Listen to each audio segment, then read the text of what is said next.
The Blast TV Austin Major returns as the top 16 are officially in the buildings. 8 teams have fought tooth and nail to be making it through stages 1 and 2, and now they are joined by 8 of the biggest names in all of Counter-Strike. My name is Freya Spears, joined by Dupree and Pimp for what is going to be a banger of the next 4 days of stage 3. But we did have a day off yesterday, gentlemen. Get up to anything fun, either of you?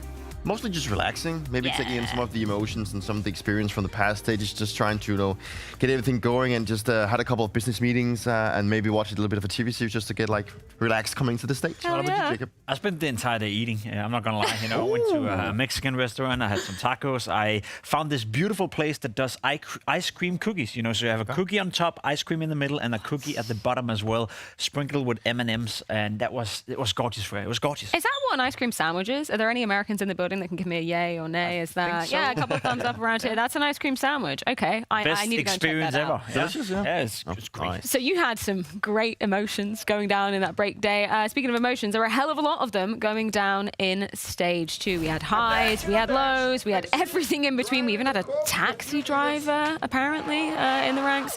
But yeah, some surprising showings for both good and bad. And people standing on tables as well. Shout out Lynn Vision. Just shout out to the Emilia, just a second time jumping on top of the table. It just shows cases how much it means for the team, but also for the Chinese region.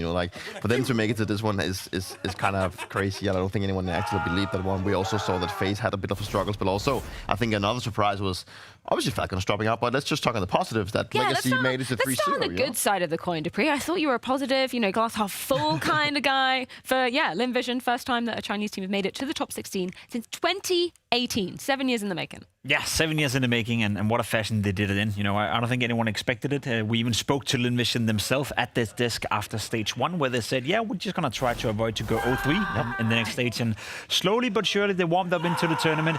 A lot of emotions, and I think they exemplifies exactly one of the points I want to make here, is that from stage 1 to stage 2, you could clearly feel the tensions inside the studio, Peter, were ramping up. It's getting more and more serious. People are getting more and more hyped and more comfortable standing up, yelling at each other and looking at each other. It's a bit of a Cinderella story, just in the making, right? Coming from the beginning, no expectations, now making to stage 3, where they get to take on the best teams in the world. It's going to be, and once again, maybe I'm the bad guy. I put Lynn Vision in my 0-3 pick him. So they're just here to prove me wrong. I feel like it's working for them. So let's just continue in that way. You were just going off the logic. Apparently there is no logic now to pick them. Mine are dead, to say the least. Not least because Legacy, the team that weren't even meant to be here, now in stage 3. Yeah, that's crazy. And the fashion they did it in, crazy. Going 3-0 is one thing. Qualifying is another. For them to be playing so well and for them to come into this tournament with that level of Counter-Strike that we've seen so far is super, super impressive. You could even see in stage 1, they went 3-2. They had to fight all the way forward, so no one could have really seen it coming. Now, they did face in that 2-0 game in a best of 3, and FaZe have been rather shaky so far, so maybe a little bit, dare I say, lucky with the draw, but they can only beat who's in front of them, and that's exactly what they did at stage 2. And for me, Legacy has proven that they can overcome the pressure of playing best of ones, with the expectations, them not maybe being there, maybe on their own expectations, and also trying, to get into the best of 3s and actually play good Counter-Strike. And then making it to stage 3 has been very impressive. And I think they have some kind of an edge going into this one, because they have already been through all the pressure of the best of ones. Now they come in, they have had some time to get, they had some time off now also because they went 3-0. Yeah. So they've had the proper time to prepare. And as a reward of going 3-0 in stage 2, they actually get to go up against Vitality, a team that no one has beaten in the last couple of months, at least in the broader perspective. Then for them to go up in this matchup is it's going to be nothing but interesting. I love how you phrase that as a reward. That is the ultimate reward, going up against the best team in the world right now. Dupree, okay, we can move on to your least favorite subject, Falcons not being here. That was the reason you were saying, had to reset from the emotions, the outpour that we saw from them in that game as well. Just insane that MIBR were the ones to be putting them down in that stage 2. I'm fairly confident that the Falcons players are still thinking about this 3-5 that they managed to throw away. And, for them to bomb out of the tournament in stage 2 was not on my bingo cards, and definitely not on theirs either. So for them not to be here has a storyline of disappointment, and that they didn't come up and meet the expectations. At the same time, I also feel like it's at a stage now where Falcons is obviously looking, and Jacob, you touched on the whole thing, coming into another major, not having a roster that actually is maybe set for the future as well. What has that done to the team, and also for them moving forward? I fully agree with your sentiment here. It is disappointing to see Falcons. It is disappointing to see Nico, MongolZ not being part of Stage 3. It is disappointing to see them lose this 5v3, which I'm sure we're going to spend a lot of time diving into. But I will also say that excluding that 5v3, they failed so many times before that moment. It all boils down to that, surely, but they should never be in that position. They should never be on a third map versus MIBR in a 2-2 game in triple overtime. Just to get to that place, Falcons have failed in so many different ways you can possibly imagine that. The 5v3, yes, that's icing on the cream or whatever you say, but it's not really the main issue. Well, we've got some icing on the cream for you, Jacob, because we've flown out one of the best minds in the business to be breaking down that 5v3 over in the Mahone Zone. This was likely the most rewatched round in the major so far. It's the Falcons 5v3 against MIBR. If Falcons were able to close this round, they'd likely still be in the major today. So what happened? So let's take a look here. So let's jump into the clip. So we're going to start at the point of the bomb plant. So MongolZ, he's going to get the bomb down. 5v4 is still here. He ends up finding the kill onto Insanity, and now we're finally in the 5v3. Now, if you take a look at the positioning of Falcons here, we see 3 players here towards the site. Natus is here towards that CT spawn area, and MongolZ is holding down that banana side. Now, what's going to happen here, though, is that Falcons are actually going to reposition. MongolZ is going to leave the banana position. He's going to hold towards that spools position, and then Natus is going to take his spot at banana. At the same time, Kicksan is going to leave the site to avoid overcrowding the dark position, and he's going to move over here towards pool. Now, he also spots MongolZ coming up from spool, so that's some information they have. Now, here's where the action happens. It's when Natus comes here towards banana. Now, when Natus comes here towards banana, he actually spots BRN. When he spots BRN, he moves up close towards the half wall position. It almost looks like he's as if he's just going to hide here. But actually, he ends up swinging the fight, and he ends up getting taken down. MongolZ, who's over here towards Sandbag, he's slightly too far away, and he can't actually trade. He ends up going down as well. He misses the shot. Now, Falcons, there were a couple different ways they could have dealt with the situation. The first one would have been that they simply have Natus hiding behind this half wall position. He'll force BRN to clear him, and if he ends up dying, then MongolZ will simply trade here from behind the sandbags. The other option is that both Natus and MongolZ coordinate a double peek to ensure the trade. Those are 2 options. However, they did neither of them. What ends up happening is BRN, he gets 2 very isolated fights and brings this down to a 3-on-3 situation. Now, this leaves Kicksan in a pretty tough spot because Kicksan here towards pool, he only has 5 HP. With banana open and knowing that there's a second player here towards CT, he's about to get pinched. So what he decides to do is he tries to isolate the fight. So he tries to pick on the player towards CT. Unfortunately, Safe is ready for that. He takes him down. And what that does is it leaves Nico and MongolZ here towards the dark corner. Now, in this spot, the only option they have is to really just do a simple bait setup. The idea being is that Nico, he's going to swing out, fight to his death. He'll fight to his death, and when he dies, hopefully MRBR buy the fact that this dark spot is clear. However, that's where MongolZ will be, and that's where he's hoping to catch him from the side. Unfortunately, what ends up happening here is that Nico, he dies immediately, doesn't get a kill. MongolZ is stuck in this dark corner, and MRBR, they read this setup. This is a common post-plant setup that the T's like to run. So they come in, they clear the corner, MRBR read it completely, and Falcons get taken down. So what could have happened? In hindsight, this decision from MongolZ to move away from banana is crucial. Now, the reason why he actually moved away in the first place was likely because he wanted to bring the op to fight the bulk of the retake. Normally, the bulk of the retake comes through towards spools and towards CT, so you want the op to be positioned there. But what's unfortunate is that if he had just held this angle just a little bit longer, for a second longer, he would have been able to catch BRN here, and this whole banana situation would have been avoided. Now, over towards the site, Falcons also could have placed the player towards Nubox. Now, Nubox is a strong position because it allows you to play around with your teammates more easily and set up crossfires. The reason why they didn't play here is because there was a Molotov that came in. However, with the bomb being planted at the 30-second mark, low time, it means that the utility on the CTs will likely be low. They could actually have a chance to go back towards the Nubox position, and it's just a question of whether or not they're going to be able to do it by the time the smokes fade. And if you look at it from this angle, as soon as the fire fades, there's more than enough time, since the smokes are up, for Kicksan to actually move back towards that new box corner and establish a strong post-plant setup. Unfortunately, that's not what ends up happening here, and Falcons lose the round. Hindsight is 20/20, but that is why Falcons lost this 5v3 situation. A poor positioning at banana and a less than ideal site hold lead to them getting eliminated at the Austin Major. Thank you so much, Mahone, as always, for the comprehensive breakdown of what was such an unfortunate situation for Falcons to find themselves in. But I'm curious as to what the players were saying in the mic'd up moment. No shot spotting. Yeah, Okay, okay, Molly, like, give me Molly, Ilya. Get DBF now, Emil. Take it. Molly, let's clear close then. Come with me, I'm please. coming. Give me the bomb. Hard clear, Bell. Come. Fuck B. I smoked city. I'm bouncing flash here. They're not replying with anything. Let's go B, we'll pop B. Ilya, Drop me one flash, guys. Take the give me the smoke. Smoke here on the party. Smoke here on the I will party. smoke city. Yeah. Can you flash Ilya? I'm ready. Flash. Flashing. Whoa! I flash CT, guys. Pearls, headshot through. You have the bomb orange. Yeah, I know. One CT. Hold push, Nico. Yes, Gonna plant fountain. Bro, what's up, boys? The build. Hard coils. They modded me. I have to play dark with you. One dead. Nice. I'm You can go flashing. under. Dark. Rene, can you get banana, please, for me? Yes. Guys, I'm holding coils. Leave. Flash CT. Ilya. Banana, Ilya. CT, Ruiz, and banana. banana. I peek CT and you, Nico. Still banana. Okay, I'm I think on you down there. Banana Guys, I one. need to pick city. City, Ruiz, banana. Hide.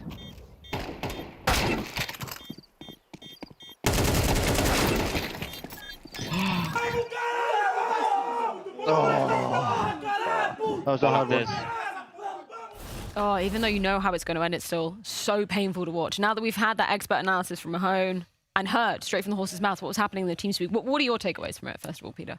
Like, my heart was still racing even though I knew the outcome of the round. I mean, let's just, it's so easy to stand here and backseat the whole situation, saying they should have done this and that instead, because then they would have just easily have won. But obviously the transition from MongolZ to go away from Banana in that crucial second is what changes around. And obviously, I think what went wrong for Falcons was also with the pressure on the matches that, you know, I wouldn't say they stopped communicating, but it was more like they were aware of the communication and then where the players were approaching from, but they didn't like make decisions together as a team. It's more like there's a guy coming Banana, and then there's like no cue, like, okay, we're actually going to fight him, we're going to fall back, what we're going to do. Like, they forgot that like this crucial part of information when they actually were to execute the things, and they just went for fights on their own. And then obviously their individuals also failed in the given moment, but you can just feel that they were under a lot of pressure in this one. It's a freak round, you know, let's be completely honest. MongolZ stays Banana, locks down that, you know, for half a second more, a player runs into his crosser, round over. Tessus goes for the first duel Banana, he wins that, round over. MongolZ hits the shot the second time the Banana guy's peeking, round over. It's just so many unforeseen, unfortunate circumstances unfolding in front of them, and then it completely spirals out of control.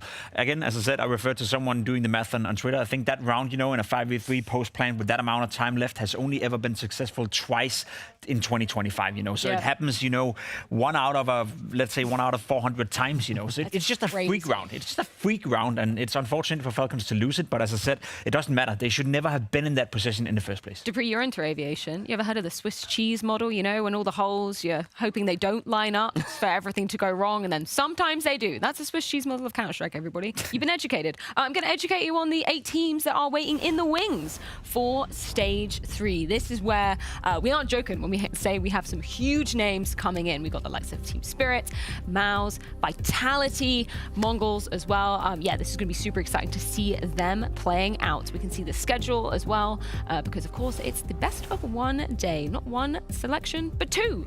All teams are going to be playing twice today to see who's going to be in those 1-1, 2-0, and unfortunately 0-2 matchups. Any initial reactions to some of these games we get to see on the A stream on the top, and then the B stream on the bottom? Yeah, rest in peace, Legacy. You did so well, went 3-0 in Stage 2, and the prize for that is getting Vitality. That's tough. MOUZ versus VP, I'm super curious to that one. MOUZ are one of the predetermined favorites to go very far this tournament, and VP so far, Peter, have played some excellent Counter-Strike. I'm excited to see Na'Vi. I think I want to see where Na'Vi are at this page. You know, they have been playing some pretty poor Counter-Strike coming into this one, so for them to have maybe gotten the time to practice and got their things on the line, I think it's going to be interesting what they will bring to the table. Let's focus on the 8 new teams that are joining the fray here today. I think it's only apt that we do a little bit of a power ranking. Should we just quickly get number 1 out of the way? Take a wild guess. Is it the Bees? The Bees, the British Vitality. boy, Vitality. Oh, you're so biased. So base. Sorry, Dupree. This is how it's going to happen. But yeah, we got some numbers to go with that. A crazy match win streak that they're on. 6 trophies back to back. Mental. I mean, everyone is talking about their win streak in terms of the series, but I actually think like the whole thing that they've won 6 tournaments back to back, that's for me the most impressive thing. I know how hard it is as a player to go in, and then you win a tournament, and then you probably think to yourself, okay, it's going to be maybe a month or 2 if we're like really good that we can win another one. But they've done it consecutive times, 6 times. I mean, it's out of this world. It is out of this world. Vitality is playing on another level, and question is if they can continue that win streak in the best of ones. I personally think they can. Not too big an issue. Second one on that list is, of course, MOUZ. I think there's only one team that could have been in contention for that, which would be Spirit. Now Falcons is out of the tournament. MOUZ, we saw them in Dallas. They took another jab at Vitality in a grand final. Couldn't get it done, but they are the second best team as of right now. They are the first contender to go into that final against Vitality. They've shown us they can't beat them, but they can beat everyone else. I'm very excited for MOUZ. It's the team that I probably cheer for the most at this stage, and also coming into the playoffs if they make it that far. So for MOUZ to bring their A game here is going to be very crucial for the way forward as well. Damn, even as a former B? Yeah. I mean, like I have my boy Stipix there. You know, I gotta support my old Astralis guys. Okay, so third, I'm guessing that's Spirit now. Yeah, and I think that's the team, if I'm Vitality, I would be the most afraid of, because we don't really know what kind of version of Spirit is coming in. It's been a little bit up and down, but they have the X factor called Dunk. You know, when he's on fire, if he's having one of those tournaments where he's going to be the best player in the world by quite some margin, and he's just going to dominate with the rifle, I think Vitality respects that, and I think they're a little bit fearful of that as well. They have to be like Spirit is always a force to be reckoned with, and they know that they can beat them. So they need to be very cautious for how they approach it. Reigning major champions. Oh yeah, it's true. Yeah, they got a title to defend.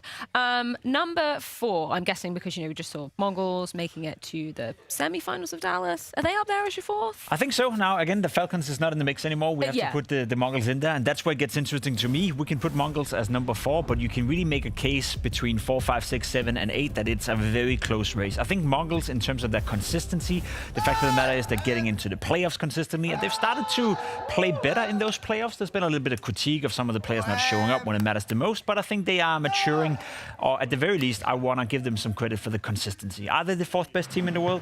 Probably not, but in this power ranking, yes. The development of MongolZ has been very, very nice to see. I think it's a team that has, I wouldn't say come out of nowhere, but the way they've risen to occasion, actually making playoff runs now, I feel like maybe they've stagnated a little bit. So I think for them to kind of break through and actually have like a really good playoff performance is going to be very instrumental for them. Number 5, you're saying that from 5 to 8, very tight race. Who's coming in as number 5? I'd say so. You can argue that Aurora, Na'Vi, maybe even if you want to stretch it a little bit, Liquid could make a case for that G2, but I think it's Aurora for my money to be the 5th team. Again, consistency, getting into the playoffs all the time. Again, I'm not too satisfied with their peak level. You know, I don't think they have the capabilities of beating a MOUZ, beating a Spirit, beating a Vitality in a deep playoff run, but they get into the playoffs. They beat the teams below them, and that in itself is impressive for a team that coming into the year, we had them just as a top 10, top 11, top 12 team. I think they're my new studio merchants. I think they play so great in the studio. But whenever they get to playoffs, they seem to struggle so much. So that is obviously a curse that they need to. I think they might have actually one game coming into this tournament, so they maybe have already broken it. The one piece of context I just want to add to them is that they've been not complaining, but they've been jaded, you know, from all this traveling back and forth. We know they've been playing every tournament pretty much. Went from Astana straight into Dallas, played on the first day they arrived. Now finally they had a couple of weeks off, you know, so maybe we get to see them progress and get better, or maybe that's a team that's just better when they continue to play. So it's a little bit of a question mark for me. Can they take a step up, or will they actually digress from not playing too much? My next question, who is coming in afterwards at number 6? Your favorite team, Peter, Na'Vi. At least the one that you want to look out for. Just to have them as number 6 below the MongolZ, below Aurora, that's a big statement. But fact of the matter is, Peter, this year has not been a great year for Na'Vi. No, Na'Vi has been struggling so much. You know, I think we all know how well Na'Vi were playing in 2024, and that they actually made Team of the Year. You know, they were the ones winning the first major of CS2 as well, and rising from that occasion, they went on to multiple trophies throughout the year. So they are a team that has been struggling a lot in this season. It's a team that has been looking. They had this controversial clip of them being like biting at each other in terms of the, communication and decision making. So I think that they are now at a state where this is kind of all or nothing for them. They need to have a good result here if they're not going to be roster change. I don't want to do this on myself, but I did say at the very first event in Copenhagen Fair, as I was observing him, that the mood within the team was horrible. Death slamming, not happy, you know, a lot of frustration shown. And I said, if that's going to continue for the rest of the season, Na'Vi is going to have a downfall. And that is exactly what has happened. We saw it in Katowice. We saw it from the clip you mentioned as well. For some reason, they just seem to hate each other internally when they play. And I know that there's, you know, allowance for emotions, and you can allow a death slam here and there, but that that was not the Navi we saw in 24, so something changed. I thought you were going to reference what you said after they won a major when Richard Lewis posed that question to you. Nah, You were like, I think, you know what, I think I was proven wrong on that one. I was just maybe a year ahead of my time. Sorry, I just got to humble you. The final two teams, number 7, number 8. Who's coming in at number 7? I put Liquid as number 7, and I put them above G2 for the reason that G2 is a dead lineup. We know that Saw is coming in as a coach. That means Tess most likely won't be part of G2 for the future. We know Son Payas is coming in. That means that the official stand-in Hades is no longer be part of G2. Hunter even stated that he can't wait for the season to be over and move on, which is not a good sign of coming into a major. But it's not like Liquid deserves to be ahead of them, because Liquid have been disappointing so far as well. So I look at G2, I look at Liquid, and those two are the two weakest teams on paper coming into stage 3. By far, I mean, like, they're, to me as well, they're also a big question mark. I think that Liquid has put themselves in a situation where obviously they've just signed Shui as like a permanent solution, so that is like you know, good in-game leaders are just hard to get, and now they've actually finally signed him, which is good for them moving forward. But we've seen Naps showing some concerning signs that they know that they're not looking good, and there is probably changes on the horizon because they're not making the result that they're supposed to. And obviously there's like a bit of a NA hope here as well, that they need to go out and like raise the thing and actually prove that they can play good. And then on the G2 side, the dead team buff, I don't think it's going to matter for G2 in this one. I don't think G2 buff, like the G2 buff, or the dead team buff is a thing for G2 in this department, knowing that some bias and Saw is going to come. I think it's just going to create, and you had Hunter saying as well in Dallas that he's literally just waiting for like the season to pass and then to move into a new team in Union. That's not a nice sign moving into these. It's such a weird situation for them to find themselves in, but they do indeed find themselves in these best of ones. That's going to be against 3D Max over on the B stream side of things. This is just you know, the first round of best of one matchups. We will have a whole nother one going down later on today. Now, gentlemen, you did such a good job at the end of stage 2 of building our producer MongolZ fantasy team that Martin, he called me up. He was like, man, you got to get these guys on my fantasy team over on Blast TV, where you have approximately, I mean, like 9 minutes, I think, to be getting, 8 minutes, 25 seconds and counting be fast to get yours in. So quickly go over there. And if you want some inspiration, Jacob, you're going to start with the bronze pick. Okay, sure. I'm going to take over here, Martin, because I like Martin a lot, and I like him more than I like Mikkel. And you trolled Mikkel's fantasy team by putting Messi in there, so I'm not going to allow that. We're going to build a proper team for you, Martin. A proper Counter-Strike team. Hit Brolan right now, top right there. I want Brolan. I want a MOUZ player. I think MOUZ is going to do well. I think Brolan is going to do well. Studio event, group stage. Brolan is a good pick for the bronze player. Maybe there's a case that we just go full vitality if we could, because, you know, everyone's just topping the chart, but that would be like the easier solution. We talked about Nerds being a really good pick last time, but we actually went with the Bit because he's also like a really good player coming out of Navi. But I want to see a little bit of Nerds in my team. Yeah. Let's go for this one. Give it the firepower. Let's go. I'm sorry you have to deal with those two, Martin, but go with Nerds. It's fine. You know, you want a Bit, but it's fine. We're not going to pick Messi. We're not going to pick Messi in this point. Jimfed is an obvious pick. Yep. The only thing that would make me not pick Jimfed if we want a MOUZ player from some of the other categories is you can only have 2 players from the same team. But I think you should not pick Rain, Martin. I know you're a big fan of him. Forget about it. Elise. Nope. Scroll up, Martin. Scroll up, scroll up, scroll up, and you're gonna hit 9-10. 9-10 is going to have a good major. He's going to have a good group stage. He was great in Dallas. He's going to give you some points. Honestly, I think we slept on him, actually, last time around. Whoops. Platinum player. I mean, we haven't had Flames yet, so we had to get Flames. Yeah. We can get Vitality players now. So let's just jump straight into it and get the best player performing in this one. So let's just go straight for Flames. I think he heard you. All right. Oh, yeah. Okay, Martin, if you want to win this entire thing, you got to go with Dunk. You know, I know Saivu is picked by a lot of people. Dunk is he's going to kill it, man. If Spirit wants to... Nope, we're going to go with Nope, we're going to go with Dunk. Martin, listen to me. You want to win, you click Dunk. You get the finishing vote, actually. Nope, he made it. Oh, well, that's disappointing. We picked Saivu last. Let's go Wait, Martin, we have to pick your captain. Oh, yes. Oh, 9-10 Let's captain. pick the captain this one. Oh, yeah, no, I go for 9-10 as a captain. Okay. 9-10. 9-10 captain? Yeah. So we just confirm the team. Yeah. I think this is, honestly, good job. This makes a lot of sense. Much better than the one you cooked for Mikkel. Yeah. You think so? I don't think so. I think this comes You picked Messi. Yeah, but you're talking as if Messi's not performing in Vitality. You picked Messi. So what? He's still doing good. Yeah. Defend him. You are the defendant of Messi. Please. I'm defending of the one. Biggest Vitality fanboy, ex-Vitality player, ex-Vitality ambassador. You pick Messi. Either way, they're going to be playing in our first game today. And I did have a chance to be catching up with players from both sides of the Vitality and Legacy equation. Let's see what they had to say. Of course, Jamal, you went 3-0 in stage 2. Something you had a couple of extra days off away from the competition. Can you tell me what you guys were doing in those few days? Of course, we have a rest together. Everybody went to the pool, we have some fun. And after we went back to work, the same day actually, we were talking about things and everything, just hanging around, you know. And next day, we already had practice and everything, and we are looking forward to get better. And today, we're gonna see what's gonna happen. Objectively, you've had quite a tough draw with this because your first opponent, of course, is the #1 team in the world right now, Vitality. Tell me what kind of stuff you've been preparing in the works for them. Oh, we're just preparing ourselves like normally. It's Vitality, it could be anyone, but we are just focusing on ourselves, and we are very happy to play with a team like them and to have this opportunity. It's very good. We are very happy to have it and just enjoy, you know. What makes you so happy about it? Because they've been, they're on a crazy match win streak. They've won 6 trophies in a row. Does that not seem a bit threatening to you? Oh yeah, but they're human just like us, you know. They can lose, they can win. You never know. But just know that in the future it's unknown, you know. So we can enjoy and have the best experience that we can have it. So just enjoy in ourselves. So I think that's our goal now, yeah.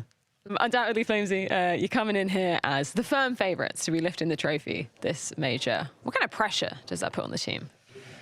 Well, it's definitely weird. I never felt this kind of emotions coming into the first game of the major. But we're very rational within our team that we just need to do our best. You know, best of ones could go both ways, and we played this year many games that could have gone to the enemy ways as well. And the main focus is just to go through the playoffs. We don't care if it's going to be 3-1, 3-2. The goal is just to make it to the playoffs, because then we get into the best of 3s and we feel very comfortable there. And regarding how we handle the pressure, well, I think we handled a lot of pressure this year so far. And in the major, you don't need to play some crazy Counter-Strike. You need to just stick to what you know and play your CS. And I think for us, that's the main goal. I bumped into Apex in the lift yesterday, and I was chatting with him, and he said, they haven't had a single day off since you guys flew back from Dallas. It's been, shooting content for Vitality or boot camping. Can you tell us exactly what these few weeks have entailed for you? Well, media day, but you have to do it, it's part of the job, and a lot of Counter-Strike. And I think that's very relevant, because after this major, you have a player break. You don't care if you... I don't think you don't have the excuse to get burned out in the middle of the most important tournament of the year. And we had a good preparation coming into it. We had a very solid boot camp, and we played a lot of CS, and that's really important for us. And I think the main thing is that we just give our best, play those 11, 10 days. I don't know how long it's gonna be, and then you have 20 days to rest, and that's the main thing. Like there's no time to regret if we play our Counter-Strike and we are very competitive this tournament and we're going to be happy with the result, then it's going to be a very nice season to have and a very nice player break to go to.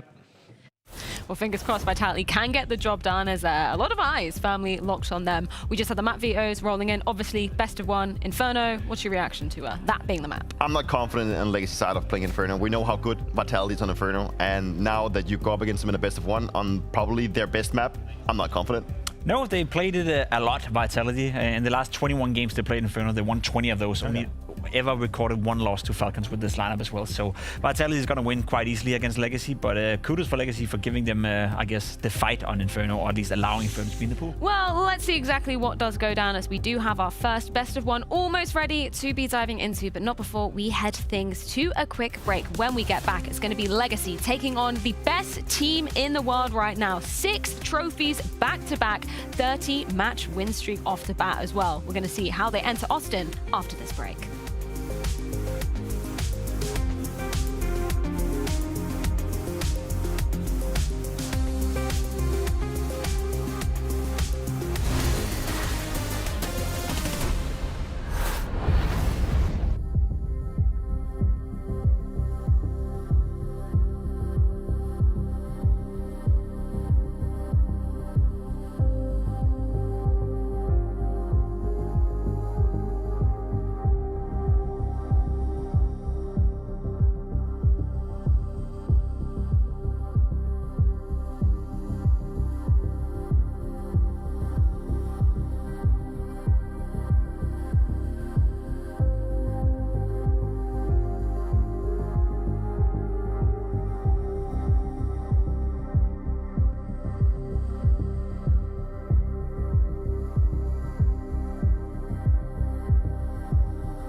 welcome, ladies and gentlemen. It is the third stage of the major. Our man that's with me is Dan. Dan, how are you doing?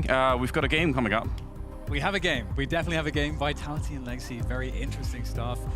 Technically, if Vitality lose this, that's Reese over. I mean, like any match they lose, and it is the best of one. But it's Inferno though. It's Inferno. I don't know that you can kind of just somehow scam your way through. I mean, Inferno. It's possible. The odds certainly suggest that Vitality is going to win. The fact that it's the best team in the world against Legacy, and it's only sort of 1 to 5. It's actually a little bit shocking almost. But yeah, maybe we are all learning that these best of ones just are unpredictable. I really look forward to this. And Apex is hyped up at the start. Haven't even got into the game yet, but that is the kind of energy that I expect him to bring.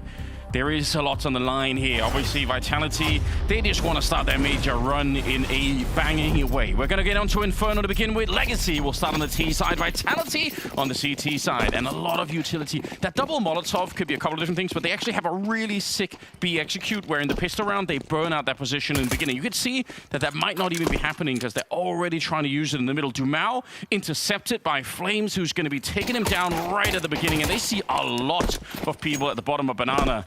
Vitality still sticking around for it. They actually want to challenge it. A deep grenade that lands on Lato and more headshots now ringing through. Whatever Legacy wanted to do, it has been stripped away from them. Yeah, it's a really rough start for sure. Just 2 quick picks. And you have to force your way through into some crazy headshots at this point if you're Legacy. But both teams, Legacy included, look like they're just in very good spirits this morning. So I am looking forward to seeing some shenanigans here. As we look for those block headshots, Legacy, they also are trying to work the mid position, see if they can find a pick there as well. However, Vitality playing it super smart. Very safe spots for Vitality where they can easily trade one another on both sides of the map here. So not giving anything for free to Legacy. It's kind of impressive that they're sticking with this 3-man setup, and it's going to be so worth it. Cybu's fallen back into CT spawn. It looked for a minute like this and wanted to turn that into a bit of a B-split, which I think would have been a mistake.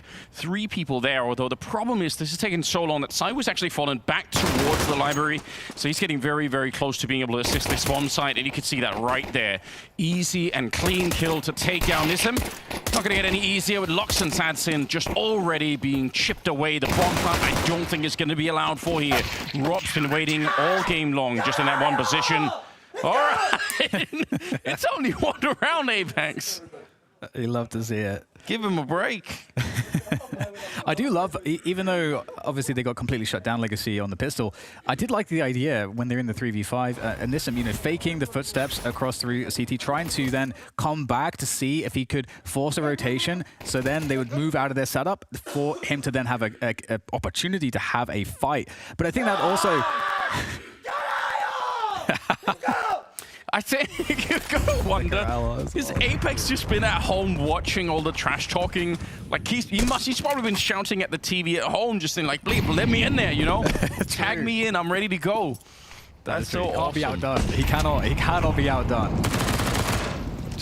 No, it's gonna take a lot. I will say, in some sense, this has been the trash talk major, and I love it. I think it's been amazing that so many players have leaned into it, and the community are kind of, they're accepting it too, right? They are, they're sort of on board with it, so I think that's good news.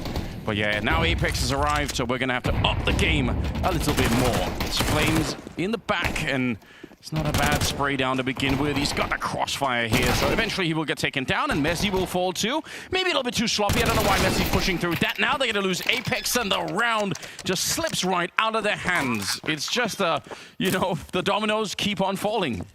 The retake attempt is being made by Vitality with these M4s. Rops and Zyu making their way forward. Nice setup, though, towards Church. And in fact, it's essentially like 3 players that can all laser down that position. But in from the back, Zyu from the front of the site from Pool is going to be hopping up. He's not going to be looking, though. Perfect coverage. Have to get the frag, though. A little bit messy. Chance for Rops in all of the mess here as he goes forward. 2 kills on the trade.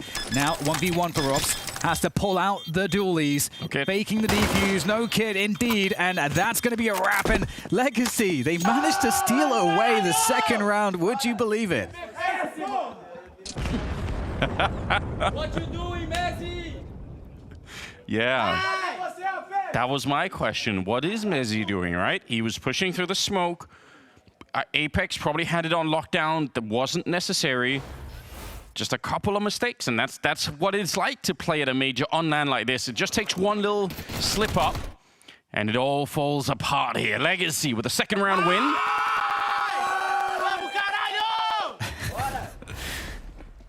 How can we have tournaments in the future without this kind of head-to-head format? I mean, where they can just freely shout at each other. It's just too good.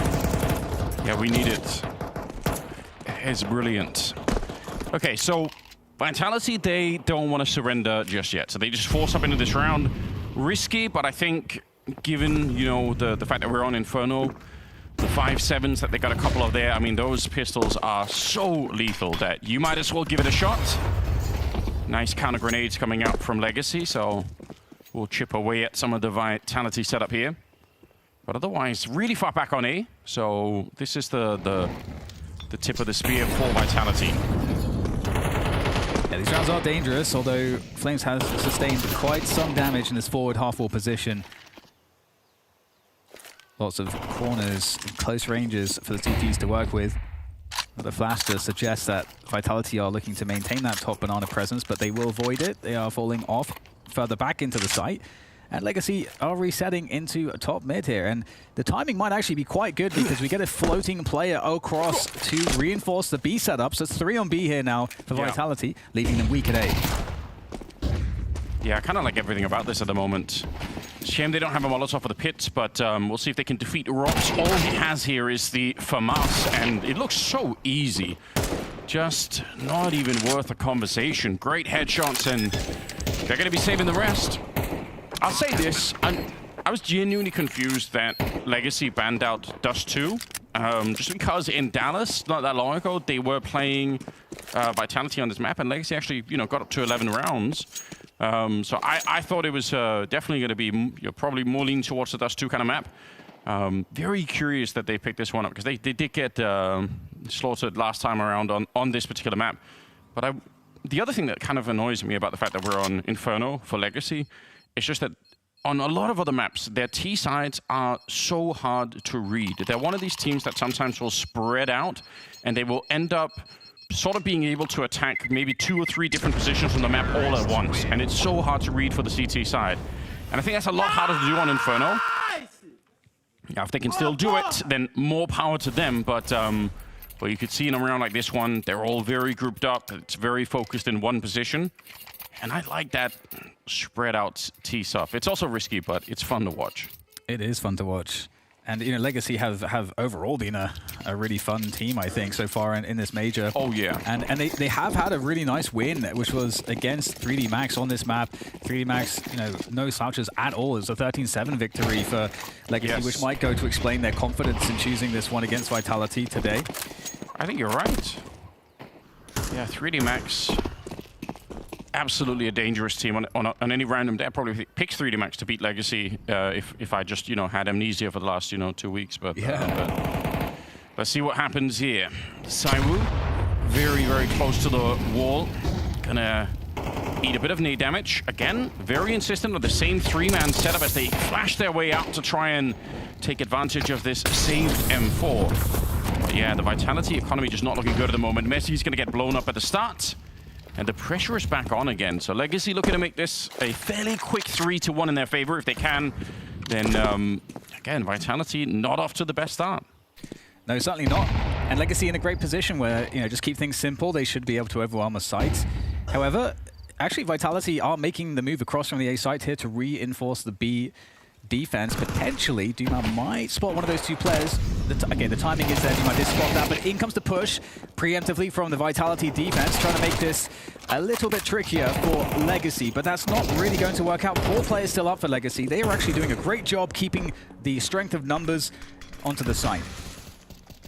Yeah, I even like the little detail there with Dumao. He was dancing around the MAC-10 for a minute. He knew that he was going to find Saiwu at the corner, but he wanted to wait until his teammates were a little bit closer on the other side. Saiwu, one of those players, obviously. You give him even just a tiny bit of space to play with. You know, you give him a chance to get one fight and reset for the next one, then he can do a lot, even with low health and an M4. You just never really know. Rops here, looking for the headshot, not going to be able to land it, and doesn't matter what Flames does any longer. Unless he can find an AK, that would be fun to bring into the next round, but it will be a 3-1 lead. And those of you who've been watching the, earlier stages where, many people, both in stage 1 and 2, had Legacy in their 0-3. I think I probably did for at least the first one, maybe even the second.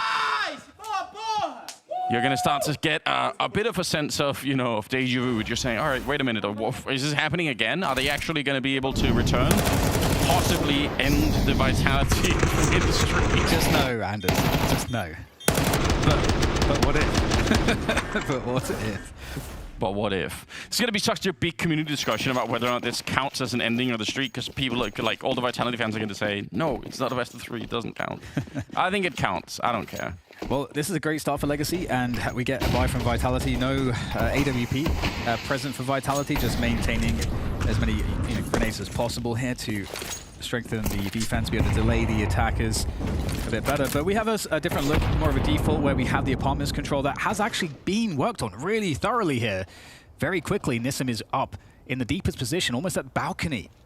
This is such a sick setup if they can just get one flash over the middle here. There's nobody holding pits. This double quad position that Vitality are in right now, it's so vulnerable if you lose the Apps position here. Molotov comes out, a little bit of a nice swing actually. Robs turning the corner at lightning speed, but you could see Sai with just a free kill. Nissim walking out. There's just no indication that's going to happen. And now they're flooding onto the bomb site from that short position. Under a minute here. And I guess it's a good reposition, all things considered. Messi still does go down, and Apex next to fall. Where's the coordination? They had Robs back here, and even if Legacy knew that he's in there somewhere, which they definitely do, still, you want to see him, like Robs and Messi, and then Apex try to find some way to put pressure on at the same time, instead of what just happened. And I have to, now that we have Vitality saving, I have to say what a genius play it was. From Nissim especially, like finding that quick timing into apartments. Firstly, finding that timing, if there is a setup there, that's going to slow you down a lot. But Nissim took the risk, saw, hey, there's no setup here, and then waited in that balcony position. Because if he goes further and just tries to push out, if there's a pit setup or a site setup, that position is not going to be great by itself. But if it's a short setup, like you said, Anders, which it was, what is that vulnerable to? It's extraordinarily vulnerable to the balcony push at the same time. So his teammates come up to confirm the positioning, allowing him the incredible kill onto Zai, who had no idea, and then he's in the site. That's a ridiculously awesome play that's consistent. They confirm it off of the info. That's not random stuff from Legacy. This is great Counter-Strike, and that's going to give them a 4-1 lead. It's also a crazy round to do this in because of the fact that every other round they've been playing very nearly double pit position there on the CT side, which means that Nissim's play would have been just completely cancelled almost immediately. So just very, very cool to see Legacy pull this out exactly at the right time. If you're Vitality, you're going to feel so red. You'll feel like, how on earth could they have known that? Which is a great question all on its own. Round number 6. Again, we have had no good economy rounds yet for Vitality. That means no AWP on Saiwu, just the grenades are going to be lacking. Everything is falling apart right now for the Vitality side. But for Legacy, they're showing incredible strength early on. They did it in the first couple of stages, and a lot of people said that's all fine and good, but now they're playing the best team in the world, so this is going to be absolutely the end of the ride for them in terms of having this much momentum, but they're not, they don't care about that part. They're just playing Counter-Strike. Yeah, and Legacy, they are doing a really good job in the Inferno fundamentals so far. This is definitely like a very easy criticism that we often levy against teams that are on Inferno, that maybe play more of a gambly style. They don't understand how to play the info style correctly, that's really how Inferno what it's all about. And the CTs right now really having to guess because they don't have utility, they don't have a great buy situation. Stacking 3 towards this B site with that typical stack there. And Legacy, they have that top mid player that gives an option to actually rotate back as well. Run a fake. There's lots of work that Legacy can do with that. 1M4 at the back of the site here for Flames. That's all right, just running in there, Dumao. They're going to be able to trade up Flames. You could tell that was going to happen. It just took a long time time there before he got the first fight, and they were already on the site. 5 seconds left, but there is nobody to stop the bomb, and Lux is here. No retake was ever going to be done, even if he loses the fight there. If Cywood kept on marching on to try and take that fight, he's going to get shut down, so he sticks around for it here. Robs is going to keep it. He's in the pit far away, and he's already given up on the round, so a 5-1 lead. Legacy. It's such great work. I mean, they do end up attacking the site where there were sort of 3 people in the area, but the utility use and the spacing between that early, you know, the early hit there, getting enough people on the site so that Flames couldn't fight them one at a time, it all works out really well. So we're trying to make it very expensive, which, fair play. He gets a little bit of damage to Mao. Yeah, too close to the bomb, and actually Nissim survives on 1 health. It's a nice attempt from Saiwu. Yeah, really impressive stuff out of Legacy here. And, you know, Zyro taking any value he can. Got to respect it. And we will finally get the AWP in play. So that for Vitality should change fundamentally, of course, how they can play the map and just the ult presence itself. It changes Legacy. Legacy have to respect it. How they decide to clear angles, corners, and how they peek things will change fundamentally. So we'll see a shift as we move into this next round. But that isn't to say that Legacy can't win this next round. And if they were to do that and Vitality's economy remains crippled, that's going to be a very, very challenging scenario for the best team in the world. Yeah, I am beyond curious what's going to happen here. That shot from Dubois was interesting, but yeah, this AWP, let's see how they actually use it.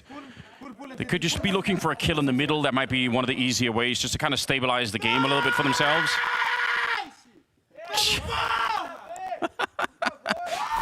I feel like he's breaking the microphones.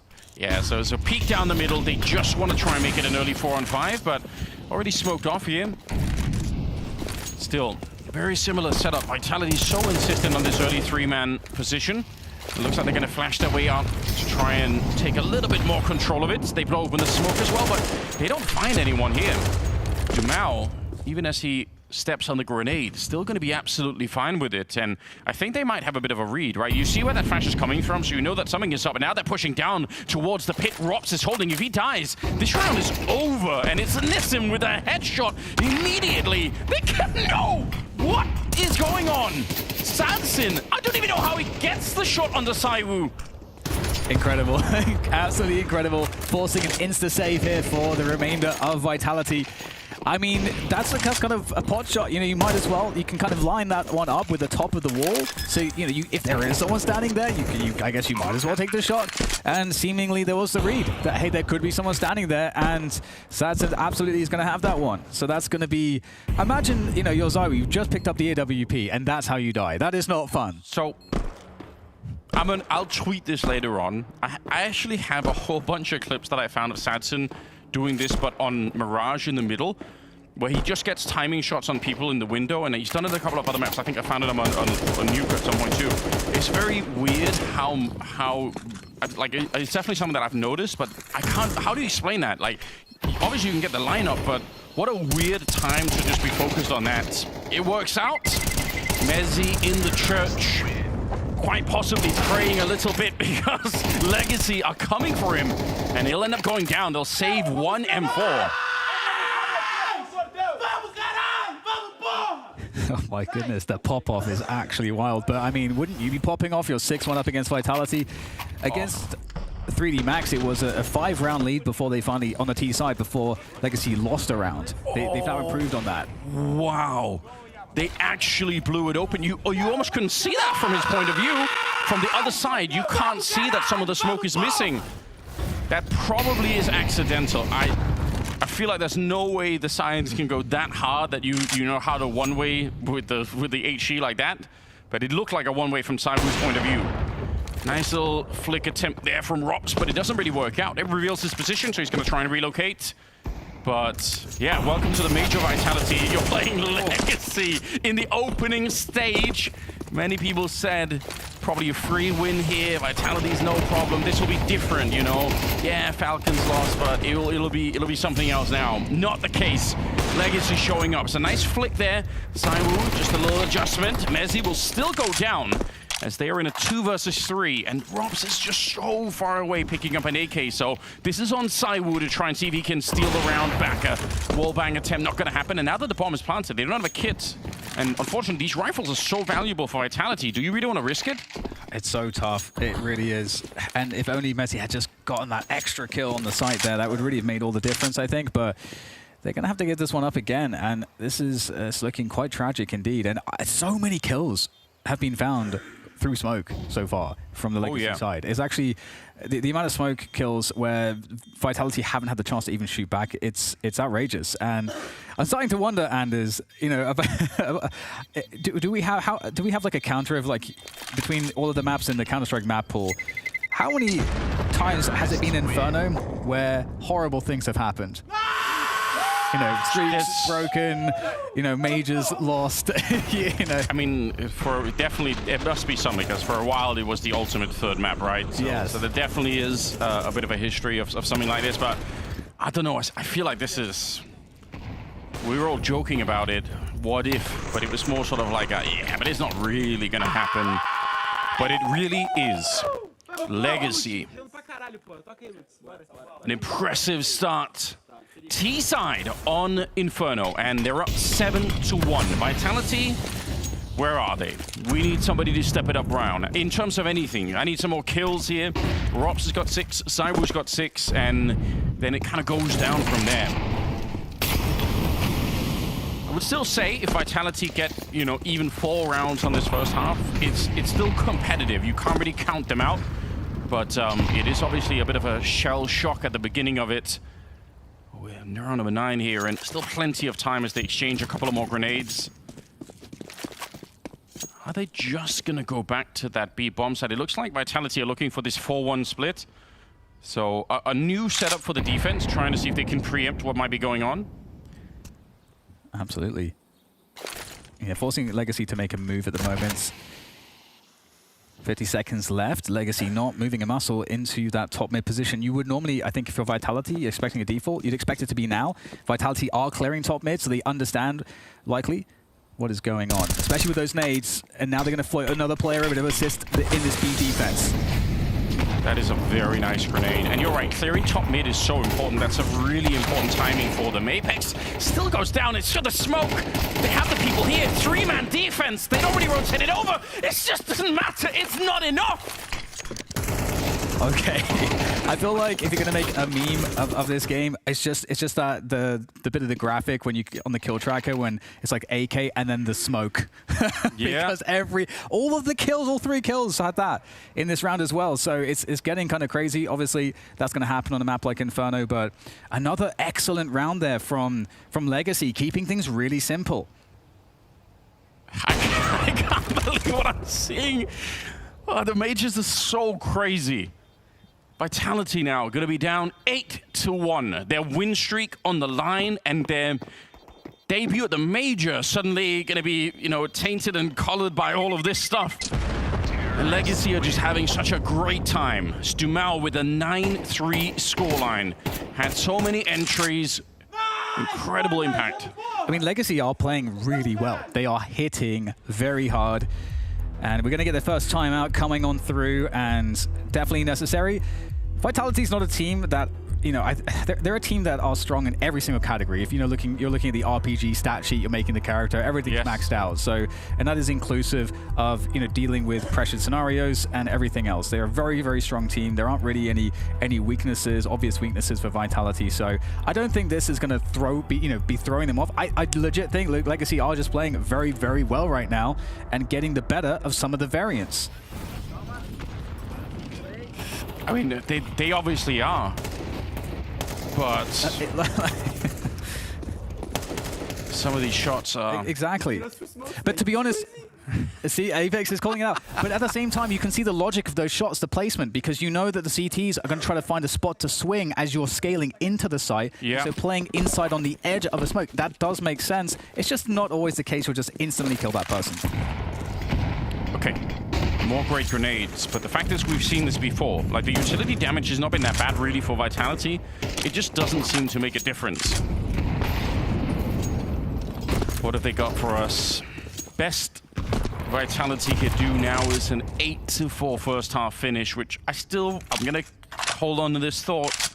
If they get 4 rounds here, I still think Vitality are perfectly capable of bouncing right back, and it could be so quick as well. So if you're Legacy, just don't even give them a slight opportunity. Just crush them now that they are feeling a little bit, you know, dazed and confused. Just keep it going here.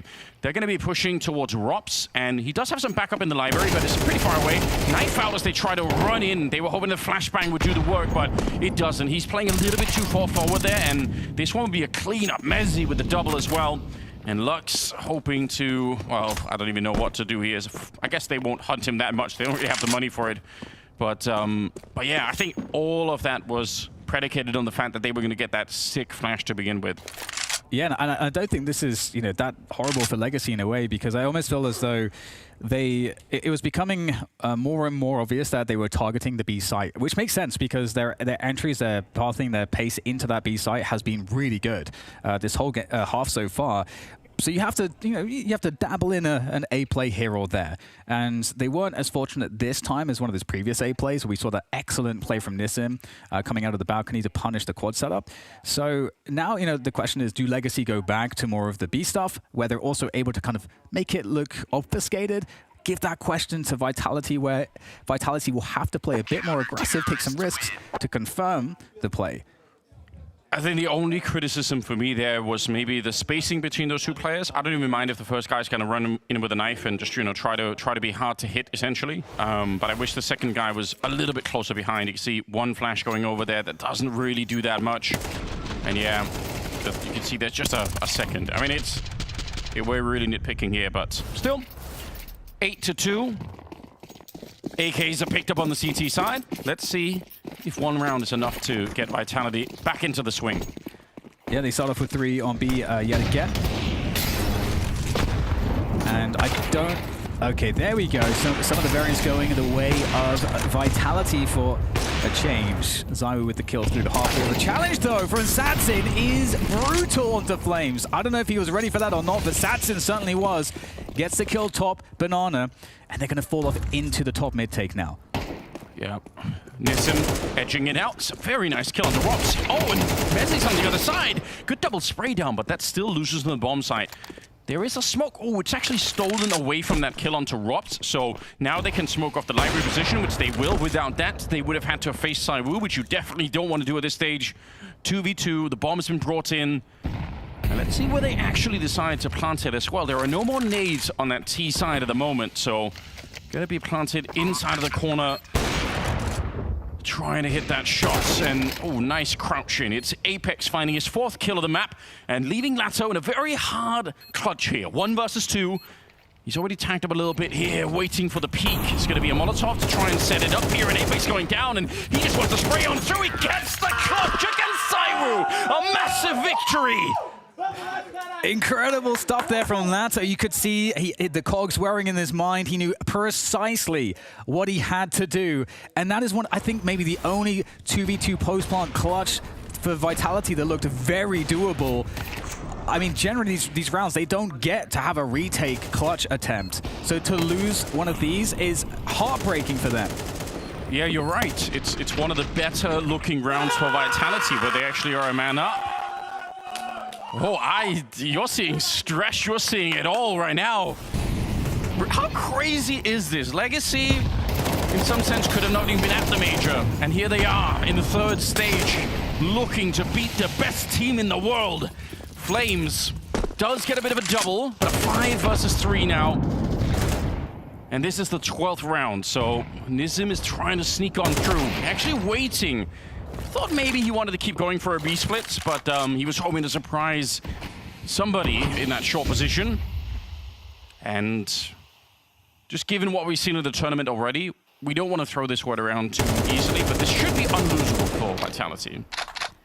In fact, I'll happily say it. If they lose this one, it would be historic. Well, of course, the last series they actually lost was way back January 24th against Aurora. That was then known as Eternal Fire. So we have to, you have to scroll down pretty far in HLTV to find that one. Yeah, it's been a minute. Creeping up there. Rops looking to sandwich them as they get grenades. A classic grenade goes over the wall and onto the car. Sadzin just wants to push on forward. It's just going to be Lato out here, and the final round looking a little bit better. Messi with a couple of kills, and welcome to the major here. Vitality a little bit shell-shocked.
Welcome back, ladies and gentlemen, and it's the third stage of the Blast Austin Major. We have Vitality versus Legacy on Inferno for a best of one, and you are not hallucinating. It's real. It's Legacy leading 9-3 in the first half. They've somehow found a way to crush Vitality in the opening half here. Second half's going to be coming up now. Legacy on the CT side, and if they win the pistol, it is almost certainly over for Vitality. Let's see what the best team in the world can do to start off a little bit better. Now, I know they love a pit execute on this one. They have some great Molotovs they like to throw in there, but they don't have any Molotovs right now on the T side, so probably going to be something a little bit different here for the Vitality squad. Okay. A bulk of the T's for Vitality making their way up towards that A site. Apex tests. He tests Banana and he gets destroyed. Okay, well, that's going to trigger Vitality now to move up towards the A long position. They might find themselves in just moving through the gaps here. Look at this double apartments as well. I wonder if Legacy knew that it was going to be potentially a pit setup. So that up here where they can't really be Molotov, oh, they spotted it out. It's a good bit of information for Nissim. Back backup is being called for, but Saiwu, a decisive headshot as he takes them down. Bomb being planted. Sanson gets one, and the duelist, he actually hits one more headshot to take down Saiwu. That looked like it was just a stray bullet that catches him in the back, and now Messi and Flames, a 2v3 to hold on. They must win this round. It's not even a question for Vitality. If they want a chance to bring this one back and survive against Legacy, it has to happen, but the fight continues, and knives are out. Lado with the shots, and Legacy to win the pistol on the second half.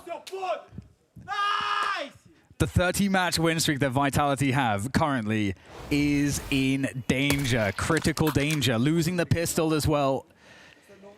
They did win the pistol on the first half. They lost the second round, Vitality, after winning that first half pistol. Let's not forget. That second kill onto Saiwu with the dualies there from Sadzin is absolutely criminal.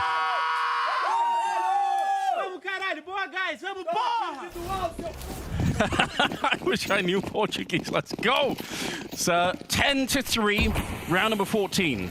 And for Vitality, with the bomb plant, it's no surprise. Everybody in the world knows they're going to be buying. 3 Galils, 2 Tech-9s, some good utility behind it. But Legacy have pretty much shut them down every single time. Their time to kill is so short. Dumau with a bit of a jump, and he keeps on peeking anyway. They definitely saw him make that jump, but he just wants to punish them regardless. Nice shot to start with. A bit of a trade here. Luck's going to pick up one. Ready for more headshots. It's a multi-spray down. Pistols out as well as they just crush the offense coming up the top of Banana. Legacy, 11 rounds to 3. Vitality are impoverished on rounds at the moment. What an excellent top Banana defense coming in from Legacy against the force buy from Vitality. Oh man. Vitality might have to just be mentally accepting that the streak is coming to an end right now. I know we've had in interviews them talking about the community. That's a great narrative talking point, but for them, they don't really consider it. They know it's Counter-Strike, they know that they can lose matches, but at the same time, they may have imagined that they would be losing it maybe in a best of 3 against a, on paper, higher level team. Sure. A team like an Aurora, a team like a FaZe or MOUZ, whatever, but maybe not in a best of 1 against Legacy. That's what makes it all the more delicious, doesn't it? Like, this doesn't get more dramatic than this. It's also, what a challenge to try and explain to people what is happening, because we can all say, yeah, it's best of 1s, blah, blah, blah. Yeah, but that's not the point. They're coming in with a completely different energy. And obviously, that's not a satisfactory answer. Oh, they have good energy, that's why they're winning the match, and that's great news. But there is something, you can all see it in the server, right? Hard to explain exactly how this plays out, but Legacy, they are just riding that wave right now. And Vitality are drowning on the other side. AK in hands of Saiwu. I actually don't mind this buy at all. Maybe in another context you would say it's a bit desperate, but you need to do something. You might as well. You're looking for a ridiculous comeback regardless for Vitality. You might as well get this started now. Absolutely, and we're talking about the issues or difficulties for Vitality. There are also difficulties that could be here for Legacy if they lose focus. For them to be the team to defeat Vitality, I mean, there's a lot to say for that. Sure. And that can actually throw you off. So we'll see if Legacy can close this game. It's not over just yet, as Vitality are still posted up or outside the B site. Gonna walk back though. I think those kind of psychology problems will be so much more prevalent if Vitality get up to about 7 or 8 rounds. That's where I think the full weight of all of the what-ifs start to really, hit for Legacy. I think right now, they're just on fire. This speed of fire, we've got 2 Molotovs, one on Saiwu and one on Apex. We'll see if they can find some good pit positioning with that. Sadzins sneaking in. It actually looked like a bit of a, sort of half-hearted peek. He was sort of walking in, not really fully ready. And yeah, these Molotovs are going to be very hard on these pit players. One thrown out, even if Apex dies, it's worth it. It puts them out of that corner. Lux up on the balcony and actually doing great work. Only 10 seconds left here, but they will take him down. And the bomb is going to be planted here. So Lato and Dumau, they've got kits, and honestly, you might as well try and do this. Oh yeah, I mean, Mezzi's down to 10 HP, got dinged. That could absolutely be called out off of that Galil. So they are very low here. Opportunity strikes for Legacy for that 12th round. But can they find the finish? Dumal making his way forward. And there's that support from Lato up in the apartments. That's the weakened player, Mezzi, going down. Now the balcony sights out. These players are fairly split up. My goodness! Dumal finds the headshot with the MP9, and Lato's going to kill the remaining player. And somehow 12-3 is the reality on your screens. Legacy are about to defeat Vitality. 30 in a row. Not today, bro. Oh, man. And you can't even say anything, can you, Apex? Because you started it. He was screaming, you know, Corallo, right at the start, right? He was shouting at them, and now they're dishing it back. First of all, why is Mezzi jaywalking in the middle of the match? Why is he just walking out there without even peeking at all? I think he probably thinks it's a save, and they're already kind of walking away. But then the follow-up headshot for Dumal. Oh, my. Here we go. A 30-match win streak on the line here. Vitality, what have you got for us? It's going to be Apex to get the first kill on Dumal. They need 9 rounds in a row to try to get this one into overtime. It is such a long way away. Lux hoping to find something there. It's Apex to go down next, and Lato sees him in the corner. Great spray down, and now they're actually almost going a bit aggressive here. They've got the man lead back. Is there anything that Vitality can do to actually break through? That's a great question. There is a minute to play with, so they can look to find holes. And so, you know, still keeping that threat level outside the B site, but Legacy, they're in a really interesting position. I think you don't want to overthink it if you're Vitality, but they could play very aggressive on the A side of the map here. They're going to go for it, though. Vitality, they don't want to waste any more time. They've got one more flashbang. Once that gets thrown up from Flames, it's go time. Nice entry, but Lux is in the back still, and now he's buying for time. It's really smart play. Very nearly taking down Rops. There is an HE on Sadzin. Could he actually find the lineup here to stop the bomb plant? They are getting a bit close right now. Throws it, looks like into the wrong corner here. Smoke goes up, and actually he's going to be waiting just a little bit. Goes deep. And Flames playing in front here by the water. Nissim going to rejoin with Satson on the other side. Grenades going down, including that great smoke towards the banana position. And Flames has got a bit of a crossfire here. Satson gets one in. Rob's going down with the next. And look at them on their feet as they take down the best team in the world. Building more than a legacy, but a dynasty here at the Major.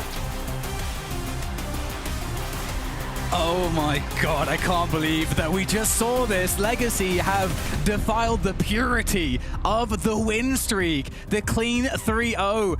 We're never going to see that 3-1, at least not at this Major from Vitality. And I don't know, Anders, maybe it's a relief for Vitality to not have that on their backs, for them to just be able to just cleanly focus on just winning tournaments, because that is ultimately what Counter-Strike is about. I actually think there definitely is an upside to this, which is now they don't have to have no more conversations about the win streaks. Now they can just go back to playing, you know, amazing Counter-Strike. But for Legacy, this is so sick. I'm blown away by what they're showing us. Great play. Let's get the interview on. Vitality do unfortunately fall to Legacy in the best of ones. We heard you just yelling at them a little bit there, Apex, saying, you know, it's only a best of one, but it does mean the streak does come to an end. What's on your mind coming off of this match right now? The streak is not a big deal. It's just the way we played today. We had struggled to enter, like losing that second round, and then they had some great things, like they killed us a lot through smokes, not gonna lie, but yeah, it's part of CS, you know, and a bit disappointed of what happened because we didn't show our best. But yeah, it's nothing done yet, so we have another best of one. The only thing is I don't want to end 0-2 because we all know how the pressure can be, but it's our fault as well. We didn't play good. We should run, we should not throw, and yeah, we lacked a bit of everything. So let's see how it goes for the second one, and props to them. Anything you're going to be doing between now and then, obviously, because it's 2 best of ones in the day? What's the routine for the guys? Well, probably slap ourselves. I mean, we were not ourselves, and it's never easy in best of ones to. If you don't enter well into the game, it's what happens. And yeah, they beat us. They deserve it. They had nothing to lose, as I said in the interview. And yeah, they're not supposed to be here. So that's life. Really appreciate your time, Apex. We'll be seeing Vitality coming back later for another shot. I'm going to move on over to the other side of things, though, because we do have a Legacy taking yet another W here in Austin, a team that weren't even meant to be here. And you absolutely slapped around Vitality in this one. Tell me your initial reactions, Lux, to taking down the Kings. I mean, like, all the game just went to a flow that we kind of knew that we would win, you know? So in any point that we knew that we could win, you know? So yeah, we use our shouting, our scream to get this hype, to get in the mind of the opponents, because yeah, we are not supposed to be here, so we need to use everything to win. All wins is a bonus for us, you know. So I hope it relayed on the broadcast just how loud things were getting in here, because there was so much screaming and shouting going back and forth. When I caught up with Damao ahead of this series, he said he was really happy that you guys got to play Vitality. Obviously, you know, with that result, it kind of shows why. But coming into the match, did you have any idea that you could be this dominant versus the #1 team in the world? I mean, like, I think we could be dominant in this map because it's our favorite map, and it's the favorite for Vitality as well. In IM Dallas, they shout to us like, don't pick Inferno against us now. And we use this rage, this angry to this map. And so as Dumal was, like, in the happiness as well, you know? So it was the anger and the happiness. Final question is, I know you have a little bit of preparation to do for another best of one coming on the horizons today. In terms of the confidence level boost, of course, the fact that you weren't even meant to be here, you go through stage 2 looking almost flawless. How much of a boost is this to the mentality of Legacy, this win versus Vitality? I think the confidence is the no pressure style that we have now, because we started the major with a lot of pressure, and we talked and we said like we wasn't supposed to be here, you know. So what is this pressure? Just play like we play in practice, we play in pugs, and be happy, you know, in screen, and that's it. And it definitely paid off. Legacy ending the streak of Vitality and now going 1-0 here in Austin. Thank you, man. Well done. Absolutely love that attitude coming in from Legacy. Not only, Peter, did they play a beautiful game of Counter-Strike, but to end Vitality's win streak in that fashion, winning is one thing. Demolishing Vitality and making them look silly 13-3, that's impressive. Bye-bye win streak. Oof. And we could just touch on how Vitality looked, but I would much rather just touch on how good Legacy looked. Yeah. I actually think that Legacy played some super solid Counter-Strike in so many aspects of the game, whether it being their decision-making, the way they were shoulder peeking, the scaling, the utility usage. Like, there were so many things going the right way for Legacy. It was super impressive. A lot of smoke kills as well coming in for Legacy, I gotta be honest, but they capitalized on every single moment, and they were the one dictating the game. They were the one, you know, poking around and making sure that Vitality were looking not so good, to be completely honest. I agree with you, Peter. I think, you know, part of this focus point could be Vitality not playing well, not showing up, but look at that. All these smoke kills, all these plays. It's beautiful. It's absolutely beautiful from Legacy, and I love the attitude from them as well, saying, yeah, we shouldn't have been here, so what's the pressure? What are you talking about?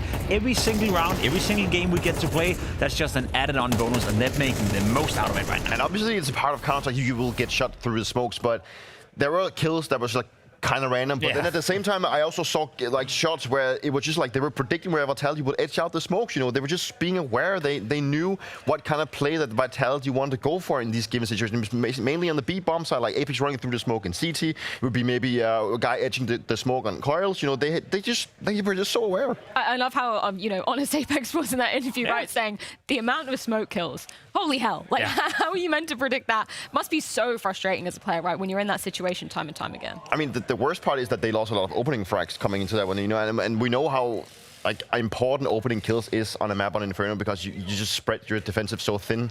And you know, I think the reason why Vitality actually got those 3 rounds in the CDR was because they actually started getting the opening kills. Like, I feel like all the time they got the opening hit, they would turn the round around and actually get it on their side. But every time that Legacy came into the position having the opening kills and could play out the round where they just showed their protocols were really good, they just were the better team. I just love the fact that this put pressure on every single team playing right now. Every single team that potentially can face Vitality in that 0-1 game, they want to avoid that at all costs. So not only is Vitality put under pressure, but every single team in this tournament right now is under pressure to win their opening game. shit was getting so loud in here. Like, let's be honest, you could see just how much it means to both sides of the equation. Legacy obviously getting the better of that situation as well too. Peter, let's touch upon it quickly because we have the pleasure of being joined by you, and you have been in these situations before, right? When the pressure is on you, you enter a best of one situation. All eyes are on you to be performing, and yeah, it's kind of evident that I'm not going to say the pressure, you know, got to them. I wasn't inside the server, but I wouldn't blame them for having that happen, right? No, like for now, for Vitality is that they have a very grievous wound and they need to stop the bleeding. You know, they've come out to this tournament now where they find themselves being defeated in such a way.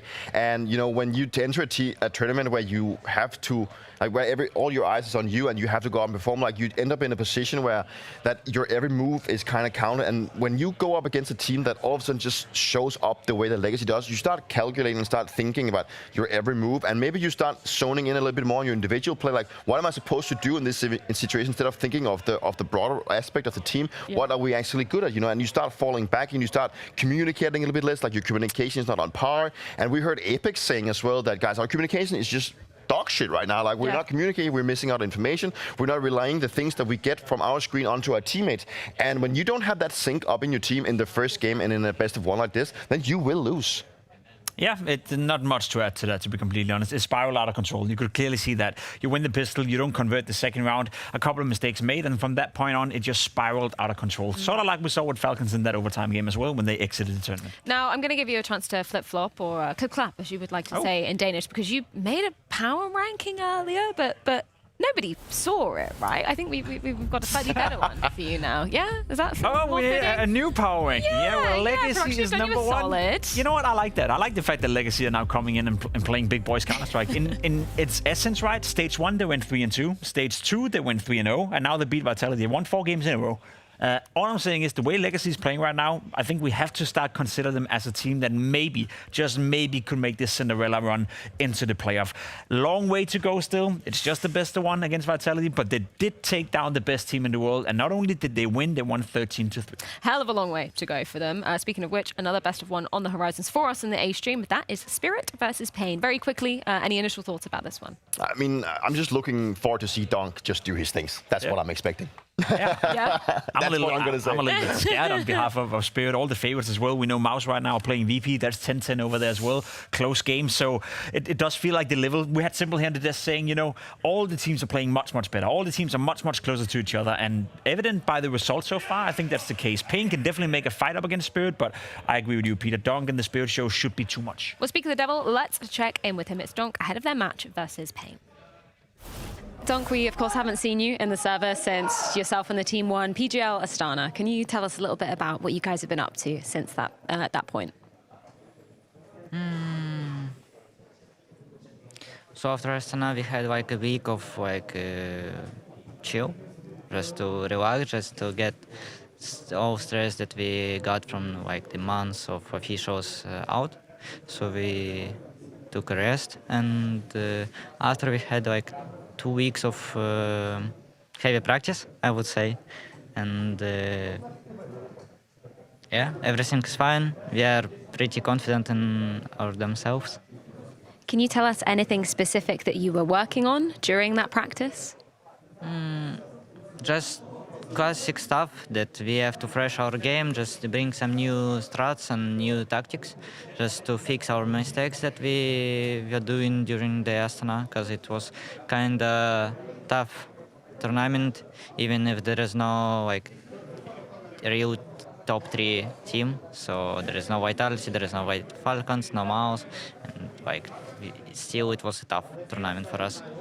Now you enter the infamous best of one stage here at the Major. Pain is going to be your first opponent. How much of a threat do you see Pain? Obviously, they're not in the kind of top 5 teams, as you were mentioning, right? So if they qualify to this stage, they're definitely not a better team. So we won't underestimate them. We will play our game, and it's a best one. So you need to be focused since pistol round. So that's it. We are confident. Spirit versus Pain, that is going to be going down on the A stream in just a few seconds. But if you look on over to the right-hand side of your screen, that's what's going down on the B stream. Very close affair from MOUZ and, of course, Virtus.pro. But it is time to be diving into our second best of one here on the A stream. Yes, thank you, Freya. I'm beyond excited. We're going to see Dust 2 here between Spirit and Pain, which I think is just it's so remarkable how many teams in the Veto have to end up playing this map, in spite of the fact they have a 90% win rate on the map. Spirit, Pain just couldn't avoid it. They couldn't avoid it, and I think that's awesome. I love that teams are playing into Spirit on this map where they have a 90% win rate. Spirit also have managed to maintain an 80+% conversion rate off of the first pick on this map. And generally speaking, the only team that had been otherwise maintaining 80% conversion rates on any map was Vitality, who had like 3 maps with that. And so that kind of places Spirit in that elite tier category on this map. And there's so much to study. There's so much to study with Spirit. And I think, correct me if I'm wrong, Anders, Spirit aren't they the only team that aren't really using Skybox to analyze other teams? So there's almost this extra added layer of an interesting nature of it, where they don't care what other teams are doing near as much, and everyone has every tool to study them, but it doesn't seem to matter on Dust 2. I'm going to be honest as well. Spirit is one of the teams right now that it's not hard to know what they're doing on Dust 2 at all. It's just so hard to stop. Like, I'll tell you like how many of these rounds are going to be catwalk, heavy, and then it's between, catwalk executes and B splits, and you just never know what it is.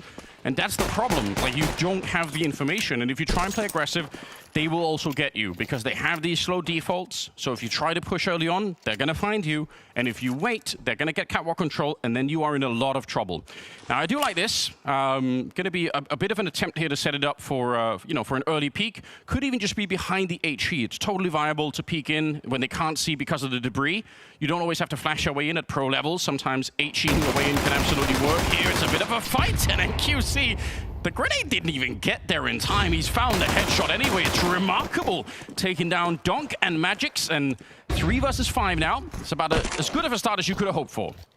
Yeah, so much damage. And there goes Shiro as well, falling to DGT. The Phenom added to the team not too long ago and has been a revelation for Pain. As we see Chopper working his way up catwalk, but it's going to be very difficult to find anything. NQC back at it again, like out of the waters with the dualies like a shark. And he's eating them all up, and it's just Zontix remaining now. And I mean, this is the start that you want to see. If you want to see Pain really give it to Spirit, it does come off the back of a CT pistol. It's a very nice start. No question about it. Playing CT side. To repeat myself a bit, very, very tricky, and it's going to be Pain to pick up the pistol here. So, great work. Obviously, no chance in the 1v5 there at the end. Let's see if they can roll this forward. No bomb plant, so Spirit, unlikely to be investing too much into this. Probably just going to back out of the round, and so that's fine. But for me, the real big question here is about whether or not Pain can make it expensive, make it hard on Spirit to actually keep and hold that catwalk position. But, I mean, we just saw the best team in the world lose to Legacy, so at this stage, anything could happen. All bets are off.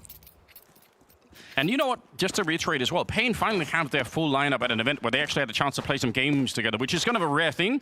For whatever reason, they've been having a long string of terrible luck with not quite having, in Melbourne, they missed out on Vincere, which kind of devastating. They started in Astana without DGT, I believe, where Rick's the coach had to step in instead. So it's been kind of weird, kind of confusing. And now finally at the major, they've managed to lock it together. They made the 3rd stage, which I think many people probably did not expect. So very cool stuff here for the South American team. I think it's interesting because whenever Pain is brought up, yes, that is what we talk about, just those struggles. But the fact is that we're talking about those struggles in the context of, in spite of those struggles, they have still been able to, at this major, do well. And we'll see Spirit making their way into the B site. There is a world where these Glocks can result in a bomb plant, but they're going to go back. And this is good stuff from Pain. This is how you're supposed to do it. You're supposed to essentially be like a sheepdog as the CTs and just guide the T flow of players. Don't allow them into a site. You will give up that mid position, as we can see that's empty on the map, but that is the trade-off for the CTs. Yeah, you're right, and they've done a very fine job of doing that at the moment here. Funneling them onto the catwalk position. The bomb hoping to run in there and just hoping that it was going to be a free bomb plan. Not going to happen. A bit offensive though, Dan, you know. They do have a dragon as a logo and you're calling them sheep. Rough out here, you know. Taking down a couple of pegs from all of that. By the way, I do like this meta that we're seeing. Well, it shouldn't really necessarily be a meta. It's just seeing, you know, because some people have like deviated septums, right? And you want to have the nose strips to allow you to like be able to breathe through both nostrils. Sure. And there's players when they're in intense scenarios, they actually breathe less. Sure. So you're getting less oxygen. Common stress response. Yes. Yeah, you're right. Got to focus on that. Deep breath, everyone at home. You're on manual breathing now. Good luck. It's gonna be third round. And we've got AKs out. Now, again, normally when you have a map where you're this good on it, the downside is you don't get to play it a lot because everyone just bans it against you. But like I said, the freaky thing about Spirit is that they do get to play it all the time because they have other good maps and people just can't figure out the veto against them. And you feel like, well, we still got a chance on Dust 2. Turns out you don't, but you keep thinking that you do. We'll see if Pain is going to be one of the rare teams to actually take them down on this map. Donk deciding not to Molotov out the AWP position, probably because he knows there's not going to be an AWP in this round. So he's like, why am I actually throwing that grenade? Why not just try and check the forward position instead? It makes sense. And this is that scenario that you talk about, cat control, but is it going to be a drop into mid? Is it going to be the hit on the A side? Normally, I would say this is easy to read right now because they've got everyone on catwalk, so you're not in any doubt. But I've seen many, many rounds where Spirit will fall back from this and turn into a B-split out of nowhere. Now, I'm still going to say, yeah, this is looking very catwalk heavy, so should be committing to it. They've got the wall up, and they are walking in. So now it's a commitment. NQC has pushed up, trying to play that close position here, but they might have heard the footsteps already. He needs some backup to get here. Damadeus trying to be that backup. No, it doesn't work out. He's going to go down, and then it leaves NQC alone. Shiro with a headshot onto Big Usira, and now Snow and DDT. It never feels good when you have to save an MP9, but they don't have a choice. Yeah, and it's actually so interesting too against Spirit because you could see that in this particular round, if you were looking at the CT rotations, they, of course, I mean, there's really only Big Zero. That is a CT rotation. He was playing underneath in CT spawn, trying to kind of jockey between, do I go, you know, towards the A site and then try to help Cat walk out, or do I go back into the mid position? I can't possibly know. And the only way to really figure that out against Spirit, I think like you've been describing, Anders, is you need to actually go forward and try to fight for Cat control. And that's really the only way. But if you start doing that, then you're open to long openings and so on. Yeah. So you gotta balance it in the right way. Also, alternatively, if you want to push, you can do it into upper dark, but the problem is for the earlier the rounds, for Spirit, it's Sontix who's going to be lurking up there in that upper dark position, and he's really hard to get rid of. I do want to highlight another thing, try and see if I can preempt this a little bit for you guys. There's a very, very cool strategy that Spirit do almost uniquely, where they double smoke the middle, so they smoke both on the B side of mid and towards CT spawn, which normally would indicate that you're going for some sort of a B split. A lot of teams, we've seen it earlier from Heroic, they will stand in the mid smoke towards B and explode through it. What Spirit do is they turn that double smoke into an A split. So they split through CT spawn with Chopper and Sun6 running through, and it is marvelous to watch. So just watch out for it. They are one of the few teams in the world who are able to execute that really, really well. It's a little bit of an aggressive round coming out, I must say. Donk with a couple of kills. He's been quiet for his standard, even if it's only in the 4th round here, but finally a bit of a multi. That's rough. That was a great play from Pain. Of course, it is something that is not super uncommon, and I think this early too, you know, you'll see CT sides do that. So Spirit, you know, that's something that they are not getting caught off guard by, but you have to hit the shots, and that's, I mean, you've got Donk, so Donk is going to hit those as he has, and now it's just a case of converting for Spirit. And I think for Pain, obviously, trying not to lose too much here. I think at this point, you're not going to be able to defend either site. So you have to be very cautious how you approach this. And they're opting to go for this setup in CT, which is interesting because if there's a split onto B, they might be able to turn this into a winnable round.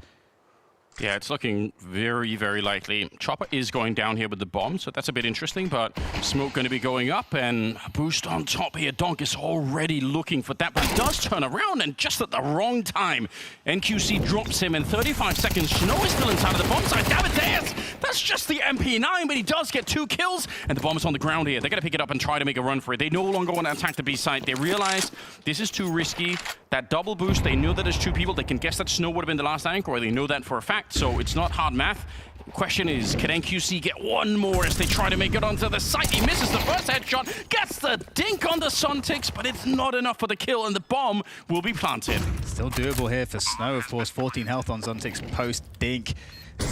Snow makes his way up the ramp, and they should have a pretty good read of his position. It's only going to be Cat already through CT. Those are the fastest timings here. Snow wrapping around the corner, looking for the 1v1. That's how you do this. First 1v1. That's the weak player, but Shiro will lock it down for Spirit. 2-2 is the score, but you've got to give credit to Pain there. That round looked absolutely hopeless, and they made it quite scary for Spirit. Yeah, by taking a huge risk. By doing this boost in CT spawn, they obviously surrender the rest of the A side completely. I'll agree with you, though. The push into middle is a nice idea for Pain. The fact that he ran into Donk is, well, that'll happen every once in a while. But still, I like the energy to try and do this. Yeah, I think it's one of those things where you kind of want to show it to the T side so that they respect it. It slows their timings down a little bit so they can effectively clear for that if it happens in the future. And I think that also allows you as a to have a bit more breathing room for Cat openings as well, because they're going to be a little slower, and you need to show that, hey, we can have different aggressive looks that you have to respect. And again, it's a lower dark push coming in from Pain on the pistols. I mean, yeah, I like it. Like I said, Suntix typically is lurking when they're doing these defaults up here, and you know, he understands, I think, this position really well. You could see even just on vibes alone, he's like, no, I don't want to, I'm not going to be doing this. So probably also the fact that there's no presence long, so the rest of his team is saying there's not a single flash or anything long. That's going to make him feel like the chances that he's getting pushed are a little bit higher. Yeah. So yeah, but they're at the site. And I think, like you say, you know, I think Pain can absolutely expect that this map was going to come up in the veto, and they're going to know that in certain types of rounds, okay, these are rounds where Zontix will be in this spot, so they can group up and try to kill him. But like you say, Zontix also has a very, very good sense as to how to deal with this. And that's when we get into this other territory, this other discussion, where because Spirit get to play Dust 2 so much against teams, they are aware of how teams will study them and how teams might try to exploit them. So they get that extra level of understanding how to counter the counters.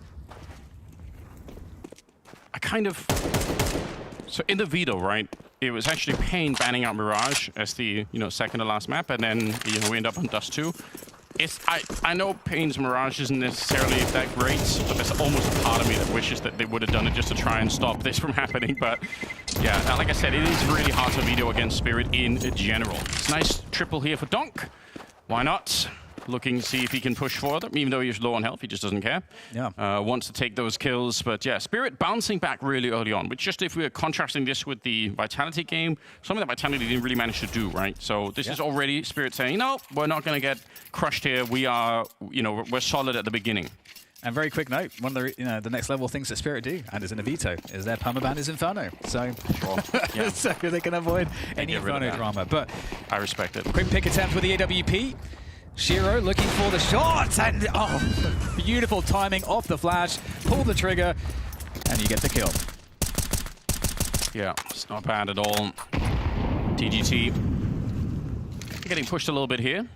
Smoke does go up in the middle once again, so can't really find any easy kills in there. He doesn't have an HE to blow it open, so they're taking a bit of a risk again, gambling 3 to A and trusting that Snow could do something. Now, if this turns into a B-split, Snow is almost certainly going to be toast with a Mac 10 over there. So I do like it. I think this is another good gamble for Pain. To be honest, even if Snow gets attacked, just save the other rifles. That's really all there is to it. So again, think of how long Catwalk control has been in the hands of Spirit and how little Pain know. Like, if you put yourself in their mind, they have no idea what's happening almost anywhere on the map. And this is what Spirit force upon you. It's why they're hard to play. Here we go. This looks like a catwalk execute, and it's not. Yeah.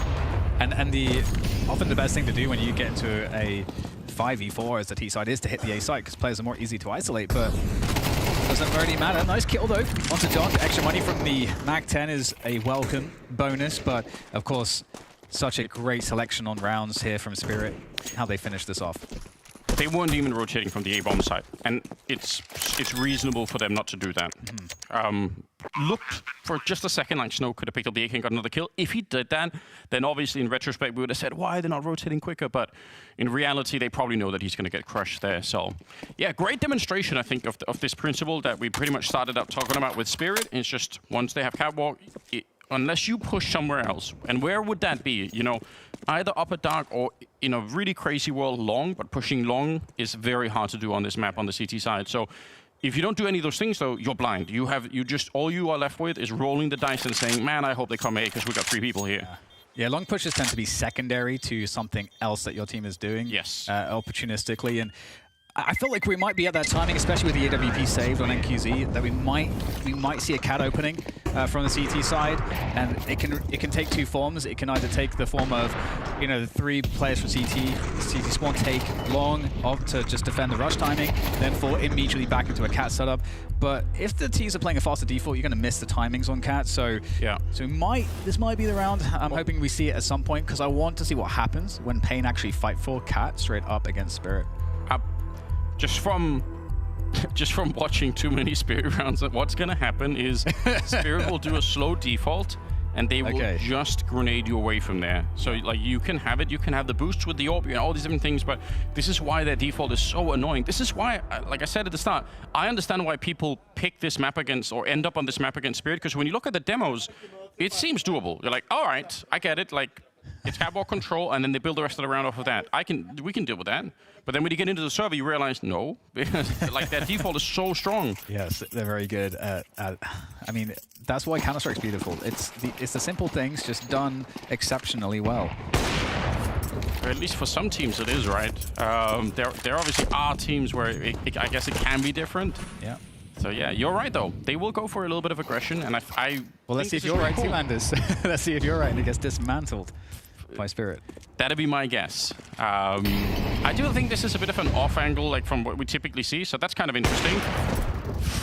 Very shallow peek out of Donk. If he'd swung it a little bit wider there, then the reward would have been there. So still, I'm going to credit Pain for it. It's good thinking. And it was a good chance. That was a chance to get a kill, opening kill. It doesn't work out, of course, and now Spirit's interesting. You know, they got 2-1-2 at the moment. So looking to catch further info plays. So for Pain, they may be expecting Spirit to be at this timing, kind of grouping up on cat. And maybe that would be Pain then going for info pushes. And that's what would be caught if they were doing it based on Spirit's current setup. But now Spirit now gravitating back towards some mid-aggression, but with a late long take as well. So yeah, this is hard to play against. So this is the double smoke in mid that I was talking about. That could mean a number of things. This time, it's not going to be the push for CT spawn, but for sure, Pain is going to stay occupied here. NQC with a very important kill to take down Magix at the beginning. That's what we like to see. There's only 30 seconds left. Great sniping. He nearly hits the third one too. And Davideus, yeah, he's going to get traded out, but still, a man advantage here for Pain. The backup is coming in. And Shiro's here with the AWP walking out long. He's got a smoke to make the cross, and he's got another Molotov to put some pressure on here. Jumping across, and that's going to give them a chance for a bomb plant. Son takes his low on that catwalk position, and he goes down immediately. So it's all on Shiro. Oh, the flying M4A1 from Vincere to make sure Pain win another round. Wow, that kill from Davideus to take down Donk, even though he gets traded instantly, that was so crucial. Oh, yeah. And I mean, it was great work from NQZ as well. You know, I mean, obviously whiffs the third on the third potential kill, but really doing a great job in ensuring that each push was lighter in overall offensive power by getting these initial picks we see on screen here. So lovely work. And it's really worth highlighting that the overall strategy for Spirit really worked. There was only 2 people at the A-bomb side. If not for NQC getting those kills to the beginning, then you know, they've done fine, right? They set up this, you know, double smoke in the middle, and it's enough to keep Pain really far away from the A side. So the strategy was fine for Spirit, just overcome by the mechanics there on the Pain side of things. And they absolutely needed this round. It's so critical here for the South American team to start to pick up some more rounds. And that round really felt like Pain kind of knew what to expect. And the round, you know, if we're looking at it, we're like, wow, this must be really hard for the CTs to read this, which can only indicate that, of course, as you would imagine, Pain very, very, very, very likely understood that it was going to be Dust 2 coming out of the veto. Oh, look at this. Double AWP on the CT side. So Snow has picked up the other one. We we've talked about this quite a bit, but whenever you do this, as long as the T's don't know, there's always a chance that they are a little bit more careless walking into an AWP angle, especially if they've heard the other AWP, as it were, already shoot out. But this is going to be really fast out mid. Just contact play here from Donk, and you could already tell from here, they don't know, they're not ready. Vincere running into the middle, he's not expecting at all to be peaked in that moment. And now the pressure is on. 2 people in B, and a little bit of a push attempted long. Davideus goes down. I don't actually blame him for trying that, because he has to do something to help out his team. Out on long, they're going to find NQC. They still want to push him. They realize he's isolated. They catch Snow in the middle, and NQC on long. They've won every single fight, Dan. Yep. It's, the connection even through the walls there. It's lasering down. Donk lasers him down. And I felt like also Chopper's choice of angle against the long push is so amazing as well, because it's the perfect angle. It makes it the hardest possible fight for his opponent on multiple levels. And it also just shows the cognizance for Spirit at every stage, every layer of the rounds. What is possible for the CTs? What will be a good play for the CTs? Well, here is a better play that would deal with that. And also, I love the confidence that they know the AWP is there, and they just swing in numbers. I mean, that's the level of confidence that Spirit are known for, of course. Yeah. Also tells NQC, right, that we're, even though we had a good round last round, we're not really that scared. We'll definitely trade you out in the future. A lot of things going on there. Yeah. Bit of a shame for Pain, because they needed to build on that last round. Now, again, the money is going to be in a weird position. Nice connection from Shiro. Obviously a terrifying sniper to be up against. Had a real big, hiccup in his career at one point, when he was on Cloud9. Like, that whole thing was a disaster in many ways. But this Spirit lineup is obviously, that's his home now. You can tell. I think, going back to Astralis at Astana when they faced against Spirit on Dust 2, they had, I think, 7 rounds on the CT side. Yes. Showing an amazing game plan against Spirit, but then they didn't get a single round going in up against the Spirit CT side. Yeah. So, Spirit, they are very well rounded on Dust 2, very hard to overcome. And here's that cat control once again, Anders. I've got some opinions about that CT side as well when we get to it. I'll elaborate further, but yes. Catwalk control is back. A little bit interesting though. They're keeping Shiro now in upper dark with the AWP. So not Suntix, just to highlight the difference here. And typical grenades being thrown up here. NQC trying to play inside of them, which I think is really cool. It's fun to see this. Unfortunately, it's a Deagle, so it's really hard for him to get a lot of kills here. If he had the MP9, it's a much more doable task. But so far, he's managed to avoid a death, and that's nice. NQC, honestly, really smart play, I think. Down under 30 seconds now, and they are pushing into upper. Flick onto DDT. That's going to be so confusing. If I'm DDT, I'm like, why is the AWP there? With like 30 seconds, it doesn't even make any sense, does it? Yeah, absolutely. Yeah, Shiro's defensive AWPing is legendary, though, so never going to miss those shots, which is perhaps the logic. And so I do love, by the way, that NQC, of all of those players that he finds, he's just like heat seeking into Donk's face, like the furthest away player. Is that even a good idea? Like, you make him angry? Is that really what you want? Yeah. Interestingly as well, it's not like Spirit are running over the opposition of Pain because of just Donk's star power. Yeah, he's had some, awesome rounds. I think, in particular, the 2 kills on the, I think, 4th or whatever round it was, where Pain went aggressive quite early on the CT side. That was some classic Donk stuff, overpowering on the rifle work. But other than that, it has just been Spirit playing incredibly well on Dust 2 and putting their opponents in bad positions repeatedly. Yeah, it's probably pretty nice. I think you should, why me? That's a why me moment. We've all had some. 6-3. Spirit are absolutely fine with what's happening here. There's no reason for them to do anything differently. They just have to keep on going. Pain, I would love for them to be able to make this a 6-6 half, but you look at the money there on Spirit, that you could tell that's not going to be that easy to accomplish at the moment. Smoke is up, and Vincere wants to play close, probably hoping to get some noise. If sometimes you hear someone jumping up on the other side, you can get the timing down right. He's going to be feeling that there's a lot of people on the other side there. Again, that catwalk being cleared out. Suntix back holding the upper dark position. And we'll see what variation we're going to be looking at here for the Spirit side. Nice shot there onto Chopper. Location now known. Can, of course, molly this out. There comes that Molotov. It's going to force him back, but the smoke is going to allow that safe reposition. And speaking of which, Spirit dropping down into mid. That's been heard. Here's a crossfire, though. Let's see how much DGT and Vincere are able to find. Although Spirit, are they going to commit to this? They are falling back out now. Yeah, I think they are a little bit nervous, and they should be. NQC also would have been there to maybe take a shot. They do have another smoke, I think, on Shiro, so they can recommit to the B-split if they want to, but it seems like they're going to leave Donk in the middle and then just go up catwalk slowly but surely. See if they can test NQC one more time. He's at the low ground now on that ramp, so, you know, he can definitely still get a kill, but they have Molotovs. If he misses, I think they're going to be able to burn him out from this one. 30 seconds, Donk sneaking in. Nice headshot onto Vincere, and now flashing his way back into a safer position. DDT would love to catch him, but he can't. He's just out of there. 20 seconds now. Another great shot from NQC will drop Suntix. We're down to 15. Time is running out here for Spirit to try and plant that bomb. A missed shot there for Shiro. We're down to 8 seconds. They miss one more, and now the bomb finally going to be planted just in the nick of time. But NQC still in that long position. The Orbis proving troublesome to remove. Finally, though, Magix is going to do the damage, and now DGT making his way across. There's the first kill, runs out of bullets, and Shiro with a lethal headshot coming on through for the 7-3 for Spirit.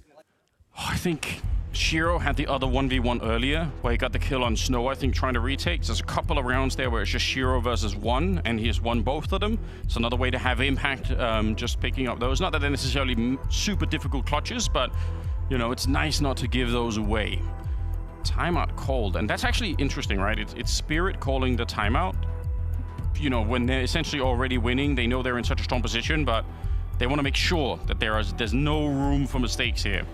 Yeah, and you know, I feel like with Spirit, they are playing so diligently. I really appreciated how it wasn't just a straightforward, oh, we'll drop in, go in for mid. You know, we had this situation where they were using the clock to their advantage. They have time, and they use it to create scenarios which, again, are very difficult to paint. They could have walked into that crossfire that Pain had, where NQZ would have been posted also, like you had said. And even if they get the smoke up, that's still a sketchy scenario where the Pain are ready. Instead, they make Pain uncomfortable by resetting, by resetting, by resetting.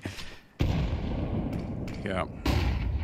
If they'd gone mid, could have been interesting. There's a flick for you. DGT is gone. I do think that's one of the things that just makes Shiro such an interesting AWP player, because you mentioned it briefly earlier that he's known for being, you know, probably the best defensive rifler in the world, but he can get the flicks. Like, it's not like he's not being a defensive rifler because he doesn't have the skill for anything else. He just plays differently, but whenever he's tested like that, it's fun to watch. Yeah, absolutely. Such a key player for the team. So iconic, and Spirit with that 4v3 advantage for the 11th round here, it's making life difficult for Pain. So they decide to go for the long take, and I think this makes a lot of sense. You can't hold on to the site very easily, but you can maybe create a retake position, or at least create a scenario where you can save the guns into the final round. But speaking of which, Davideus is going back into the site.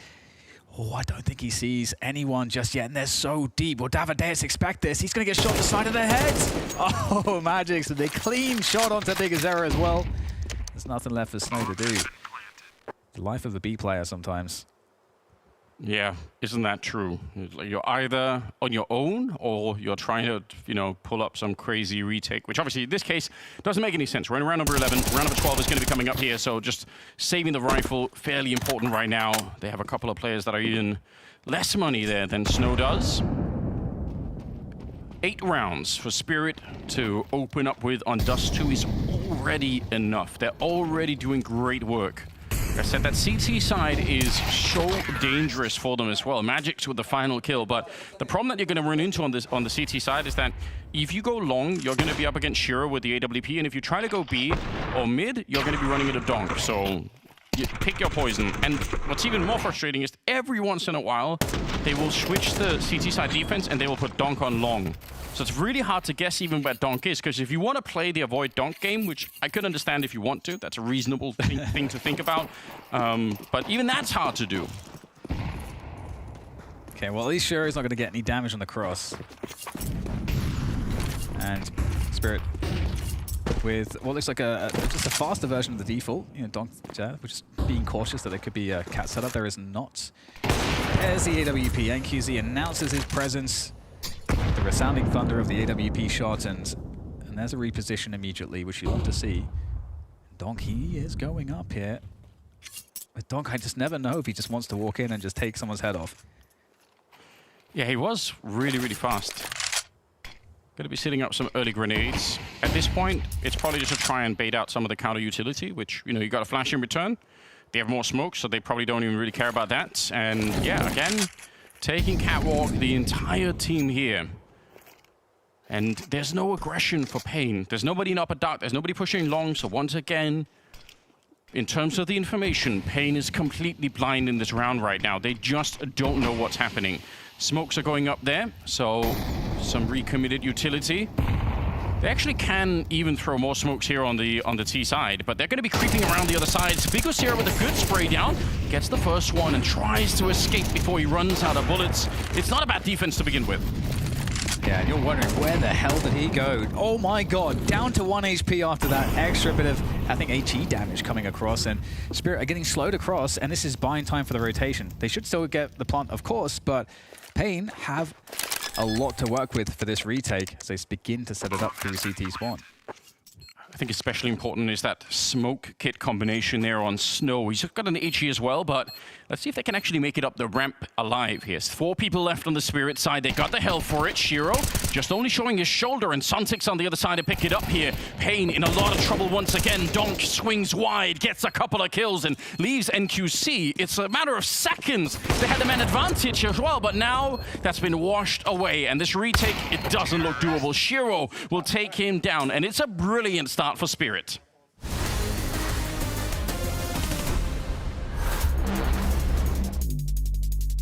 Welcome to Roles and Responsibilities. I'm here with Vincere from Pain. Thank you for joining me. You're the in-game leader for Pain. How long have you been the in-game leader? You've been in this team for 6 years now. Yeah, it's been a long time, but being IGL has been 2 years. When I used to play with PKL, I used to say a lot, give some calls mid-rounds and this kind of thing. So for me, it was easy to play and say rotation and reads, this kind of things. So for me, it was the best decision that I ever could do. To talk about positions on CT side, what's your vision as an in-game leader there? Because some in-game leaders, such as Apex, who used to play, you know, star roles like Connector on Mirage, but then you have the Hooksy style, who's going to be jump spotting B apps every round. I tried to play like a B on Mirage and didn't work well because mid-rounds rotation, guys come mid and let's fight together. If I'm B spot jumping, I cannot have this read, you know. We were playing Navi. That was like a 12-8 for us, the third map. We were in city side and we lost 4 rounds in a row just because the read of the guys from mid was not good. We just made the change and said, guys, these kind of things, it never can happen. Yeah, you want to be in a position where you can affect the round, you can see the full picture. Where do you play now, just out of interest on Mirage? Connector, yeah. Yeah, nice place to be. Nice place to be. As an in-game leader on this team, do you prefer CT or T sides? To play my own game, CT side, but I prefer T side because I can control and think more than CT side. What maps are you really liking right now? You know, what's working for Pain? Nuke is not a secret. We made some changes as well about T side. Outside of Nuke was impossible to play. I now play in lobby because I was like playing for the team all the time and just dying all the time first. And I was, holy shit, what the f are you doing here? We made some change and worked well for us. Pain, take 12! I love that move, man. Inferno and Anubis, if you start T side, you can make 11, 12 rounds. So these 2 maps, I don't like to play BO1, but if you have to play, we're gonna play. Inside of your role being an in-game leader, there's also another role, and that's to be the captain, right? You're looking after a team of some young players, such as Snow. What's it like bringing up someone who's 16, 17 years old when he first joins a top Counter-Strike team? Snow is like a sponge guy. If you say something to him, he just observes all the time. Exceeding all expectations, it is Pain! When I'm not playing, I'm on the server. I just like to leave the Counter-Strike, you know? Vincere, thanks for joining me, and good luck to you and Pain. Thank you.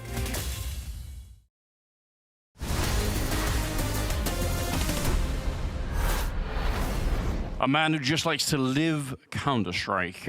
Great work from Hugo in that interview. I appreciate that. We're heading into the second half here, and Spirit versus Pain. Obviously, we're on Dust 2, 90% win rate. On Spirit, we can, we've gone through it, and they're playing much like a 90% win rate kind of team would. So the chances for an upset here for Pain are unbelievably low, in my opinion. Spirit are looking locked in.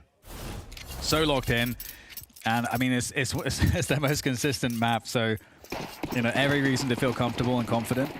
But going into the pistol, we'll see whether Pain can get off to a good start here as well, as they did in the first half. Oh, where that bomb is kind of could be an early indication, although Davide he only spots one at the corner. I think if he spots 3, they are ready to go for the B-bomb side. I think that's why they were in upper so early. But the fact that he only, he only has like a glimpse of one, just one of the sleeves showing out long, he's like, maybe don't do it. So now they're going to just, go back into a more regular kind of default. They've got the smoke and Molotov, so a lot of options wherever they go, really. Yeah, decisions here for Pain. And Spirit actually getting a little active, looking to re-clear the long position to see, okay, 110, nothing here. Let's dig in the Magics into that position before the rest of the team now falls back into mid. So they're expecting this B play. So Spirit kind of primed for this. Don't close with the dualies. Oh, premature peek maybe? Maybe not, because he gets their headshot onto Snow. And now they are getting stifled here, Pain, trying to move into the site, but they can't execute the play. They can't gain any ground before losing 2 key players. And now they're in real trouble. Yeah, Magic's already pushed out long, so Spirit getting so much info on what's happening. And now the shots are ringing through. Davideus goes down. Chopper in the middle. A couple of good kills. Very nicely done. I don't know if you saw that Spirit dropped what amounted to sort of like a modern day MTV like rap video. I didn't see that, Anders. Okay, well, it's good that you didn't, because this is the kind of stuff that'll really throw you off your game. Like, I was watching, I was like, have I done drugs somehow? What's going on? Like, I actually still don't know what I watched. Like, it kept me up at night. I couldn't fall asleep after seeing it. It was wild. But luckily, it hasn't affected Spirit at all. They're in the mix. They're still doing fine. It's 10-3, and everything about that pistol round just worked out perfectly. Yeah, it absolutely has. Still not convinced you weren't, just like someone had slipped some POT into your tea. I was out of it. Like, it made me question reality once again, Yeah. If it's not bad enough, as it is, but yeah. And I wake up this morning, and then Legacy are beating Vitality. I'm like, is this still a dream? Am I still somehow affected? Yeah. So Scouts onto NQC, but not really much else. So very slim chances of really doing anything. And I think they were spotted in lower dark. Donk has spotted them jumping up. So they have such a good read here, Spirit, on kind of what's happening. A little bit of a lineup as Chopper will get a couple. And yeah, they just get completely cleaned up here. Snow would love just even 1 kill, just for the hell of it. But that's not going to be allowed for. Donk will take him down.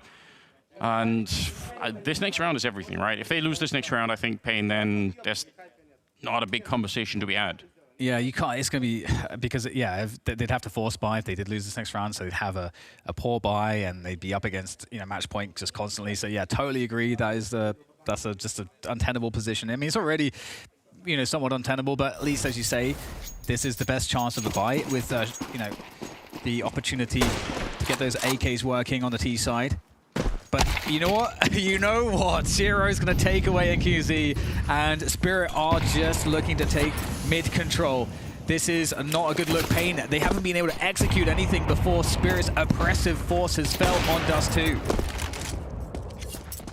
So hard to do anything about, isn't it? You got to respect it. He actually shot the grenade over, and that's nice. What do? Shiro's got 13-6 scoreline, or sorry, 16-3. Numbers are hard, and Donk is 16-9. So you got a couple of players that combined are outputting 32 kills on that CT side.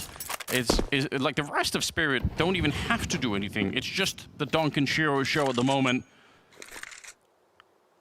Hard to shut down. A minute on the clock. And you love to see the discipline from Spirit, actually. 5v3, they go into passive positions. They don't have to be aggressive. they, Pain are going to be using their clock here to try to set up a play. They have the freedom to do so, and choosing the B side is probably the best, but Magix has pushed A long, so he's gotten an understanding of the timing here, and he's going to have a pretty... Oh, DGT looks for it, and he finds... Yeah, but they still know they've been red, so it's going to feel really telegraphed if they go B. So that even in spite of that, they kind of don't want to walk straight into it. The problem is coming back to the A bomb side instead. You're running into Donk and Shiro, so is that really a better choice? I sort of doubt it. Shiro will take the first one. He does miss the shot on long, but Donk is still here, and he's pretty much won the round. The bomb is up there. There's actually nothing he can do. DDT, the bomb is too far away. Short of swinging this and getting all 3 kills, it's not going to happen. Tries to get a little bit here, but he was already dinked, and Trouble will take him down. So, yeah, I don't know. There are no good choices, right? Either you go into a B attack that was read by Magix, even if he dies, they still know it's going to be B, or you go back into Donk and Shiro. Pick your poison. Well, the problem is it's just all poison, isn't it? It's all going to kill you instantly. Yes. So that's kind of the issue. 12-3. So we talked about how desperately untenable this position is. The only plus is that it is on the T side for Pain, so they can at least construct a round that works off of their buy. Spirit, just everything looks very normal here. The long defense, the early util from Spirit to shut down rush timings, and yeah, Spirit long control in the 2-1-2 setup. Floating off of that long position now, perhaps expecting Pain to gravitate towards Cats or mid. I mean, they're moving around a lot, their Spirit, at the start of it, so... But eventually they say, all right, 3A, see if they can provide some pressure here. But obviously, if you peek this corner, you're going to run into the AWP, and you're going to be grenaded down right afterwards. So it's a pretty lethal setup. And again, over at the B bomb sites, like I said at the first half, the problem is you run into Sontix and especially Donk. Not a fun time.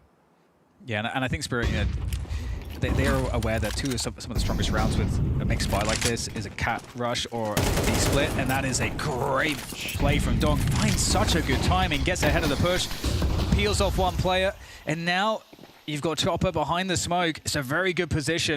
Spirit seem ready, but Snow, that's a huge pick onto Donk into the site, and that's going to destabilize the defense, but there's still one player left here. It's Sontix. Great grenade. Davidea still coming in from the...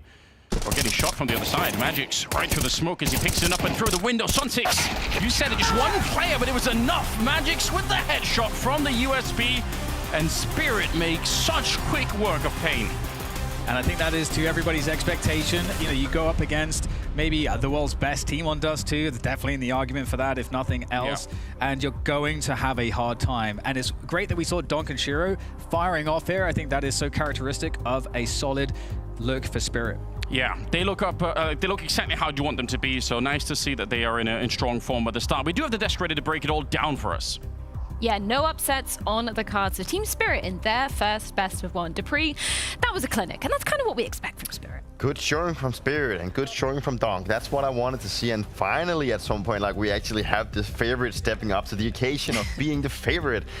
So for them to go into the tournament, getting a win 13-3 against Pain, that must be feeling really good. Early good signs, but there's 2 main takeaways, and that is obviously, as you said, Peter Spirit living up to their favorite role at this, I guess, game, but also at the tournament. Second of all, you have Shiro and Donk both playing well, and I know it may be on a cheap notice, it's against Pain Gaming, it's just the best of 1, but if Spirit want to win the major, and that is the goal of theirs, let's not forget, they're here to defend the title. They are the reigning major champions. If they want to win this tournament, you need Donk at your best, you need Shiro at your best, and this was the first early signs of that. You say it's on a cheap note, but we're talking about this in the context of Vitality just living up to Legacy. Falcons doing the exact same thing back in stage 2, so you can never count anybody out, of course. Any other takeaways you have from the Spirit side of the equation for moving forward? Obviously, small sample size, but great to see the individuals shining on all cylinders.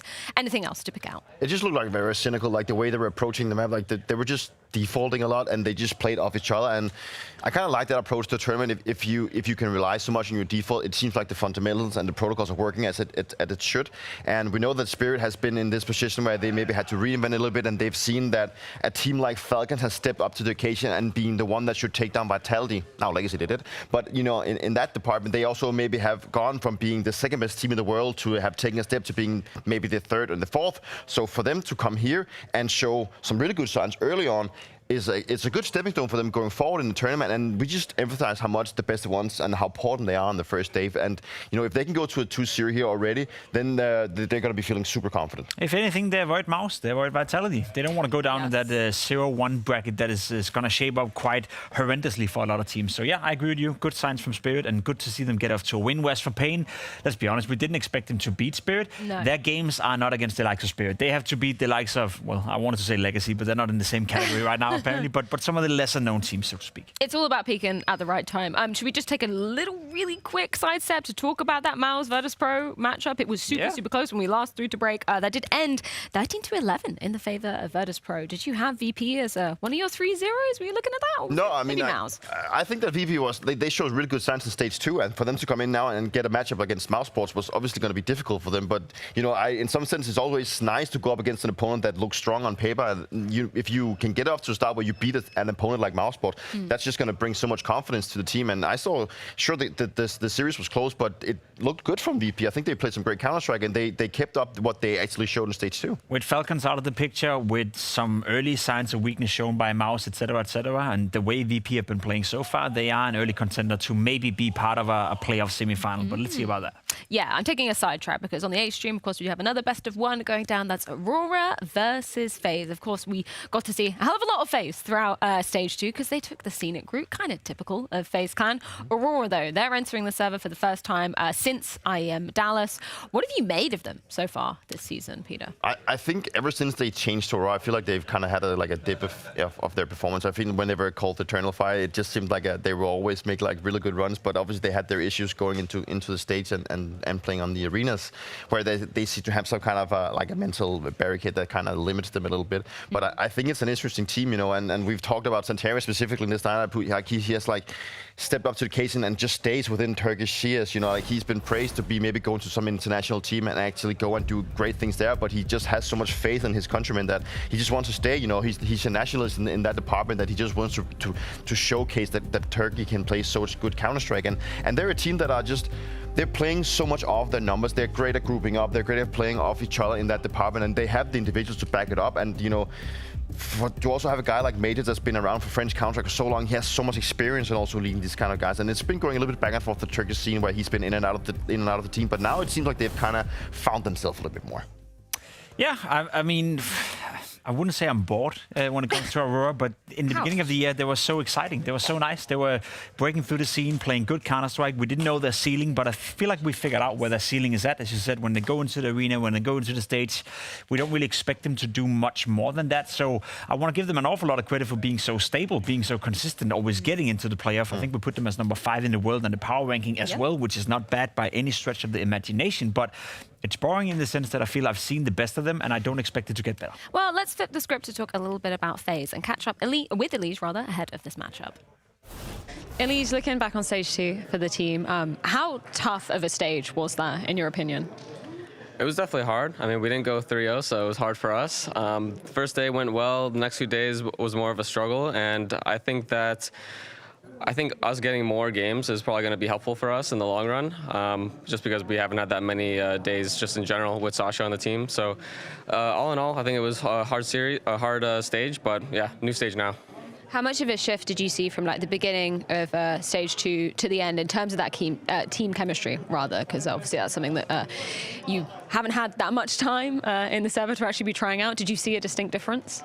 I mean, it wasn't huge. It's always a bunch of small things, just piling on top of each other.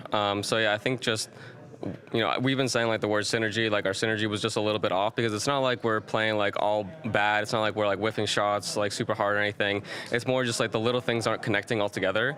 And the last day, I think that we did a way better job of having that flow, feel better with each other. And I think that's what's the most important when we're playing these games, because everyone here is ready to win. There's going to be upsets left and right just happening constantly. Some of that is from best of ones. Other than that, it's going to be the pressure, because the major is super important. We all care super hard about it, and yeah, it's going to be tough for everyone. Aurora, as your first opponent in the aforementioned best of ones, what do you think about them as opponents? They've been hard. I mean, they've been playing well this whole year. They've been playoffs, I think, every single tournament. So yeah, obviously no slouches. We're going to be playing them on both of our perceived best maps, so it's going to be a good series for us. As Elige mentioned, maybe lacking some synergy back in stage 2. I think that was kind of evident, Jacob. There were moments where, yeah, the individuals were showing up, but it's just about getting that team chemistry together, which wasn't always on point. They were super inconsistent. Day 1 in stage 2, they looked good, they looked sharp. Day 2, day 3, when they lost the best of 3s, they didn't look great. And on day 4, when they had to qualify, they were under a lot of pressure and didn't play their best brand of Counter-Strike. I'm curious to see if FaZe are now coming in alleviated from that pressure, able to play good Counter-Strike, or at least able to free up the individuals. Maybe lack of synergy, maybe lack of team play, maybe lack of a depth within how they can approach the games with Simple coming in, but the individuals should be enough to make every single game competitive here at the Major, and I'm not sold on that yet, and that's what I want to see now. I love they touched on the whole synergy, because that is what I feel like is the bread and butter for them moving forward, because I got to sit here when they were playing their elimination game in stage 2, and you could just feel how it shifted from being so good in the beginning, and then it just shifted over to MRVR making a comeback, and they just lost this edge of them communicating so well between each other, but also making the right plays off of what information they have. And if FaZe does not rely on that, then I think it's going to be looking very grim for them. Well, let's see if FaZe can put pen to paper and arrive. Fired Up versus Aurora. That's going to be going down after this short break on Anubis. Look at that!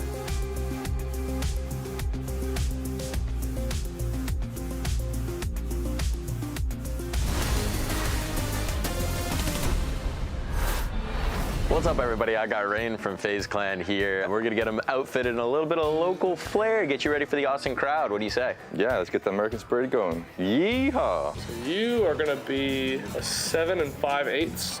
All right. So how far down I put it? You want it to sit eyebrows your ears and above my eyebrows. That's a classic. Howdy. That's a good look.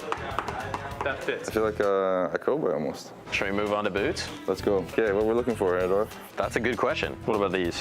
That's not too bad. Got a little bit of detailing on them? Try some full contrast, not brown, but something extreme. Something extreme? Something extreme. That's pretty extreme. That's pretty extreme, but I don't know if you're gonna see the blue though. What else do we got that's more extreme? We've got green, red boots. This is ostrich. Ostrich? We're going ostrich. Let's do it. Let's try on some boots. I think I have the wrong pants for this though. I don't think you're supposed to have baggy pants. No, you might need some bootcut jeans for that. I feel like I'm gonna go work in the farm or something. Work some cattle? Work in the stall. You have to walk really strange though. Do you? Is it too tight or what is it? No, it's the height of the heel. Let's see what we got. Here, I'll grab the other side of it. Yeah, and the blue ones are they're better. They're more comfortable. Jeans over. Jeans over, okay. You got it, pull back. Boom. It's that easy, brother. All right. Do you want to try and grab some in FaZe colors? We won't really have red that much, so Understood. it'll probably be black, and then what we can do is get red and like a shirt. And here's the thing, black hat. The boots have to match the hat. Between that, you can wear whatever you want. Nice. Once you're in there, how does it feel? Feels fine. Yeah. So what do we need next? Belts. Belts. First, you want this one? Yeah. That's loud. Very American. That's an aggressive look. That is a statement. And this is a good one. This is a good size. Good size? Yeah. Nice. Good. Can reach the third one, fourth one. Yeah, perfect. Actually, at least like so, yeah. Yeah. Yeah, this is nice. It's really classy. Oh, there we go. Now we're getting into it. This is fierce. Oh, we got a look coming together here, Howie. Looking ready to go and farm some cattle. Farm some cattle, you know, farm some people on the server. You know. Farm some people on the server, and then belt. Ooh. Howdy. Oh, that's a fucking look, man. All right, so I think we've got your local persona here. Yeah. What would your cowboy name be? Bootstrap Howie. Bootstrap Howie. I mean, I think you got to rock out on stage with this. You think so? I think this might be your fit. If we get the players, actually, at least wear the hat for the stage. Hell yeah.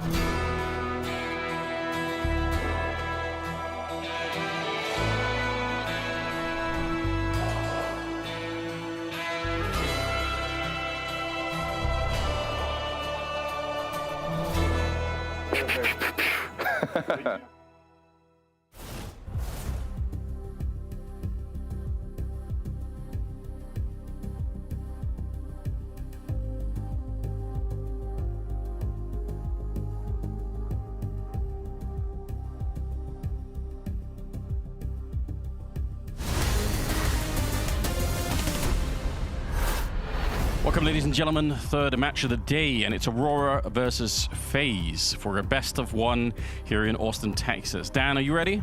I'm ready, but Rain looks even more ready. Just a very fun bit of trivia there. Alan's boots, that's where Tarantino goes and shops for all of the cowboy boots and cowboy hats that he has in his movies. He gets them there. That's fantastic. Yeah, awesome I was very doubting that whole look, but you know, Mike, he put it together. Shout out to Mike. Everyone here should go to Alan Boots on South Congress. Exactly. Let's go. We're heading into it. It's going to be on Anubis for the veto. Again, a curious situation where I think Aurora for a while sort of known as the best Anubis team in the world. And again, they end up playing it a lot in spite of that fact. People want to challenge them. Now, FaZe, they're not going to be slouches on this map either. But I say it all the time. I think it's the most treacherous map. It will be FaZe starting on that CT side and Aurora on the T side. And look at the utility. Also where they're running, but that's classic utility for just a heavy A execute where you throw smokes to the high ground, you Molotov out the camp position, or you Molotov out the plateau, depending on what you're feeling. But either way, it does look like the Turkish side is ready to go for that A site. Yeah, this is looking very nice, looking to be for the gaps, but it's by design with that deep position and teeth from Frozen. It really shows that FaZe are kind of ready for anything here, and they're happy to play retake, maybe get a bit of damage on the way in for Aurora as they set this one up. There they go, into the sights. Any initial damage, couple headshots attempted, but they're gonna have to fall away. And it's Woxic taking down a leash. That's actually devastating for FaZe. That smoke on the high ground was so late, but it doesn't matter. Centaurus has shown up, and he gets a couple of good kills. Kerrigan taken down even through the smoke. Besali frozen. He was really, just a scout outside of the B bomb site. And I think the plan for FaZe, like you said, is actually not that bad. Just try and get a couple of kills before they get in. Let them have the bomb if they want to, who cares? But just get 1 or 2, and then your retake is a lot easier. But none of that really materialized. And that's in spite of the fact, like I said, for the T side there, that smoke on the high ground was very, very delayed. There was an opportunity for FaZe to hit some shots. They just didn't. So I think Aurora, they're an interesting team. I actually think, at the start of the year, I said they were going to win the major, so I guess I just have to hold on to that, even though I think since then my confidence has dwindled a bit, because I feel like in high-level games, they tend to fall a bit under the pressure. I also feel like Centaurus, even though he's an amazing player, there are definitely times where he doesn't quite show up to the level that you would want. So, but yes, I do think this team is really, really strong. And in a best of 1, though, again, it's anybody's guess how this is going to be playing out. But the fact that they win the pistol is already a good sign, and FaZe are going to be under some pressure to try and get into the game early. They will buy up into this round. There's a tester, that jump peek from Frozen outside B. Very defensive arrangements from Aurora. A topography, if you will. Wow. Those are big words, Dan. I'm from Denmark. I don't know what you're saying. It's too much for me. But it sounds nice. Okay, simple. Gets a kill there. Zentara's going to be overwhelmed. Very important for Jota to be able to turn it around here and make sure that, more than anything, obviously they don't lose around, but also don't let him get the AKs here. So, kind of a hard-fought battle, honestly, for FaZe. That could have absolutely worked out. Frozen, though, the bomb is headed the other way, so he's going to be quite far away from the action. Might just leave Jota in the middle to hold on to the AKs again. It's kind of important. I'm sure Bacardi will probably join him once the bomb is planted. Yeah, they're just clearing this out, but I think holding onto the rifles is probably the primary thing at this stage. Yeah, we'll see if Frozen can get anything at all here. Looking to do some damage, but getting up against the MAC-10, not the most ideal of scenarios. If you're going to isolate a player here, there's a nice shot onto Icardia. Makes it 1v2, and he's very close here. Absolutely going for this one. Frozen is he able to give anything here to FaZe early on. Slowed down by the Molotov is quite annoying.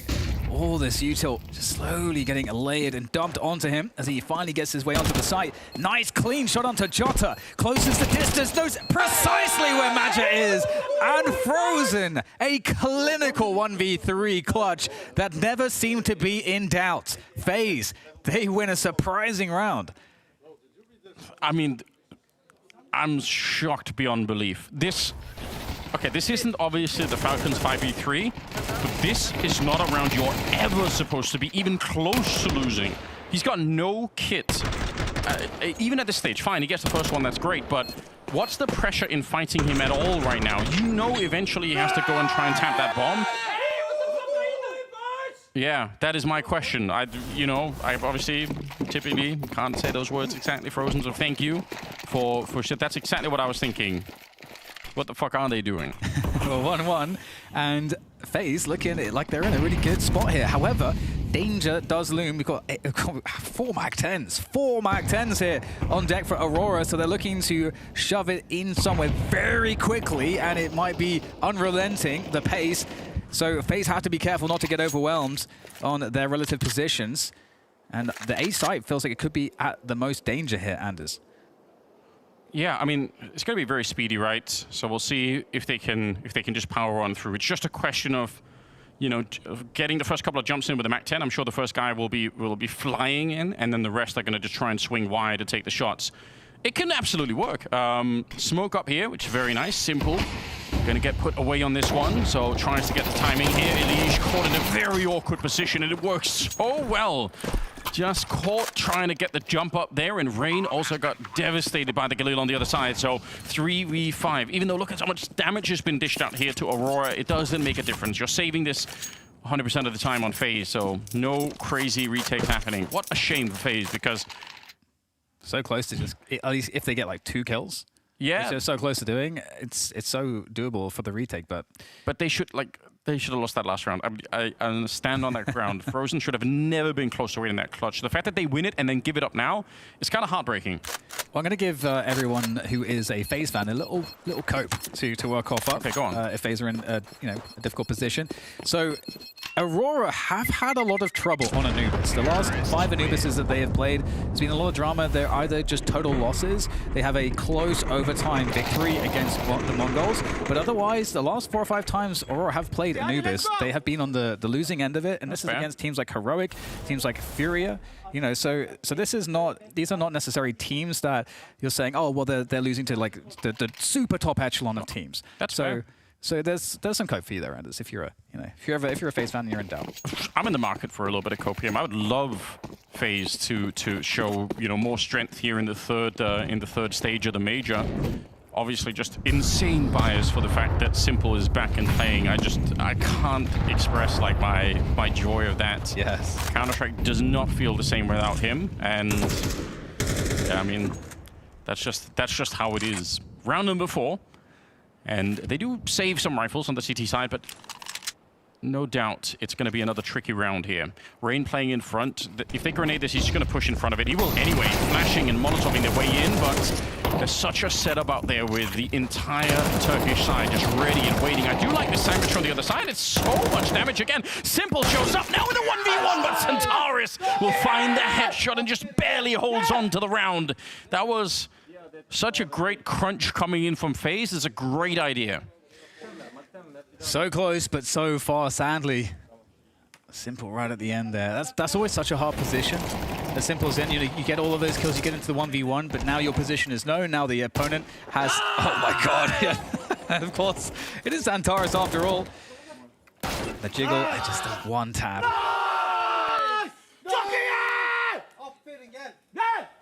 Imagine pumping up the soldiers for Aurora. And we have a B stack on our hands from FaZe. And I know one criticism of FaZe in the previous stage was not bringing Simple onto the AWP near enough.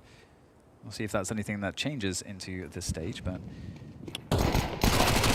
We've got USPs and some quick boots on as well. Trying to see if they can run out here. Rain with a little bit of a dink. It's Simple getting a headshot, or at least getting a deal shot. Not really a headshot, but onto Jota. That's about it. They chip away a little bit of the money, but it's not really significant, I think, for Aurora, who, again, are enjoying the start here. It's been some expensive rounds for them. I guess that's the context that you could put into this, is that FaZe kind of know they are, keeping the economy as low as they can really on the T side, but still winning CT rounds. I'm a bit of a broken record on this point. Yeah. But it is just really hard to do. Yeah, but you're totally right. The money is getting worn a bit for Aurora. Still more work needs to be done there, though. And no AWP yet for Simple. I'll have to keep our eyes on that. So FaZe actually the ones to set up that smoke towards the stairs. That's become so common. For Aurora, it's a giant indication that they're going to be playing pretty much what FaZe is right now with 3B, 1 mid, 1A. When Aurora do it, the correlation between that smoke and them playing this setup is enormous, like 85% plus of the time, especially if they got the AWP and Woxic. They tend to play, down in that connector quite a bit. So just cool to see FaZe also throwing that same grenade. Now Aurora going into the next stage of the defaults, trying to take these doors. The Ankh printed on them. True. You're into some Egyptian mythology. Why not? Get in. I mean, it's called Anubis after all, so we got to get it on. However, Xantares now breaching this forward position, is now threatening this, but there's a potential push here off the pop flash. In they go, but right around the corner is Xantares, the turret, but the turret has been dismantled there. Simple takes him out, and now it's very hard for Jota to push forwards. He's got players on 2 angles. He uses the smoke to deal with a preemptive peek, but the punish from Jota is sublime. And with that, now you've already got his teammates that are rotating back off the A site, and that is adding insult to injury now. Rain and Carrigan, the last players left here for FaZe to try to offer a defense, but they're not even sure where Aurora is going.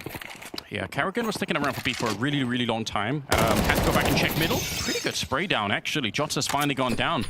And you know what? That actually does buy an opportunity for a retake. 2v2 right now. Bomb going to be planted. There's no helmet on anyone, so, well, it doesn't matter. He's going to pick up the AK instead there, Magio. But I was going to say, even the Mac-10 might have been almost a more dangerous weapon in some sense. So Arcadia finding a free kill on Terrain. He was not ready for that angle whatsoever.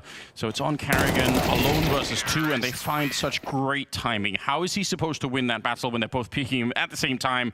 So nice conversion. They keep it going. It's a good lead that is building at the moment here. And again, FaZe dropping low on the money. They're going to call a timeout to get Neo activated. Yeah, we'll see what they have in store. Again, I think, you know, as a point that has been made many times on this map, probably 95% of the time has been made by you, Anders, is that I do. You only need a couple rounds really, well, a couple in addition to what FaZe have to have what feels or can feel like a competitive CT side on this map. So again, you know, adding to the barrel of cope that we're slowly filling up here for any dissatisfied FaZe fans. Feed it to me, Dan. I do need more cope at this stage because they are starting to drop a little bit behind. But yeah, good to get Neo activated. Obviously now for maybe a new generation of players known as the coach of FaZe. But for everybody else, in case you are new to the game, you don't know, at least for my money, Neo was the best Counter-Strike 1.6 player of all time. If you combine everyone together, I personally probably put Neo on top. So to call him a legend is almost, you know, short-selling him. 5-1. Bit of a shot ringing out here. Woxic not finding the opening. And with just pistols on this CT side, it's tough to make this work. I do like the fact that FaZe called the timeout not into like a buy round, but to set up a later round, which is, I think, in modern day Counter-Strike typically how it's done anyway. But it just means Aurora won't be able to immediately react and say, "Oh, you're out of a timeout. You're probably trying some crazy setup." Like it's delayed a little bit. And Rain with the 5-7. We've seen 5-7 do work, but not this time. Gets this mantled. And the sprays continue. Frozen will peel off one player, but it's unfortunately the lost sight and the bomb to go down. That is a reality for FaZe as they try to do what they can with these pistols, but it's so damn difficult. Yeah, unfortunately.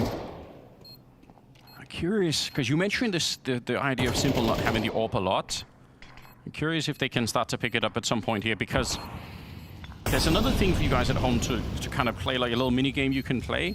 Try and watch for whether or not Elige smokes middle and whether or not he throws the smoke shallow or deep. If he throws it deep towards the towards that T side, basically, it's very likely that he is going to stick around in the middle. But sometimes when they throw that shallow smoke, it basically means that they've almost given up the middle and they're falling back into you know, a further position.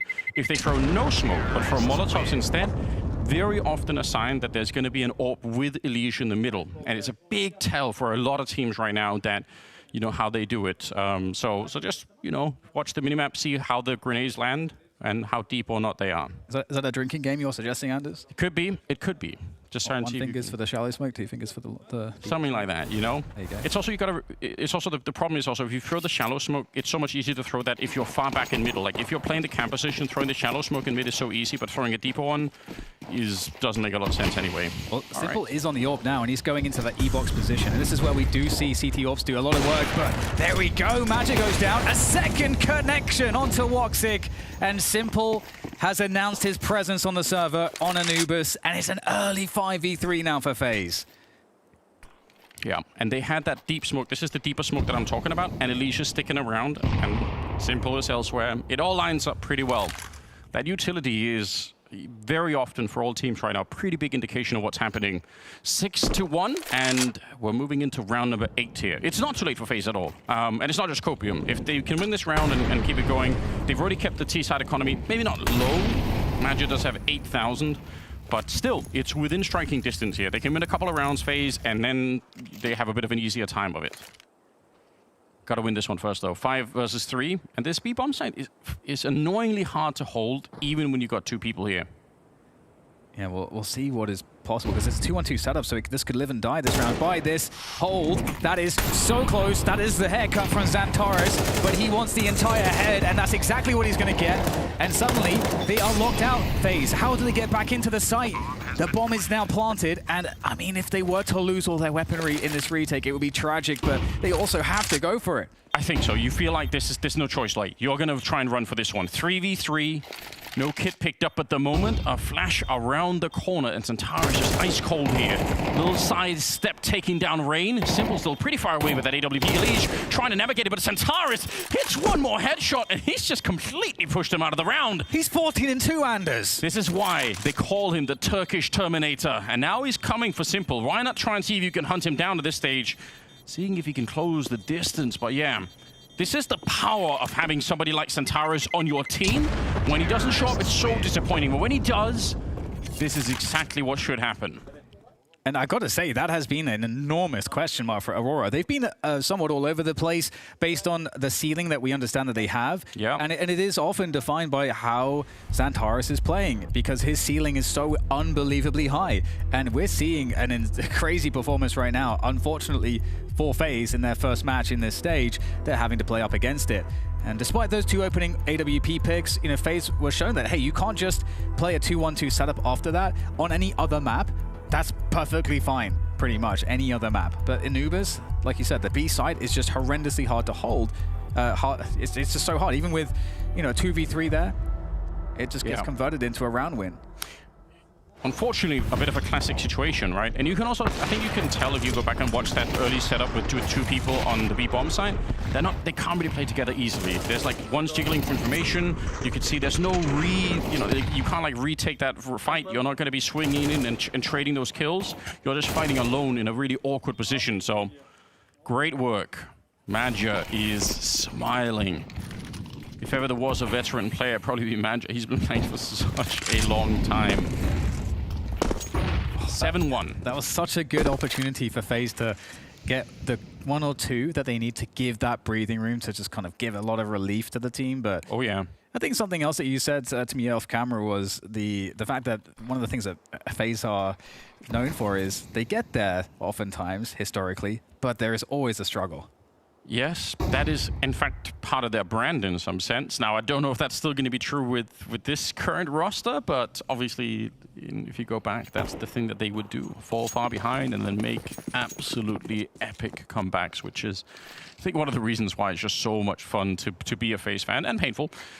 7-1. Round number 9. Unfortunately, we're getting close to the stage where FaZe need maybe a miracle or 2 here. They've got the AWP on Simple, and he's hanging around in that A bomb site, which is fine, because it looks like there's going to be an A split, but it still will be very hard to do this. The bomb is on this side, though, Anders. This could be huge. They're going for it. Like, Aurora definitely are, and there's a push coming in from the other side, too. So, again, a bit of a crunch, trying to set it up here. Madja not quite getting the spray down. He's going to be good for the 1, but the trade is in. Another bomb is isolated. So, Akadi with 30 seconds, but that's the bomb up there. How does he get it to a site? It's up to Simple's decision-making here. He's got to have good timing, and that's a good connection. Doesn't get the kill, though, but at least understands what he has to do, and he does it. Takes down Jota. And now, what is the response? 15 seconds, and the bomb is going away from the A side. It's making a mad dash to the B, but there's 2 players here. Karrigan and Frozen ready to stop this bomb from going down. It has to be planted immediately. It will make it around the corner. The bomb will be planted here. Oh, no. Karrigan played it so well. He showed himself to set up Frozen. He was expecting to plant on the default, but instead they jump into that little cubby, and now Karrigan goes down. Simple. He has to run away for it. Oh, it was such a great mind game for Karrigan. There's a big question in that double setup with Frozen and Karrigan. Who's the first person to show on that CT side? And I think Karrigan is exactly right. If he shows himself, then chances are they just run and plant for the obelisk, and they don't try and hide it even any further.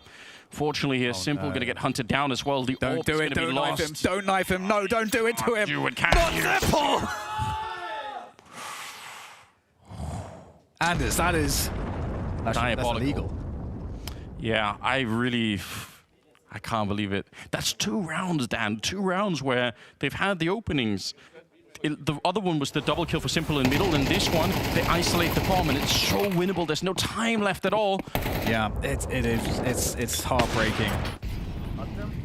It is so heartbreaking, especially for Simple. You know, he's in this position with the AWP where, you know, with the AWP, the big question is, are you going to get the value for your team with that weapon? And Simple's doing everything asked of him at the moment. Oh, very aggressive push here from Frozen around the side of the smoke. This is a really nice position for Frozen. Did they expect it, though? Well, there's already been a lot of aggression behind this kind of a smoke, and the fact that it's re-smoked again, I think it probably is a bit suspicious to them. Grenades set up, but they're boosted over that smoke to look for any kind of CT aggression out of A. So if Rain steps forward here, there's going to be a nasty surprise waiting on the other side. Elige still alone in middle here. Rain's position is a good bait for Frozen. If they don't know where Frozen is, they might tunnel vision on that position instead, and opens up Rain for a potential multi-kill. But he does have a player above him, does Frozen. Yeah, that's the 3rd smoke that's landing at the stairs, by the way. So if I'm Aurora, I'm definitely wondering why are they so insistent on that. More CTs are actually starting to get here. They're doubling and tripling down on this kind of aggression. Santara is hoping for the opening, but he's going to get killed. And now the trades are going to be set up. Like you said, it was Rain on the one side, Elige pushing on the other. Bomb, though, is going to make its way towards the B side. Caught in the air. Simple. Really reliable with these AWP shots at the moment. Jota's still trying to creep on in, but he walks straight into Elige, who's supposed to be in middle, right? That's his normal position. So probably a bit of a surprise for Jota to find him in that one. And Woxic, 1 versus 4, and with 20 seconds, cannot be won. So FaZe, oh man, if they could get 4. If they can get 4, Dan. We're back on the copium. Yes. This was another great round from FaZe, but it's a round where they were able to close it. And I love that you have the finishing touch, because it's been that second stage reaction of Aurora after they get the disadvantage. What is the next thing they do? That's when Aurora have then won the round both times. But in this particular case, there's the setup for FaZe, because, hey, you're going to run into Simple. We're forcing you to run into Simple's AWP, and that is the absolute counter. As we can see, the connection here with that just iconic, flicky, jittery aim. I know. If you strip the hut, you'd still know who was playing somehow. You can just tell. Timeout being called here. Aurora, even though they're winning a lot, I think it's reasonable to take this kind of a timeout, because as much as we do, they definitely also know that if it turns into an 8-4, then there's every opportunity for FaZe to get back. All they have to do is win the pistol in the second half, and we're good to go. Absolutely, and I think it's interesting too, Anders, because I don't feel like we're seeing, you know, FaZe, you know, play badly, for example. Like, you know, there's a bunch of stuff that's working, and we're seeing them problem solving on the fly, and we just got to see them win a round off of some of that problem solving, and they had to take some big risks. That mid aggression is very risky to do, but they executed it very well. I agree. I don't think FaZe are playing badly right now, but they're also up against the fact that it's a 16-3 Centaurus that shows up, so that's, you have to factor that in. He's hitting some crazy shots at the moment. A nice grenade that gets dunked from inside of the E-bomb site. Yeah, Woxic, you're right. Investigation. 13 health, Anders. Yeah, he's not enjoying life at the moment.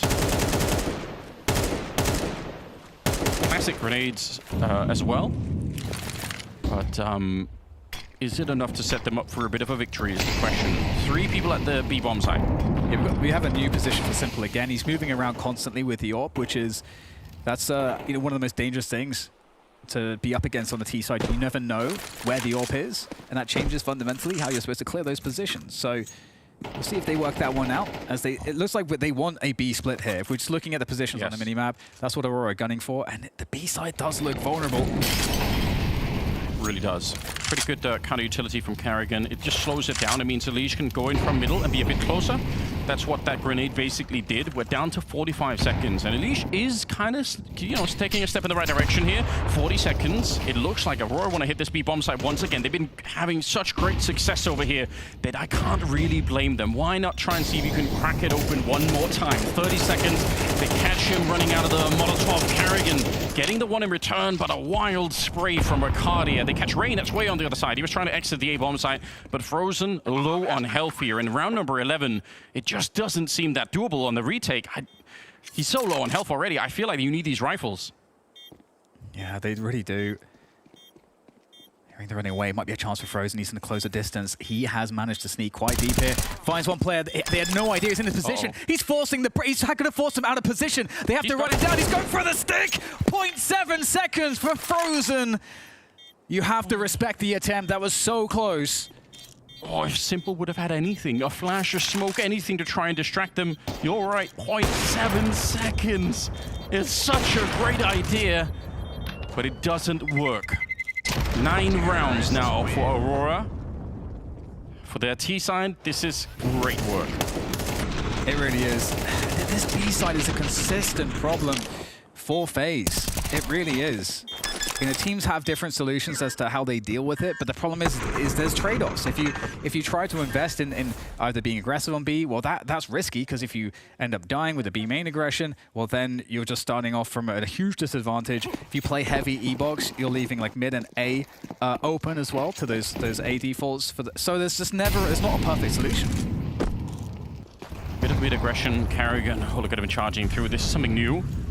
I think it's one of the things that makes Carrigan such a fun player. He'll do this sometimes. Woxic loses the battle to Simple, and they're walking up behind him. He's got to be careful here. He's almost visible from the mid push. Aurora are right behind him. But they're checking middle, and they're saying, there's nobody here in middle at all. So Carrigan just needs 1 kill right now, and he's isolating them, but having a hard time finding Wakadia. Oh, he does win the fight. Wakadia comes back out and takes him down, but they've got rid of Centaurus. It's still worth it. And it resets the round now here for both teams. Oh, that labored spray that catches Rain, that could make the difference now. You've got Aurora working on an A split, going up the mid position with the bomb. Simple is going to be trying to make his way to find this, but it is a hard position for Simple. He won't have any support here, but he does have the AWP, and it might be perfect there. Another connection from Simple. His accuracy on the AWP this game is being very, very good. Barely misses the timing there.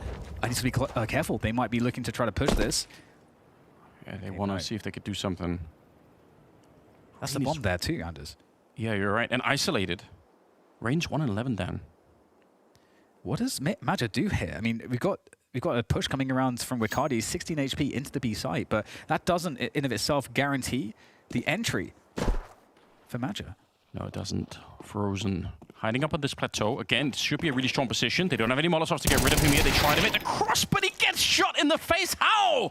Simple. Outdueled by Wakadia, who's now working on an ace to try and steal this round away from FaZe. It doesn't seem fair, does it? Elige, he's getting real close now, walking up, and he's going to get this, but oh, he won't. Maja somehow lives through it. It's another stolen round in favor of Aurora at the end of the half. Welcome to Roles and Responsibilities. I'm here with Lucky from 3D Max, and we're talking about his role inside of the team. Lucky, how would you describe your role? In our team, it's a bit special, depending on the maps that we play. On New.CDT, I'm going to be like the outside player, like a rifler, having like important role in the decisions. You're not going to have the same voice on like a new BST side. Giving information, letting your in-game leader build a picture of the round. Yeah. Looking at CT sides though, 3D Max are quite a unique team. You guys do a lot of mid-round grouping and pushing for information and clearing parts of the map. Are you often in the pack when you do that? Most of the time I will be in the pack, I would say. I'll be the big guy. Sometimes I'll go back to clear middle with the other people. That's like a pretty common play now. We see it a lot. What would you say is your favorite map to play in this role? I enjoy Inferno a lot. I mean, we've been like a pretty good team on it. I like the fact that I'm really like active. A lot of calls, a lot of adaptations. You're calling utility, I presume, on your team. What's the most challenging map or position you play? I had some issues on like Dust 2 City, because now I'm playing like Anchor on B. It's really hard to play. Like if you do one small mistake, you're gonna lose the round. A lot of pressure. What kind of players do you watch demos of and learn from? Vitality, they're like really good on the tactical side. Like everything they do is really smooth. Obviously players like Nico, he has a lot of positions that I play to.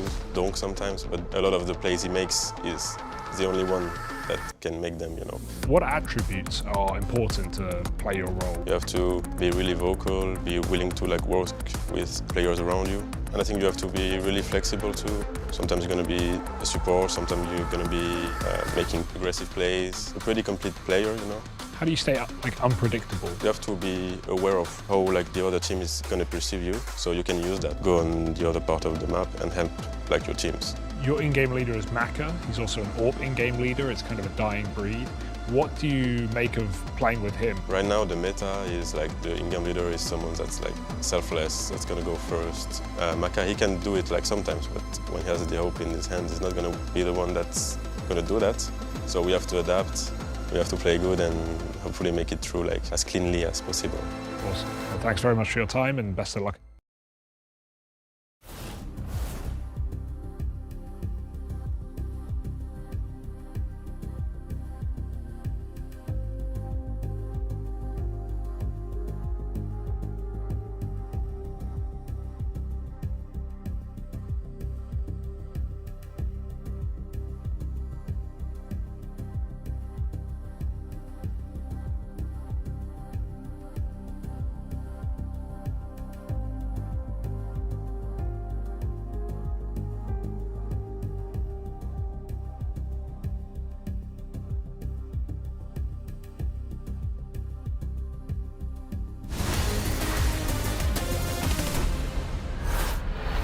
Second half is coming your way. It's FaZe with some frustration in the first half. They had so many opportunities to break kills from Simple in a round that they still end up losing. And that was true for a lot of it here. You could see Wakardia getting it, and yeah, definitely looking like it's getting to him at this stage. And who could blame him, Dan? I mean, this should have been a different half. They should have had so many more rounds. Yeah, and I think, you know, Simple, especially in that particular fight that he loses there, you know, he's trying to take the extra split second because he was kind of caught moving to make sure that he can actually take the shot cleanly.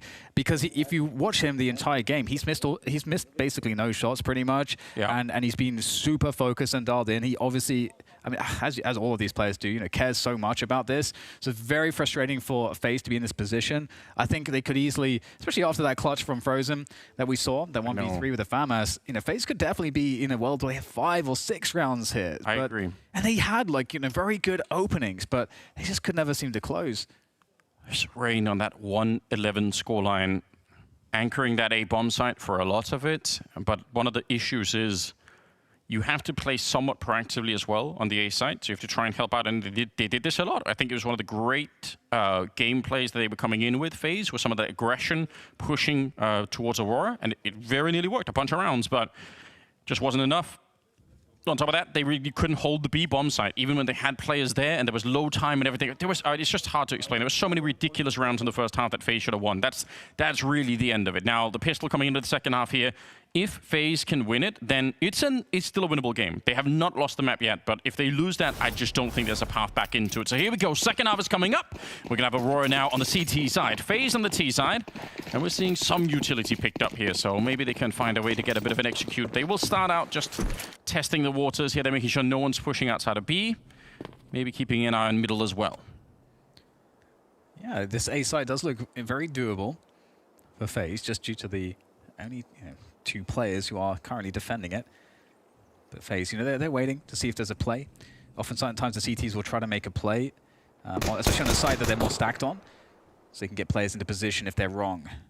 So Manager playing anti-flash there towards the long position. Also able to therefore spot at the same time into the mid position. Yeah, he wants, so if it's a split, he wants to smoke off the one side so they can focus on main. But it's not going to be a split.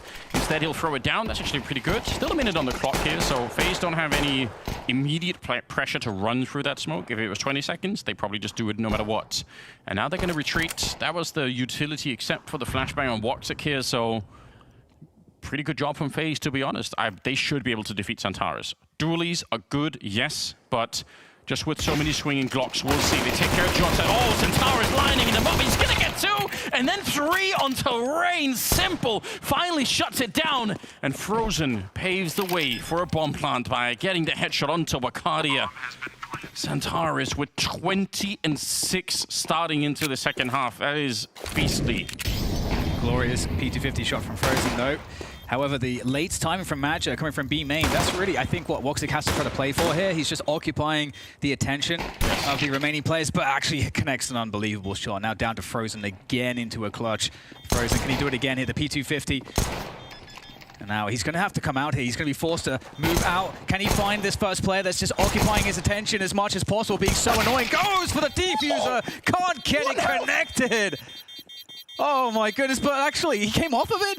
Oh my god, Maja! He doesn't have time, that's unreal! What is that?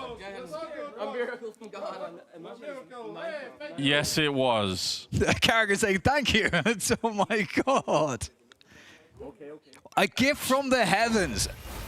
Is it possible, if we see the replay of his defuse, like holding down the button, is there like a flash of light that pushes him off it?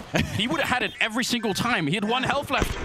That shot, oh, he comes up. There's no way. What is that?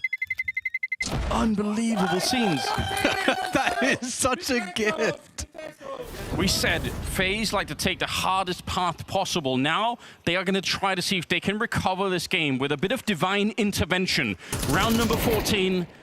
And they have forced up into this one. Aurora, they really want to shut down FaZe before anything crazy happens, which is always bound to be the case. Wakadia, he goes down at the start here. Jumped on by Carrigan in the Mac 10, and the pressure is on. I see that early player, and they will throw some deep utility here to just keep it going. Bomb is really far back. They're not committed to this at all, so they're just putting the pressure on here. Yeah, you can't throw away a gift like that. You got to convert. And if Aurora end up losing this game, I mean, it's just, you're going to look back at that moment. Insane. But FaZe pausing in this mid position right now, definitely set up for a very strong A split. And you can see Aurora are looking at this reset, and they're gambling towards a B that FaZe might be going to. But we can see FaZe, they're picking this A site. It's definitely a great choice. A nice entry there from Elige, and that makes it all the easier. It would be probably the most FaZe way that you could get back into a game. I'm just saying. Yes. There's always something going on. I think, if nothing else, they deserve to play some more rounds just so that Rain can actually do, you know, something more here. I'm not even sure if I saw Rain make a ton of mistakes. I just feel like that position just, you know, it got punished whenever they were trying to be aggressive, and, you know, ended up, trying to do a lot by pushing out to help the B bomb site, but got caught a couple of times there too. Everything else being saved, it's going to be a 10-4 scoreline. Yeah, definitely very scary, I think, whenever the CTs can carry anything into the next round on a map like this. And the CT side, it's very challenging. So I'm just curious how good FaZe's T side will look in the first place here. You know, I think it's hard to know what to expect from them, just in general. I think it'll look pretty good. Like, they have a lot to work with. I think especially with short in this round, but in general, I would say their mid pressure is really nice, and they have such a good understanding of how to make life uncomfortable. Also because they have somebody like Carrigan, who is just an elusive player to be up against. And if you're on the CT side, you always have to worry, what if Carrigan's knocked through one of those smokes? You know, either towards the back, you know, B hallways there towards CT spawn, or the other way. Like, it's just very annoying. So they definitely have that. We'll see if they can build, you know, even more beyond that. But I think this mid portion of the map is going to be fought for a lot by FaZe. All right, we're about to find out. Obviously, FaZe are up against just the leftovers of the previous buy from Aurora. Yeah. Got a Deagle, a couple MP, well, 2 Deagles and 2 MP9s. So should be okay to deal with. No utility except a single flash as well from Aurora. So they might be trying to make a play around that. Potentially. They are thinking about this mid right now, looking to opt to defend this. And this is a position I've seen so many kills from these MP9s from, so that the FaZe have to be very cautious in that spot. I mean, that was really close, wasn't it? Elige put down the 13. MongolZ, I think, burned a little bit, so they kind of are aware that someone is still pretty close to the walls, or at least was. Carrigan not going to shy away, even in spite of the fact that they run into a bit of resistance. They will really go and check this, and yeah, I think it's a core part of what they like to do. It does open up a lot of other opportunities. Molotov onto Maja will push him a bit further back here. Wakadia goes down. The timing was really good. I did like the deep flashbang. It's a nice idea for Aurora to set up that peak in the middle. Looking like another A split is coming in. Rain looking to make an entry towards Maja, who's now his back turn here. Yeah, it's very hard to hold this. Running and gunning, though. He's actually, oh my god, it's the last bullet as well. How is that a headshot? I cannot believe it. Rain and Elige, 2 versus 2. 30 seconds left if they give this round back. That would be unforgivable. Shot from Centaurus that doesn't connect, but Jota, he's creeping up behind him. He's got one more MP9 catching Elige mid-air, and Rain in full-on panic. He's going to get the first spray down here, but there's only 18 seconds left. And Centaurus, one bullet would do it. He can't find it. Instead, it's a clutch for the Norwegian cowboy. Oh my God, that is the stress. The stress of that round. The MP9 is honestly, it should truly be outlawed. This weapon is unbelievable. What is a 1 in a million situation? It is the last bullet. Oh my God. Spray while he's moving. Oh my God. Oh, Centaurus. It's actually so crazy that Centaurus is also forcing the issue there. But either way, that's another gift for FaZe, being able to get back into that one. 5 to 10, if they're going to do it, it's the hardest possible way. Now, Orps online for both sides. Woxic taking that A-long line, and Simple, the E-box line there as well outside A. So Aurora have thrown all the utility that would suggest that normally Woxic is going to be opening from that position. I said it in the first half, but the correlation between that stairs smoke on A and even the mid smoke here for Aurora, they've thrown all the utility that you would normally throw if Woxic was opening B bomb side. And instead now, because he's at the front of the A bomb side, I mean, that could be part of the plan here for Aurora, is to say, let's really sell this idea early on. And then, in fact, he's on the other side of the map. No one's biting, though. So FaZe, definitely, whatever they're reading in the map right now, they're not committed to going quick towards that A side. Yeah, they resmoke there defensively for the hold of the box, and we've got FaZe now who are looking to potentially test this, and even just taking this position without committing to the B side. It is the threat levels are massive for the CTs, and they often have to respect it because B is so vulnerable. So now E-box is being taken. How far does Carrigan want to go with this one? So he's just making a lot of noise here. At the same time, his teammates are pushing along, looking to potentially catch someone, but this is indeed where Woxic has been set up, and he's gonna whiff. Beautiful, edging onto the angle, forcing the shot, but Woxic picks up the second, close range onto Rain, and now with the bomb down on the ground, it's a great shot from Simple, and he's gonna have to clutch it now. On the site, he's got some assistance, but there's 2 players for the trade. Make that 3, and make that a round for Aurora, 11 to 5. Yeah, oh, if they could have punished Woxic there at the start. They had the opportunity, you're right, he whiffed that first shot, and they wanted to put the pressure on, but it just took a second too long, and he's able to turn it around. Bit of a tech timeout here. So, just to maybe follow up, because Carrigan, you're right, he was pushing that dark position, the connector. This is, I would say, the other strength that FaZe have on this map that they're pretty good on. Apart from the mid stuff that I was talking about earlier, they also do this thing a lot where they control front of A and connector at the same time. And because the rotation time for the Ts is so much shorter than it is for the CTs, if you control both those positions, you can essentially do both A and B fakes with some success. So I think that's probably something that we're going to be seeing. They're pretty good at doing these sort of half A executes phase, and then they fall back through the river and into the B bomb site. And it's just hard to catch them there. Simple, unfortunately, yeah, just jumped on Wicardius. Play. That's action-packed. That is quite the play. Aurora looking really good at the moment on the individual form.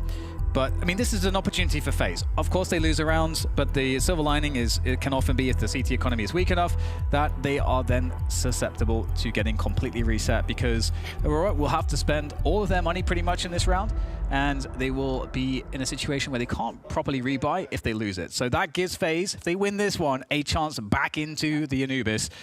But if they lose it, I mean, it's looking all over from there. Yeah, this is another, you're right, this is another pivotal round that could decide the rest of the half in a big way. 11-5, Aurora, they do have 2 AKs, they got the AWP on Woxic. He's not been the most impactful player, not yet anyway, but he's definitely recovered a lot of his form in general. Look at this push. Carrigan tried to do the same in the first half, but they get caught falling back from that. Wicardius down. Jota already thinks up a little bit and low on health. He's gonna go down. It's a team kill. After the fact. Yeah, you're right, but probably if you look at the replay, there's almost no way to avoid it, I'm assuming. Bomb gonna be run for the smoke, and oh, they set up even more grenades. Good work here. Gonna be planted. Frozen doesn't care too much. Another deep nade. Oh, and a shot with a wall bang! No way! That's outrageous, and that was the bomb planter. That's going to waste so much time, and it sets up this push in from the back from Madja to take down the planter, and it is a 1v3 here for Elige. He has to take down everyone by himself. Okay, knows there's a player B. He's trying to find the finish. Oh my goodness, he makes it. A good try, but it's simply too much, overwhelming. Xantares gets the defuse, and that's the 12th round. Oh, you wanted to believe Elige is known for the mechanics. You could see it coming, but he just had no time to react. Xantares picking it in, but what a disgusting way to get the kill on Frozen. The first HE, who cares? The second one, okay, it's a bit uncomfortable, but that's it. But then they set it up afterwards with the wallbang shot. If I'm Frozen, I am snapping my keyboard over my knee at that point in time. That is frustrating. Oh, Elige is so close. If he gets half a more second, he can likely win that one. 12-5 though, they at least got the bomb planted. That does give them a bit of a boost on that economy to have just a little extra util. 2 Galils. It's not looking good here for FaZe. No smoke in the middle, and like I said, it's such a big indication that the AWP is here. And I think that's why FaZe are a little bit more careful now. They flash their way through, Repeak is coming in, and the flick does not quite connect. But good work for FaZe to understand what was ahead. Do they have a Molotov for this one? They should be able to just put some more pressure on Woxic. Don't really want to be facing him without any utility, and they don't. They do force him back a bit, but he does actually get another look into mid very quickly to re-clear it. So realizes that he can now move more safely to another position. Box gets challenged. It's a great challenge from Carrigan. Finds a fantastic timing, and he gets out. Yeah, reaction from Arcadia. Yeah, you're right. He's walking into the smoke. It's just now fading. It is being held. Simple is ready with the Galil, but it's not enough. Arcadia still takes him down. Jota picking up one more kill. It's coming undone here for FaZe. They're bleeding players on that T side and also running out of bullets there. Elige has to reload, and he heard it. Xantares knew. He could hear the reload in action. Rain and Frozen, 2 versus 4 in the middle, and Arcadia just jiggling this position. Timing is everything. He's going to get the headshot and very nearly drops Frozen as well, who now finds himself in a very bad position. Makes the jump across here, and Xantares on the other side. Another multi-kill. Aurora on their whole map, destroying FaZe. Lots there for FaZe, but not enough close, and they'll be very frustrated with this one. Anubis, it is treacherous. I think that is such a perfect word that you've used to describe it time and again, and it's gonna punish FaZe massively here. And this whole map is just one big what-if question. There are so many, I think maybe 8 or more rounds that you could look back on and say, that's a winnable round for FaZe. They have that, the whole game is different. What a shame. But ultimately, fantastic work out of the Turkish side, and a map where Xantares just shows up. That's what I want every single time, because he is obviously one of the most mechanically gifted players in the space. And when he shows up like that, they can't stop him. And that's just beautiful to watch. It really is. And a part of me thinks that you're going to see that from Xantares, especially against a team like FaZe, because there's so many big names on the other end of the server. Well, they are ready with the interview, so let's see if we can get something going here. Aurora now 1-0 up after besting FaZe in very convincing fashion. Woxic, first of all, massive congratulations. That was a really lethal T-side. What allowed you to come so hot out the gates there? Thank you so much. First of all, the congrats. And I think we just playing really good T side on this map. I think when we started T, like we knew like this game can be like this, but of course not like 10-2. But yeah, we played really nice. Our rifles did really good job. I didn't do anything, basically just throwing nades for them, and they were taking sides. Like in like 7 rounds in a row or something, I didn't even see anybody in front of my face. So I'm glad that they were like on fire today. So we didn't do too much things on T side, so they just killed everybody. Were you surprised that FaZe let this Anubis through, right? They had the choice of either being Dust 2 or Anubis. Were you expecting a different map to be in this best of 1? I think we thought they will go to do Dust 2, not to Anubis, but when they, like also we made the preparation for Dust 2, either Inferno, we didn't even do anything for Anubis. Oh, wow. And last 5 minutes after the veto, we just talked, this is gonna be the pistol round, this is how they play, like basically the in-game leader just watched the game, because we always watching the games that the possible that we will play. We didn't watch, and we just played our game, just communicating each other and playing, you know, throwing flash. So, yeah, that paid off massively, Woxic. Final question. It's been no secret that you guys have attended pretty much every single tournament throughout 2025 so far. You've been absolutely grinding. You did have a little bit of time between Dallas and now. What did you guys get up to? We did a bootcamp. We just make the renew about our player book, and also this like what we were doing as a mistake that we just talked about them, or like we had like some stress that people just doing it just a bit wrong right now that we fix, you know, like little mistakes that we had, and that's what we fixed, and also like many practices in the during the bootcamp time. I think also here when we arrived, we just did a bootcamp for 2 days. We didn't do any off day, and it's maybe pays off right now, you know. Yeah, paying off in dividends. Thank you so much for your time, Woxic. Massive congratulations. Once again, Aurora now 1-0 up. Thank you, man. Thank you. Aurora, as we spoke about, Peter, a team that has been grinding, a team that is stable in the playoff, but also a team that has hit a limit. This game, though, there was no limit to be found. They were miles ahead of FaZe Clan and made it somewhat easy against, the OGs from FaZe. A really great start here for Aurora. I think that their individuals are popping up, but the game actually looked closer than maybe the scoreline suggests. I think that there was a lot of rounds that could actually have turned the tides and actually have made a bigger impact for FaZe, but that was not the case. And, you know, Santaris, I talked about this guy coming into the game, and what a performance. Within the first 8 rounds, there were a couple of 1v1s, a couple of 2v2s, and every single one of those went the way of Aurora. I fully agree with you. On the scoreboard, it looks very, very one-sided, and I guess it was at the end of the day, but FaZe definitely had opportunities in the beginning of the game to make this game way more competitive. You said yourself, Peter, Santaris playing with arguably the biggest balls on the server, but also the biggest crosser. Never seen a guy with that big of a gap in between the lines when he's hitting headshots. He gets it to work, right? I mean, FaZe Clan, they do look a little bit disappointing, but I actually like that FaZe Clan came in with what they did right in the beginning of the tournament, that they would go for the aggressive plays. They were trying to play off each other. I feel like every time the FaZe Clan ended up in a position where they had to play passive, that is where they started lacking some of these agreements and some of the synergy that they talk so much about. But they actually tried to play aggressive by pushing out aim, and they tried to push out cave at the same time, you know, try and squeeze them in, and it almost got them to a really good start of the round, but we just had Santaris showing up in a way better form. That and Anubis, you know, a bit of a surprise on the side of Aurora, a bit of a surprise for us here on the desk as well. FaZe took a gamble, didn't really pay off, but I think if you are FaZe and you look at this game, they probably felt that we could have gotten much more out of it than they did. Yeah, I think it's a bit of a Carrigan classic by now. You know, it is a bit of a curveball in the veto. Did you agree with Woxic's sentiment that he thought it was either going to be Dust 2 or Inferno to come up? I've been in this situation multiple times with specifically playing against Carrigan, where you are, okay, we're going to probably play this map or this map, and then you end up in a completely different one. So it's not a surprise that Carrigan throws a curveball and wanting to play Anubis, and I think they played it twice this tournament already, where they had like a pretty comfortable wins. So in some sense, it could also like be that FaZe Clan felt very comfortable, and maybe they got a bit of a fake confidence. But looking at the scoreline, Aurora had like a really big win here, but it could have gotten closer. I still think that FaZe put up a fight in the majority of the rounds, and I actually thought that maybe there was a chance they could make a comeback on the T side. But obviously Aurora just seemed to be playing greater, and I know that Aurora is a team that likes to play Anubis. Yes. So for them to go into that map instead of the likes of maybe Dust 2 or Inferno must have also felt like quite good for them. Do you feel like it was any kind of similar issues we were seeing from FaZe, a la, you know, day 2 and day 3 back in stage 2? I know it's a very small sample size, but any kind of similar threads you can pull on there?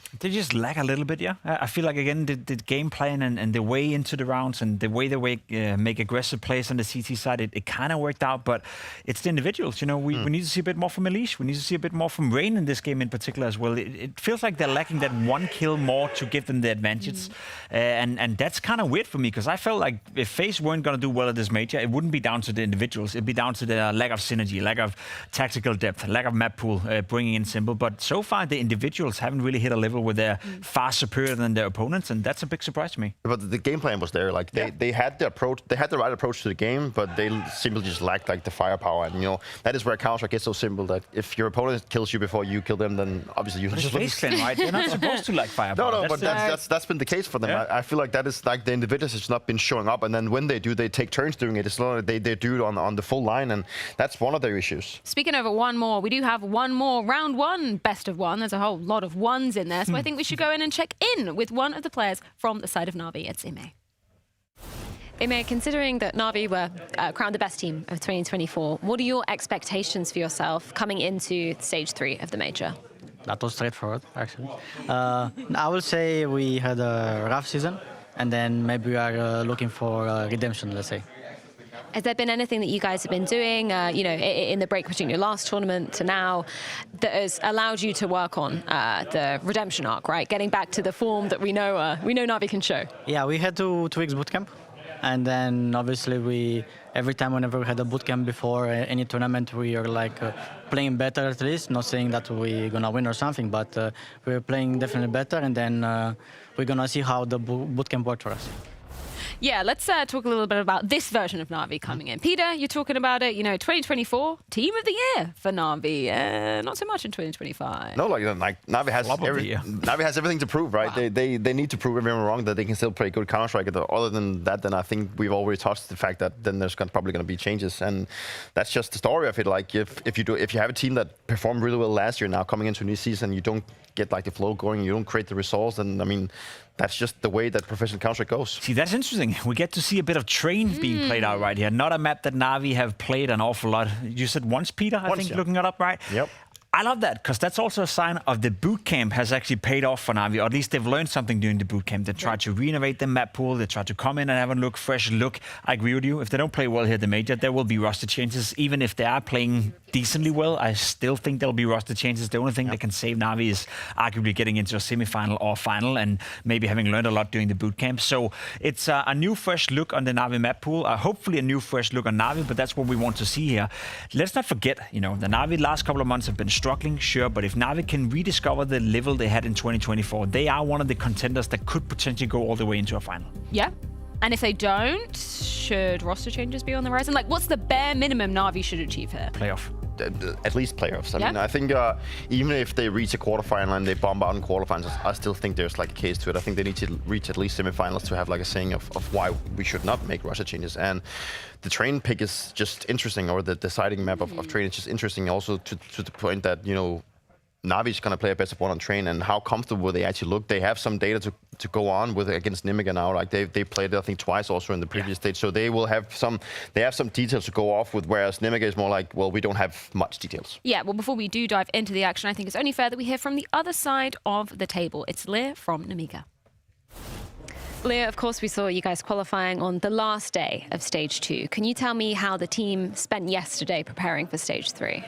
Yeah, we watched some demos of our game against Heroic. We tried to update our start book, you know, maybe fix some mistakes when we did against Heroic. And of course, we're playing some procs to stay in form.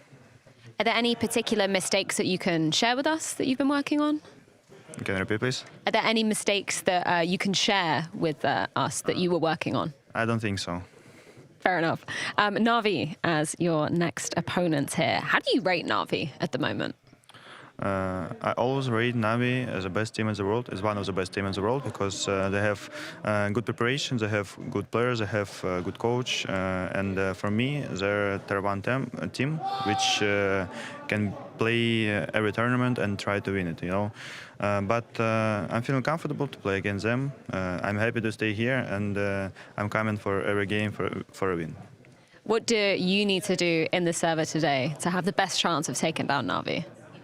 We have good preparation for every match. Just play our game, feel confidence, and boys need to listen to me inside the game.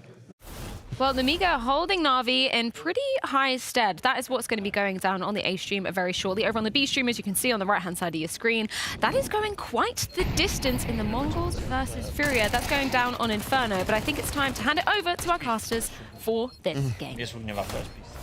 Yes, thank you, Freya. We're going to head into this one, the 4th best of 1 for the day here on the A stream. It's the 3rd stage. The odds are going to be favoring Na'Vi, which again, if you look at the map, is kind of curious. Yeah. I had a whole Twitter discussion about this yesterday because they don't really play Train, and that's, I basically said I think Na'Vi have to reinvent their map pool coming into this major. I hope this is the first direction. I'm really excited. Nemiga, they don't play it a ton, but they have played it 5 times. And just for the pistol round, because they're going to be starting on the T side here, Dan, I do want to sort of point out every single pistol round I've seen from them so far in those 5 maps, they go B. If I'm Nemiga, I know Na'Vi have watched those games. It could be really fun to go A instead, just for the hell of it, because it's almost too predictable to end up at the B bomb side here. But let's see how this one plays out. Na'Vi on the CT side, and let's go. One more best of 1. Yeah, Nemiga, they're dangerous. Much like Legacy, they looked like they hit a new ceiling in that last stage, so not to be worried about for Na'Vi, but we'll see if they can... Well, look at it. Got off to a good start here. Already setting up for that A split coming in.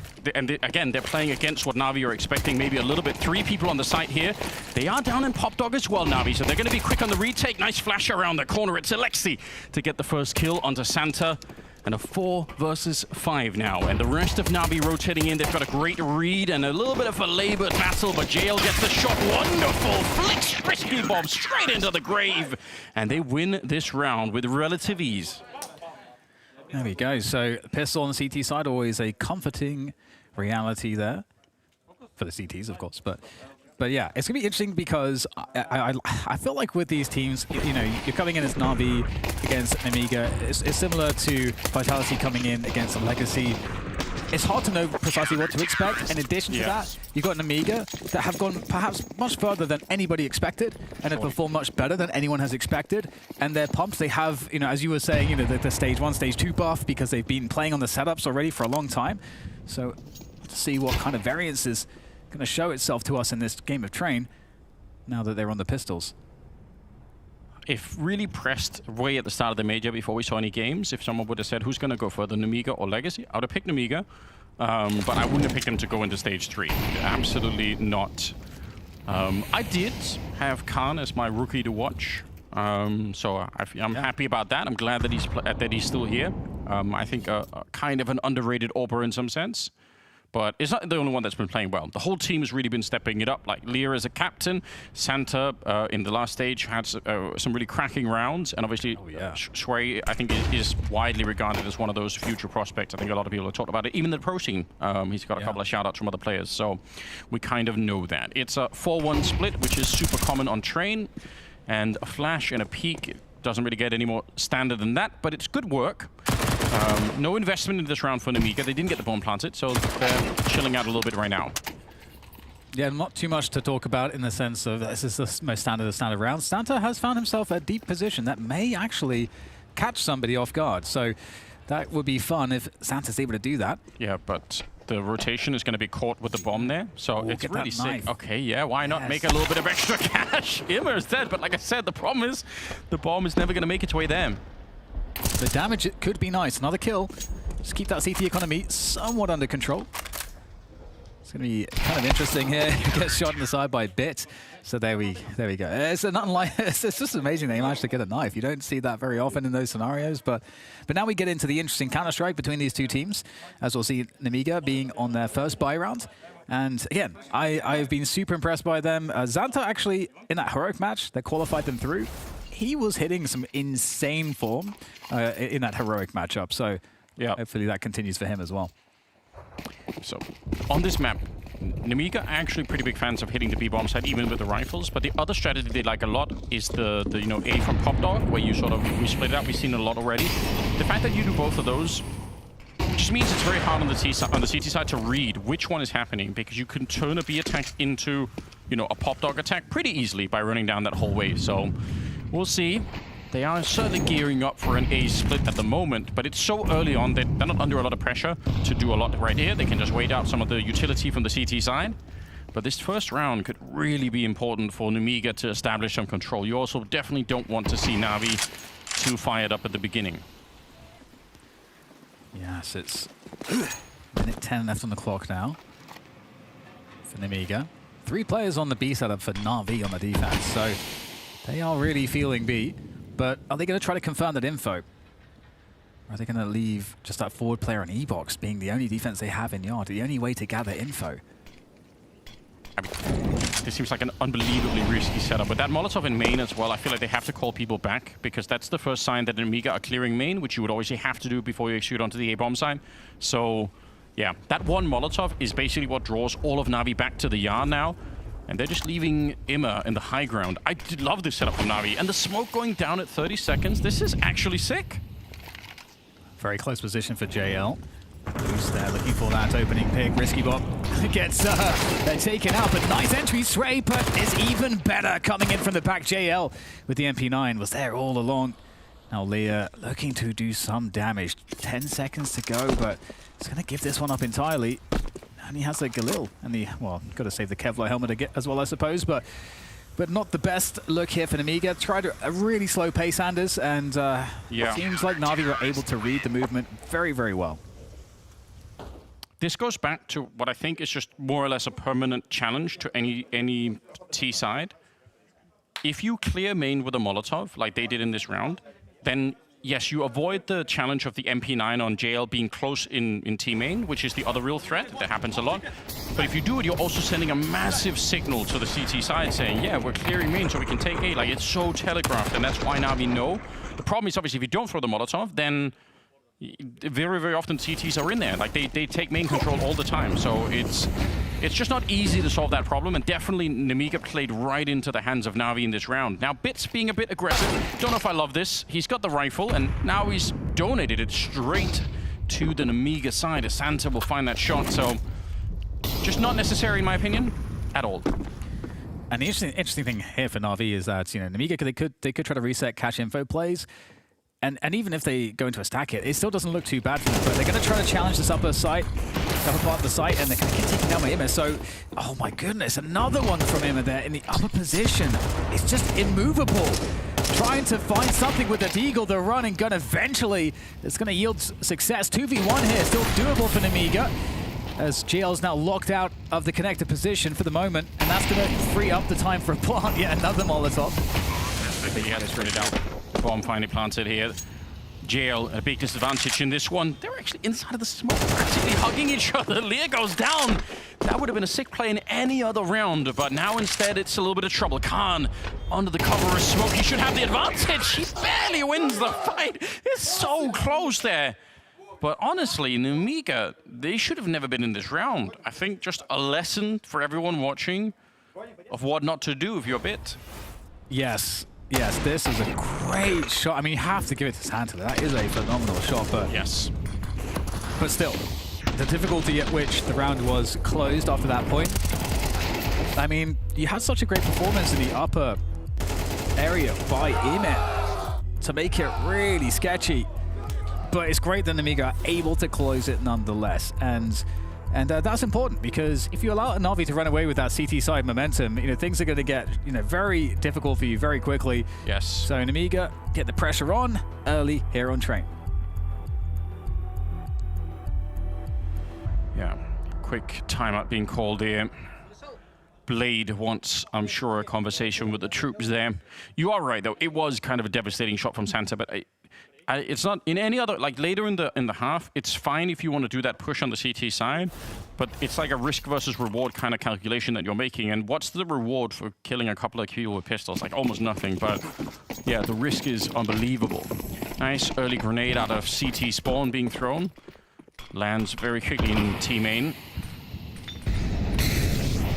Trading more utility here. Double grenade to land if you want to push. There's Bit back at it again. This time it's a lot better. Even traded, it's not necessarily that bad. Wonderful is going to be picking up Khan as well. 3 versus 4. Oh, that's brutal, isn't it? It's still workable as the T side, but it's very annoying. And the CTs can settle into pretty passive setups. They could go 2 to a site, but they're actually going for a 1-3 here, expecting that Nemiga might rotate back out, but rotation now, they're creeping up. Nice shot there from Wonderful. So reliable on the AWP. Now it's just Lear. Gets the bomb down for the extra cash, at least.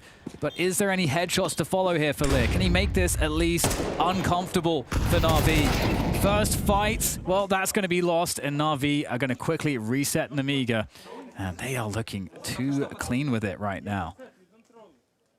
Scary proposition as well for Nemiga if Wonderful is going to start to hit shots like that.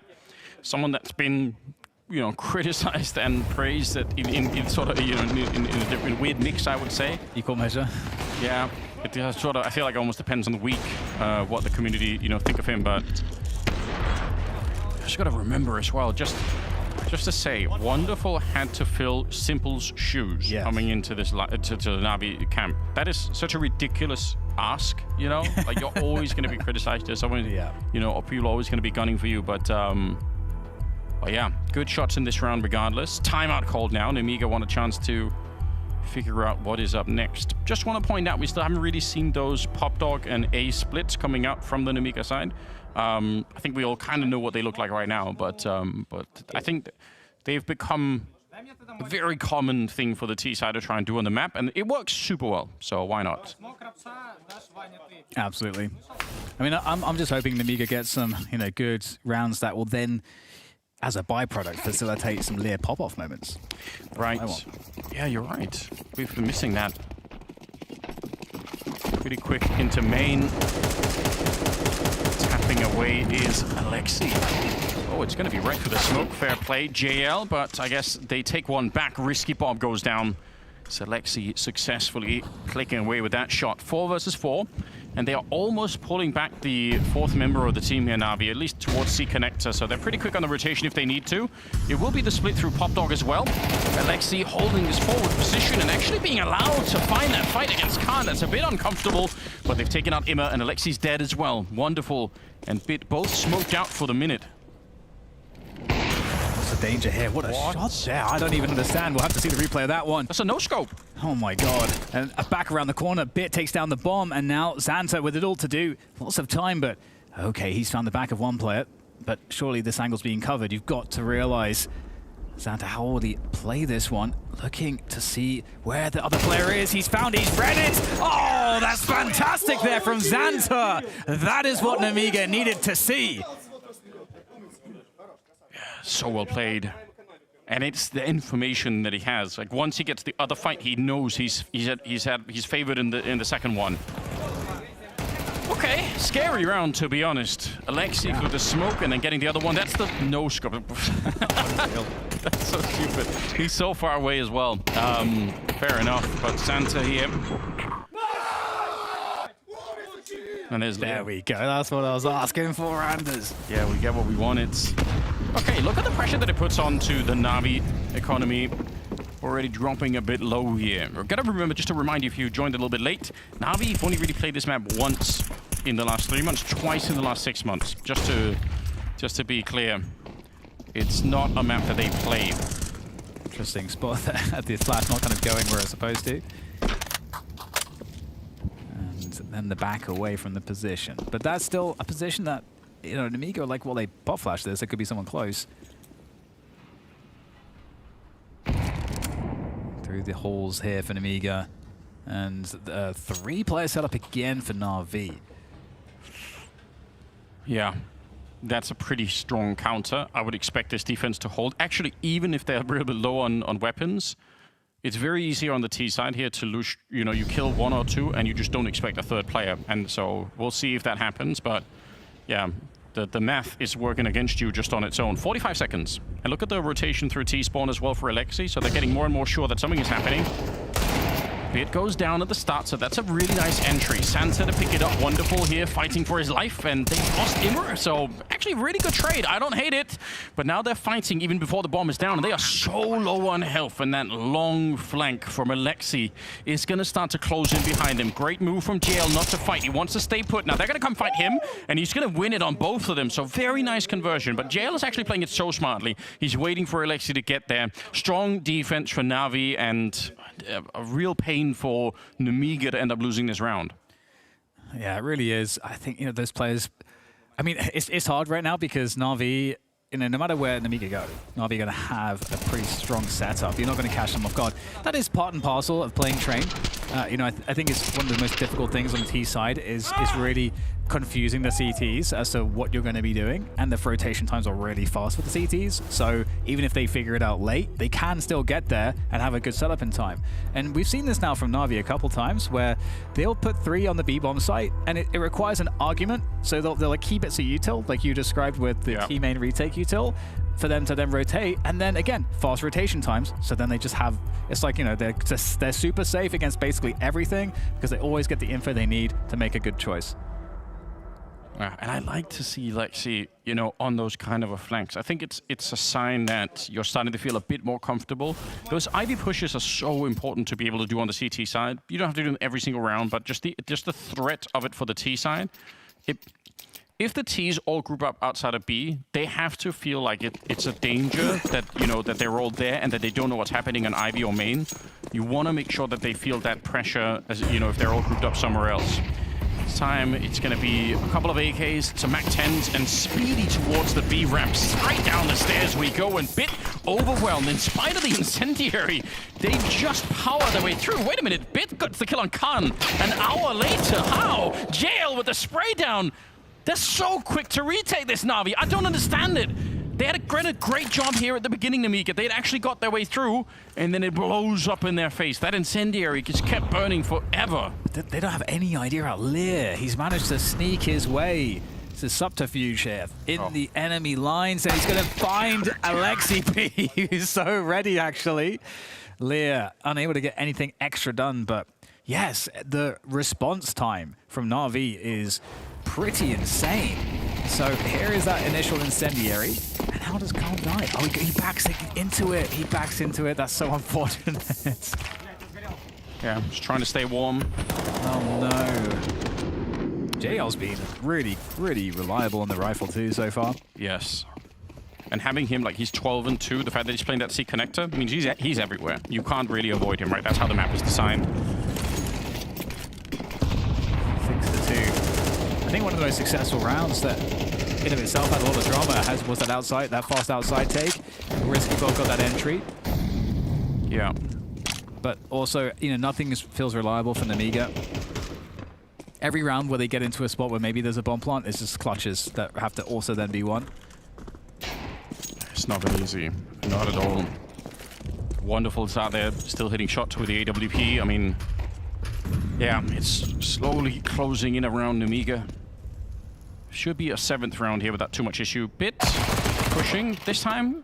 I don't like it. I realize I sound like I'm a bit crazy because I'm criticizing him when he's pushing sometimes, but not other times. But it was just that one round I didn't like it. Ever since then, it's been great. He's found the bomb as well.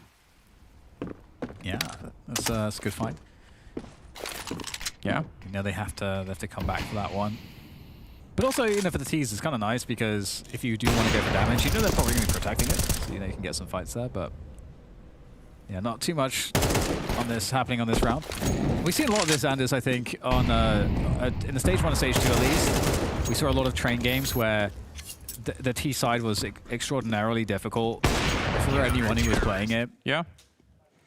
Well, in my opinion, one of the reasons is just that we're still kind of living in a world where a lot of the Ivy branch of any kind of an attack just isn't there. Now, admittedly, Ivy is different from what it was in earlier versions of Train, and I think a lot of people still kind of hate it, even though it's been changed a little bit since release. I also don't like it. It just feels weird because if you're coming in on the T side, you're volunteering yourself into sort of a 3-way crossfire, and that just doesn't feel that good. But without Ivy, the map becomes a lot more, I don't want to say one-dimensional, but it's a lot easier to predict what's going to be happening. So I think on some level, if you want to be really good on this map, you have to find a way. There are some teams that do it, so yeah, it's definitely possible, but a lot of teams don't find it very comfortable to try and push Ivy, and it just takes away an enormous amount of strats. JL with a laser shot on the spray, and unfortunately, that's a 4-on-5 to start with. It really is everywhere. 14-2 now on the scoreboard for him. And look at Wonderful. Pushing down towards the bottom here. The bomb, by the way, is back there. If he keeps swinging and he sees it on the ground, you know someone's going to have to go and pick it up.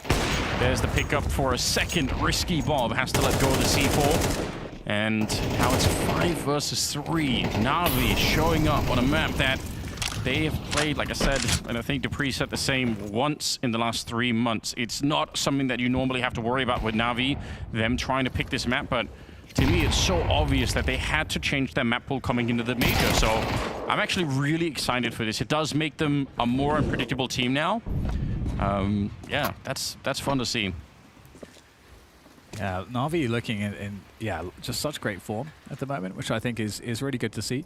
You know, we're already getting to see, obviously, some of the top dogs, you know, entering into stage 3, and we get to see in today's matches, you know, what form are they walking into the tournament with. And, you know, so far, you know, we had on this stream, obviously, Vitality couldn't get going on that Inferno game against Legacy, but Legacy certainly good. But then you have Spirit with Dog and Shiro, both looked in fantastic form. Yeah. Now Na'Vi. Wonderful's hitting everything. JL's been absolutely a beast on the rifle, and they're looking like a complete brick wall for Nemiga so far. Yeah, I think that's a fair way to describe it. 14-2 on JL, 13-4 on Wonderful, and who even cares what everyone else is doing? But the fact is, Bit's also got 11 kills, and him being the B anchor just makes it, or at least one of them, is going to be really, really hard to deal with. It feels like the opportunities are slipping away for Nemiga. They're running out of chances here. I mean, you're not even safe in T-spawn. That's the truth of it. No, definitely not. Goodbye. Good sir. 8-2, Nemiga. We know they can definitely play the CT side. T side highly laboured. Can they get anything extra? Just pistols on the board here mostly. Hero AK on to Khan, and there's a pop flash play in. Is this going to be exploited? Okay, well, there's nobody there. Voided the position, have Nemiga, that teammate, as have Na'Vi after taking it. Yeah, but again, it's that very same conversation. It forces Nemiga now, if they want to retake it, to make a tough decision about what they're doing.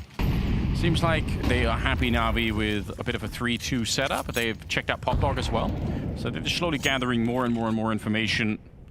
See if they want to rotate back. Yes, they will. Emma reading it. And again, it's based off the same principles. And I guess that's maybe a point of criticism for Nemiga. It's just that it is a lot easier to read this game for Na'Vi right now. They're so sure Na'Vi that if anyone's going to be back now pushing A, we're going to hear it way before they come. We'll have 10 seconds of warning. We can rotate people back. And if not, we've got 3 people in the B-bomb side. Yeah, we'll see if we get any entries here. Ime will go down as trade. Still Lixie B below. Oh, the spray's not going to really pay off there. Khan takes him down, but it's a problem. They have to deal with Bit very quickly. Bit, excellent rifle work here. Eventually will go down, but Shui will fall as well. Or rather, well, there we go. Wonderful's going to finish him off. Khan also not really standing a chance. And it's interesting, Anders, because Na'Vi, they're not even doing some of the more disruptive plays. No. Like, you know, the pop dog pushes or, you know, Ivy. There's like a lot of disruptive stuff that against, let's say, like a much higher tier team that I think you would expect to see them doing, but they're just keeping it simple here. I think the challenge to Na'Vi's defense when they do the stuff that they've just done, right? Na'Vi clear, T-main and pop dog, and then they rotate a third man to the B-bomb side. That's the bread and butter of what they've been doing for a lot. The challenge to that should be a 3-way split coming through Ivy, main, and pop dog. So even if you get caught there, but like just the fact that you are playing, you know, 5v2 out in the yard, even if it's only for like 5 seconds, you're going to be doing that, and then the backup is going to be there. I still think that is the more exploitable way to do it.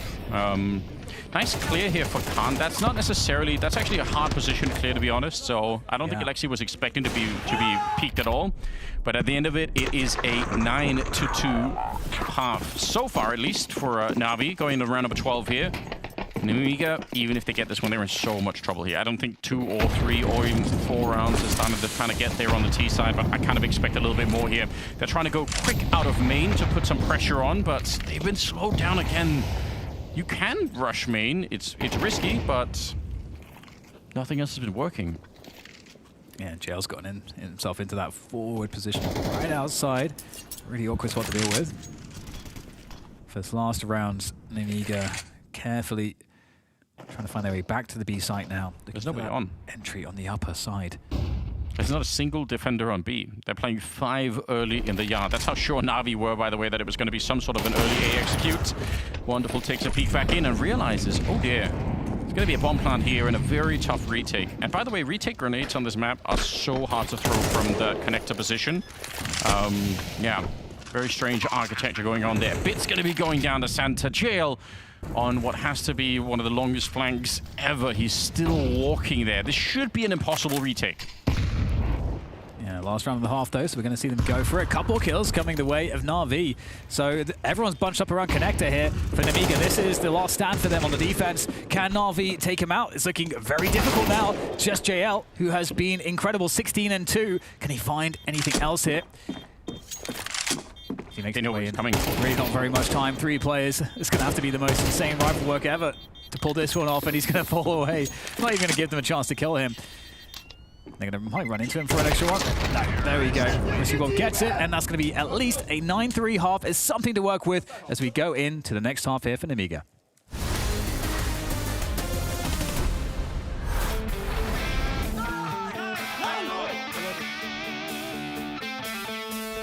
Na'Vi have had their struggles this year, that's for sure. Blade has made no secret, that's the coach of Na'Vi, he's made no secret that the win came earlier than anticipated or warranted in his mind. He felt like, you know, we'd only just got the team together and they had won the first major of CS2.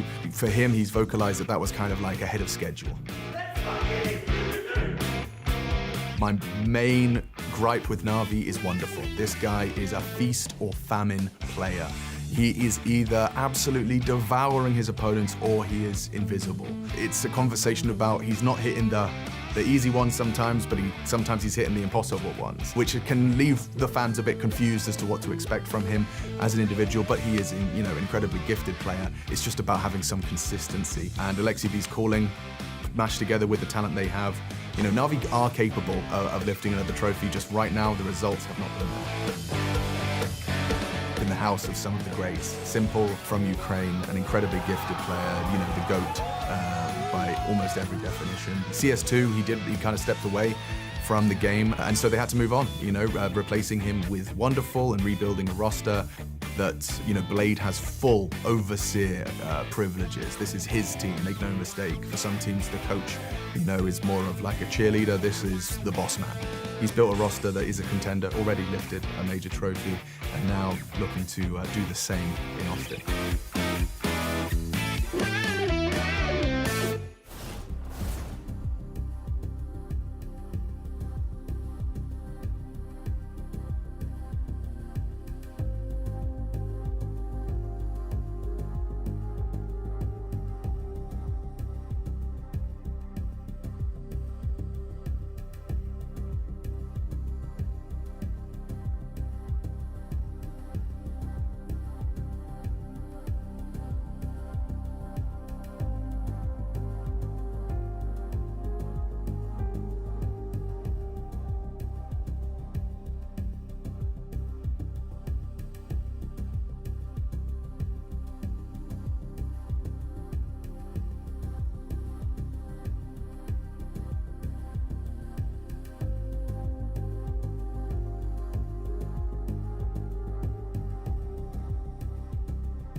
Welcome back, everybody. We are in the second half now. It's Nemiga versus Na'Vi. We're on Train, which, if you know anything about Na'Vi, should make you raise an eyebrow. How did we get to Train? Well, I think Na'Vi have been spending the last 4 weeks prepping some of these maps because their map pool is super weird. So they needed to improve on this one. They probably need to improve on a couple more because otherwise they're going to get blown up by some of the top-level teams. But yeah, testing it against Nemiga right now. And it's a great efficiency. Nemiga couldn't really do much in the first half, unfortunately, right? They end up with 3 rounds to the 9 of Na'Vi. This is definitely where I think it's getting interesting because I think Nemiga, of course, will have a much easier time playing the CT side.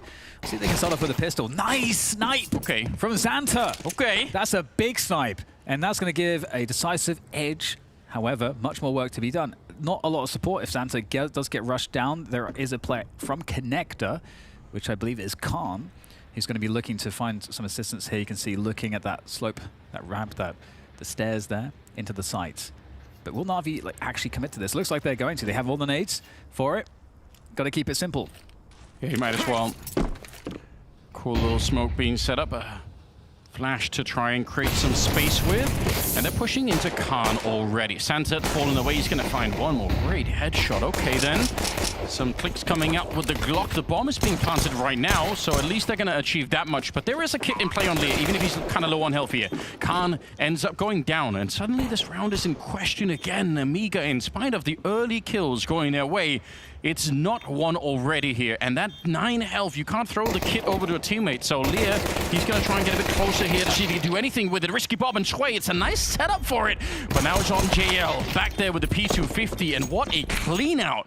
Sway hitting some great shots, and now the kit's going to be put into play, no issue. So they win the pistol on the second half. That's important. I thought for sure that Connector setup would There it is from Lynn. He loves it, doesn't he? That's his signature move. I do think, I mean, obviously these shots from Xanta were really nice, but when we get to that position where Na'Vi have that two-man setup, down there by the cog outside connector, that's really hard to deal with. You can just see how awkward it is for the CTs, but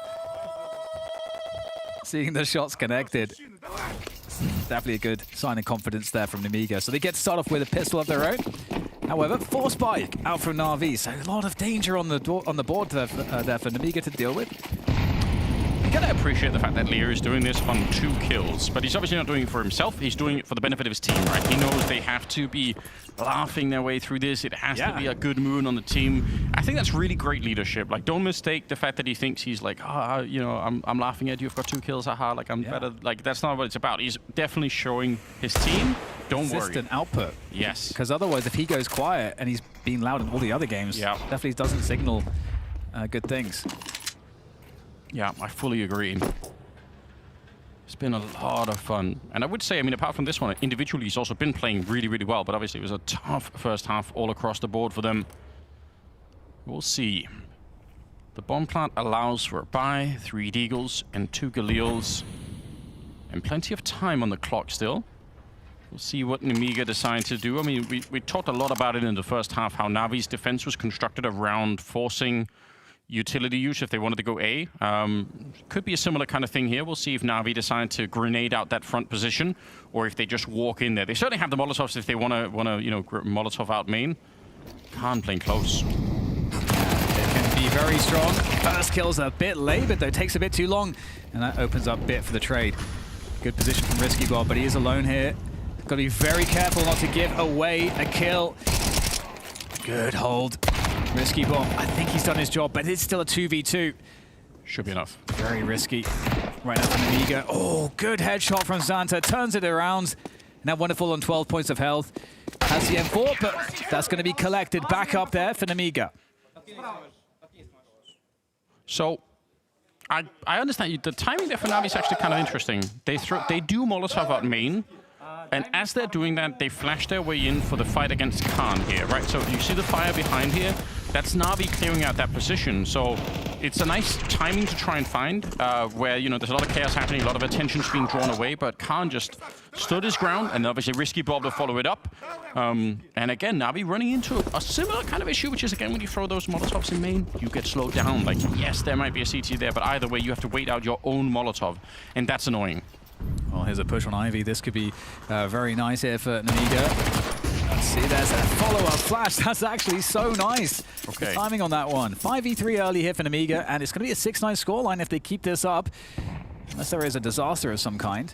And, you know, I think this is the test for Na'Vi, Anders, is that, again, like I said, the the T side is so much more difficult to understand how to play super well. And and Nemiga have a good CT side, so getting back into it on the economy, it's going to be a real test here for Na'Vi. I can't wait to see what they have to show. Now, if you remember early on, Nemiga, I think, played Bedboom on this map right at the start of the whole major, and they ended up losing because Bedboom are really, really good on this one. But just again, sort of, you know, CIS region Counter-Strike, I kind of expect that that they will know and have borrowed some stuff here. And this kind of thing, pushing Ivy this aggressively with the flash follow-up, it's a very Bedboom-esque kind of play. So hopefully they can sort of borrow and steal even more of it. We'll know that they're really stealing for Bedboom if we start to see a bunch of orcs coming out on the CT side. That'll be the immediate sign that something is up. But it's 9-6, and honestly, Nemiga have kind of managed to revive this game a little bit. And now again comes the question, how much do Na'Vi know about playing the T side of this? We don't know, because we've only seen one game in the last 3 months. Totally, and we're going to get the outside take coming on through. And, oh, big position there from Risky Bob. Up close, gets traded out, though. And there is the response from Lear. He's going to go down. Trades galore for both sides. Down to a 2 versus 3 for Nemiga on the defense. Big damage on the spray through the smoke to drop Xanta. Khan with the AWP would love to clutch this. 1v3. I don't know how doable it is. Oh, my God. How has that not spread to Khan? That's outrageous. It's like on his head. It's actually on him. Just CS2 things. Well, yeah, Alive gets the shot onto Immer. Still so much work to be done. And he's already down to 48, so you got to wonder if it's worth it even tried. He's not sure. He's hoping that he's going to bait someone into it. It's a nice idea. If somebody was there, maybe they peek into it. But as it is, he's going to have to make a bit of an escape. And JL knows he's hunting him down. Khan realizing his footsteps probably were heard, so pretty good read to take down JL. But honestly, an even better call for Na'Vi. It's the sheer speed with which they get out. And you can just tell that Nemiga aren't quite ready for it. In spite of the fact that they had good positioning, it's just so fast. And the thing about it that's interesting too is that it's hard for Na'Vi to know how replicable that round is, because there's a lot of variance here, trades upon trades upon trades, and so it could have been very winnable for Nemiga. And Na'Vi's position now is that they lost 4 players, so they could get reset on the economy very easily if they lose a round by just trying to run it again and the variance doesn't hit their way. So, you know, logic stands, and is that it's unlikely they would try to do just a super fast rush again. And it seems more likely they'll try to play them up a bit slower. Yeah, but the cool thing is that same strategy can be repeated, but just in a slow version. There's nothing stopping you from doing that a little bit later on. Yes, you have that main problem that we keep just harping on about, but apart from that, like it's definitely doable. Timeout now. Blade wants a chance to have his say. A player that himself, when he was active, you know, didn't always have the strongest resources on his teams in terms of like getting all the star players and, you know, building all that stuff. And even then, he was so highly regarded in the space as being, you know, a fantastic in-game leader.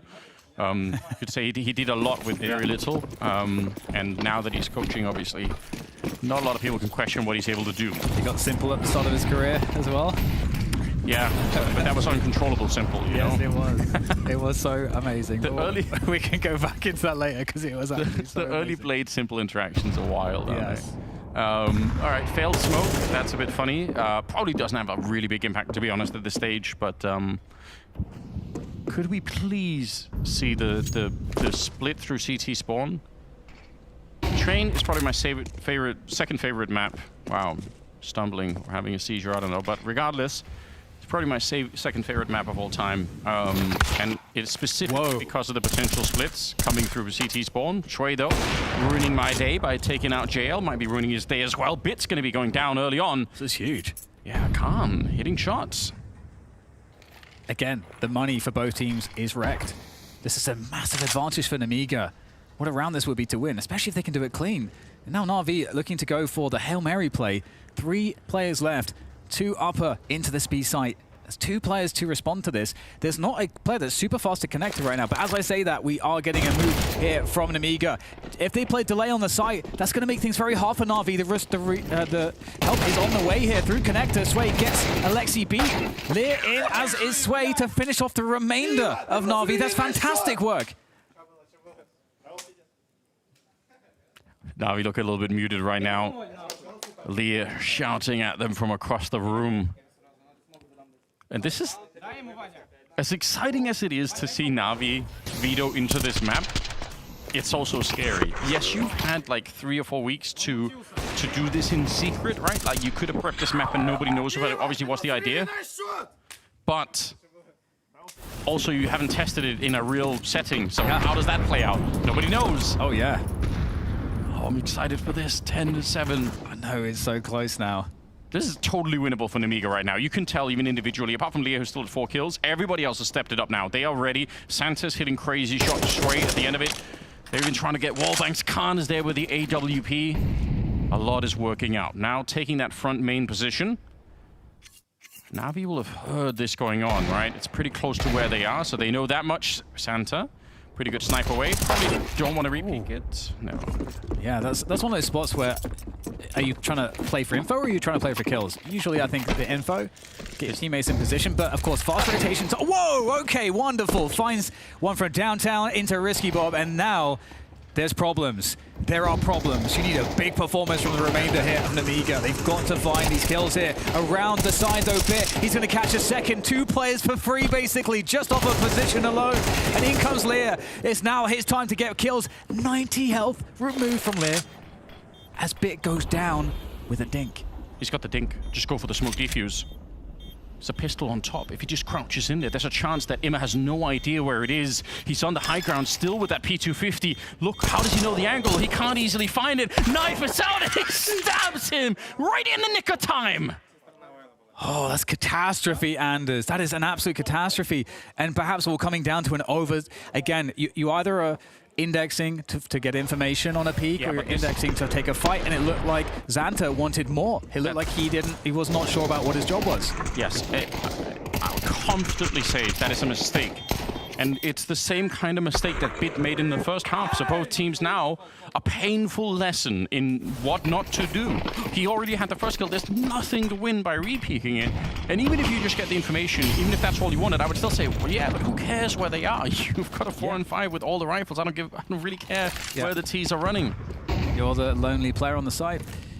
With that said, we do have that more close-up play here up the pop dog from Nemiga, looking to try to find an early opening. Heavy Ivy though for Na'Vi, which is great because they've just been hurt. They've just been called in by Bit. He knows that there's so many people pushing that pop dog position. They're going to clear it wide open. It's a very good time for Na'Vi to make this call, and it's based off of Bit's information, I believe, early on. Pushing into main, a bit desperate here. Nemiga shut down as Khan unable to find the kill onto Emma. Xanta, it's nice close range, but it leaves Risky Bob. They're coming for him. Either way, he's completely locked in here. It's Alexi with a finishing headshot, but if not him, it would have been somebody else. There's nothing that Risky Bob can really do to escape that. So Na'Vi, just when it's about to spiral way out of control, which it really was, they've turned it around now. And honestly, unfortunately, in part due to that Xanta repeat. It is so sad for Nemiga. Just that one play. They were set up to look so good into this one, and losing to the pistols there, 12-7.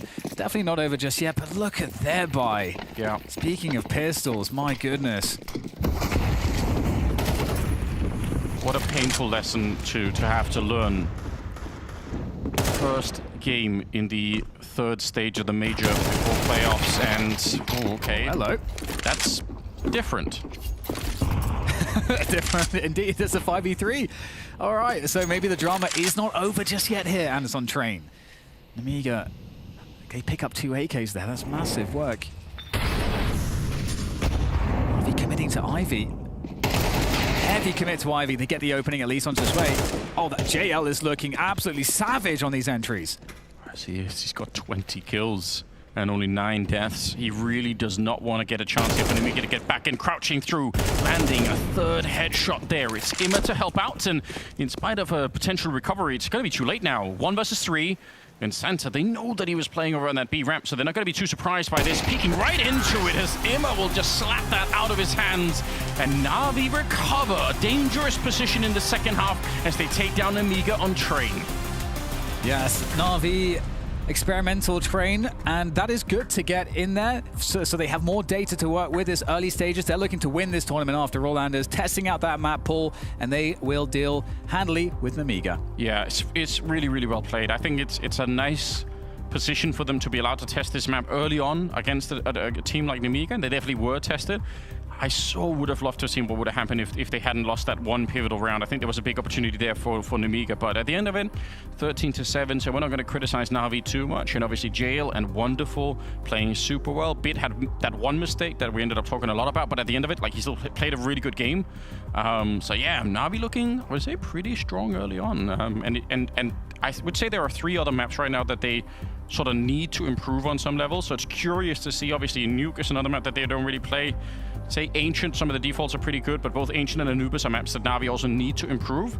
So hopefully it just means they're going to be a difficult team to exploit in the veto. We'll find out, and there's a bit of an interview coming up as well. Yes, indeed. I do have JL down on the sidelines. First of all, congratulations. It's been proven not easy for all teams to get this 1-0, but you did so pretty handedly on a map that we haven't really seen you play too much. What was the thought process of, allowing Train to be floated in this? It wasn't really floated. And it was a conscious decision that we wanted to play Train against Nemiga, and yeah, the veto worked out really perfect for us in that scenario. Was it specifically just for Nemiga that you wanted to play Train, or has it been a map that you've been, having a little bit more practice and preparation on? Specifically for Nemiga. Okay. No practice on the map, 0. Zero practice? I don't know whether I believe that, JL. What else have you guys been working on? I was discussing with Ime beforehand. You know, you had a bit of a boot camp. You've had a little bit of an extended time because you guys weren't IM Dallas. What's been the big focus of the Na'Vi team kind of post Astana? Focusing on fundamentals, that's one, because if you don't have great fundamentals, no matter how deep or wide your strat book is, you're not going to play well. So focusing on fundamentals and changing our game in a way that we're not so predictable and that we know what we're doing in every scenario. So yeah, this 3 versus 5, that was kind of a protocol for us. So yeah, just having good fundamentals. Sounds good. Final question, just because, you know, Na'Vi, obviously, you won a major just over a year ago back in Copenhagen, and kind of since then, you've been sitting outside the top 5 teams in the world. What's the goal coming into Austin? Maybe join the top 5 teams, not sitting outside. It's kind of cold. No, but other than that, I don't know, playing our best game. I feel like it's never about the rating or the ranking. If you're top 1, top 5, it doesn't matter. As long as you are proud of yourself and you feel like you're doing your best and you're putting in the most amount of hours that you can possibly do and you're happy with the results, so all that matters. And you feel like Na'Vi been doing that? No. No? One bullet point was missed. Happy about the results. So we're not happy, so we're working even harder. Well, looking forward to seeing you guys in that 1-0 game later on today. Thank you so much for your time. Congratulations. That's more like the Na'Vi we know, Peter. Jokes coming out from jail. Not quite sure if I believe his story either, that Train hasn't been practiced during the boot camp.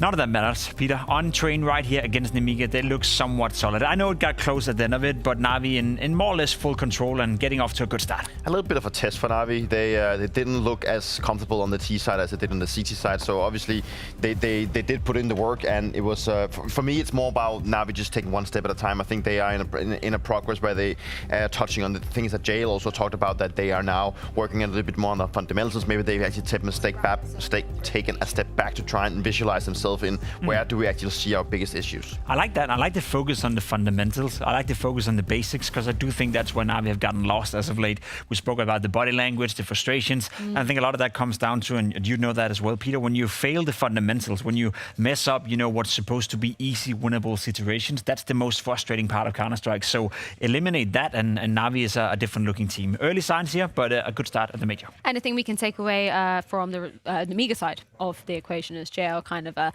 yeah, I don't know whether I'm buying into it. The Train was just specifically for Nemiga, but yeah, kind of any takeaways from this? I think Train was specifically for Nemiga in the sense that we have seen Nemiga play the map a couple of times during the major, and they haven't been that impressive, to be completely honest. The bet boom loss wasn't that impressive.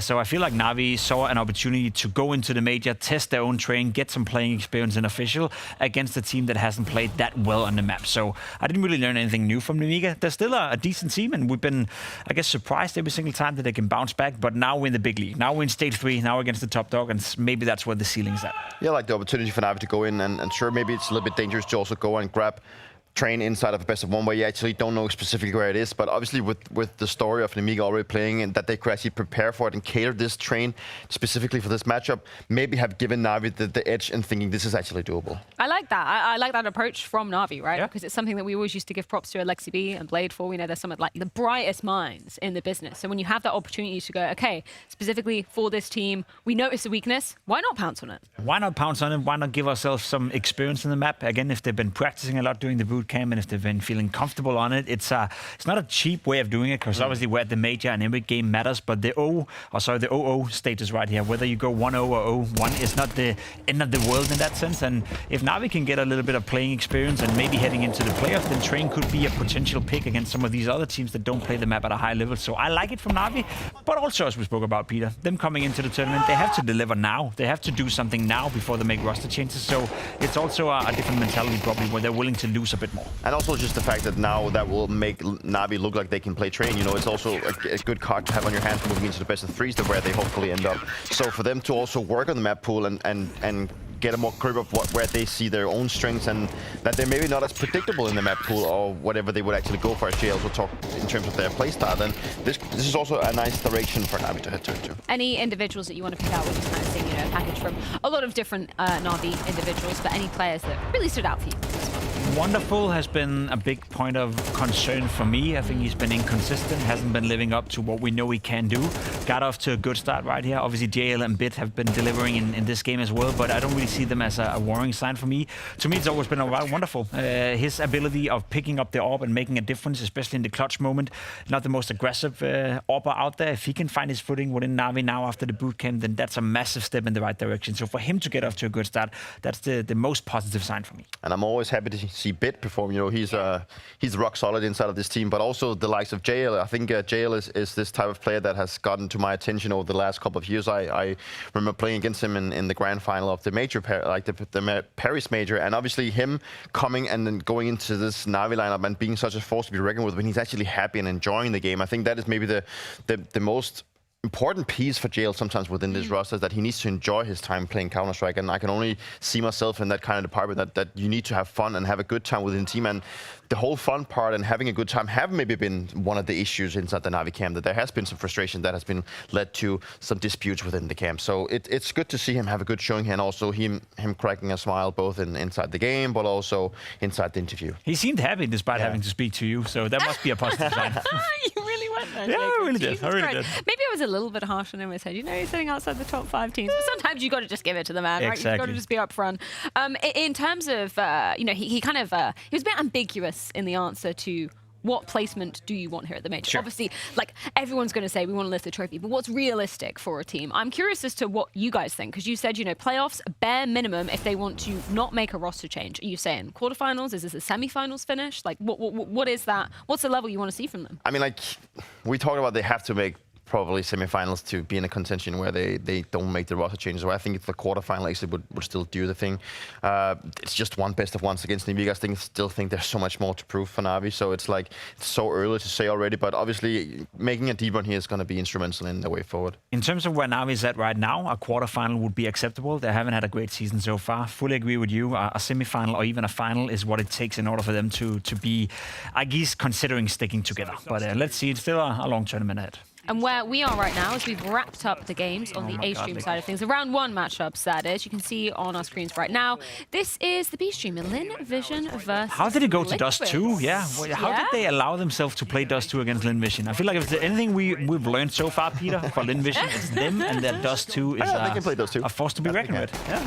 It's interesting. I mean, like, Lynn Vision just keeps surprising me. I don't know why I keep going against Lynn Vision. It's because you look at the name and look at the team and you're like, they're not going to make anything. And Surely this is the limit. They're just going to go break everyone's neck. Like, I don't know. I don't want to spoil it, you know. I just want to say that if Lynn Vision beats Liquid, which it very much looks like they will right now, guess who you're going to have for the 0-1 matchup against each other? It's going to be Vitality versus FaZe Clan.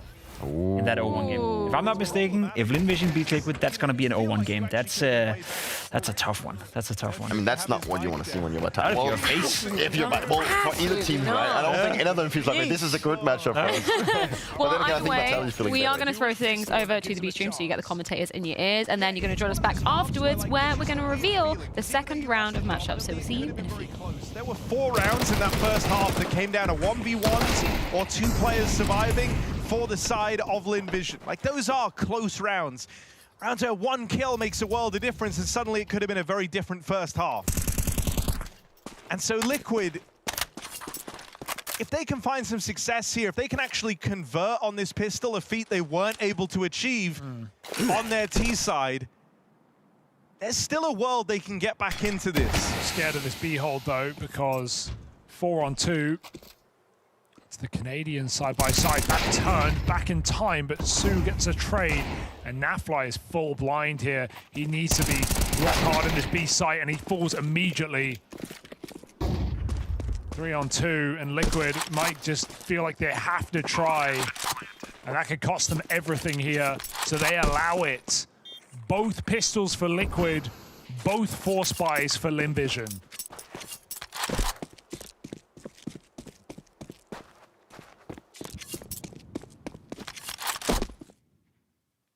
Dear oh dear.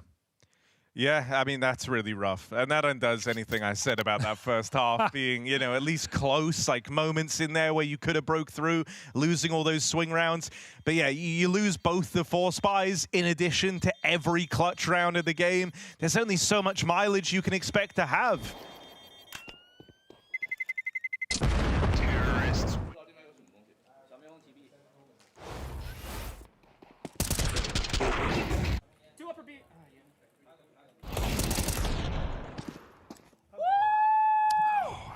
Let him know. I think they already did though. 10-4. It's also been sick with the rise of Chinese Counter-Strike, seeing more personality from the Chinese teams. That's been a real delight. I know everyone's been enjoying it. Yeah, G and Amelia kind of in the spirit level to that. Some quieter guys in there as well, but glad to see them putting themselves out there. And backing up their smack talk as well. For G, it's not even smack talk, it's just wholesome. For Amelia, it's personal.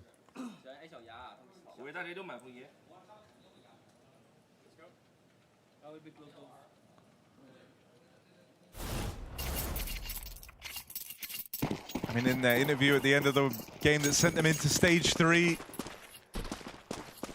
Amelia treated like him while the game's live, and the guy left at the end of it all are 2 different people.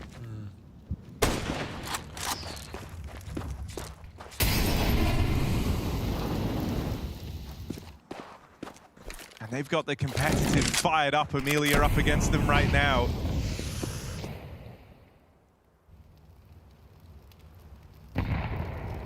Force buy back for Team Liquid. Feels like they need this if they want to recover Dust 2. That's not a bad start from Twistig. Quick return from Zaka at least brings this back into a 4v4 straight away. And Lynn Vision might just group up immediately here.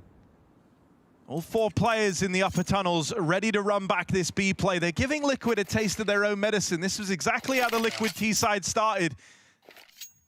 These incessant back-to-back B hits. It's only a pistol.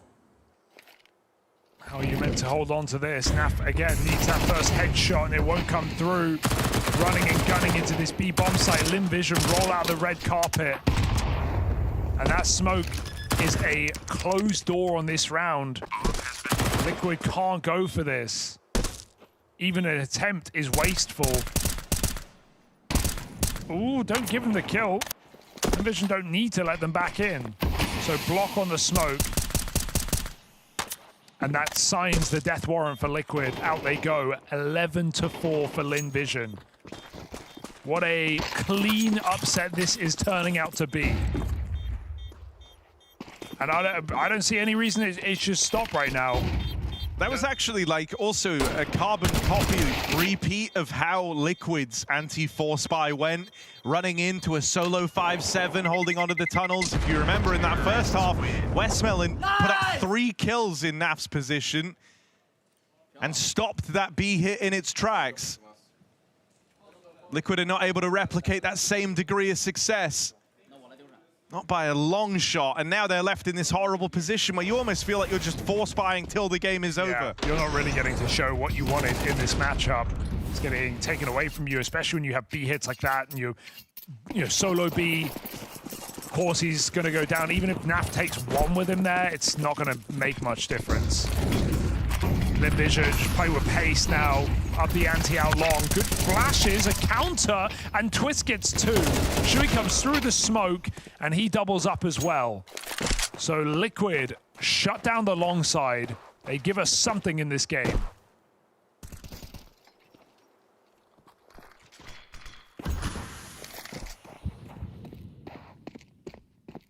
It's Liquid, so you have to stay switched on.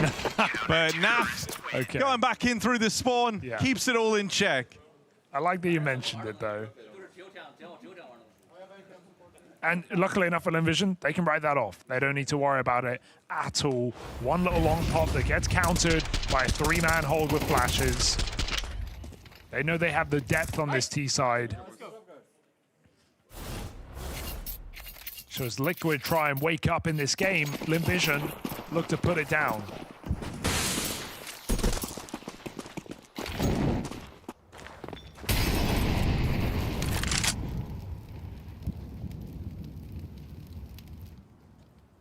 I mean, of the 10 games they've played here, half those series have contained the Dust 2 games. So you're dead on about the depth. The Lynn Vision have had a lot of time to put their Dust 2 to work here at the Major.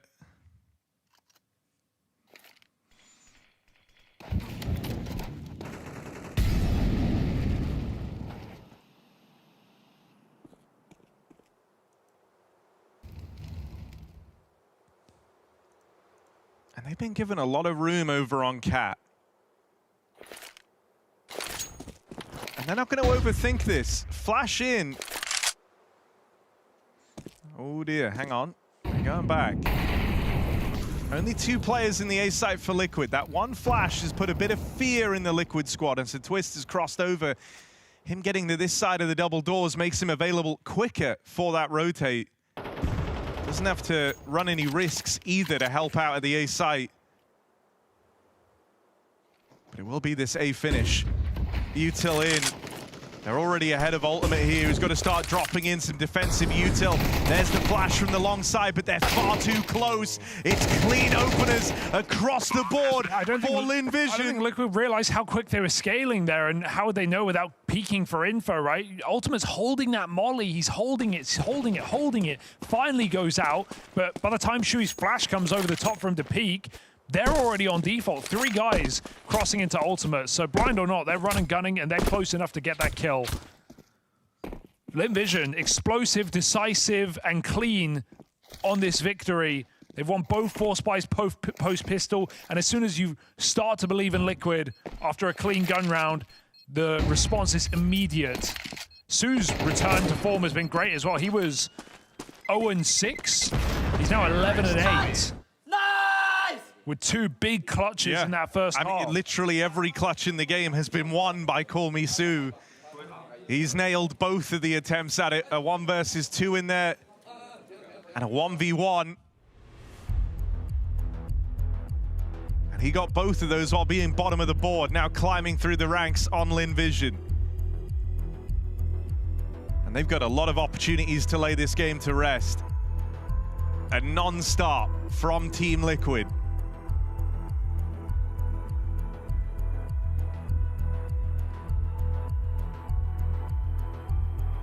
I mean, this is going to leave both Liquid and FaZe in that 0-1 position. The 2 squads with NA representation. Stop.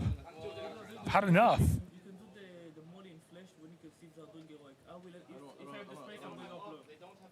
That would be a terrifying matchup to draw. One that Liquid have won back in Dallas, but albeit a slightly different phase to the one we're getting now. This is a Lynn Vision that are leveling up every step of the way, every stage of the tournament, every map we see, something new. Also said coming into this, right, about how for Lynn Vision to be the furthest placing Chinese team, they have to get 1 win to match up Tai Lu from the major in 2018. And they might be about to get that 1 win now as Liquid pounded on the long side, fall apart. Zaka plucking players from the back, spots both of them on this reposition into the catwalk. That's given Lynn Vision time to plant this bomb and get set up. Ready at the long wrap, Naf will have a hard time embarking on this flank. 2 1v1s decide the outcome of this round. And they ice Naf out as he tries to play first. They know about Ultimate over on short. Bomb set up to be watched from the long side. Starry in position to win the round. Ultimate chasing this 1 man, can't find Su, let alone call him. And it's the end of the line for Ultimate, and he knows it. Done deal. Lynn Vision dominance on Dust 2 to open up stage 3. Oh, Amelia having fun every step of the way. And yeah, his star showed up today. There were some great performances from Su in the clutch. And even Zaka woke up. West Melon looking like a beast from the first round of the game. And Liquid, a very, very underwhelming debut here in the major on home soil for the North Americans as they go out without a bang, without a wallop, but with a whimper. 13-5 on Dust 2. Hoping Liquid can step it up moving forward, because that is 13-5 is how the series is settled for Lynn Vision. We only got to catch, the tail end of the matchup. Yeah. That looks like a clinic. I don't really know where to be placing Liquid now, but I know that Lynn Vision, they are continuing that form from stage. I think people have learned it by now. Don't play Dust 2 against Lynn Vision, and especially don't play Dust 2 against Lynn Vision in a best of 1. Liquid, what the hell? What to say? I mean, I feel like I was this meme, I was with the stick, like do something poking Liquid. Nothing really happened. That's like, okay, well, just like Lynn Vision, again, they just showcased that they are really good at playing Counter-Strike, and they once again showed it against an opposition that we didn't expect them to beat. But it's kind of worrisome, right? Because we saw them in Dallas as well, Liquid, where we had high expectations. Them coming into the tournament, they had a decent break leading up to the tournament. Plenty of time to practice. We think to ourselves, maybe Liquid can do something in Dallas. They did nothing, as an absolutely nothing. Bowed out of the tournament, left no impression whatsoever. Again, then having an extended break coming into this tournament, you think to yourself, 2-3 weeks of practice, maybe they can integrate Shuhei, maybe it can be interesting.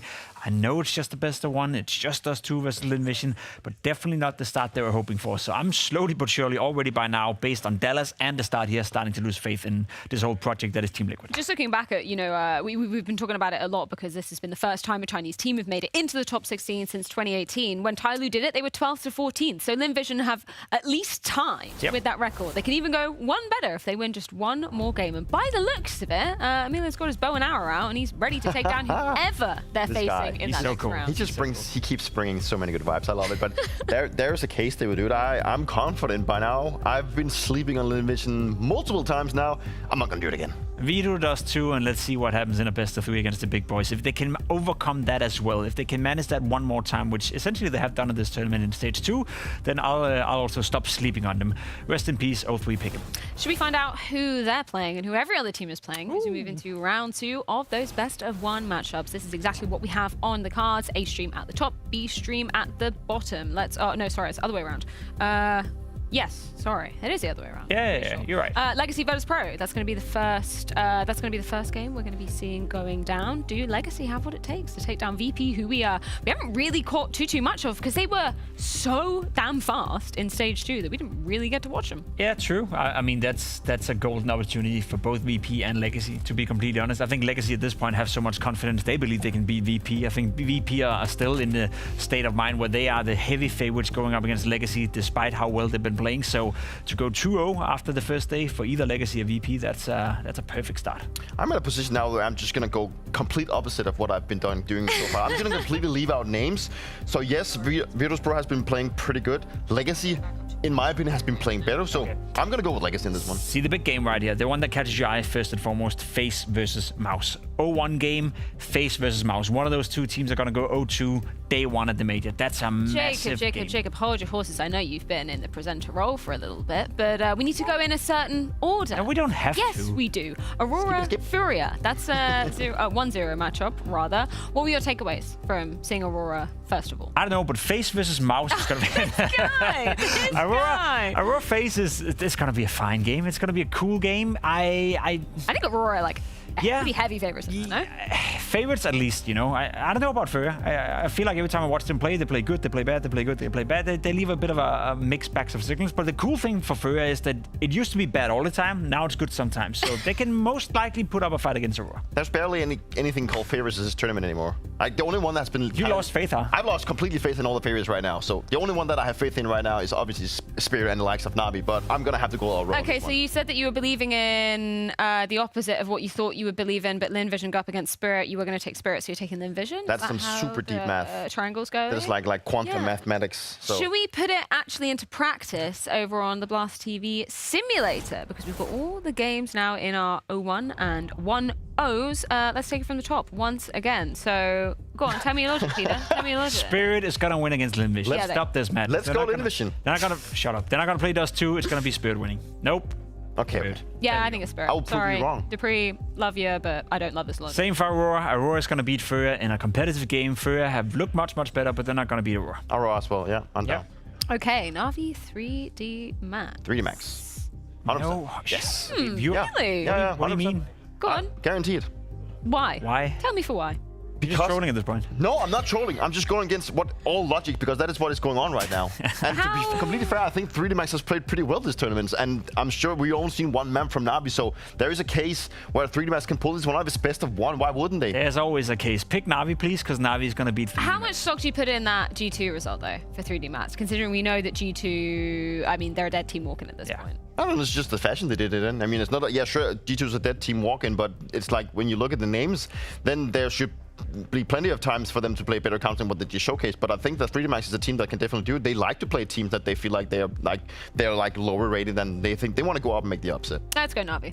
Yeah, let's go Navi. You know, I buy into your point. They can do it. It can be a competitive game, but Navi's going to win that one. See, that one right there. That's interesting. Legacy. Why not? Why? But why? Because they've played really great count. Did you see how they smacked Vitality? They ended the Vitality win streak. It's just, I don't know, it's just names, but like the way that they approached Let's give that one to Peter then. Let's go Legacy. Ooh, okay, this is our 0-1s, which we were just talking about it. Yeah, so come on, continue trend. Names You think Nemiga is going to beat Vitality? Yeah. Yeah, sure. No way. Okay. Okay, I'm gonna go with the flow. I'm gonna go with Vitality in this one. But if they lose, then you will remember this conversation for the end of your life. No. MOUZ versus FaZe. Can I talk about it now, Mrs. Presenter? Yeah, I'm allowed to. Is that okay? Okay, great. That's a cool game. That's a really, really cool game. I think MOUZ came dangerously close coming up against VP. I saw some of that game as well on the B stream. I think MOUZ is a better team, and I think FaZe, they're just not here. You know, individually speaking, we said that the win condition for them is the individuals, and the individuals are not showing up. I think MOUZ is going to beat FaZe, and FaZe will go 0-2 and have to do it the FaZe way at the majors. It's not the first time they do it. Nope. So, yeah, MOUZ, I'm all gonna on board. take down Dad, apparently. T2 Pain? T2 Pain. Oh, Someone has to win. Pain. Yeah? Pain. Okay, I can Let's go with bring that. the pain. I think G2 is a dead team in more than one session. Yeah. Or fashion. Go on. Let's How go, many? Pain. Do you want? We have time. Do you want to list them all? I think like I have 5. They're the team in 5 different ones. I'm all into Oh, MongolZ. MongolZ Liquid. This is I feel like a matchup I've seen quite a lot recently. We just had MongolZ as the 4th best team in the world on the power ranking. Yeah, it's gotta be MongolZ. It has to be MongolZ. And what we just saw from Liquid was not pretty. And look at that. If that happens, if that is going to be the case, look at the 0-2. Oh my lord. FaZe Liquid in an 0-2 game. Brother ew. Brother ew. Vitality Lynn Vision, potentially. How are your pick'ems looking, just in general? Just put that out there. Cooked? Yeah, me too. Yeah, super cooked. I'm okay. I need Spirit to go 3-0 and Nemiga to go 0-3, and I'm good. Okay. Yeah. I lost both my 3-0s and also my Lynn Vision one for... You may have won 5 majors, but you're not a pick'em expert, are you? Definitely not. No. Okay. Well, I know that we're kind of cooked in the pick'ems department. Maybe you are the last hope. I am completely ruined. Let's check in with the schedule though to see exactly what order those matchups will be coming in. Of course, we're going to be continuing with that A stream and B stream. Oh, that FaZe MOUZ game, that looks very interesting. I haven't talked about that one. No, we haven't. So explain to me in 5,000 words why that's 5,000 words. It's a 20 marker question. I can do that in 10 minutes. Well, unfortunately, we don't have time to be too long because we do need to switch shifts. We are done for the day, but we're going to leave you in the capable hands of Jason, Maui, and Banks to be guiding you on through the second round of Best of Ones. Don't go anywhere. Capable.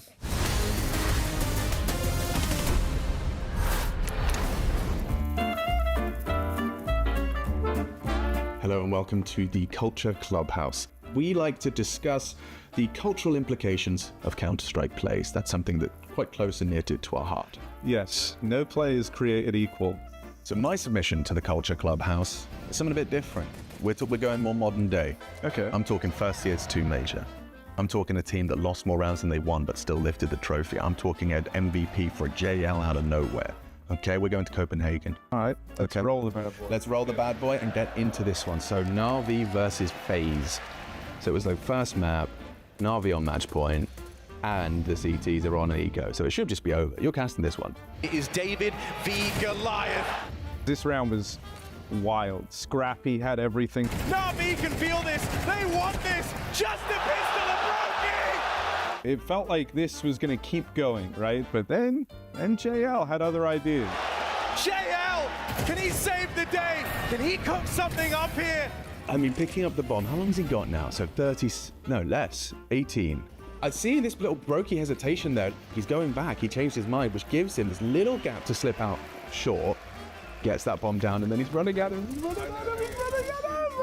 haunting clip. That like causes too much pain to me. If that had just been, a second different, it could have been a whole different story. All the pressure is on Rain's shoulders. No kit means it's done. The kill. And JL has arrived in the Royal Arena. JL gets an MVP at the end of this major, lifts the trophy. That's also after kind of making even just like a debut in Paris at the end of CSGO. He comes in a CS2 with a vengeance. This isn't the History Club though. No, you're dead on. This is the culture. Yes. Cultural impact builds up over the course of the game, right? And so this one, like, is it a good play? Yeah. Yes. But is it the defining play that won them the major? I don't think you can say it is. Would you say that it's fair that it cannot be more than a 6 when that is the case? Yeah. I'm thinking that too. But something you haven't considered is that individual brilliance is kind of in the fabric of Counter-Strike culture. So I'm willing to say, like, for individual brilliance, a 6. 4 for the culture score, 6 for the individual brilliance. All right. Yeah, okay. Well, I mean, that's just another great day in our lovely culture clubhouse. Thank you, Harry. Thank you, good sir. Yeah, thank you, good show. Rippity pep.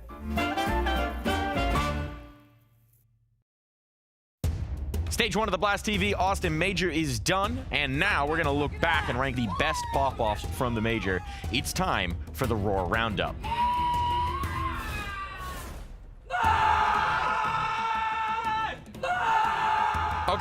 Okay, you know what? We're starting off with a very normal one. I'm liking the volume. I'm liking the length. I'm liking the lung capacity here. This is like a solid middle ground. There's nothing too exciting. There's nothing too creative. There's a medium amount of passion into it. I'm going to start us off low with this one. I'm going to go in with like 3.7. 3.7 out of 10. Nice red in the face reaction, but nothing extraordinary, nothing exceptional, nothing too special. I'm sure we're going to have better clips in here. Guys, we are not in Australia! Step up! See, this is what I'm looking for. Player popping off, IGL next to you, reminding you what the strat is in the next round. We're not in Australia. We're getting personal, presumably about FlyQuest. But that's, you know, we're getting a little bit more of a personal attack. Just nice volume, nice loud, immediately pop-offing off after presumably the round ends. I'm gonna say that's a solid 5.3. Not again! Guys, you have to win those! Come on! Oof. That's a classic shit talk strategy there, which is to show mock sympathy for your opponent. We don't know the exact context, but I have to assume they failed a man-up situation, maybe lost to ecos a couple of times. So Cruisin showing them just a little bit of sympathy and reminding them that you really do. You gotta win those. That's a classic. Nothing too special, nothing too complicated there, but personalized to the moment, which I always do enjoy. So we're gonna give that a 5.6. 5.6 there. I don't even know which one to rate. I think it's the team synergy there. I mean, you always love seeing G on your screen. You really do. Good mouth shape there to get maximum volume out on your pop-off. Full extension. Speaking from the chest there, little diaphragmatic projection, so you know your opponents are going to hear it. We'll give it a 5.2. 5.2 out of 10. What? Did he play Counter-Strike or did he see a mouse? Can I get that one more time? I don't know if that's going to inspire fear or if that's going to see if they should call an exterminator. Good for comedic value. I don't know if that's putting fear in the hearts of your opponents. We're going to 2.4 on that there, Viddy. Roll it.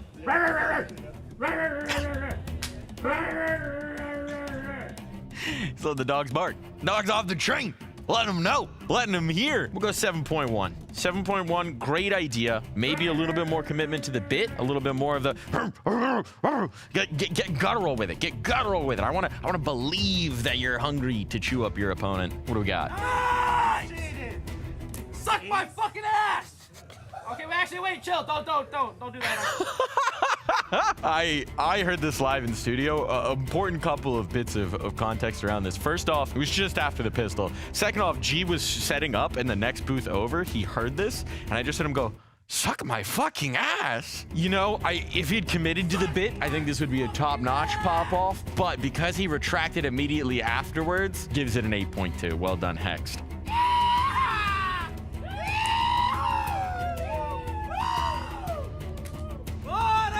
That's top notch. That's top notch. Tailoring your trash talk to the location that you're in, hitting the yee-haws here for Austin. We love that. Localized here, nice volume, pure joy on his face as well. Just immediately comes through the player cam and then hitting the Bora afterwards. Is that gonna break a 9 though? We're going just below. Gotta leave ourselves room to grow here. 8.9 for Che on that one. That's what you love to see.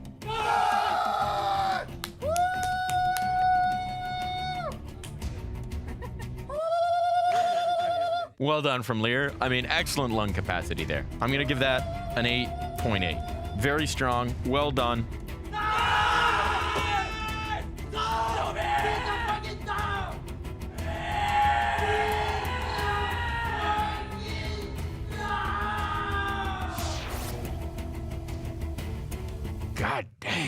That was masterful. I mean, that's power in the pop-off. That's not just shit talk. You could tell he was pissed off at them. That's just a timeless. We just gotta. That's a beautiful pop-off. That's what competition is all about at the end of the day. Passion, excitement, glory. You know what? I'm not even gonna pretend. That's a perfect 10. He got up on the desk. You could see the anger in his eyes. You could see the passion in his eyes. You could see what that moment meant to him. And that's what a pop-off is all about. So that is a perfect 10. No decimals. Now look, we already had some strong pop-offs here, but the emotions only run higher as we go longer on into the tournament. So we're gonna have to check back in after the next few stages and see if anyone's beat that perfect 10. Oh, Kaique. I'm not feeling too well. At least, was I good to you? Yeah, you were. You were. Do you think I was a good leader? I prefer art, to be honest. Work of art, you said? Yeah, work of art. Gabriel, you're a symbol for Brazil, CS. Without you, there is no me, there is no SK, there is no luminosity. Oh, man. That takes me back. Gabriel, you are so much more than all those who came before you. You played with fire in your heart and tricks in your sleeve. The whole world knew to listen when Fallen and his all were in the clutch. Then it was all worth it. I'd give anything to have you back, my friend. What the hell is this? Bro, you just died, bro. No. It wasn't me. That was Bad Fallen. Yeah! Bad Fallen, really? Yeah, and I'm Good Fallen. Okay. I left to a friend, I came back as a prophet. I went far and beyond. Alright. I saw everything. Now I know what I need to do to win next major. Please tell me. First, we need a better helper. Okay, who? I got a Molotov. Molotov? Motoboy? Who is this guy? Calm down, wait. I also revived a top 10 rifle in the world. Cold Zero, let's go. You wish, kid. Yekindar. Oh boy, Bad Fallen, please come back.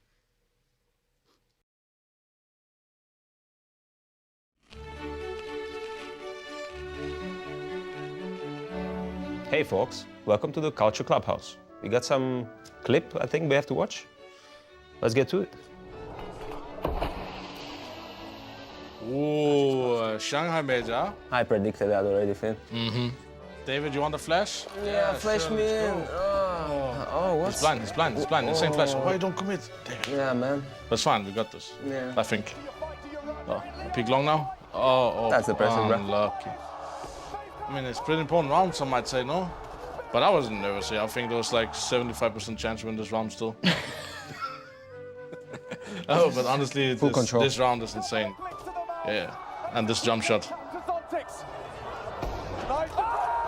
It was completely quiet on TeamSpeak. No, he didn't even say he killed side, no? You could just hear the crowd going wild. Yeah. I remember there wasn't that much of a count between the two. But here, Megas thinks Rob's 1 HP, bro. Oh my god. 1 HP. Not even close. But meanwhile, Brokey's biting his fingers off. Making a jump shot in a tight moment where if he doesn't hit the shot, he probably dies. We lose the round if he dies, so get spammed through the smoke. So people remember this round just because it's 12-10. If we lose the round, we out. But that round is, in my eyes, one of the highlights from the last few majors, and I think therefore it should be a high culture rating. We'd be probably way higher if you actually would have won the major, but the impact it had and the arena, how loud it was, because I don't see what's happening. I just see the crowd goes really wild. So for culture rating, you don't get a more exciting clip in the most important round of a major. It's third map, it's 12-10, but I will give it 8 out of 10, just for the impact and how many people talked about the round. And I think people will still remember this round in 4 years. It would get much higher, you know, if you would have won. It would be a 10 out of 10. If you won that in overtime, that would be 10 out of 10 as one of the most memorable moments of the major. I think 8 is pretty fair. So what, moving to the individual brilliance, I would go like 7. 7 for me is... I think it makes sense with 7. I think Rain hit some good shots, and Rob's deciding at what moment he wants to jump. He jumps after Rain gets the kill, so he's playing off his teammate, try to get the second.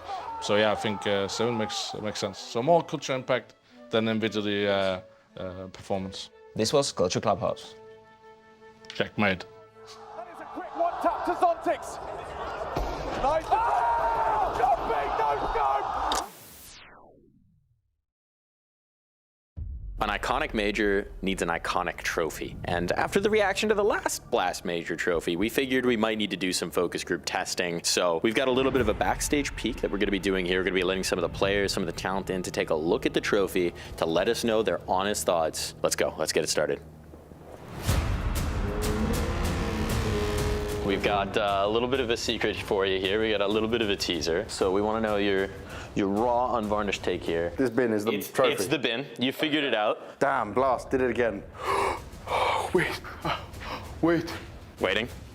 3, 2, 1! What the fuck?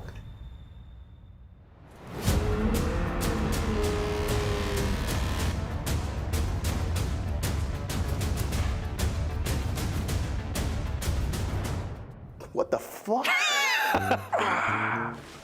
What do you think? What do you think? What do you think? What the hell? Too small. Too small. Wait. I think it's cool. What do you think? I don't think I like it. I don't No? think. I'd love to see a player lift this up like this and then it just breaks. By the horns? Moo! Yes. And why is this? It's because of Texas or what? The Longhorns. I mean, I think it's cool. I think it's really different from what I have ever seen. I don't know if you remember the reaction to the Paris trophy, but we're maybe looking to avoid some of that. And then what, we got some like, what is that? Fire eyes on it? You know, it couldn't be worse than the Paris major one, so, you know, it's just a step in the right direction. I don't know, but I think my idol Monolith get here.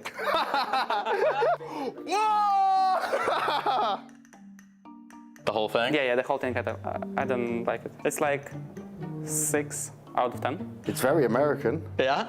It needs a cowboy hat. Now, I do have a secret to tell you. This is not the trophy. Okay, thank God. This is a fake we made. So you just trolled me. We are trolling you. We made it in Blender. Honestly, it came out better than we thought. There is a different one. It's mine. It's mine. You can't keep it yet, but maybe after the event we'll give it to you. It's mine. I'm the Austin Major champion. Is this like the city of Austin? Yeah, it's the city of Austin skyline. Ah, you got real creative with this. So what is the real trophy? I don't know, we're gonna have to see. It's apparently massive. You do know, don't you? I haven't seen it yet. I've just heard that it's huge. So stay tuned for the playoffs, because when we get to the arena, we're gonna be revealing the real thing, and I promise this one's going to be Titanic. It's mine, bro. It's mine. It's mine. Bye-bye, guys. Bye-bye. Bye-bye, guys. Bye-bye.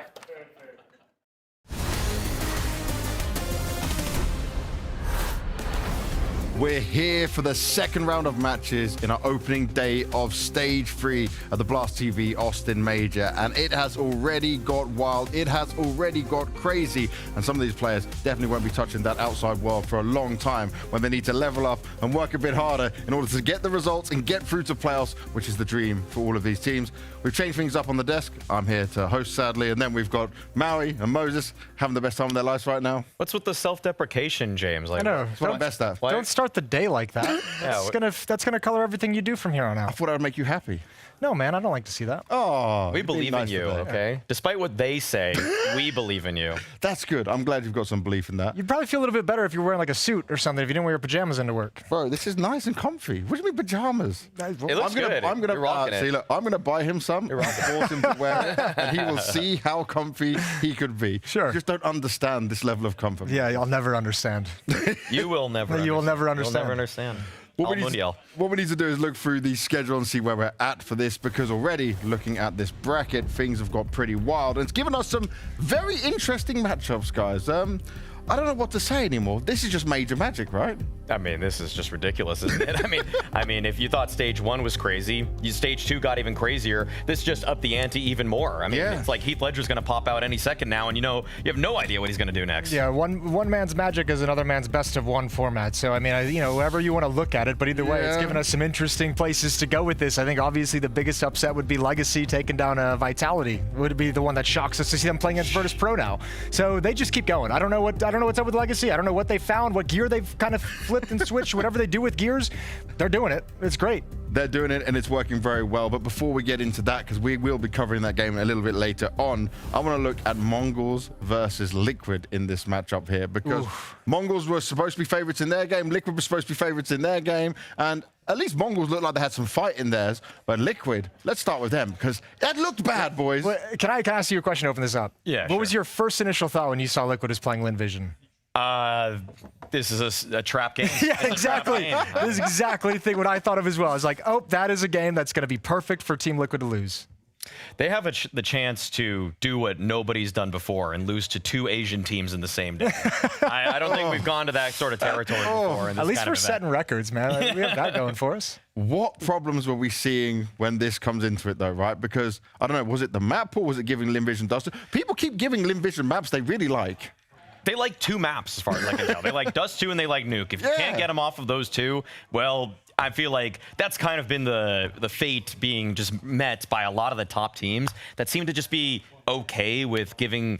I don't know, like, there's underdog teams, and the reason BO1s are weird is just because they get to play something in the middle of their map pool, but don't give them something that they really love. Yeah. I mean, it's always an interesting one, especially for a team like Liquid coming into this after a little bit of a boot camp who had the extended break, right? Because I know, like, teams in that usually work on specific maps that they want to improve upon, and they come into it saying, you know what, we don't want to come into the major letting our opponents dictate where we decide to take things. We want to play what we feel comfortable on, and it's probably what you should do as the favorite, and they just get punished here. I mean, look, I think mostly it was a bad game. I think it's hard to kind of draw any like significant conclusions about Liquid because we need to see more games out of them with Shuhei more integrated after the boot camp. But I thought they played very poorly inside the server in terms of decision making, in terms of post plants. I think the team cohesion and teamwork just wasn't there. Yeah, and that is a problem to start things off with, but something that can quickly turn around at these best of ones. Hopefully they'll be able to do it today. But they then are facing the MongolZ, who is supposed to be the best team from Asia. And obviously, MongolZ, they went up against Furia. There has been so much of this back and forth battle between these 2 teams. Right? They always match up with each other at events, and finally Furia did it. With their new lineup that's looking really sharp. Yeah. MongolZ looked incredible in this game, and he's a big reason why MongolZ are now in the 0-1 pool, despite the heroics of people like Techno and Mazinho, who tried to bring this one back. A couple of the heavy hitters were sort of missing for me for MongolZ. Like, I didn't really get as much oomph out of 910 or Senzu, and yet those are the guys that usually carry them through the group stages. And you're hoping it's not a sign that they're kind of running out of steam right at the point where it feels like Asian Counter-Strike is taking its biggest leap forward. And now you don't want to be overtaken by the other Asian teams that are like Lynn Vision, who's obviously playing really well. But certainly, yeah, you know, someone like Senzu can usually do a good carry. 910's really strong with the op, but I think more than anything, I think we're seeing how good a Furia team can be when their pieces have, you know, a strong opera within the team, which is something they've struggled to find. Like that piece alone can elevate the team so much, and MongolZ is playing like he's providing that impact to the squad. When you look at that matchup, because I know we're not covering it yet, but just how much of a problem do you think MongolZ can be for Liquid? MongolZ is going to win that. Yeah, MongolZ is going to win that for sure. It's not about being a problem. MongolZ is going to win that. If Lynn Vision were a problem for Liquid, I feel like they're gone already. Like, this is a 0-2 in the making for Liquid, because what Jason already mentioned on Liquid for Dust 2, like, they were so out of sorts. I mean, the coordination was not there for them. As soon as I saw the 2v1 of Nertz and Twist against the long player and them split up in that 2v1, I was like, well, here we go. And MongolZ shoot way harder than Lynn Vision. I'll just be real. So if you give them those kinds of opportunities, Senzu's just going to beam you out. Okay, so if you want to give North America some hope, if you're already saying the MongolZ are going to win this, so Liquid's in 0-2, they're going to pull off some incredible comeback and go make it. Cloud9 did it. Root for Call Me Sue. We root for Elysian. Call Me Sue is the last remaining people to grow up in America. Huh? That's what we got. We're holding on to threads right now. Yeah, we're scraping the bottom of the barrel. We're doing our best out here. Well, as you're talking about some North American hope in there, we'll go on to the schedule and remind you guys of what we've got coming up, because we do get a bit of North American representation, at least on FaZe in this one, right? They'll be going up against MOUZ now, and that's always been a great matchup in here, but MOUZ obviously the massive favorites coming into this one, and this is a FaZe where, you know what, I expected more from them against Aurora. I expected more from Rain. I feel like watching him play on the A-bomb side of Anubis was just watching a fish out of water. Like, he had no idea how to handle any of the mid-round situations, any of the execs being thrown at him. You know, we've called him a rock for probably 7 years leading up to this one, but I feel like he has been smoothed down by the current constantly, and now he's just been whittled away at. Now you're getting a shell of who he used to be. I think that's a big problem too, is like without Frozen at this event, I think FaZe would be in a lot of trouble. I feel like Frozen's been the guy keeping him in a lot of these games. But yeah, you have a couple players now that feel like they're kind of shelves of their former selves. So, and I think, you know, coming out of stage 2, and we mentioned vibes on day 1 when they went, you know, 2-0 to start things out. Well, vibe check is the complete opposite now, and it better not be a bad day. That is a better change going into the next best of 1. I don't think this FaZe can win 3 best of 3s to come back in stage 2. And then they're going up against MOUZ, who, okay, they fought as best they could against this VP in the opening game, right? That one, obviously, we saw this level up from VP that continues. Even when the game started to get a bit tight, they held their own in it. But it was MOUZ who struggled, who probably should have been a happier team considering there's no Falcons here anymore. Some people think that, you know, a win is a win no matter what, and a loss is a loss no matter what. But the quality of losses between both MOUZ and FaZe were drastically different. Yeah. MOUZ lost to a VP team that had really tight sight hits. They were playing off of each other really well. MOUZ gave them a deep battle.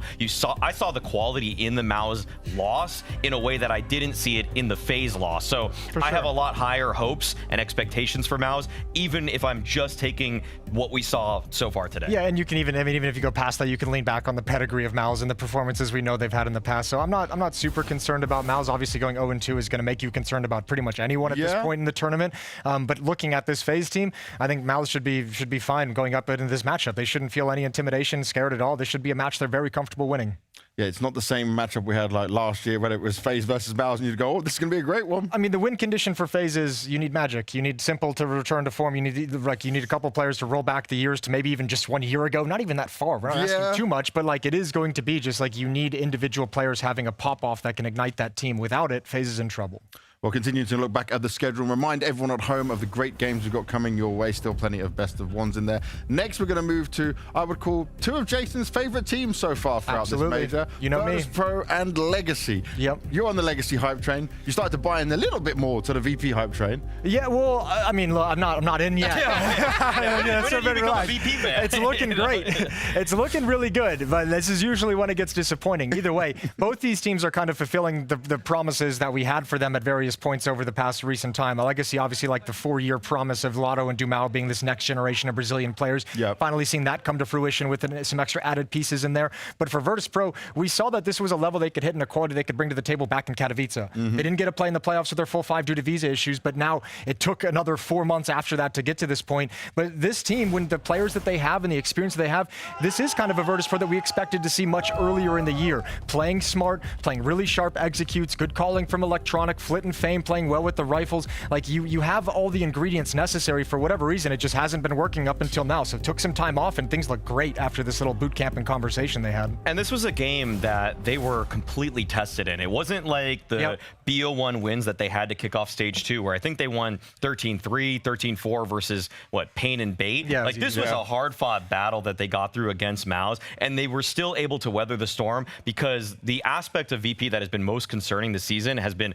the mentality side. They've had some cool strategies. We know the players are good, but when the going gets tough, we've seen them break down because people begin to lose trust in each other. But that was not what I saw when I watched them earlier today. And that's where, for me personally, the conversation changed a little bit just in this matchup because we saw them have to struggle and fight for this one, and yet it still didn't break. You know, that didn't work out where some of the players like Icy or Flamus would get very quiet in the game because things weren't going well. Electronic was being loud and maybe shouting at him or whatever he was saying to him. Yep. We're sat in a good spot right now, and if this continues, right, do you think this is like a team that can be in playoff form? Is this a team you have going through the playoffs? I have them going through. I figured that they were going to be able to carry some of the momentum, and also the fact that I just think it's an issue that they had where they would just break when a game got to 10-9. If they lost 3 or 4 rounds in a row earlier this season, I was like, oh, just count them out. Even if the scoreline's relatively equal. 3 or 4 rounds or the wrong round. Yeah, the wrong round. That's a good way to put it too. And now I think they just kind of shrug off those disappointments a little bit more easily. I think Finn has done a great job as a coach in getting some of the individuals up to a higher level of form. Like, I'm seeing Electronic get like 2 important kills in a post plant regularly now. That's not something I could say was happening for the last 4 months. Yeah, no, Electronic's fragging felt like it kind of slipped a little bit during the start of this year, so it's good to see that back. But yeah, I think that's what kind of a streak of this win through stage 2 and now stage 3 should do for you if you're a team. Like, it should give you the strength to be able to outlast the frustrations. You should be able to say, man, we're playing really well. We breezed through stage 2. Yeah. We had no problem in this initial game. If we run into difficulties, I know this team has my back. I know this team can perform, so no cause for concern. That belief is so important as well, right? Knowing that they have your back and you can come out of this. And I'm with Mel. I think Finn should probably start getting a lot of credit because him joining the team is really coinciding with quite a nice turnaround. But I want to touch on that actually, because when I was speaking to the VP guys, Finn's conversation around him was that he's very good at working with the individuals to be the best that they can be, you know? So maybe less on the tactical side, but whatever he's done in that sense, you're seeing it's working. That belief is there. They are making this magic happen on there. And if they can keep going and he can keep them happy and he can keep them performing, like, look at Icy, used to be the most inconsistent player you could ever look at in this. If you can bring him to more shots or have some games like he had earlier, that's a huge win. Finn, as a reminder to people who weren't following the Eastern European scene as closely, was the coach of Gambit youngsters as they were on the rise with Supra, with Axile, with Shiro, and they became top players in the world. Like Nafany was not even in my eyes calling the best system. It's that Shiro and Axile were just unplayable. They were always able to just beat everybody. It was an online format, sure, but he helped those guys who kind of came out of relative obscurity to become world greats. And now he's getting to work with pieces who maybe fell off a little bit, but have the potential. Yeah, and that resume is starting to look really good. If he can bring Icy back up, if he can bring some of his VP players back up and start getting results with them as well, yeah, his stocks are about to skyrocket. Well, stocks that are skyrocketing and continue to skyrocket is on the other side of things for Legacy right now. They are getting it done, and you've got to start respecting them massively now. This win against Vitality, yeah, okay, breaking the streak's one thing, but it's the fact that they challenged it on Inferno and got it done.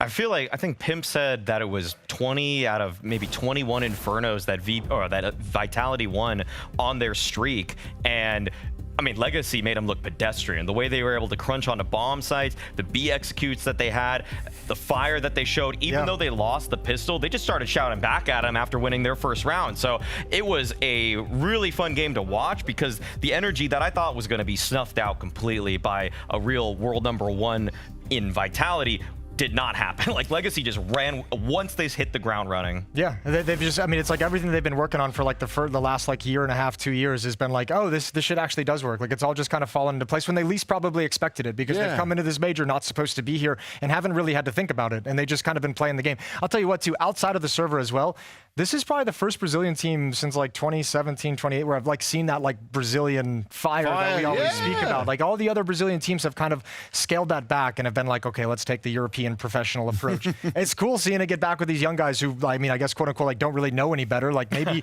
in the future they adapt things, but I just enjoy seeing it. Dumal is like the emotional leader of that team, and he's doing a phenomenal job. Yeah, if it's working right, don't change it at this point. But let's have a look at some more details of what is working for Legacy as we're back with the incredible Mahone Zone. Legacy were able to beat Vitality, and the reason why is because of their B hits on Inferno. They came in prepared, and they were able to adapt on the fly. Let me show you what I mean. So I've got one example right here on their T side, round 2. This is the context of the round. Legacy, they're grouped up here behind the bottom banana smoke. Vitality, they have banana control. Now what we're going to see here initially is that Legacy, they're going to push through this bottom banana smoke with a bunch of utility. What this does is it pushes Flames back, and it forces them to use a bit of utility, drops the smoke down towards the entrance, and now Legacy, it seems like they're blocked. They're not going to want to push in. But what actually happens here is that Legacy, they're prepared to push past the smoke. And the reason why they're prepared to push past the smoke is because even before they entered towards that banana side, Sadzin actually has some utility lined up. The important piece of the utility here is actually the smoke. This smoke is thrown all the way from the T steps, and it lands here towards the entrance or the CT spawn entrance of B. And what that does is it allows these Ts who are coming in to push past the smoke, knowing that the CT area will be covered. At the same time, as they're scaling up, you'll see that Nissim, he tosses this flash over the roof, and this flash pops high in the sky so that it blinds anybody playing towards orange, anybody playing towards spools, and this also allows the players to flood in towards the site. Now, Vitality do a good job of defending the site. Flames gets 1 kill, Apex finds another here towards the fountain, but here's where things change. You'll see that from Nissim's point of view, as he comes in, he catches a player towards New Box. Now, when he gets this kill towards New Box, typically teams are going to want to try to push in towards that fountain side and try to capture the site right away. But look at what Legacy do. Instead, they take a pause. By taking a pause, they know that there's a chance that somebody could peek out from the spools area or make a play through CT. And it pays off for them because when they take this pause, they take a moment, they wait for the re-aggression, and you'll see that Mezzi, he comes straight up. Nissim catches him off guard. Now at this point, they know that Apex is still here towards that spool side, and instead of just trying to rush him down one by one, they group up. You'll see that all 3 players, they group up here towards this default position, they call a 3-2-1 peek, and Apex gets taken down.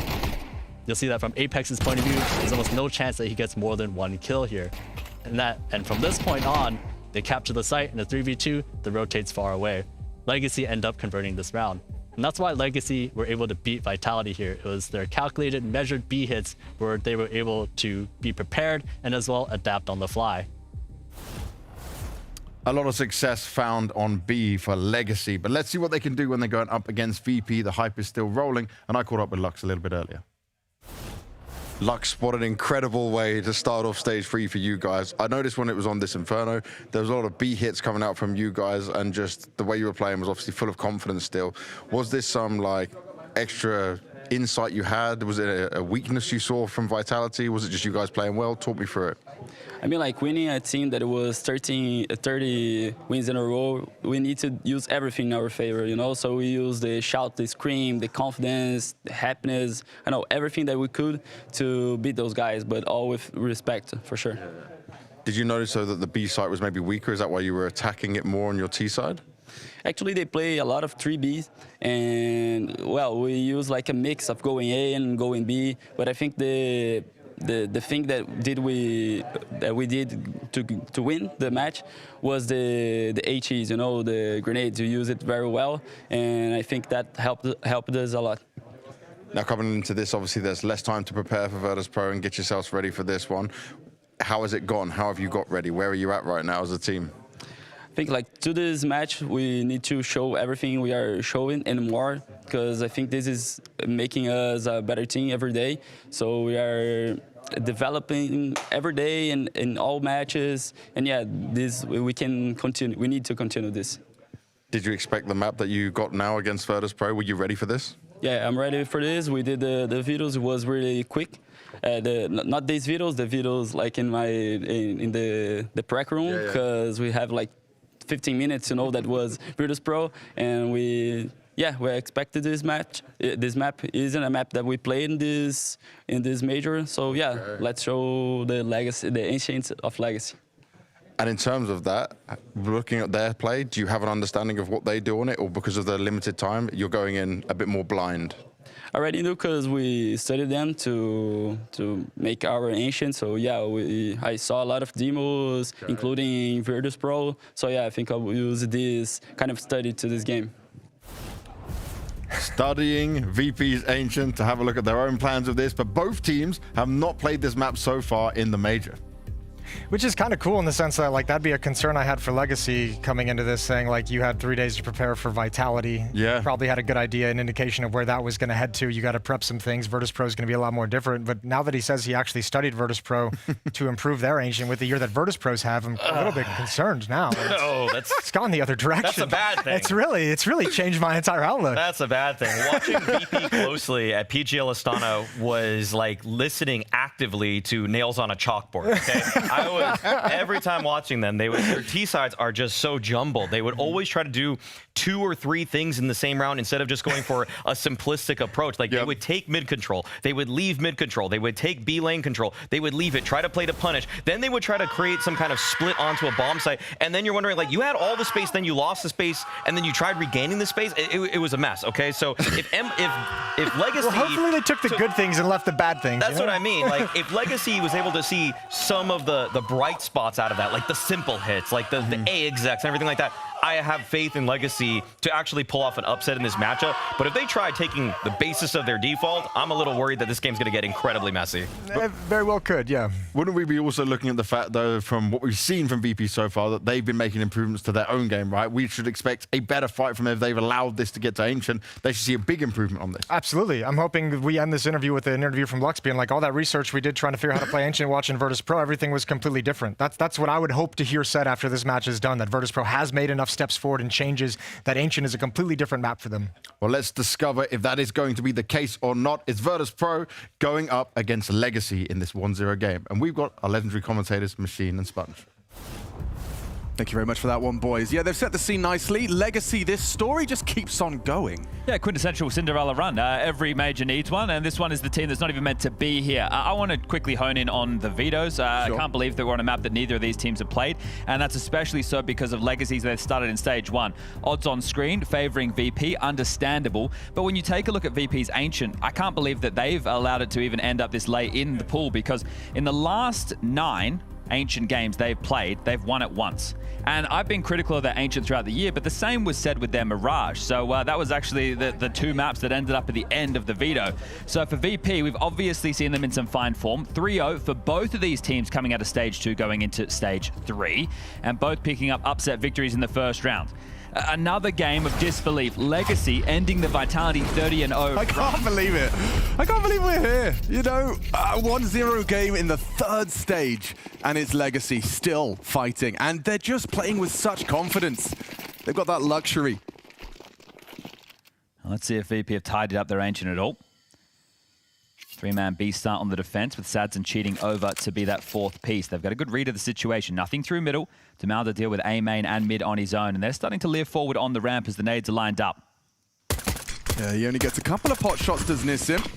He has got a flash, though, and the dual Berettas could pair nicely with it. Turning that commitment. Lovely play there from Flammers. Wasn't going to get caught off by the swing. And everyone's hit their shots on the way in.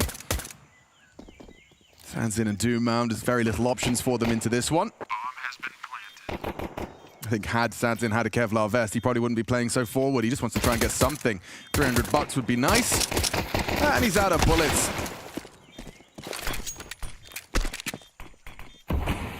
Well, not the start that Legacy were looking for by any means. However, we're able to win the force spy against Vitality. Just had Mahone there with the Mahone zone for Stage 3, breaking down exactly what went right and what went wrong, depending on which side of the spectrum you find yourself. So we'll see if they're able to do so on the CT side. It's always going to be tough. Doom out, hoping to hold on to these dual Berettas with the Kevlar, but currently being pinned down upon from multiple different trajectories. Back turn, Electronic finds it, and all five staying alive. So this is beautiful work for VP. The big change for them has been their demeanor to one another. Not having Electronic needing to rinse you after you make a misplay. They've been, I guess, keeping the mood at an all-time high, and it's reflected in the results. They've played 4 matches so far from Stage 1 now into, Stage 2 now into Stage 3, and undefeated. The MOUZ upset was another one added to the tally. Yeah, that's a big scalp. That is a big scalp. And they got put under pressure. They actually had quite the lead. I think at one point we're talking 10-4 as far as the score, and then ended up being 13-11 on Mirage. And Mirage is one where they've definitely made their game look a whole lot better. Laid out mid. Yeah, and it's worked out wonderfully for the first. This loss of Lux will already hurt. Nissim forced away. Santin. Oh, what? That's a 5-7 spamming the red smoke. Long range, he finds the head of Flit. Okay, well, the two players on B, one Donut, one rotating back over towards A. So still plenty of options for the finish. Mao was just talking about how hodgepodge these T-sides were. Trying to do maybe too much in a round. Well, right now they're left with a molly, 2 smokes, and a flash, and rerouting over towards the B ramp. So Cave is blocked at least for another 15 seconds. Flams is able to lead their way, and they can smoke long and short, molly the pillar, and go. 3 in that Cave side. It's important that Sadson maintains a little bit of info around that. Missed molly on the back of the site does give him some freedoms. Don't forget, though, it is just that 5-7. With no Kevlar behind it, gets run down by the MAC-10. Flammers, oh, gets drove by. Lato does well to put one in the side of his dome, but there you go. Comfy start. This is going to be now into the eco against the Brazilians. So beautiful work to avoid having to deal with the force spy wars early. This is great from VP. One of the best pistol teams within the top 4 from Stage 2 with a 75% win rate, and they find the conversion off the back of it. I mean, they found a fantastic time to find their footing, haven't they? Yeah, you know what's crazy? They had a 100% conversion rate in second rounds after their pistol wins in that opening stage. So that's always a nice stat. They were one of a handful of teams to have that, but highest as far as the pistols were concerned. Sure, now we'll just be the eco. That. But you're bang on, right? Because when we were talking about the 2-0 match in Stage 2 against Pain for VP, both of those teams have had a very disappointing season. And I think they would even be able to admit that, right? Pain, not always their own fault. Big Vincere needing to have some surgery. You obviously had DGT not being able to get into Kazakhstan. The coach having to stand in. For VP at the start of the year, Flammers was unable to play the Katowice playoffs, had to leave, fortunately because of some visa situations. And then for them, it's just been what seemed like fighting, right? A bit of infighting in a lot of these games, and never really playing on meta Counter-Strike. But you can wash that all away if you have a strong result at the major. 100%. And I mean, it is a team whose performance regularly doesn't meet those high expectations set of them, but to be doing so now here in the most important event of the season, that's certainly peaking at the right time. Yeah, well, we know that the players in this team can deliver. Fame on the screen right now. We'll see how many of these ecos he can get. Former major winner, going back to Rio 2022 alongside a Flit in the Outsiders jersey.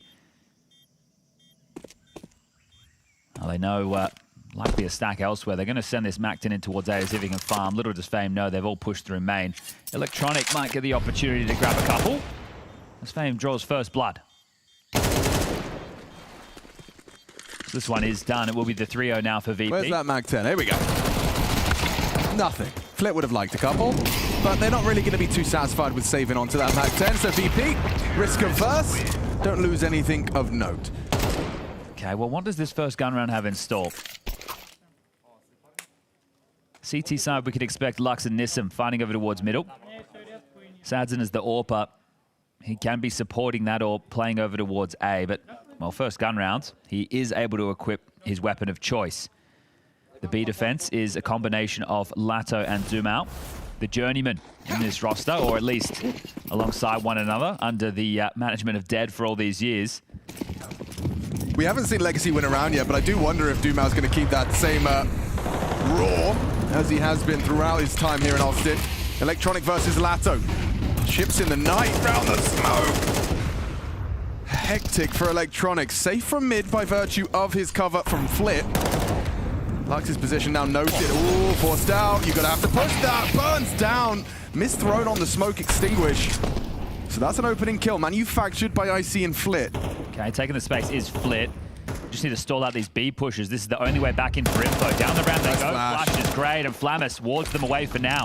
Yeah, that's going to keep them busy, keep them in the dark. No info as to what lies on the other side of mid and lane. At least, fortunately, there's 3 of them here. And Dumao sweeps in, draws one back, 4v4. That's a perfectly timed swing out of Dumao. Pivoting A into Nissim. He's the only man here. He's on an island. Yeah, and I'm sure he'll be cognizant of CT. Yeah, you can see even just tucking tempo. Good push from Dumao. He's had a great round here. Chips in 2 on the lingering lane. Now, Flit has that CT rotation, but for how long? Sure, you've got the man advantage on this retake Legacy, but how many casualties will you sustain up against Flit? Furrowed brow, little bit of a flashbang, does connect perfectly, but he stays tucked. Sadzin presents his back. Oh, it gets horrible. It gets hideous. 3 on his screen, and none of them go down. Flit flanking again. Did the damage, a double flank, okay, but that really is hinging off of Fame not getting sniped in the first 5 seconds, just like that. Nice shot from Icy, they are going to stick it. It's a 10-second defuse, and the fights are coming his way. Looks like he's accepted this round's not going their way. VP, after the 3-0 start, guns come out, and Legacy enter their domain. They pick themselves up there first. It really just comes down to that kill, and there's that roar you were talking about. You love it or you hate it. Either way, Dumao's going to be making noise. It's been a consistent fixture of this dream run for Legacy. A team coming in with absolutely no pressure. They weren't meant to be here. What's dead may never die. They're just approaching every single game. It doesn't matter who they're against with the same level of intensity. No regrets. You already had the heartbreak of not qualifying. Then you get the ticket. Then now you come in, you've beaten some of Counter-Strike's top names. I think that's a big driving force for them. You know, you talk about being on the same page, how VP look better when they are all 5 fingers on a fist. It feels like Legacy have been really united by this adversity and then euphoria of actually getting a second chance. Oh, through the smoke. Again with Lato smoke pushes. I'm sure they're getting mad at this. He keeps getting away with cheeky moves. First Dumao, now Lato. Satin's built the round around it. They are into the site, good flash, but Fame didn't clear. He gets a free frag to the back of the skull. A nice multi-kill from Electronic. He's got the round on line once more. AWP is posted for the cover and provides. Icy connecting. They are both low. Lato, this one is attainable, especially when the AWP's missing shots. Pressure onto Icy. He thinks he's got him trapped. Jiggles out for the shot, and Icy condemned. Lovely work. A clutch to close. It's Lato draws first blood and comes up clutch. And they're yelling back at you again. A couple of statement moments there. That triple from Dennis the Menace. In-game leader Electronic thought he had done enough. Steps out. Icy misses the shot. Electronic goes down in another clutch. I don't know how egregious of a miss it was from Icy, but Electronic's done so much work to get that bomb down. He even does provide the initial covering shot. This one, that miss right there onto Lato's swing, it opened up Electronic to that isolated duel. A second miss from Icy. He's going to be feeling a bit hot under the collar after that one. No strangers are making some noise, are they? They're keeping this up, and understandably so. And you spoke about the smoke push. If you go back and you look at every match that Legacy have played, that's what I'm talking about with the team, the pressure not being there. They're approaching every game. It doesn't matter who they're against, and they're happy to play without risk, right? Well, actually, risk isn't a word in their vocabulary. Yes. It's probably the way I should frame it. Anytime they feel like pushing a smoke, any moment of pouncing into the action, even what Mahone broke down, they're willing to brave through. That confidence, it is through the roof, and that's going to catch these top teams off. And has been. The proof is in the pudding right now as Legacy continue to write this story. Yeah, I mean, you want a list of the names, big names. Of course, Vitality today, FaZe, 3D Max. No one has been able to touch them. And VP are going to give it a damn good go, that's for sure. Quick boost to try and look for a pick on long as they just waltz towards a rather unguarded site. Dumal playing retake, slips long. Oh no, he wants to fight. He's got the whole team coming his way. Info! And that's all he gets. As well as a bullet between his eyes, because that is the site lost, and I'd say the round done. Yeah, considering the finances, that coming down to a 1v1 in the last, you have to save in this one. So they've gotten away with some crazy moments, sure, but this time they have to back off and play Counter-Strike by the book. Give VP the fourth as they continue to really bewilder this B-bomb site. Able to biff their way in. They're not afraid. You can see that there's been a couple of different CT stances from Legacy, and VP know they should have won the previous. Wow. Actually, with the way the round started, no. With what Electronic gave you, yeah. So back and forth we've gone, as the 2 consecutive rounds with diffusers have now fallen flat for Legacy.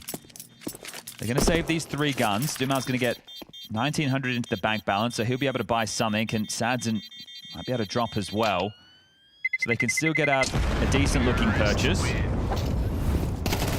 we see Dumal go into a FAMAS. Or he might get dropped a gun, and then the cave player of Lado can take an MP9. So just speculating of the investments right now. It's going to be 2,400 into the next, so they could also just use the 3 guns they have saved, not invest anything on Lux and Dumal, and then buy into the next if they want to make sure that they can have a pattern of at least threatening moments. And it appears that was the option they were taking. A tactical timeout has been taken, and someone who I haven't seen talking an awful lot in their timeouts is Chucky. He definitely contributes to the team. He isn't just there to be a cheerleader by any stretch of the imagination, but right now, again, I think you're just going to be happy with the way things are unfolding. Your team was able to go 3-0 in Stage 2. You look at the teams who they lost to in Stage 1, right? If you scroll down the list, and it's a long list now because they're on a 6-match winning streak, they're not the biggest names at all. They lost to Lynn Vision, who are also on a magnificent little moment, and Bet Boom. So the names that they've scalped are definitely up the upper echelons, at least in recent times. Yeah, they've just been powering up. Okay, so they took the extra 30 seconds, but the buys didn't really change. So it is going to be using the 2,400 loss going into the next to make sure that they can get back-to-back threatening rounds. So a saved AWP, 2 M4s. Something I'm going to look out for is the way in which Lux utilizes his HE. He's just gone USP and that HE. I wonder if he's going to be breaking a smoke for the AWP line or something of that ilk. Will he be setting up his sniper? Are they even partnered together? No. Yeah, they are. On B. Okay, so Sadzen will walk ramp. Lux throws out his HE just for that heaven cross, and it's only Flammus. The rest of VP gathering for a mid-crawl.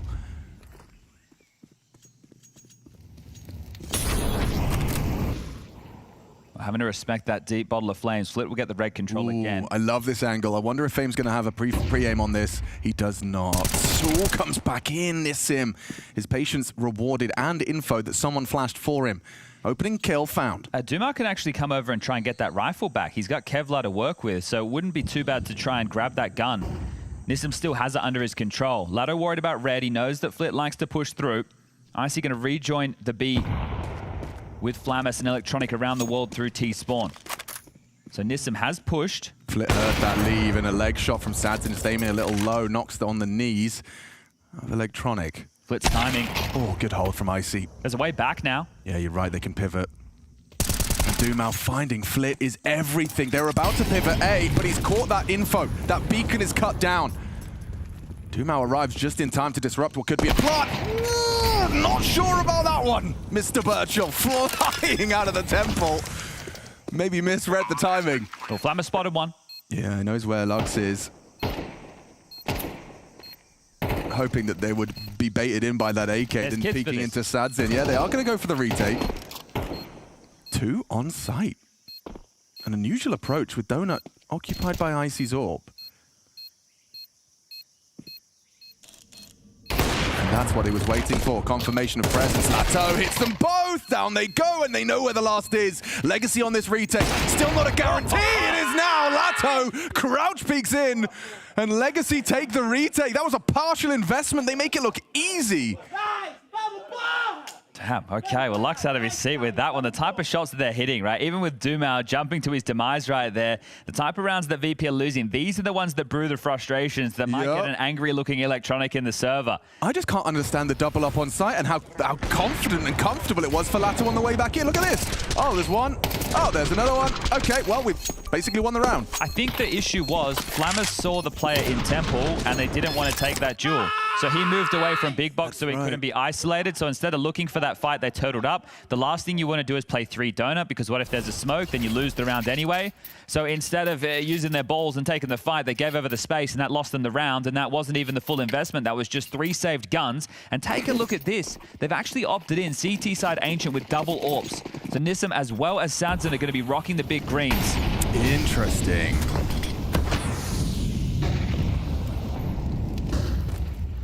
Coming out mid. Just Lux. Ahead of the smokes for now. He's just dipped back through. Oh! Nato. Guess he thought that the molly was going to be respected. But Dumao's taken space over towards B lane. Pocket's called clear because of the molly. Electronic in towards A, but remember the double AWPs. Yeah, Nissim is going to be here well ahead of the curve. They're reading the play because Dumao has the space. If they execute, a couple of smokes to work with, this is going to help them out a lot. Donut smoking a CT smoke, but they still have to get past the AWP line. Flitz lining those up now. Lobbing them out.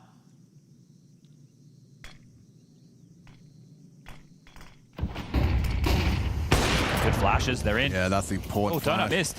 Lux using that smoke and punishing them. Electronic emerges through it. Now he re-aggresses, gets active. Doesn't hit the shot he needed. Instead, that bomb plant will go down. VP with a man advantage in the post plant. Saturn's going for Hail Marys, and these AWPs are not connecting. Nissim's emptied his magazine. Has to back away, and it will be the save. You put so much cash into this round, you don't want to be letting it all go. Needs to get out of there now. You would hate to lose one of the 2 of these because it's going to be great to use in the next. Gives you some flexibility for Sadson, especially because if you know that Nissim's just going to lock down A with the AWP, then it means that Sadson, if he gets a good cave spawn or a good B spawn, he can take those type of fights. Is it safe to assume that VP will have processed that there's double AWPs in play? Do you think? I think so. They'll have heard 2 AWPs, different directions or something along those lines. So that's going to inform their next call, I presume. Yeah, I think that, obviously they're using their utility quite well to make sure they're getting mid control anyway, right? We're seeing donut smokes in play. Nice! Okay, well, keeping the energy high on the other side of the server too. So there aren't issues there, but some of the traps that you can fall into if you think, okay, well, let's just go for a B execute, but you don't actually know that the AWP's starting B, then there can be a lot of rifles, 5.7s. It's a full buy. So yeah, rifles are going to be the biggest problem you have to worry about right now. So even with the information, they had the stack in the right place, but they couldn't stick the landing, some missed utility as well, and we go back in the favor of VP 5-3. How many more can they get on this T side? Broad smoke in play. Run boost. Don't. Yeah, Braves the just one singular point of damage. Positions himself on ramp and parks it. Electronic with a spam trying to find Dumao on Cubby. And Flammers, yeah, he didn't clear it. Didn't anticipate Dumao tucked in. Nice opening kill. Flammers is cut down. So it's both AWPs in some way having to deal with A. Sadson from this angle and Nissim in Donut. If there's smokes, they're going to both be cut off. That's if they can land them. Yeah, and checking the boost now is Sadson on this sweep through. Already tucked. Oh, the timing. Lux is playing forward. Could get caught by the boost. He's got a very good understanding that it is open. Have to sweep into this. Yeah, now they isolate that boosted player. That's beautiful. Lovely from Lux. Hey, reading the play very well. There's 50 seconds left on the clock. Loss bonus is only 1,400 going into the next for VP, so there might be a conversation about a save. I know it feels early, but what have they really got to work with? I mean, if you had hit that, you might have had a look. Instead, Electronic just runs to his death. I should call it off now, ref. I think that'll be the round. So we'll continue this back and forth nature. It was 3 out the gates with the pistol and the conversions for VP. It was 2 back with the diffusers and a nice clutch in there from Lato from Legacy. Then back and forth for now 4 straight rounds. I see just holding on to this Galil for now, but we'll Get himself that ult before the round expires. So 10 seconds on the clock. And a nice little buffer to work with down the stretch for Legacy. They can still win out the half, 7-5. Do we get something a little bit more? Oh no, it's just an AK. Okay, so AK Galil, no AWP for the T side, don't you worry. Okay, so right now you could get an AK drop from Icy. Electronic goes into a MAC-10. So it's a Galil, 3 AKs, a MAC-10, lighter on util, which might see something with pace. Now they might try and punish those double AWPs with something a little bit more explosive. And everybody's heading over towards B. I see the tail of the pack. It's a 3-2 start with nobody towards A, so they're in a good position to lock this down. Yeah, they are just running knife out up the ramp, and they've been spotted. They've been orbed. Sadzin connect onto the first. That's what you wanted to see as well. Lato springs to action, removes another. Fame and Flit sideline. Sadzin's AWP, Molotov away. They're isolating Jules. They've managed to find the Doom out, and they've built a round around it. With Flammer's gone, Flammer peeking into the AWP wouldn't be ill-advised. Lato not going to connect on the spam. Ooh, Sadzin will, through the floor on ramp, connect more damage. Look at the health on Flammer and Icy. A rifle would be lovely, but they have neither. It's 2 AWPs on a retake. Good luck against a MAC-10. Electronic just runs at him. And that is clean. Flammer's 4 kills on B. Okay, well, that pace change didn't start very well, did it? They lose the 2 opening kills, but they walk away with the other 3 alive. So very well done, avenging their fallen comrades there on the way in towards that B site. Now, there's still money for the purchase available as far as Legacy is concerned, but if they lose this, the final round of the half, they're going to have nothing to work with. Not going to run those double AWPs again. Sadzin will still get his. There's a kit, there's util. Let's see if this tussle can continue. It's got to feel good for Fame and Flit to watch after going down. Is your team close it out? It was a good setup too, right? The way that those kills came in were great, but here's aggression. They've got full mid control. The AWP is boosted up. Yeah, just leaving the AWP on site. Yeah, it's off angle right now from Sadzin. I mean, you'd expect them to be really paranoid about losing B after that last round. But Sadzin, he's managed to hold it solo. Still has vision. You better have some good flashes, boys. Good Molotovs. And the flames do land, but an extinguish. He can play around this. He realizes, yeah, I can stick around. You haven't forced me out. Gets another pot shot. They're up the ramp. He's missing shots. He's got 1 left in the chamber. And still braves it for another attempt. Sadzin empty-handed, but still up for debate. VP down to Lato. 2 from him. Baits the shot. Icy missing. Oh, it's just Icy in the clutch. Quickly swaps out to the AK-47. Who did he connect? Gets the info. Opts for the AWP in the 1v1. He could run A. He certainly could. Oh, maybe Lux thought he was going to. So the bomb's just going to get planted on B. Lux has gone around the world either way. He could have cut him off at the pass, but Icy's not ready for this. Icy's back turn. Icy's back turn. He's going to go down to Lux. Another clutch comes through. Oh, he gets away with that one. I thought Icy kind of outbrained him with this quick plant on B. I don't think there's any way that Icy's expecting him to reroute like that. So I think Lux in that situation, he's going, okay, well, if he does try and run towards A, I can beat him there, right? Or at least I can meet him there. Yeah. And if he does come, yeah, it's a fair fight for me. But Icy just back turn, not ready for that type of a move. And a couple of key clutches within this first half going in the favor of Legacy. Yeah, I mean, definitely. 4 of their 5 CT rounds have been retakes as well. Defuse has been involved in them. So since round 5, we've gone back and forth the whole way.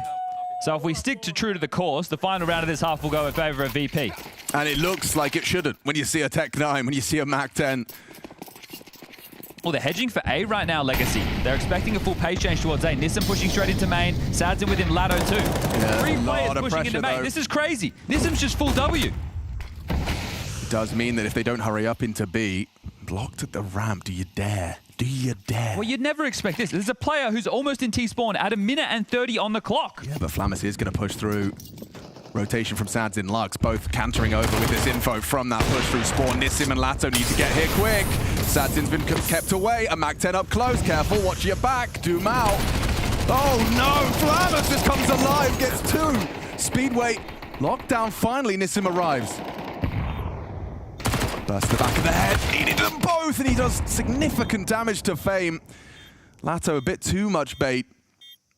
And true to the trend, we will see VP take this last one unless Lato's got a 3-1v3 in him. Needed the headshot. Okay, 7-5 on the half. VP with a slight lead.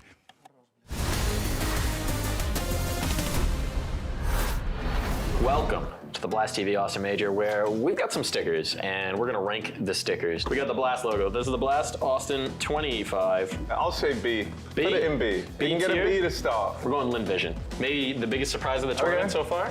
A tier. A tier? On Lynn Vision. A tier. I feel like the animal teams are really gonna have a leg up. Oh, I just saw who's in your hand, Mike. So we have MIBR here. I'm ranking how much I like it on a belt Ranking the buckle. sticker. And like, you just wouldn't want this on a belt buckle, would you? No. I think, regretfully, MIBR, you've made your way into the E tier. Results, A tier. Tier list, sticker, E. We got paint. I always try and rock a big P with my belt. No, you can't do this, man. For me, it's D tier. We're going over for the B for bait. With the hook. Oh, that's fine. It's probably C tier. C tier. That's the best of the letter one. I would wager there is somebody with a FaZe belt buckle in Austin, Texas. FaZe up the tier list. Something just fell off. Shit. We got Team Liquid here. What do you think? Well, I could see Keith. You know Keith, right? Yes. Yeah, we know Keith. him like that. We can call him. You can't call him Keith. My boy Keith. If I saw Keith wearing this, I'd be like, dude, you're the coolest guy in the world. Yeah, fuck it. Let's go S tier. That's for you, Keith. That's for Keith. you, bruh. We got V for Vitality. Oh, bro, it's fire. It might be another S tier for me. When you know, you know. Exactly. When you see it just you has see it. aura. The team has aura. No, bro, it deserves to be an S. We got VP. B? Yeah. Nemiga? And it's kind of got the Sheriff Star. Yeah, kind of horrible there. Give me a C. Slightly bent G2 Samurai. I feel like he could be bigger. But maybe that's a sign of where G2 are at. Oh no. C. Dude, I look like I hate Brazil. That's fucked up. We got the Furia Panther coming through. Oh shit. Okay. Iconic. Kind of sick. I'm thinking A. You got a Panther on your belt 60% of the time. It works all the time. Yeah.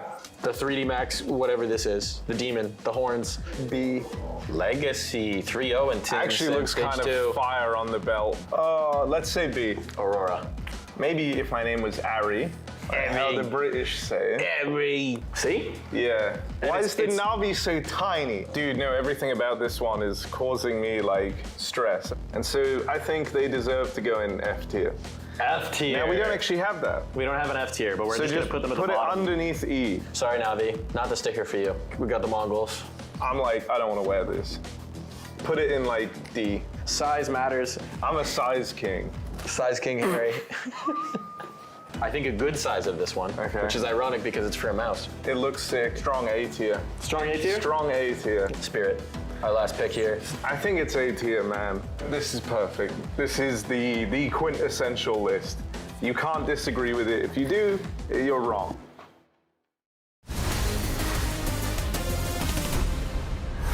Blast Austin TV, well, Blast TV, Austin Major, that's the way it's meant to go. You don't want to get it in the sandwich the other way around, but either way, these are the 2-3-0 teams from Stage 2. We're in Stage 3, and they're locking horns to see which one of them will be 2-0 up after the first day of play. You've got Legacy. They're on a Cinderella run here in Austin, Texas, the team that wasn't meant to be, going up against the bipolar bear. Well, right now, they've gotten out of the right side of the bed, and they are playing some great Counter-Strike. They took down MOUZ to start off the day. Yeah, I mean, this Cinderella didn't even qualify for the ball. And yet here they stand, looking for another undefeated first day at a new stage. I can't quite believe it. VP certainly have impressed as well. A 3-0 run from both of these teams, and now looking to do the same with their first day in the new stage. 3-star on B for the defense. Yeah, there's a full execute coming right now. You can see the smokes that were dropped there, but are these just going to be short and long and they get the plant, or are they going to go for maybe a deeper smoke and a cave smoke and then try and force in and take that long control? That's the question. Let's wait and see because they're biding their time. Lux gets out middle, sees nothing, worried about an A push. This will be 2 from 2 pistols if VP can convert it, and it's a best of 1, so that's a recipe for success as the first contact is taken. Yeah, Electronics kind of calling Lux's bluff here, saying, I know you're alone, I know I can take this duel. Here comes the execute. Oh, it's a fully stacked site, Chad. We're about to have some deathmatch. Here we go. Smokes are in. Here come the bodies. Lato trying to be the spearhead. Lux has investigated cave and found an awful lot. They're coming for him. Confirms multiple bodies. Leading with their butt cheeks around the corner. Nice find. Fame coming in from ramp side. They're going. Hey, they're going. Yeah, hey. He's heard this. Do they chase them or do they try and rotate back through middle? Chasing them's crazy just because of the amount of angles. So They get into B with their execute. They don't plant the bomb, and they rotate over towards the A side. Here comes the fight. Yeah, Satsin spotted him. He realizes they are coming through red side. No kit, bomb planted, 40 seconds. They're going to have to be quick. Fame realizes he's going to have to just brute force through Temple, just start to unload. 2 dual Beretta pairs, running them down, looking good. Good find for the first of the retake. Needs something from these Glocks to connect, but Flammers. Flit's coming late, donut. Late from Flit. Lato hits it, necessary. Bomb still ticking in their favor. That 10-second defuse sounding more and more out of reach. There's no chance. Even just by existing, just by staying alive, all Dumao needs to do now is hit 1 bullet onto IC. One bullet onto IC! He can't find it! VP, both pistols, okay. Damn, that was a crazy round. The B execute, they're chasing the cave player, they deal with him, they're running through, Flit's screaming, they're running towards the A side. Flit's coming late, donut behind them, he fluffs his lines, it's a 2v2, and they get across the line. VP, 8 rounds to the good. Wow, really felt like that was Legacy's for the taking there. Fair play. Like you said, like no kit retaking the A site. Not easy. That was tough. Fortunately for them, the response time was there, and it was, I think it was a 4v4 in that moment. Yeah. So they had an even player advantage. It's a good jump again from Flammers to draw the crosshair of that Temple player, and then they're able to deal with him. But it felt like it was going to spiral out of control, but left with a tough clutch. Dumao couldn't get the job done. That would have been the 3rd massive clutch for them so far, just within this map. So they're in at... So that's the opening from Dumao. That's ridiculous. That is a joke. Okay, well, Electronic would have felt pretty hard done by if they had lost that one, all things considered. They really needed to find this just in time, and Dumao couldn't hit that one single bullet. Icy was within 1 bullet, 1 tap of the Glock, and he would have won it. Well, they forced in, elbow smokes missed, and that's going to cost them. Oh my god, an unforced error to start the 2nd round forced by. You can't be missing those. You certainly cannot. Flit's going to be very upset about that one. And Flammers actually got tagged by the scout. He's limping already with 30 points of health left. It's fun getting to see these 2 teams tussle on Ancient. Neither of them have played this map in the run so far. The last 3 months. Oh, there's a spam kill. They're just coming so easy. Another one hits the deck, and well, the action's already over. Electronic, Fame, you guys both have to go huge to make this one a conversation. Wow, this is already impressive from Legacy. Oh, we didn't win the pistol. No worries, we'll just win the 2nd round. Unless Fame gets more of those, they're not going to happen. Some Deagles on top. Immediately wrestling for that economic supremacy to start off their 2nd half. This is best of 1. These are those rounds. These are those massive rounds as far as it's converting best of 1s goes. Well, if we weigh them up right now, so it's both pistols for VP, but the clutches have gone against them. Yeah. And now a force buy's gone against them. So I'd say we're quite even because VP got pistol with conversion in the 1st half. So we've leveled up the playing field now, but it's the CT side force. It's a UMP for Fame. 5.7s, P250s for the rest. Just going to start Flammers over towards B on his own, and that looks like it's going to be a problem because Legacy, they're all congregated over towards B lane, outside doors, you 2 at the ready. The rotation's coming back. IC and Electronic should be able to get here in time.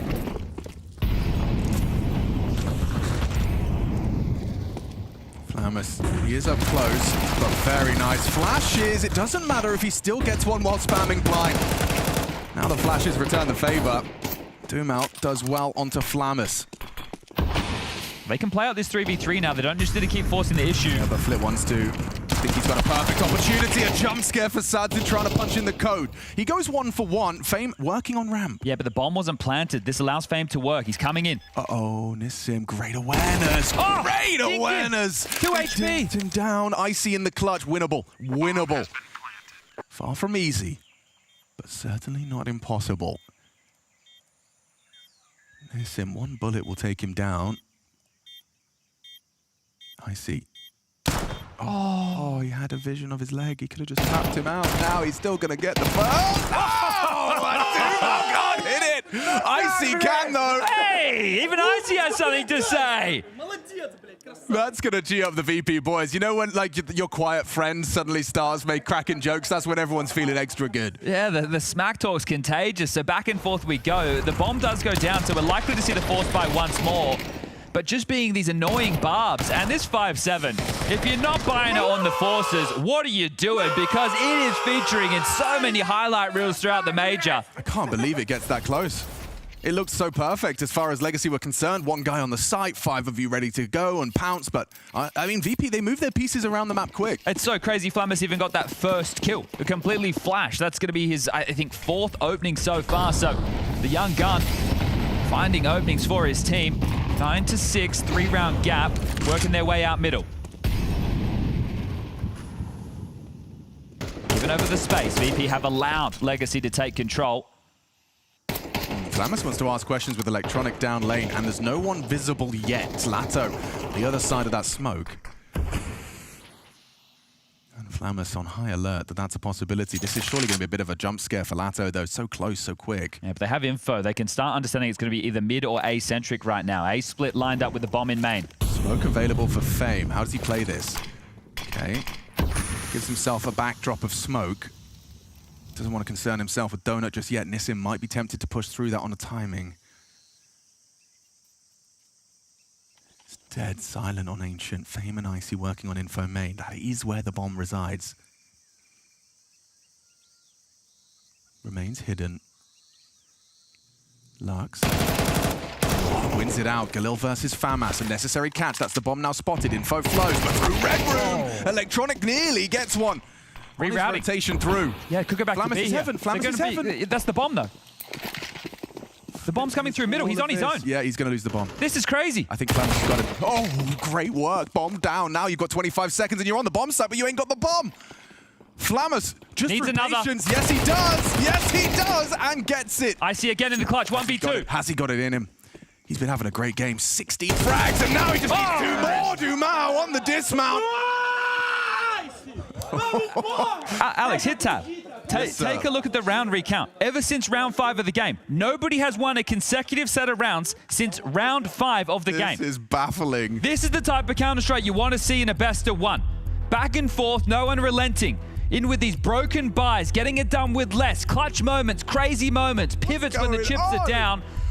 Whoever breaks streak first, they're going to give themselves a real opportunity to close this one down. Chad, I'm looking. I pressed tab like you told me, and then I looked at the money that VP are working with. I mean, this is ugly now. They just did it with 5-7s before. Sure. And the way that this game's going, don't worry about the money, right? Sure. This is coming down to the minutia of the jewels, right? They're executing into sides, they're getting in, and then they're losing the rounds because VP is saying so pesky. But that conversation we had on the other side too.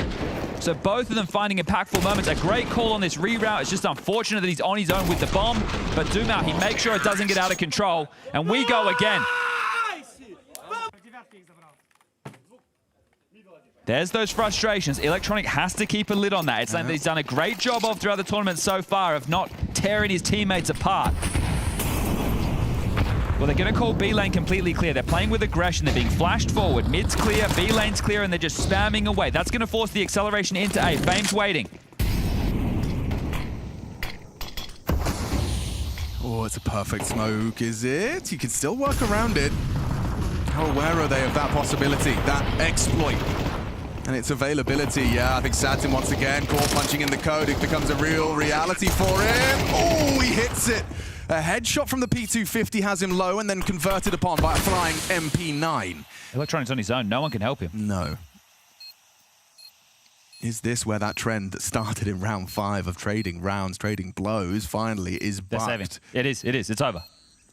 Finally. Oof. Okay, well, the last team to get consecutive rounds was Legacy.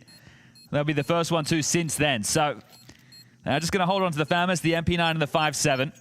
This time, the opening call, it wasn't in the right place. The rotation couldn't get there in time. And Flamus, you can't be giving this one away. The call was to save.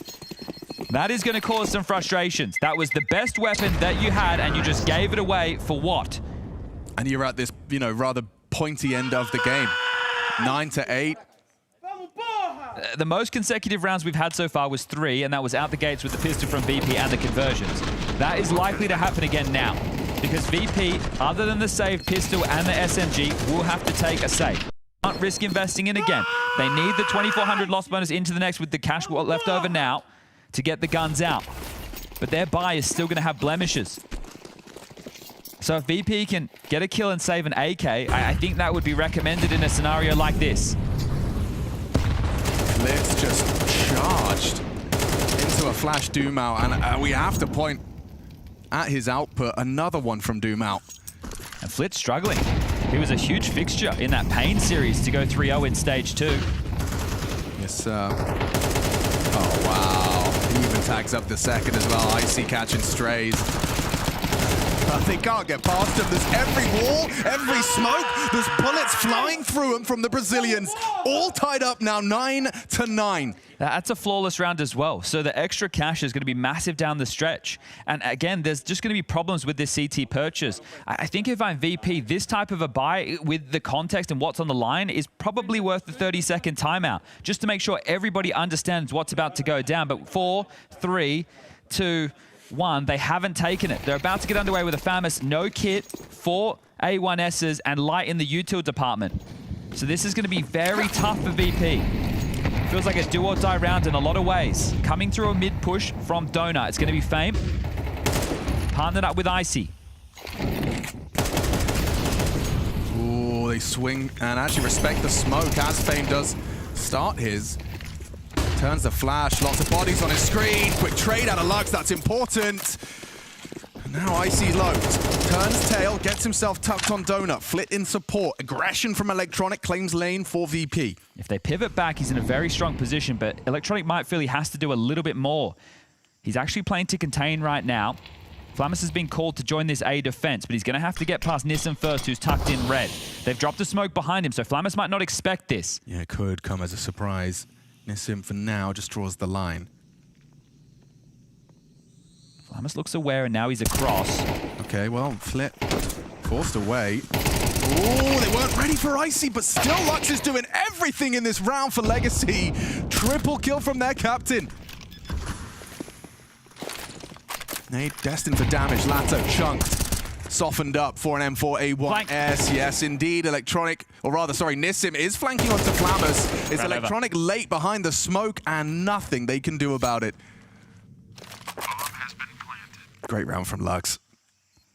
You can see how awkward that was on A as well. They get the info from Tree, but then he drops off, and then he's clustered up against Icy, and they're not in strong positions. They didn't have the territory necessary to work with in that scenario, and they even had a nice approach there to take the mid control late. They knew on the CT side that they didn't have all the nades, right? Think about it. You'll see an elbow smoke with a molly, maybe double molly. You get the HEs, the flashes behind the box. That's the only way you can really contend with the Ts early if they're going to go for a heaven and mid crunch. They allowed them to take control. They did a late smoke that plumed deeper, right? So normally they play in that little corner, that little pocket. There they had to have the question, do we come through? And they did. Fame gets the first, but the Heaven player's too strong. They get the mid control regardless. And then again, something that Lux has been great into calling is these reroutes. And there it is, 3 consecutive rounds. The money's in trouble. It's going to have to be this saved M4 with light upgrades. There's that deeper smoke I was talking about, coming on a later timing. Instantaneous trade. So both of like the initial deaths, you can see Lux, he gets the trade instantly. Flick gets traded, and Fame. Nissim with the finishing touch. Electronic forced to save. He doesn't even mute his mic this time. He wants his boys to know we have taken the lead. 3 away from being undefeated in the 3rd stage of the Blast TV Austin Major. It's so crazy, right? The opening stage wasn't easy for them. They lost to Lynn, Vision, and BetBoom. And then they get 3-0 in the 2nd stage where it's meant to be harder. There's the gun, gone already. Electronic first death. I can't quite put words into how impressive of a run we're getting out of Legacy. You used the word quintessential major underdog story, and it is. It really is. The difference being this time Cinderella wasn't even invited, didn't even qualify to the ball. Unlike fairy tales, you need visas. I just think in this situation that it's truly worked out for them, the fact that they are seizing the opportunity that was gifted to them by someone else's misfortune, and they're playing with no fear. They're not afraid to push smokes. They're not afraid to take duels against players who should be, by all accounts, knocking them down. It's those 5-7s again. Can FaMAS get another? Oh, he certainly can, Chad. And now this round starts to fall into disarray. Icy good output. There's Lato. And puts Fame into a winnable, manageable 1v2. No one's looking at him. They're worried about Cave. They're worried about Short. And so exposed on the plant. Doesn't even get it down. Doomau isolated. It's Lato that has to step up for the Legacy boys to avoid VP sealing up the lead. Making it a 10-10 half. Lato's going to go for the rotation over towards A. Okay, but he's kind of ahead of the rotation already. Fame's knife out. He'll beat him to it. Yeah, Lato can plant safe CT side, so that should secure the bomb going down. Yeah, but he can walk in his blind spot. He's going to be way further forward. Oh, confirmation of presence. Lato, you have to step up. Oh, wow, Fame does it for VP. A double from Flammers on the 5-7. Fame matches the output. And just when it looked like Legacy were running away with it, a 4 consecutive round run, someone, man like Fame, steps up to equalize. I can't believe Electronic cracking a smile there as well. This has just been a crazy run arounds from both of these teams, and the amount of low buys, the clutches we've had in this one is delivering massively. So that was just a light investment. Now their buy is going to be full. You won't miss anything. The Icy Orb comes out. But because it was 4 on the trot and you had Legacy getting away with a full clean against the Eco, it means that they have more than enough cash to do the same. So finally, we're locking horns with both teams with everything they could possibly desire. Full nades, kits. You've got orbs on both sides of the server. Can't let those frustrations boil on either side. Double mollies mid for the fight. Big round. A whole lot at stake. Doomao just surfing through. The initial elbow util. Standard opener. T's get all this control. Off on the line. Misses. You can't re-pick that. No, I wouldn't dare. It's an audacious opening to go for. So Fame's just playing on the jiggle from Donut. Now this information, once he gets blocked, is okay, they can cross red. That's going to have Flit having to rotate back, or at least somebody having to rotate back to deal with the red leak. Fame's going to continue to play for blocking. If they walk through the Donut smoke, Icy's posted on A, but they're going to pipe 3 players through red. And if you get the AWP in this position, it's very strong. It completely denies any rotation point unless they can smoke, flash, or just hit him with an absolute blinder. This is going to put the A defense of Icy and Fame under a lot of pressure. Lato picks up the bomb. He's going to join Nissim in main, and it looks with a minute on the clock likely to be an A finish. The question is how do you get your boys through? You're just going to risk it? Doomao just jumped. He's just launching. Oh, yeah. Now then he drops. Satsun's going to hold the line. Icy's getting flanked. You are in trouble, boys. Icy completely forced away. Nice catch from Doomao on the flank. Lux arrives. A site is theirs. Save. Perfect calling again from Lux. I don't. This is the bravery again. The lack of fear. The no hesitation. And they might lose it all. They're just running at him. Nissim, left main, takes down Electronic. It's just Flit and Flammus right now to find. But Doomao just jumped across. A leap of faith. Yeah, that's exactly what that was. They're not giving up anything right now. And this is the Counter-Strike that has gotten Legacy this far, and they're continuing to do so. They put another map now in the ranks of their map pool by bringing Ancient in. They played everything other than Ancient and Train so far in this run. We've got 3 teams from Stage 1 in Stage 3. Nemiga, Lynn Vision, and Legacy. And Legacy just keeps on delivering. We've had some baffling results. Obviously, Falcons falling. Legacy offering a loss to Vitality. And holding on to things will be Flammus. So Flit and Flammus will retain. Doomao's not going to get there in time. And they're just 2 rounds away now. Holy moly. Doomao has 21. Lato has 17. These 2 individuals continue to find the output in the firepower department as Virtus.pro will burn their final tactical timeout. And this is crazy. They have to have known that the split was open. Unless Flit didn't say anything. Right? He was just jiggling. He was playing a tighter line, and they were able to pip that gap. So forcing them into the turtle, right? The AWP showing itself in cave early. They're on high alert. You know, you got your jiggler. He's already had to burn his smoke. And Chucky's brought down the mic, so this time he feels the need to contribute.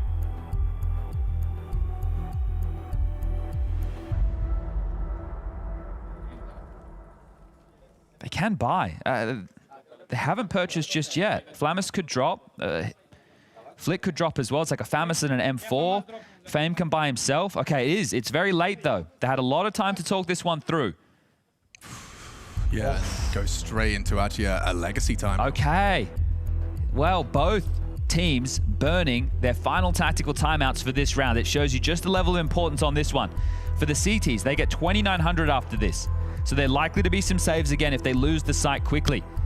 For the T's, I guess Legacy feel like they can put them away right here, right now. The shoe's on the other foot in that sense is they only get the 1,400 loss, but they have cash on 4 out of their 5 members, so they're going to be a lot safer in the buy department. So the conversation was just had.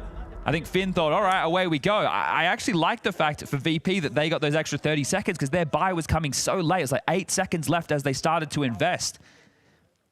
So will that come back to haunt Legacy? Let's find out. The difference in the purchases is going to be an SMG for Electronic, and Sadson still has that AWP. So those are the big difference makers between the two going into round number 22. Okay, well, 3B start. And 5 players for Legacy heading over there directly. Yeah, Molly at the top of the ramp, boost up the orb. That's in. Couple of misses so far on Ancient. This one just whistles past that long anchor in Flammus. Icy as well, the Joker. As, oh my God, Lato just paid such a heavy price just to be trying to take early fights. It's Flammus and Flit. Solid defense so far. Lux asking questions of short side. Oh. Good headshot onto Icy. More where that came from. Sadzin takes down Flammus. Big flank again from Fame, but he's still miles away. They got time to plant this time. They have to start punching in that code. Lux will do so. Flit needs to live, needs to allow Fame to work in. He's now just getting towards the doors. 2v2, there's a kit in play. So they're not going to move. They're backing their aim on this one, Chad. So Lux just holds ramp with the orb. Picks it up off and ready to use. Oh, peeked in by Fame. Clean headshot. Sadzin hoping that Short doesn't peek first, because if he does, he just shoots you in the side of the head. A convincing one to end it, VP. They're not letting this one slip away. And that was crazy. They essentially started 4B on the start of the round for the CT side defense. So they've gone with a bit of a gamble call, and it's worked off perfectly. So we're all tied up again. Stark contrast in the decibels when VP went around. It's more composed. 11 each. Oh, this one kind of feels like it deserves overtime, considering the type of rounds that we've had. That's a great shot from Fame, just peeking into the AWP. And Flit, imagine if he steps back out and then Sadzin's looking his way. I thought that might be happening. All right, well, both teams with a bye. You win this one, VP, and there'll be no money for Legacy in the next round. Ooh. This could win you the game right here, right now. Back to what's tried and tested. This classic mid control. 2 towards B lane, 2 out the guts of mid. Set up by Nissan with the util. Doom out. Oh, he's having a duel. Big duel to win. Takes down Flit. That was all of their mid info gone. The edge of the smoke. Flammus gets spotted out. Connects some bullets. It's Electronic and Flammus in cave. Is that not information? Valuable information for Legacy. They quickly pivot, realizing that's the case. But remember what the gap was, right? They were able to pip through red before and flank Icy. So you feel like you're going to want to fortify red room a little bit more so. Icy over towards A. Big box pivoting. Currently on his lonesome. Electronic cheating over. Flammus playing for info and spots one. Big kill. That's a great catch. Now they've not only got the man advantage. Icy can't miss one of these. It's all 3-3 main. Needs to hit the first. And hit it, he shall. Nissim put down. Electronic overlooked. Headshot provided. And you don't forget about the cash. You've already highlighted, Chad. Legacy will have nothing. Unless Lato can do something. They group up, ensuring this round is theirs. They're aware he's across. Yeah, they've got the bomb. Electronic standing on it. Flammus is ready for this with Fame, ready to swing. It's the perfect setup to deal with this walk through Temple. And Flammus connects. They got no pennies in the bank account, and they must fight for overtime with it. VP know this is a golden opportunity. They can take it in regulation right here and now and end the day with a spotless record. That's an Electronic headshot. We've had some BS on both sides of the server. I see this was a necessary shot, highlighted by Mr. Birchall, and then the rest just fell into place. Yeah, good stuff from Icy. 18 kills for him in total. Flammus with 20, so it's the 2 young guns delivering in the firepower department right now. It's so ugly, Chad. Look at this. Just has to be an all-in maneuver. Okay, what have you got? Lato, can you deliver when your team needs you most? In the open, no red smoke. It's too easy for him. 1 by 1, nearly 1 for 2 there. Collateral damage, Sadzin's had his boots knocked off, and Legacy down to VP in convincing fashion to end it. Every round required, but VP, they show they can do what Vitality couldn't. 13-11, Legacy, humble, up against the Virtus.pro. Yeah, and Ancient coming in for both of these teams. It was a struggle, it was a tug of war, but VP, they stand up and they let Doomau know, the 3-0 team, someone had to be going down to the 1-1 bucket today, but continuing to play that Counter-Strike that's gotten them through to this point. Respect being shown once things have come undone, but what a game of CS. That one had it all. Clutch moments, 5-7s coming into play. Dude, that round timeline, you just don't see games like that all too often where they do truly trade blows for what was like, 10 rounds in a row, just taking it back and forth. Finally, it buckled, and still not enough. You can see a little bit of a frustration on the face of Legacy, but at this point, you're so familiar with victory. This is an uncommon feeling for Legacy. Yeah, so close, but so far. And right there, they took down Vitality, sure, but VP was a step too far for today. VP are going to be 2-0 up. Let's throw it over to James Banks. A 2-0 start here for Virtus.pro. A very excited team that you can still hear going after that one. I got Finn with me, the coach of VP. This game, there was so much back and forth in it.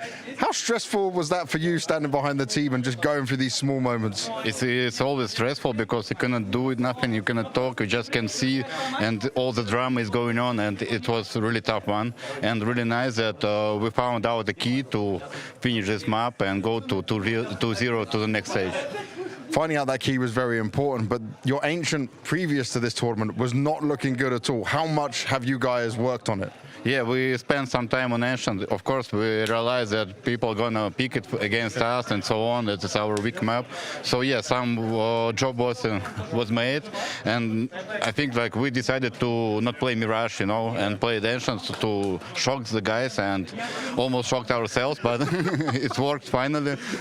So I want to talk about you coaching this team right now and what you're adding to it. When I spoke to some of the players before, they were saying you were trying to help more of the individual level of the players and rise them up. We're seeing this happen, so can you explain to me some of what you've been doing? We've been watching demos, been doing some, I don't know how it's called, exercises and so on, working on like on the map without enemies, and watch demos, our demos, good demos of opponents and so on, and this paid off. But anyway, we had not much time to do that, only like 3 weeks, and we'll see how it goes. Are you happy with the improvements you're seeing from the guys and how they're taking your advice and what you want to share with them? Yeah, I'm really happy, and I'm glad that guys listen to me and they're trying to do what I say if I say something, you know? That's what you want as a coach. VP right now looking damn good. Potential for the 3-0. Looking damn good and looking good in two very close games. They were tested down the stretch, all 24 rounds required. Virtus.pro comes out on top, move on to 2-0 on the opening day of Stage 1. Legacy's going to fall to 1-1, but a good hard-fought battle from them as well. An unprecedented turnaround for how VP are looking at their own Ancient, the fact that they're going to veto down to it instead of letting it be a punish pick into them. I like the way that some of the T-side rounds were a little bit more simplified. They just went for bomb sites hits, and when you have the entry fragging potential that some of these VP players have, I mean, I feel like going a little bit more simplistic is not that bad. No, not at all. Unleash the skill. Let them play a standard game. Yeah, well, it looked good today. Riflers were on point. Icy played a really good game as well. I'll give you one little tidbit as well. We saw the VP guys shouting and screaming. Well, my wife just told me what they said exactly was that you're not shouting now, are you? So they wanted to quiet them down. Obviously, it was a crazy back and forth game in there. But you could see how much this one meant for VP, right? There was a lot of emotion in it, and just this success they were able to have on Ancient.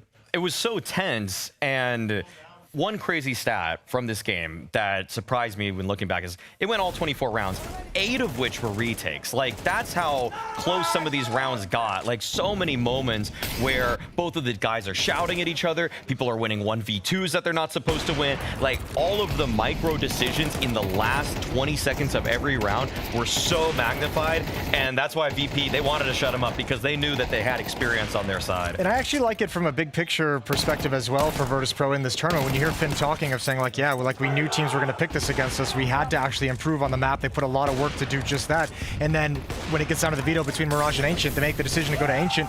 And now you've established something where the other teams are going to look at this and say, okay, they worked on their Ancient. Maybe it's not the go-to map that we have. Maybe we have to think about something else. We have to consider a second option. So in that sense, a huge objective accomplished by Virtus.pro by saying we can play Ancient now, and we're willing to play Ancient now. Yeah, big improvements being shown from VP. We're starting to like what we're seeing from them. Let's see how far they can go with it all. But our next match we're going to start getting into, it's Spirit going up against Lynn Vision. Now, Spirit, you know, obviously heavy favorites. It's a scary team to go up against it here. And some of the go-to maps for Lynn Vision are still great maps for Spirit here. This is maybe where they get humbled a little bit.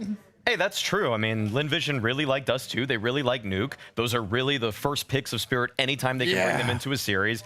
I don't, however, think that anybody can match the firepower of Donk, okay? Like Lynn Vision has done a what great about top job. to bottom, Spirit versus Lynn Vision? Oh. I would still take the team that won the last major, Jason. I don't think there's a lot of debate for me in that capacity. I just think that Lynn Vision's shown that they can play a couple different styles. They can get aggressive if they need to. They can play back and hold nades if they want to. So if they can read Spirit's game plan and Gum can humble Zonic and Holly, he's going to just etch his name into stone after You went for Zonic and Holly over ZywOo and Donk? Why would ZywOo be in this? I'm saying the coaches that he would have defeated. Yeah. That's all right, guys. You can workshop that, and I can give us a Zontix interview. Zontix, a very clean game for you guys opening from it, but I know you guys always focus on, we made some mistakes, we didn't play the way we wanted to play. How did you review that game you played here at the Austin Major? Well, at first felt like it probably is going to be a hard game after we lost the pistol, but it wasn't like that. We won some rounds in a row, and I understand that we control the map. We control everything, and it's going to be very hard to lose that map only if we do some stupid stuff. And in the end, it ended pretty well for us. So yeah, it was a pretty clean game. But anyways, Dust 2 can be tough for sometimes, but I think at the moment it's the best map for us. And now we play Dust 2 again against Lynn Vision, so we will see if that's the case. Best map for you guys is Dust 2 in your eyes, what you're thinking, and you are playing Lynn Vision again on it. Is that a risk because they don't play maybe the way that the other teams you play against do? And how prepared are you for that? We watched their Dust 2, and I wouldn't say there's something unique. I think it's pretty much how a lot of teams play. I would even say they have less rounds that they can Are the defaults? Yeah, I think they could play a lot of more different stuff than they do. So yeah, I think it's just going to be a tough game only if we do some best stuff, or either they will just play their best. Did you notice anything though, like where they play a bit more random or a bit more things that are hard to read outside of the defaults? You know, something that you guys need to be prepared for if they start pushing some smokes or pushing some moments where the timing's off? I don't think there's something unique. It just comes to them doing, they have some ideas how they want to play, and they have some patterns that they used to do.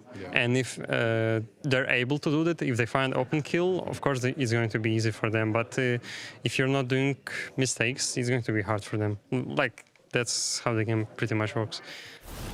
All logically put together by Zontix, as always there. But it is Dust 2 for both teams that they've already played. Yeah, and I know from the media day, I heard from some of the other guys who did some content with Donk, they talked about the map veto philosophy, and his kind of idea was if you believe you are the best team on the map, just pick it, even if it's a strong team for your opponent.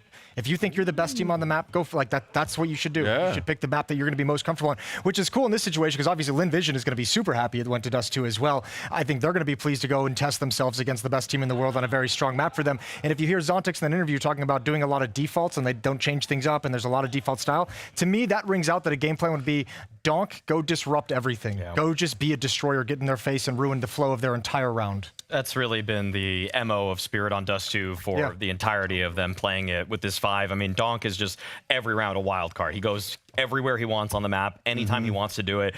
If he has a read that they're going to go long, he just sends himself long, and he's, for whatever reason, rarely wrong about it. It's hard to read as the opposition, though, because I've seen some games where I'm with you where I've seen Donk push lower 5 or 6 rounds and a half, be aggressive up middle, 2 or 3 rounds and a half. And then I've seen games where he goes passive for the whole time, doesn't do any of those pushes. So there's this little mix-up that he likes to throw in there, and that can very much catch Lynn Vision off guard because it's not going to be every single round. Well, let's find out what's going to happen. We're going to Dust 2 again. Are we expecting a brawl between Spirit and Lynn Vision? We're about to find out. It's definitely usually a brawl when Spirit are involved, and I'm intrigued to see Lynn Vision and how they fare. How does their Dust 2 compare? Oh, I see, yes. Okay, well, the bookies are favoring Spirit quite heavily. Yeah. I would have said it's closer than that, at least in my mind. I can understand why. You've seen Lynn Vision play a lot of Counter-Strike. They played 17 maps, Stage 1, Stage 2, now Stage 3. They played Dust 2 6 times across those 17. And with it being a comfort, that's likely why you and probably a lot of other people out there are thinking they have a shot in this one. But Spirit in their opening game against Pain just ragdolled them, threw them around the server. There wasn't really any resistance whatsoever. And coming into things, they have just looked like their confident selves. Well, I mean, Lynn Vision did the same in their opening game. That's why they're in this winners match. It was a convincing 13-5 on this very map versus Liquid for Lynn Vision to be playing up against Donk here. Emilio's got a test immediately on longside and overstaying his welcome. Very uncomfortable for Emilio. You've got all that util and you put it right up for debate.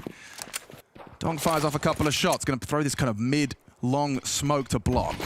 Going to boost. Oh my God. What a shot. Instantaneous onto the head of Shiro. Just tried to set him up in pit. Okay, well, Donk will jump in. Now he's got the P250. They're still going to go for the same play. So Zontix with the molly, Chopper with the smoke and the double flashes. So the smoke will fade at the block point, and then now they're going to be able to start taking some of these jewels. Yeah, and Donk's got that P250 to try and work some magic, and already his bell rung. Zaka's hit a banger now. It's HEs to break this, 2 of which. Dangerous game being played by Zaka, hits the head regardless. Strong contributions, Donk unable to provide that headshot from the pit side. Just 2.5 of them now. Oh God, 10 points of Valve. All Chopper and Donk have to work with, up against 5. Sure, you hit one onto Zaka eventually, but you're not getting that bomb down on A. Apparently they've seen enough, so giving a reroute, but they have less than 40 seconds to work with, and ahead of them on the rotation is Lynn Vision and Spotted now. Going to be deleted, and everybody hitting some massive shots on the pistol. Perfect example when we talk about not only Lynn Vision's comfort on this map, but the fact that they can hit hard. These individuals have delivered, and Sue can finish it. You don't want to let Chopper be getting that bomb down, so a clean headshot and some elation visible. Look at their faces. I mean, just like Christmas morning here, playing up against Spirit on a comfortable map for you. International competition. It's just a good vibe tribe. Oh, and the contrast is apparent. Yeah, I'm curious to see if we get a force buy right now, because you can't even get Donk and AK. Right, if we've got enough kills. Sure. All right, let's give Donk an AK. But I think in this situation, take the save and make sure Donk can get the AK out in the next. Why go for Deagles and Tech 9s when you don't have to? So this should be the 2-0 start for Lynn Vision. Going to bring in a couple of M4s and a couple of MP9s as we see their CT defense starting to take shape. So the odds draw ever closer just off the back of a pistol win, but we'll see how far Lynn Vision can truly push the issue. Now, you mentioned their opening game. It was against Liquid, and I don't think that people have any expectations of Liquid. This is obviously an organization that is North American, and I think the fans would love to see them in the arena, but with the amount of roster changes that these guys have had within the last, 3 or 4 years, you'd never really know what you're going to get. Whereas for Spirit, I think coming into this, they won Astana, they won Bounty at the start of the year. They're not going to be content with the way the year's gone. Everybody saw Donk in the interview after he won in Astana, and well, he wasn't elated at all. This is a kid who won Shanghai last year. He's the defending major champion. He's one of the best Counter-Strike players in the world. Last year, he was the best Counter-Strike player in the world. He expects the very best as they do get into the B site. Can they plan? Oh, a lovely attempt to bring down the bomb carrier. Shepherded across is Shiro, so they will get the plant out of this. It should be all they get, and it will be. An extra $600. It shouldn't be getting Shiro an AWP unless there's a glass cannon in the mix. So actually, he can get out the AWP right now. So it will be a glass cannon because he'll only have $600 left after the AWP will be invested upon. So how badly does he want it? Knowing Shiro, I would have said really badly. It looks like he's just gone for the AK, and maybe that's informed by some of these spawns. They don't have great long spawns right now, so we're likely to see them go into a default. 2 to 3 players likely going tunnel. Maybe someone suicide throwing out some nades and likely back cat, so okay. Gonna get Donk and Zontix over towards B. Magic's listening for the util thrown out long. That'll help inform what type of defense that they're dealing with. If you hear the smokes, molly, spams, you know it's unlikely to be a short push. So you should be able to go through the paces to get that space. Going through the block utility over towards B. It's very quiet. Lynn Vision don't know exactly where Spirit are. So worried about a potential B pop, and it looks like it could be a B split. Does, yeah. Zontix was just trying to catch any aggressor.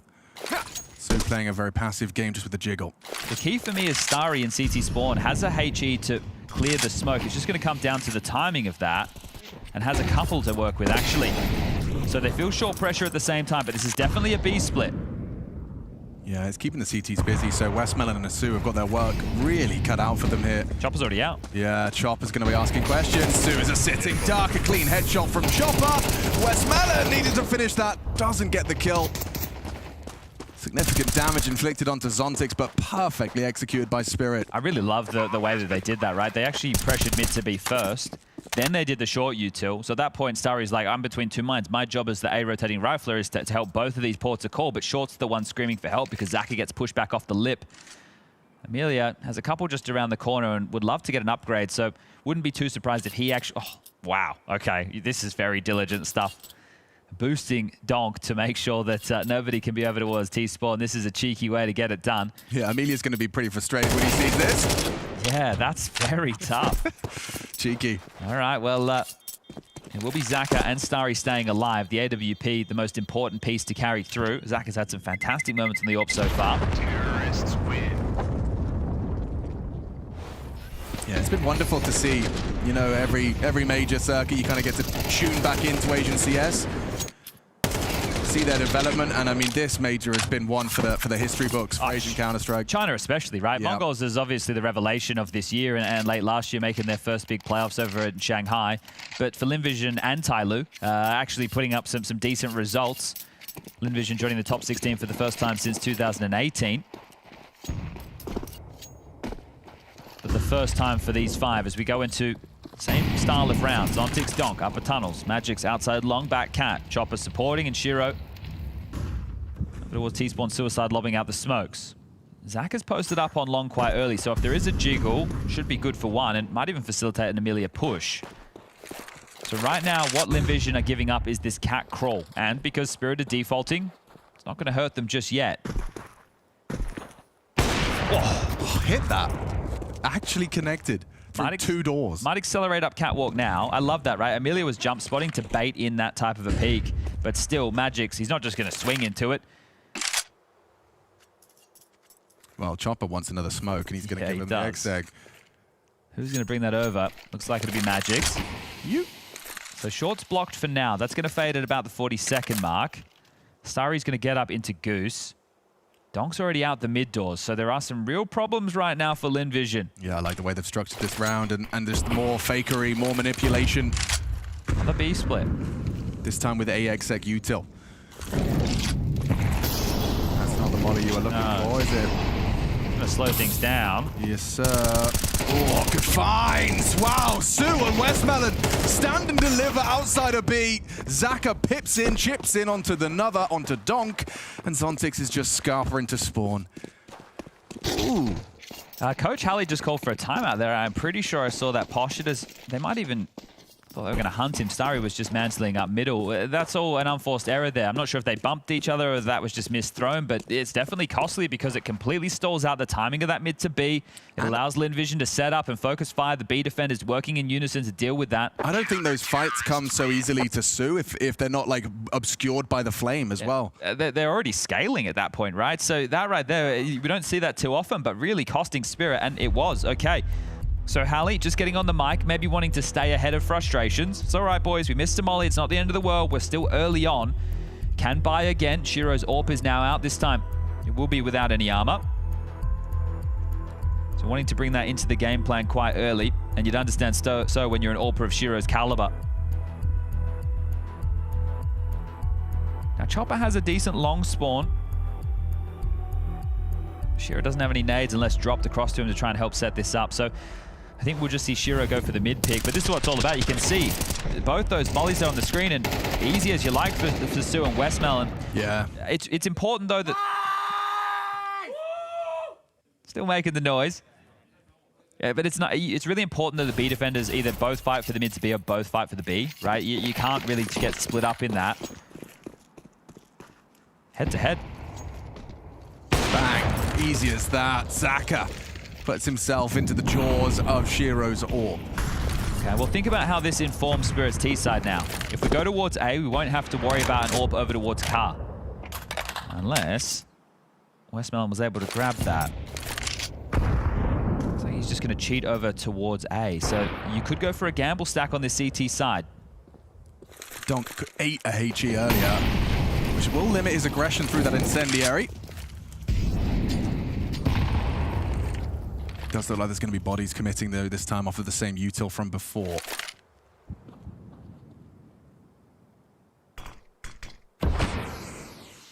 That's another block. Still going to have plenty of time. Emilia is starting a push. Might clash with Zontix. Actually drops Sui. No reason to draw the line any further from Emilia. Pushing. There you go, confirmation. Zontix is on his way. That's going to have you on high alert on A. Westman and Goose. Here they come. Flash on that low ramp. Some damage inflicted as they spam the smokes. Westmelon, what can you get done? Masterful control. Takes down 2 in combination with the damage from Starry. Bomb now spotted and Spirit in trouble. Trying to claw back into this one is Magix, but with Sue picking up that orb off of Zaka's corpse and putting it to good use. Shiro and Magix, 2v2, crossing in, headshots from Magix again. Tough with the AWP now. Yeah, 15 seconds there, they have to get that bomb across, and oh, if Shiro died, it would have been over. Fake. Knows where they both are. Wouldn't go for it, would he? He would. Jumping no-scope doesn't connect. Now, hard to find the elevated players. Doesn't adjust. That's a huge round from Boris, the Butcher. 4 kills out of Magix. And save Spirit. It felt like it was really going their way after Westmelon's contributions. It was a great read of the situation, though, right? I'm talking about, okay, so Spirit understand the AWP's not in the play, so what's a good call? And A execute. Westmelon cheats over towards A to join Starry. Starry spams away. Westmelon plays forward as they're coming out of their own smokes and gets a double kill. But it's not enough. You bang on. Magix, with his hair, able to... You fell for it. Yeah, I did. The social media campaign got me. I thought he really shaved his head. Yeah. It's a scout for Zaka. Pistols. Look at his push, though. Who pushes up mid with a scout? Zaka does. We know they love some erratic moves. They back themselves. This should be Spirit tying things up 3-3. Yeah, unless Zaka gets like 4 body shot tags. Yeah, that would be a big gift right now. Good luck with that, though, as they've already managed to pass that mid-door line.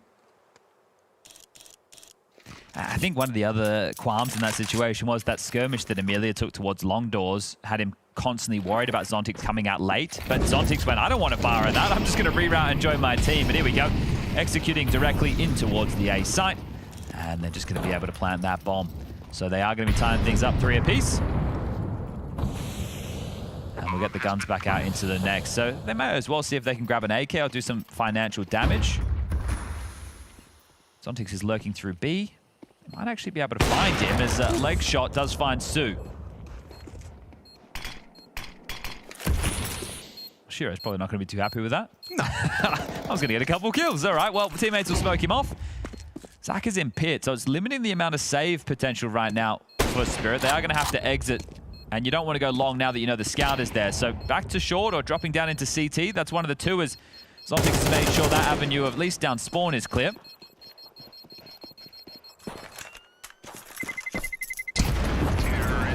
Just hanging out in limbo. Bomb goes off, all tied up, not giving anything over to the Eeks. And now we will have the buy back in. Now, Magix has a very good long spawn. The rest of his team can't really join him for any of those excursions. Emilia, that's fortunate for him as the long defender has the best long spawn right now. That means they should be able to lock things down. And Zaka back into the AWP. So all tied up at this point.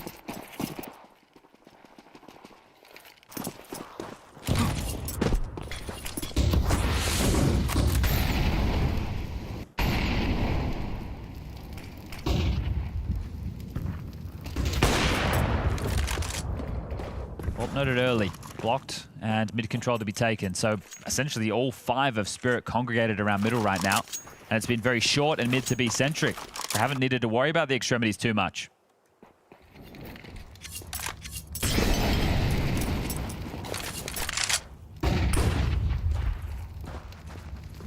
I think that flash went exactly where it was destined for. I think that was a little misthrown, but Chopper's smoke is still delivered. Don can focus on his crosshair now.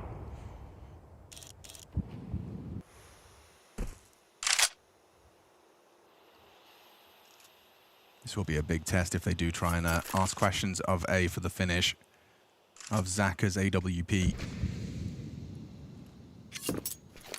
Starry spots one on the jump across. Shiro gets that info. Lots of talking from Starry.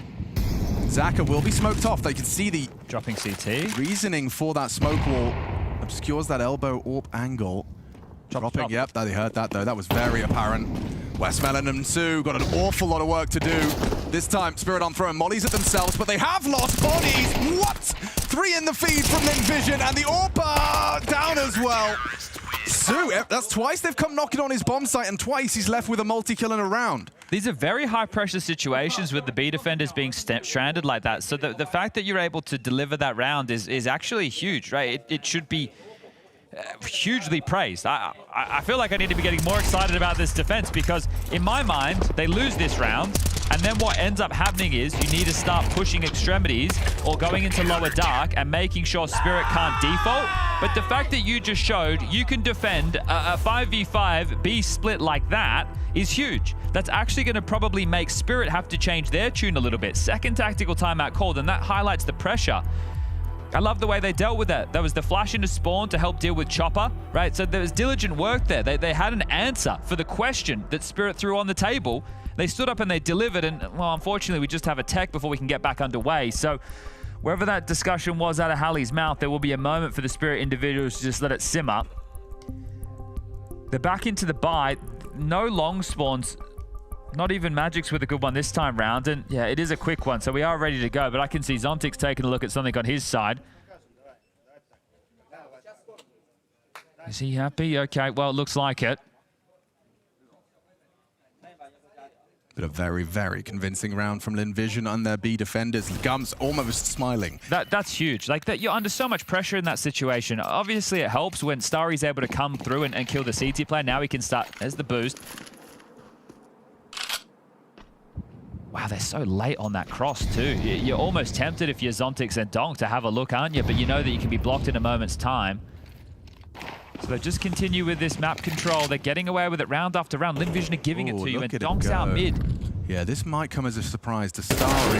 Yep, never mind. Okay, head-to-head duel with Donk, and he owns him. What a way to start off another round, round 8 of this best of 1. Lynn Vision, they are pulling no punches, and they are hanging out with the big boys. Chinese CS, it is on the map. It's crazy not to see Donk with an opening kill when we're 8 rounds deep. So we'll see how long that continues. But they're keeping everybody relatively quiet. Obviously, there's been a couple of saves in the mix. There was that big round from Magix, and now they're pivoting into B. They're going to knock on the door again of Westmelon and call me Sue. I swear, if they get another one, I mean, the firmest of pats on the back. They're forced to rotate back again because an upper tunnel smoke just dropped as they started to line up. But you can wait that out. You're all grouped up. Shiro's here as well. So the AWP for Shiro can deal with the back plat lines as you're entering in. Another redeploy of the smoke. That's going to leave you with 20 seconds left. Do you just save? I actually think you just save. Oh my God. You can't get back into this round. So wait, just to clarify, an entire round of Counter-Strike has been won by that duel Starry took with Donk? Yes. Because I honestly think that... Sorry, and the smokes, and the fact that they re-smoked Upper. Sure, but the game plan was clear. It's like, they're giving us the respect. Why don't we let our sharpest tool out of the shed? We'll take him for a bit of a Sunday trip in the yard and show everybody just what we've spent our money on. And he got nothing. He didn't start. He had no gas in the tank. So that right there is just a round stifled immediately and then well handled from Lynn Vision. Look, Gum, fortunately for us, speaks fantastic English. So it'd be great to continue to hear from him, the coach of this team, who has tussled with some of the world's best in the major run so far. Well, also, the players have been pointing us in his direction by virtue of just praise, saying his preparation is very diligent and informative. They were saying it's like 80% of what he'd had them anticipate showed up in the game, which is an incredible statistic. But the fact that they're just playing what I would call standard Dust 2 CT defense. Nothing crazy, not exploiting the fact that the AWP has to drop down, not piping into lower. They're not even going for short boost with the AWP. And they're going to head towards B again. So much of the game plan early for Spirit is to do with B and mid to B. Yeah, Sue not playing scared. This kind of staggered setup, both welcoming the duel. And this time, Westmelon's lost his teammate, empty hands for Sue. Smoke to play around, does give him a way out. So much scrutiny now, he's surrounded. Chopper is on site, burning away. Westmelon trying to find a safe haven. Does go down, another important find from Magix. This time Spirit are into their bomb site. It's a disadvantaged retake, but the Bomb yet to be planted, and Shiro working on a potential door's flank with an AWP, not the weapon. Seems like Zaka and Starry might just see this one out. See the fact that he shoots there, right? It's just the annoyance, it's the possibility, and they're just going to back off. So that B defense, they have had a couple of really nice rounds, but this time it's too tall of a task. Su can't find the opener, and in combination, the two of them can't get it done. And they're actually the highest flyers in the frag department for their team. That just shows you how much action they've been getting on that side of the map. Yeah, got a lot of admiration for the stubbornness of Spirit there. The fact that you have the audacity to just go, we go again. But at this point, oh, yeah, are you going to have a look? Yeah, you are. What? Oh, mate. He's sharp, okay? Yeah, he is. That's the AWP removed from the piece. You actually won't get one of those back unless you win out these fights right here, right now. I'm back in Starry! I'm back in Starry! Look at him go! Stars in their eyes right now. Okay, well, that actually hurts massively because sure, you get the win bonus with the bomb going down, but I don't think you have the cash to get out another AWP. You don't. You've got 3.5 on Zontix. You've got 3.9 on Donk. You've got 3.5 on Shiro.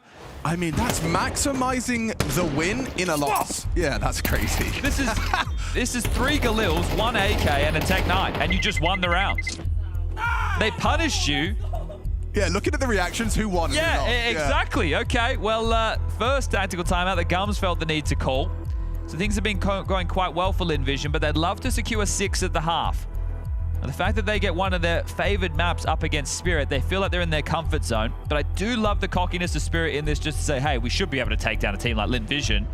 So they did against Pain, and they're trying it again right now, but they're being put through their paces ever so. This time we do have a couple of long spawns. Chopper could try and get in there, and they haven't really had a change of pace so far. And there's been the constant harassment of the mid to B.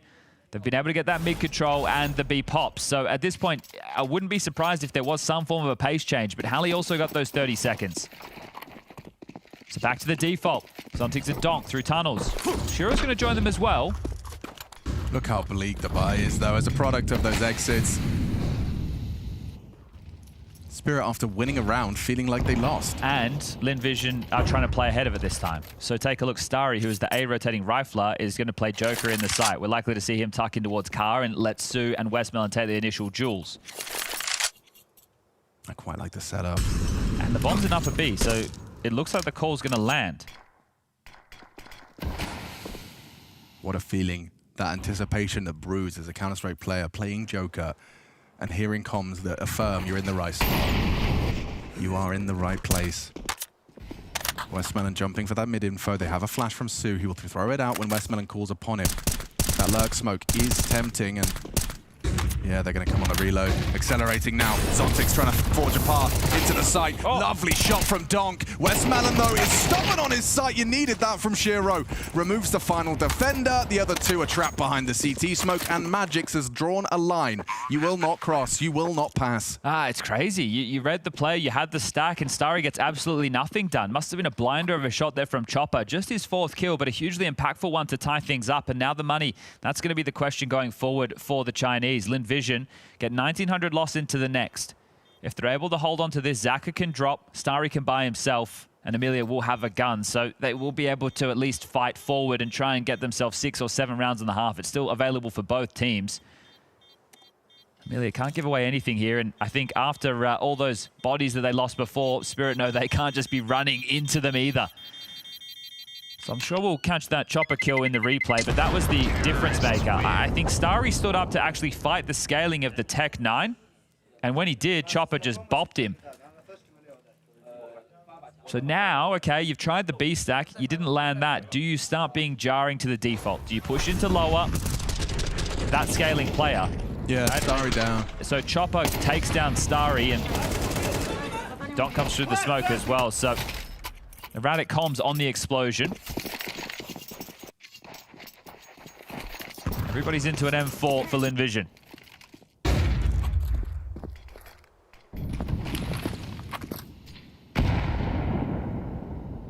Again, Starry starting towards B. I don't know, this posturing looks late longy, doesn't it? Yeah, and they could just go back to what we saw earlier in the piece, which was making sure that they get this mid control, and then they can either force the mid to B rotation, or they're able to just execute through short. We've seen they've done everything besides long.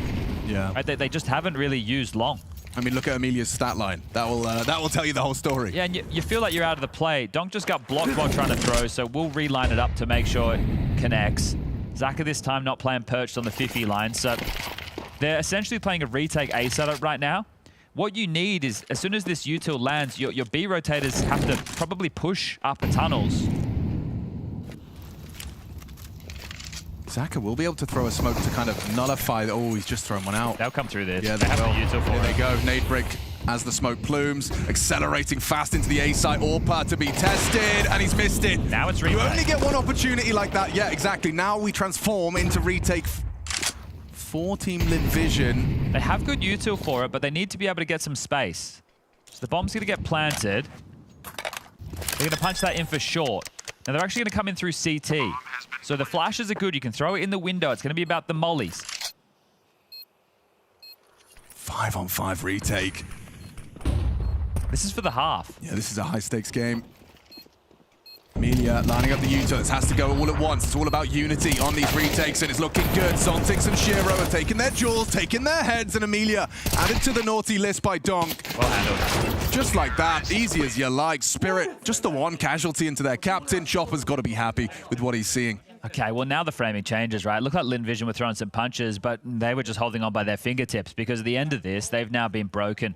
They're going to be able to get out 1 and 4 on Emilia, and that's if he wants to go with that U2. It's going to be SMGs. You're likely to see Xhaka with a scout. So for this final round, you may as well be a little bit more aggressive and punchy. You know, you've been reading the play quite well up until now. You doubled down, and they finally changed their tune and went back to what was working towards A. So Chopper knows that's a massive round as Xhaka takes 91 points of damage. Yeah, quick test of Long here. Emilia cowering in fear behind that smoke spam and lucky to get away with his life. First time Emilia's had early traction since the pistol. Yeah, you're right. And he hit a banger on that pistol. I feel like it's going to be hard to do the same. Yep, swings on out down to Zontix. Good find. Double swing, double flash. Starry just the one. It's still working in Spirit's favor here. Don't forget that Xhaka is limping after that AWP shot. Very susceptible to a single bullet from the Team Spirit camp. Yeah, this is an impossible round right now for Xhaka and Westmelon, so it's looking likely to be 4 rounds to close the half for Spirit, and the fights might even come their way. I'm sure Xhaka would be loving a little bit of information, and as he steps out, Magix will punish, and it's just Westmelon. One man up against all the Team Spirit, and you may as well swing. You've got the MP9, and you're going to take those jewels. Westmelon out for the fight. Chopper steps in, and that is going to be 7-5 on the half for Team Spirit. They recover. They're back in control. One more half, and they're going to be 2-0 for the day. MOUZ, Dust 2 is a great map for you guys right now, and you just dismantled Liquid. Where's the confidence levels at right now? It must be sky high. Not really, because we're gonna play against Spirit, I guess. I think we kind of have like PTSD from Dunk, you know, and also it's Dust 2. But anyways, we're gonna still try to do our best. But I don't hope. I hope it doesn't look bad for us. Okay, you're not filling me with confidence right now, MOUZ. So, okay, Donk is scary, yes, but you guys must have something in your minds to like boost yourself up to make sure even if it does go badly, you can still fight back. Because I think this map can be good for you. Yeah, our competitive form it's at the top level right now, so I don't think we're gonna do something that is like awkward or something. Yeah. But anyways, I don't think we got anything to lose. Like according to like the VRS points, like if we win we get like 50. If we lose, we'd lose like 1 or 2. Oh, that's fine. so basically, it's like we probably gonna play this as like a practice map for us. Yeah. So just like a practice map, maybe that'll make you guys feel a little bit loose when you go into it as well. Do you plan to try and surprise them a little bit in any way, you know, throw something different than what you've shown already? Yeah, I think we already show like lots of like strats or the style we played for Dust 2. I believe they also like study us. Yeah. And then we'll see how it goes. Did Gum come with some more notes, some new papers? No, we got no time. Okay, so it's a lot of on the fly. Let's see what happens. Yep, let's burn.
Blast TV, Austin Major. It continues. The counter-strike, it never stops, at least until we crown a champion for the end of the season, the culmination of the first VRS season. In Vision, they'll be making an impact, making a splash, but Spirit managed to find a solution towards the tail end of that one. Some solid calling out of Chopper, pulling them around the map. Yeah, one of the few favorites not getting upset to start the day. We've seen Vitality fumble, MOUZ as well. Spirit are in that top 3 now that we don't have Falcons here. It was the Vitality, MOUZ, Spirit, and Falcons show. That's what this was all meant to be, the showdown between the big 4. Aurora fumbled, the MongolZ as well. Some impressive moments. The pistol round was great. Lynn Vision had some really good holds of the mid to B and B, but Spirit, they broke through late, they broke the finances, and now they're looking if they can get a pistol of their own. This could just be a B rush. Into one man.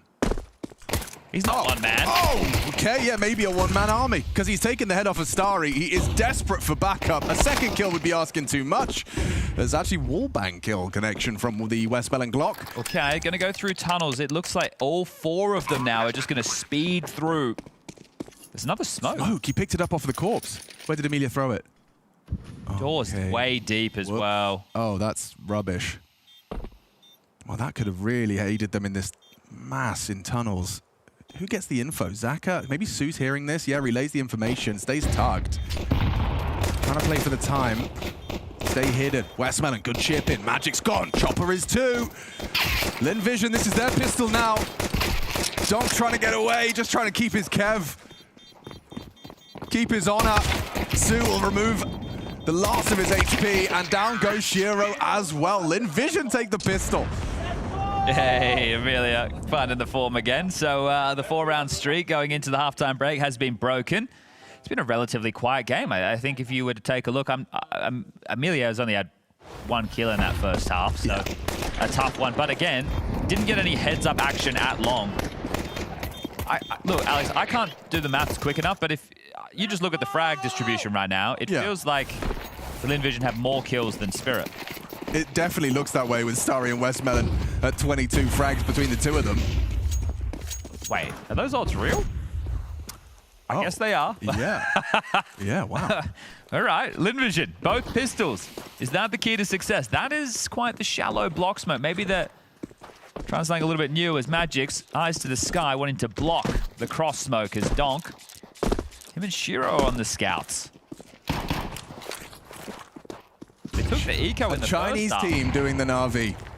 They took an eco in the first half after they lost the pistols. This time they're going to force buy, so there's a lot to lose. Oh! Lot to be gained as well if you keep hitting shots like that. Zaka humbled by Donk on the scout. He's even got an angle if they dare, and the block has connected, so there will be a gap if they try and cross with that. Got to do the jump middle throw version. That one can't be blocked. Magic's parking in. Gets himself a carp. Oh, this feels really hard for Lynn Vision to save. Like, you're gonna hit, you're gonna have to hit a lot of good shots here. They have 1 smoke left. Oh, they're in trouble. Donk, careful with his bullet. Has that restraint, hits his shots. Magic's another as well, and Lynn Vision soured the mood completely after a pistol win, just running into long, running into Donk. Magic's and Shiro chipping in with a scout, and now you're just locked in. Yeah, the best option for Sue is save. The worst is dying after time, and potentially spotted right now by Chopper coming in the back lines. Well, they are going to push down as well because there's Galil's to be gained. No, the round is yours, sure, but you can leave with AKs, you can leave with Galil. Sue down after the Chopper hunt, and how many guns do they hoover up for free? Oh, brutal. I mean, I'd rather win this round than win the pistol. Lynn Vision, that is going to be very difficult to overcome. Yeah, that's going to be quite the hollow feeling now. You did the hard work of getting both pistol rounds, and then to lose that one in such simple fashion. It's a great opener right there, and that's where it already starts to look impossible. And both of these barbs, you can see the 2 of them just in unison, swinging out, using that movement speed of the scout, just being so annoying. Whoa. Good shot from Chopper as well. He wasn't doing too much during that, just listening out. Staying on B as a beacon. You need a miracle moment right now. Yeah, you do. And there we go. That's a little bit more like it. And they did this in the opening game too. So this is anti-B pop. So Zontix moves into this position as Donk takes back Plat. So if the flashes or lurk smoke start raining over, Zontix just slows them in the doors with that HE, and then he can spam, Donk can spam. And right now, Chopper's position, he is playing for crisscross or a mid to B, which we've seen quite effective from teams in these type of lower buys. You know, if you're going to do a short execute, you need to hope that your flashes are perfect and you can scale up quickly on those ramp riflers. And is that what we're about to get? Starry, he's joined by all of his teammates now.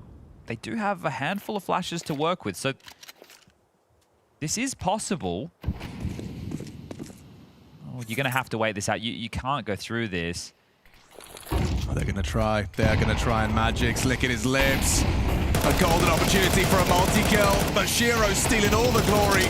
Shiro chips in with 3. Magic's was get at least the last 2 at the end there, and I think that's probably exactly what they're joking about. Yeah, I understand why they went, because they didn't have anywhere else on the map, right? Maybe there's been an upper tunnels push, but it feels so wasted, especially when there's 50 seconds left on the clock, to try and all brave through a smoke. And well, right now it is going to be Spirit getting up to 10 for free, because it will have to be the eco. Couldn't be a worst case scenario. Well, Zaka's going to scout in consecutive rounds. Has found the opening onto Zontic, so that's something to work with.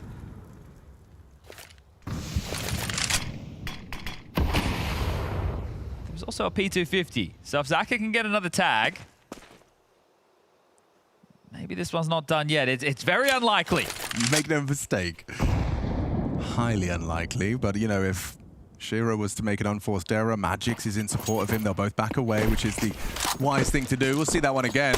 Fantastic pick off when his team needed it most. Well, Nate's just landed on 3 of them. Yeah, how realistic is a bomb plant? Magix could just have a field day here, farming him up with Shiro, keeping him at arm's length. It's the perfect range for rifles, mowing down their unarmored opponents. What a shot. Saka is on one. Peek at your own risk. Chopper's not scared. He runs at him for their 10th round. Okay, well, this CT side is definitely doing some convincing. It was rather close in that first. Well, this is going to be another scout for Zaka, right? If you go for a scout like that, you're likely to scout again, unless he's going to bring out... Nope, he's definitely into the baby AWP, as the buy is going to be fully fledged on the other side. There's that opener again, as that music means one thing, tactical timeout. Only the second called so far for Lynn Vision.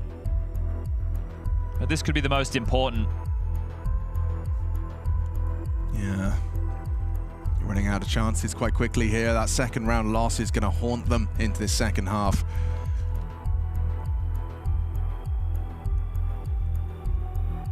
A couple of long spawns if they wanted to go, but then that's essentially an all-in. They've just worked out what utility they need, so a couple of sellbacks and util prioritizes. Both teams left with 1 tactical timeout, but I think if you lose this, you might not even get an opportunity to use it. So let's see if Lynn Vision are able to extend play and keep the conversation going.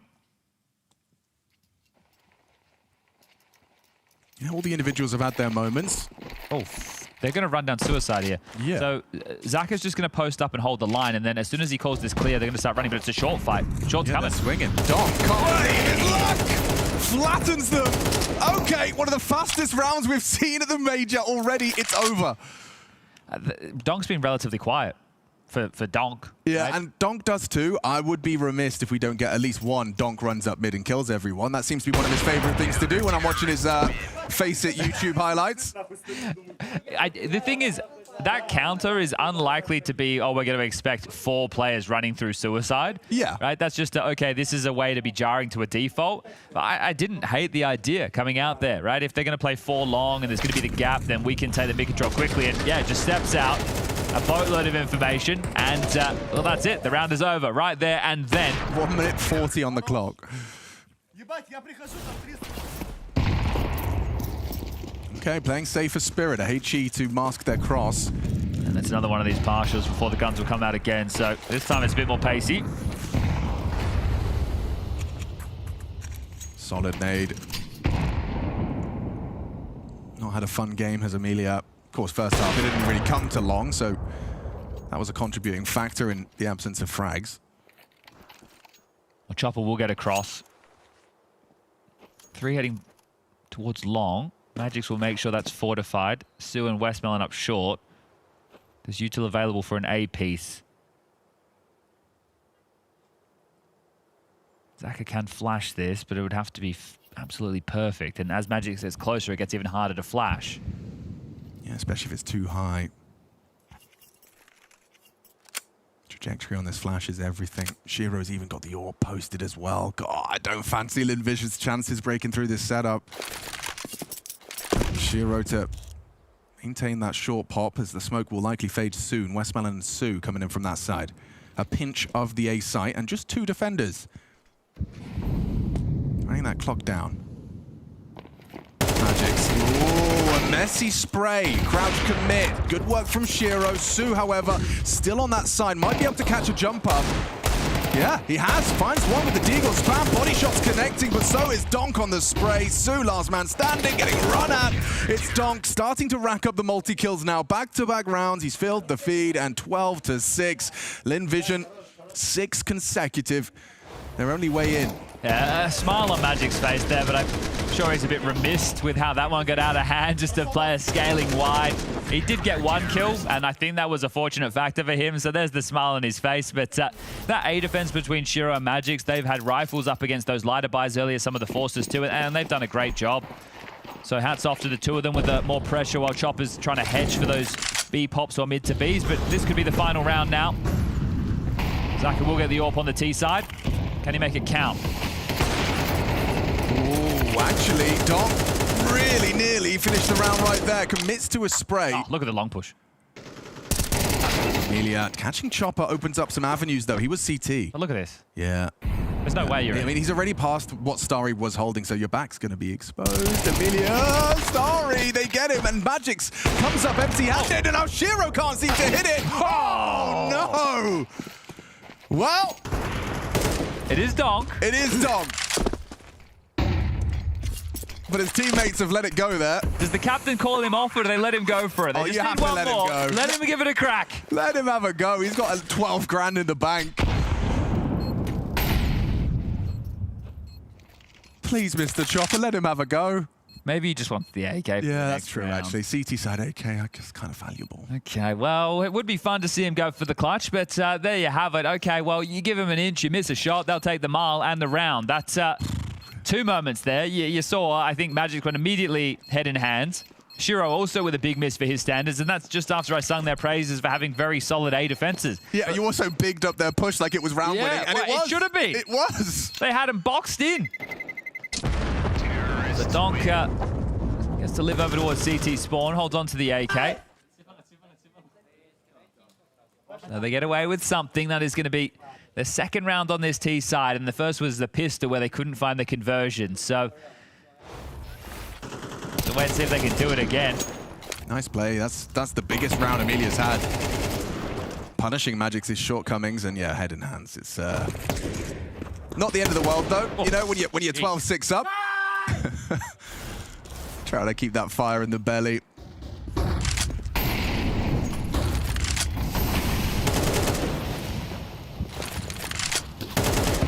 Start heavy long, they get the control. Donk tucked in, but for how long? Do they leave him here and then does Magix get freed up? They've started the AWP on B. It's back at the platform right now as Zontic's trying to just chip away through the smoke and see if he can find any damage on their default. They're taking short and still has that molly to work with to push back Chopper, who's dropped out one of his own. So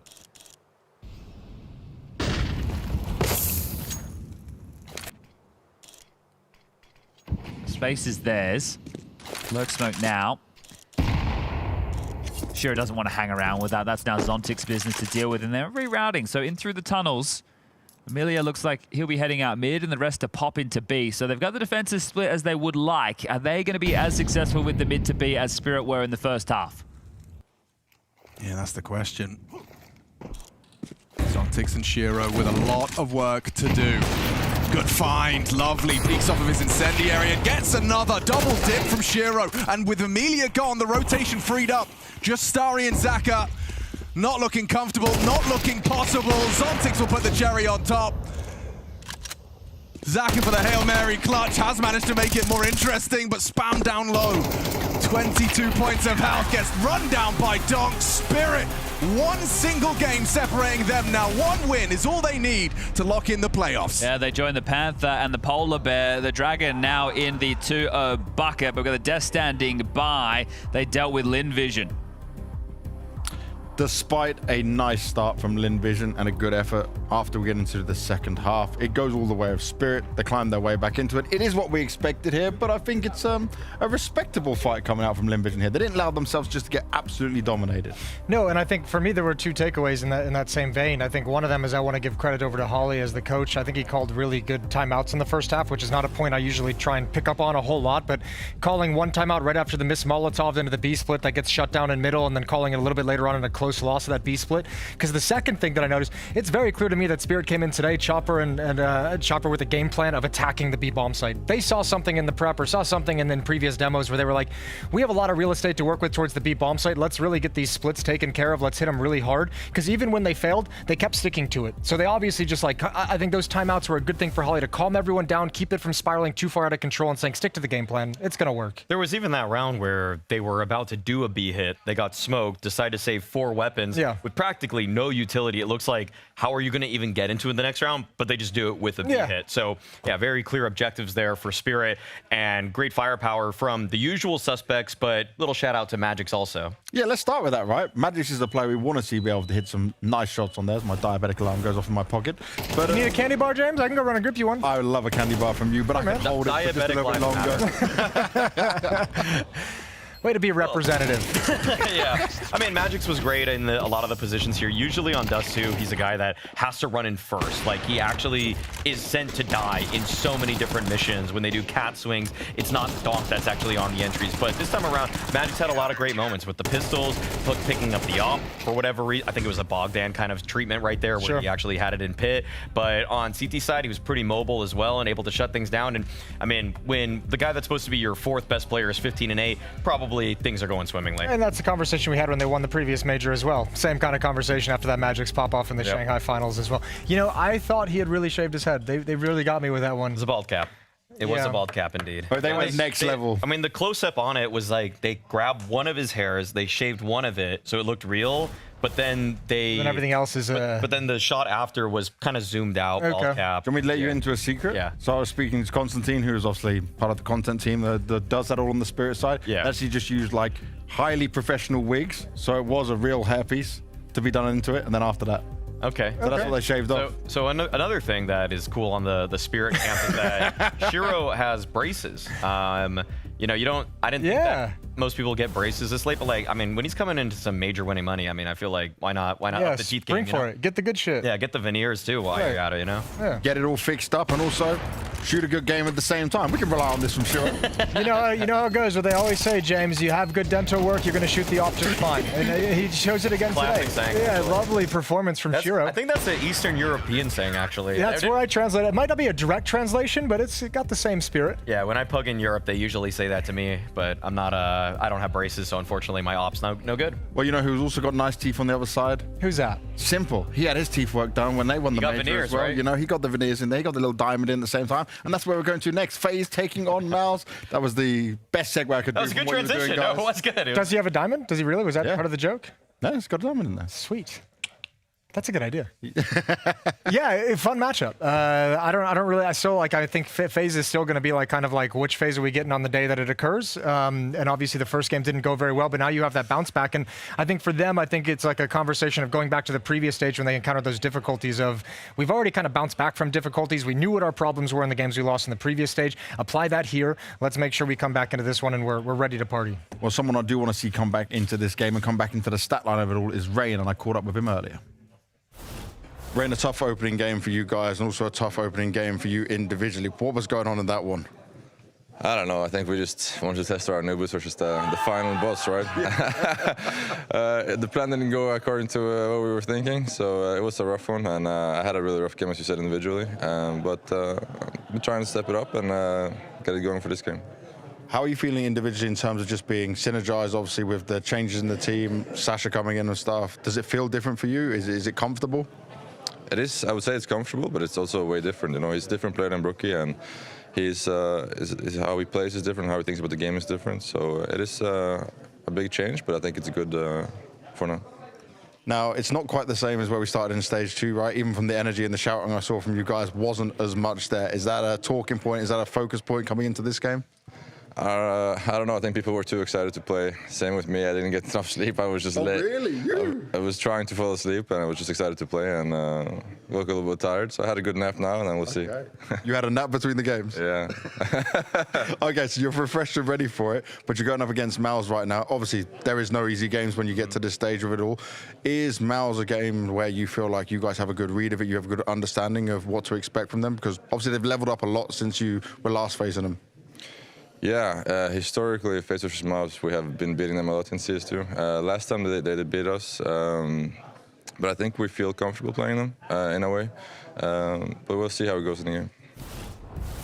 We will have to see how it goes with them coming into this one. We need to step up with the individuals, but I was surprised to hear that, you know, he couldn't sleep well before this, you know? That's surprising. I mean, Rain's usually so solid in those kinds of situations. Also, I see him at the gym almost every single day. Yeah. I mean, he's like benching like 245 minimum, which is 110 kilos. You know, Thank you. Yeah, that's good. You know, if anything, like you should be getting exhausted after that kind of stuff. Yeah. So I don't know, getting excited to play this game today and getting excited for all these BO1s. I mean, it definitely hurt his performance, unfortunately.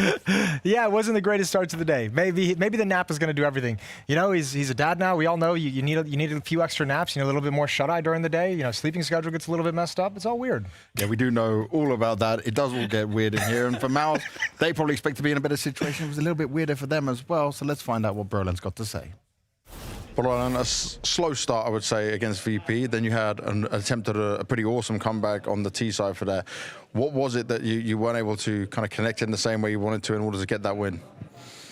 No, I think it's just pure the city side. The city side was not good for most of this game. It was just not that good communication, and we really rely on that, especially on City Mirror. So, yeah, it was a hard game overall, and we didn't play as we usually do. But I believe it is just a slow start to the tournament, as we usually do. But, yeah. What did that conversation look like now between the games with you and the team? No, I think we just know that we did not play our should be, and yeah, it's just a reset. Basically, you just need to reset as soon as possible and just prepare for the next game and move on from the past. And yeah, I think that's it. I mean, obviously we know that we did not play our A game, but hopefully we can come back and win the next game. Now, last time you played FaZe, obviously you did win back at Blast Rivals, but overall, there's generally been a tough team for you guys. Now they've got Simple in as well. Does that change much for you guys when you've looked at them, when you've prepared for them? I mean, I think they are obviously maybe not the same as they play with Drops, of course, but I think they are maybe a little bit of the same style as Karen likes to call, basically. It's just maybe different things that he likes to just pure basically play with everyone simple a little bit, but I think that's it. I mean, I don't want to go that much into details, but yeah. Okay. Are you ready for the trash talking as well? I mean, everyone's trash talking nowadays, so of course I'm ready for it, and we'll see if we trash talk it back, but yeah, it's just fun sometimes, yeah.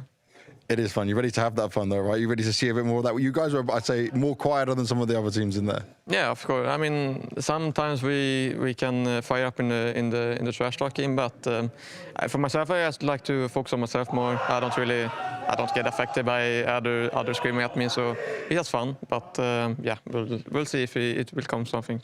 I don't know. Well, they might be able to know how to handle FaZe in the server, but on the voice side of things, I do think like MOUZ is the more quiet of the teams out here for this. Yeah, when Simple tells MOUZ to shut the F up, I don't know who's going to really be responding to that one. And yeah, I don't think anyone will be. I don't think anyone would step up to the plate for that one. But you know, maybe inside the server. Exertion, Torji, yeah. They might not have a moment where Simple even yells because MOUZ might just dominate this game. I know. The temperature check on FaZe throughout this event has been positive, but MOUZ has been one of the best 3 teams of the season. So anything other than playoffs here is a huge disappointment for them. So I feel like MOUZ themselves are shell-shocked that they're even in the 0-1 pool itself. Yeah, maybe a little scary with like the stage 3 ring rust coming in after FaZe have already played a stage. There might be an element of that still after that first game, but more than anything, I mean, look at the complete opposites of these two lineups. The MOUZ side, where the cores come from the academy team of playing with each other for years, to the unlikeliest of Hail Mary attempts of trying to revitalize one of the greatest of all time players for one last run at a major trophy. I don't know, it just seems like, you know, even if you get those pop-off moments, MOUZ has the players, they've got the fire, firepower, they've got the structure to handle it all. So I don't see a world in where there should be an issue, but FaZe just has that X factor to him where it's like, who knows? Well, let's see if we can find that X factor on FaZe in order to make this a fight against a MOUZ who has been consistent all year. We're going into the game with Sponge Machine. The year is 2025. We have a team with Simple, Rain, Elige, all on the same team, and they are not the favorite. Yeah, not at all. And the odds reflect that as well. Yeah. So this one right here, and I can understand so because the map is ancient. MOUZ have won their last 9 ancients in a row. Oh, you know what? That might have led to some of the favorites. I imagine. Also, I agree with Maui. MOUZ have been one of the top 3 teams of the season for sure. And you take a look at this for FaZe, you will need the magic moments out of them. Sure, they took down MIBR on this map, 16-12. It was an overtime affair. But realistically, if MOUZ come out and play, I would say 80% of the Counter-Strike that they're capable, I would have them as the favorite. You're going to need massive moments from your mid defense, from Elige and Frozen. Simple's going to have to get that ore power and show, that he's still got it, which is the classic conversation. And then this B defense, it's Rain and Carrigan. Ooh, okay. Well, I like that Rain actually We trolled everybody. I like that Rain went for a nap. That's what I'm saying. I'm just saying, important, yeah. Especially when you've had a bad first map. The fact that you've gone and basically started the day again. Reset. Actually, I'll have another go. I'll have another try, please. I wonder if it was 20 minutes or, what he went for there. Because apparently 20 minutes is worth 2 hours. That's the sweet spot. That's what they say. Okay. I don't know who they are. But, well, they on your screen is Torji, and I do think he's going to be a conversation. You mentioned Simple. I just think it's going to be very hard for Simple to match the output of Torji on the AWP, which feels crazy to say, but Torji's just been on such an incredible run of form. Shows you the times we live in, doesn't it? Yeah, it does, exactly. Yeah, the year is 2025, and MOUZ come into this one as heavy favorites. Well, I was talking about the CT side for FaZe. We're going to have to wait, and that's the second half of play as it is. MOUZ on the defense to kick things off. Right now, it's going to be a slow A crawl. There's no info plays at the moment for MOUZ, so they're just going to play responsive to the util that comes in. And there's actually a lot of util for the CT side. We're talking 2 smokes, a HE, and a couple of flashes, but no kit for the retake because FaZe are in A. Yeah, I wondered what Jimmy's going to do with that smoke. Elected to equip himself with 1, so there's plenty of that for the retake. You don't want to lose too many bodies early, though, and with Torji losing the early exchange, now they're fighting for Donut. He's getting overwhelmed, and that util will fall into enemy hands. It makes it even harder.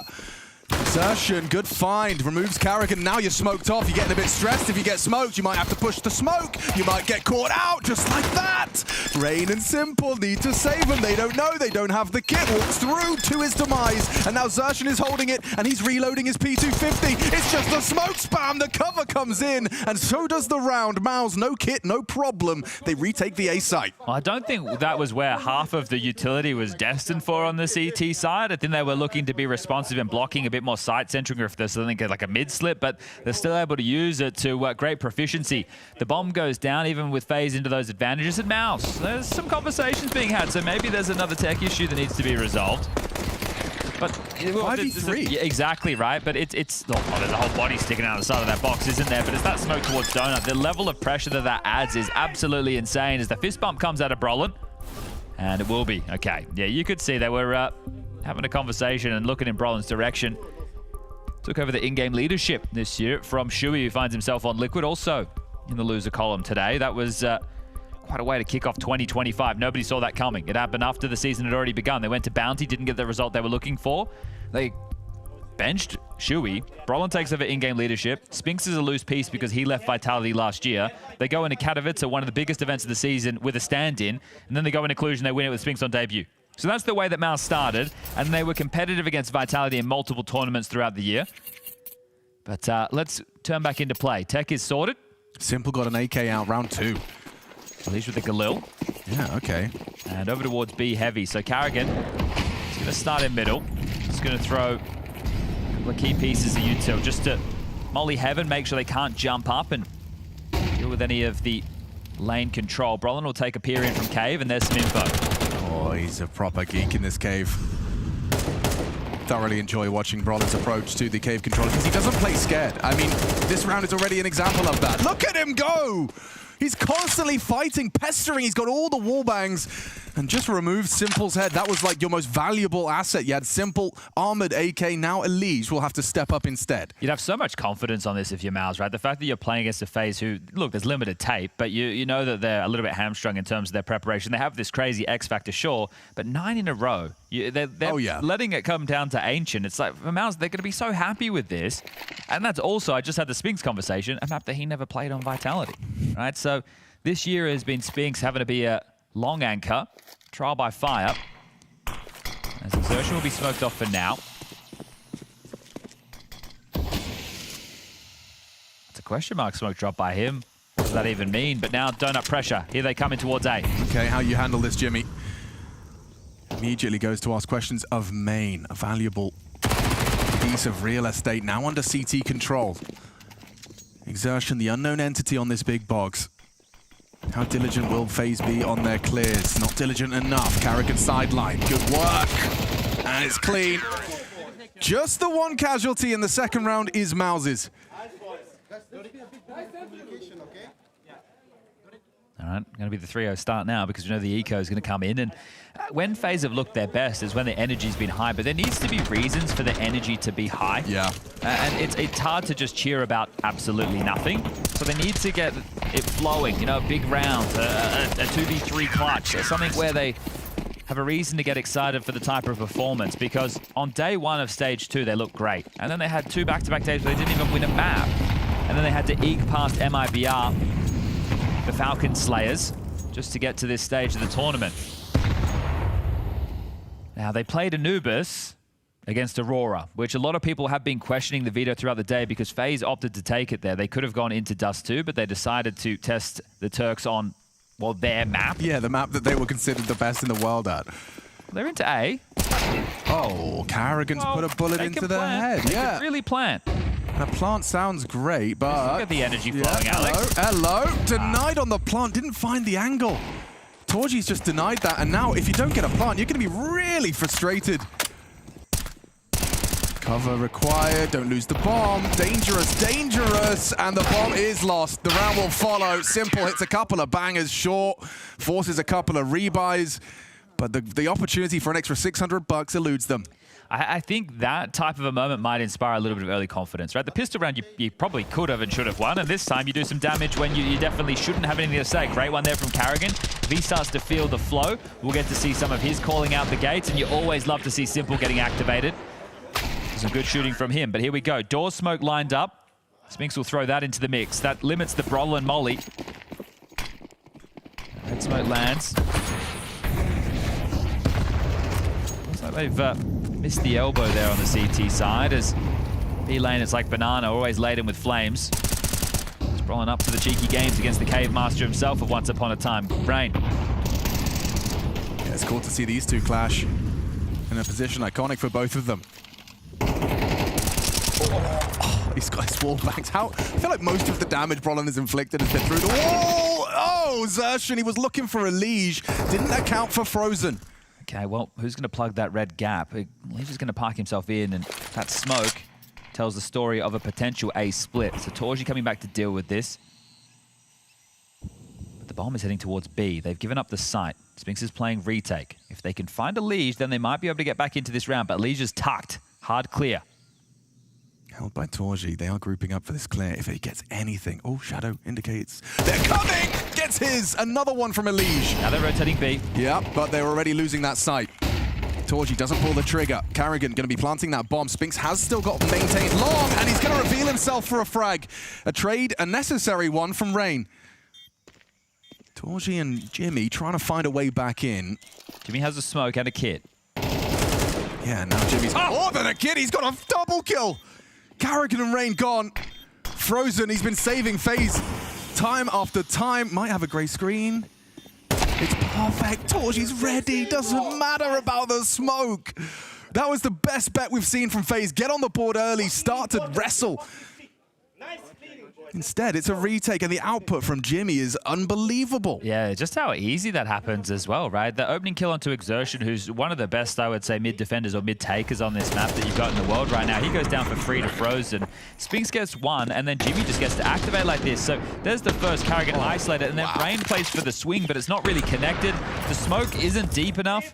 Oh, sorry, it's too deep. It hasn't landed perfectly. Frozen tries to find that gap, and he actually gets punished for it. But the bomb goes down, which does facilitate another buy. Elysian Carrigan out middle now. So they're getting this space. They're happy to give it over, apparently.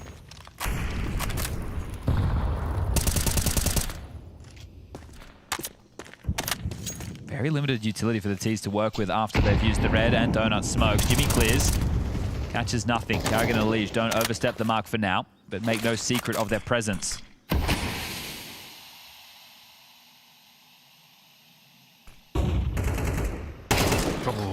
Easy for Rain. The push down the ramp from Spinks, his second frag. Torch going to have to go nuts right now. Yeah, if they do can't start grouping up for a wrap into B, though, he's going to be surrounded. Jimmy knows he's got to help him out. Oh, good pick-off. It's not Elige. No, Elige now reveals his position and distracts as well. Xerxan focused on Elige after the frag onto Jimmy. Simple picks it up. Elige is going towards A to clear it. Torji's heard those steps, so when Elige calls A clear, maybe the bomb transitions back, but Rain and Frozen are also clearing B, so they've sent out multiple beacons to deal with this, and okay, Rain says, nobody's poked their head, I've walked into this side, I'm going to clear out long, come on over, Simple, let's plant that bomb, this will be our round. And Torji now chased the ghost of Elige, who's circumnavigated all of middle. He's gone out the guts, through red, over through A, and then back through donut, so loop-de-loop, and this should be the first round for FaZe. They want to hunt this AWP, it looks like it. Frozen's cutting him off at the pass, making sure that he can't go towards T-spawn. Elige and Rain partnered up over towards CT. Yeah, I think that that double kill from Rain, that might just humble Brollan back into a more passive nature. It's the first time he's been punished for any of his hijinks around the cave smokes. But yeah, I think it was so quiet that they were thinking maybe we need to start hedging over towards A. And they're not actually going to hunt this down, which, if they were to take it away, it's only 1,400 loss, and because the last round came down to a 2v3 situation, there's really not a lot of cash for MOUZ to work with. So this is an important piece for Torji to hold on to. But hold up a second, here they come. Yeah, Elige, he's got to start running if he wanted it, but doesn't commit. Half-hearted on the hunt, but wanting to start building the finances on the T side, so you can understand it's going to be the ability for Exertion to bring out an M4. And yeah, it was just so quiet, right? But that's also because there wasn't really a lot of utility for FaZe to work with in that situation, and they had lost middle because they weren't playing for it. So there was questions that needed answering, and Brollan went a-looking. It's going to be a tactical timeout called by Cyclone, an opportunity for him to get on the mic early. But what other buys are they able to invest upon? Torji could drop a Famus across to one of his teammates. Brollan's already bought one for himself. So it's just Jimmy and Spinks who need something to work with. Now, Jimmy as the A anchor could easily work with a 5-7 or an MP9. And the same to be said for Spinks. He can play up close towards that choke point on the B ramp. So where do they find themselves? Yeah, Spinks will just go for the 5-7. Jimmy gets the MP9 and away we go. Now, can they make sure they don't let FaZe run over them as far as the economy is concerned? This is a chance for FaZe to start getting back into the T side, so a very important round ahead for Karrigan to call into. Yeah, and don't forget that Torji did save his AWP. If he can find impact with it. They're going to fight for middle this time. Yeah, Jane flashes, Jimmy pushes up.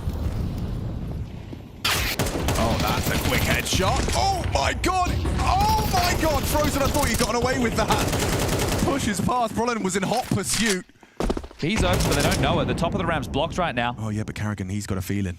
He has a feeling, staring at his radar. Spinks arrives. Xerxan 2. This man advantage for MOUZ could be exacerbated. Great work from the two of them. And Rain, the last to fall. That is crazy. Just when FaZe, the door started to open to a competitive half, it slammed shut by MOUZ. All right, well, now they can get another buyout. It's just going to be Elige, who's a little bit short there, so maybe Karrigan will give him his AK and take the Galil. That opening kill from Frozen is great. Just catching a pixel right there, but Brollan, this time, he pushes through the smoke with his teammates. They've done something combined. It wasn't one by one, it was together, and then Spinks, the weakest of the weapons invested upon, he gets the closing kills. It's actually Neo to call the tactical timeout. Feels like he has something to say, so back-to-back timeouts from either of these coaches. I think it's an interesting position to find yourself in if you are going up against FaZe in this tournament, but just because of the limited amount of maps that you've seen them play. Obviously, in Dallas, they had Skull standing in. We've only had Rain and Simple united within this roster under one roof for the major. And yeah, you go through the maps, and it's just so few as far as sample size. So you're only going to be able to look at, okay, so, well, this is what they did last time, and this is what we can expect. They have these pieces where we're likely to see the same things. It does mean that you're looking for like your protocols and your standard approaches to openings, right? Okay, oh, they do this. This is how we respond. Or this is how we want to open. They have to respond to it like this. So this is very strong stuff for MOUZ. Looking to make it 10 in a row on Ancient. Which is definitely not to be snuffed at.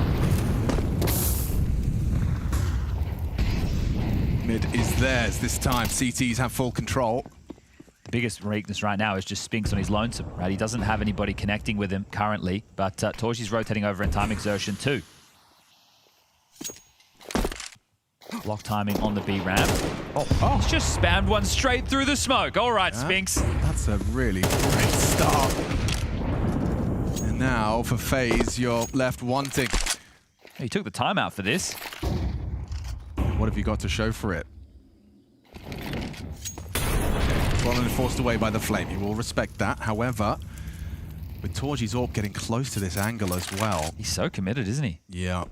Powerful angle, though.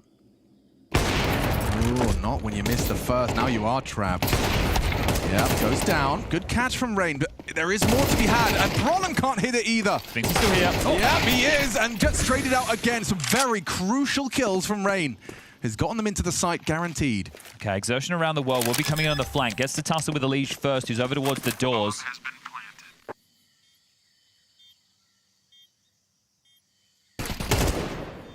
Elige gets the info on Xertion.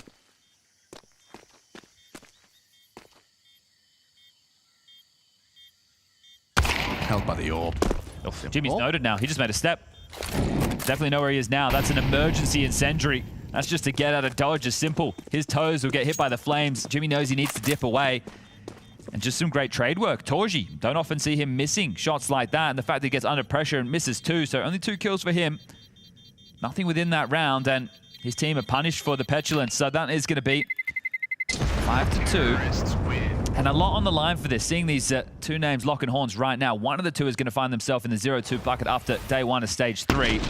There's the freebie. And then you end up losing the round. So it seems crazy that it's fallen apart in that fashion. Pros are not really showing frustrations. They're keeping it together. It's going to happen. It's Counter-Strike. But this story, once upon a time, was FaZe and then FaZe Academy. Well, MOUZ have turned the tables on that. They're one of the best teams in Counter-Strike at the moment. But do they still suffer from the little brother syndrome? This time, no issues mid. Late push coming. Yeah, it's a dangerous game Carrigan is playing. The HG's well informed. Oh, there's a lot of bodies on his screen. Okay, 2 more donut, he says. He cries. They're accelerating A. Yeah, they are, and they're not playing scared. Rain at the front. The spearhead here on the way in. Torji's AWP, though, or excuse me, Torji's FAMAS. That's all he's working with. Will certainly make life very difficult for the defense. Do you really want to fight them? Yes, you do. You double up. Good trade work, but now in trouble. Body on the side. That MP9 has managed to get hit quite quickly. Their rotation time's swift. Torji's gone, caught out. Probably got legged through the smoke. This just makes it even harder to go for right now, but you're already not working with the best weapons if this is going to be a save. They're rerouting through Temple. They want to give it a go. Yeah, it's all up to Frozen and how he approaches this on his jiggles out. Does he spot them? He's got the bomb. And he's got the head. Spinks dead. Brolin doesn't have the health for impact here.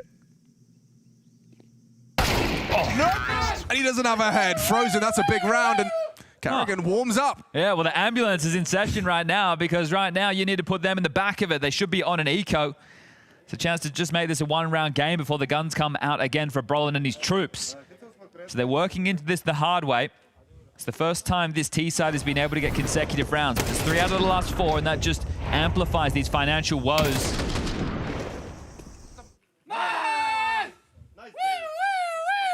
And that's the energy when FaZe are at their best, as we've even got an ambulance on screen. Okay, well, 3 donut, 1 cave, and exertion with a flash in red. This would have to get really out of control for these USPs to have much of a say. Yeah, and Brolin's solo cave adventure has not started well. He's had a nade thrown at his face and an imminent Mac 10, combined with Rain on the AK. Okay, so this should just be them walking into the B site. Alicia's playing for the A push at the moment, not middle, but now that he's heard that flash, likely hearing a couple of steps, they know exactly what's going on. Could be an opportunity for Elige to pad the stats here. And pad he will.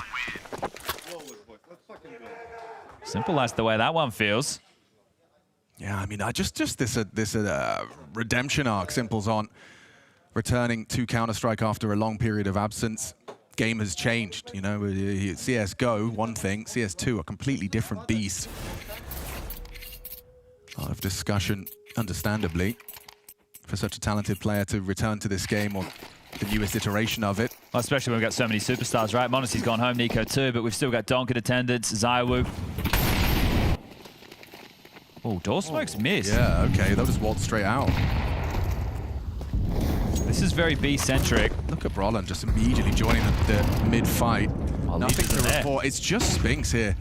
If they were to walk up that ramp, it feels like a plant should be guaranteed. Retake with no kit as well. Yep, smokes are up. What are you supposed to do? You've got a wallbang. That's your only option. And, oh, hang on. Xertion's giving you a real way in there. By removing Karrigan, maintaining long control, and so many CTs on the screen. Elige, he knows what's up. Frozen empty-handed. Big output here from Xertion, and Elige gets nothing either. A team kill. Someone from MOUZ had to put Xertion down. He was on such a heater. Simple and Rain, yeah, this is not going to be easy. Sure, you've hit the first. Tech9's good up close, and he's running out of lives, running out of chances. Oh, Rain's here. He saves the day.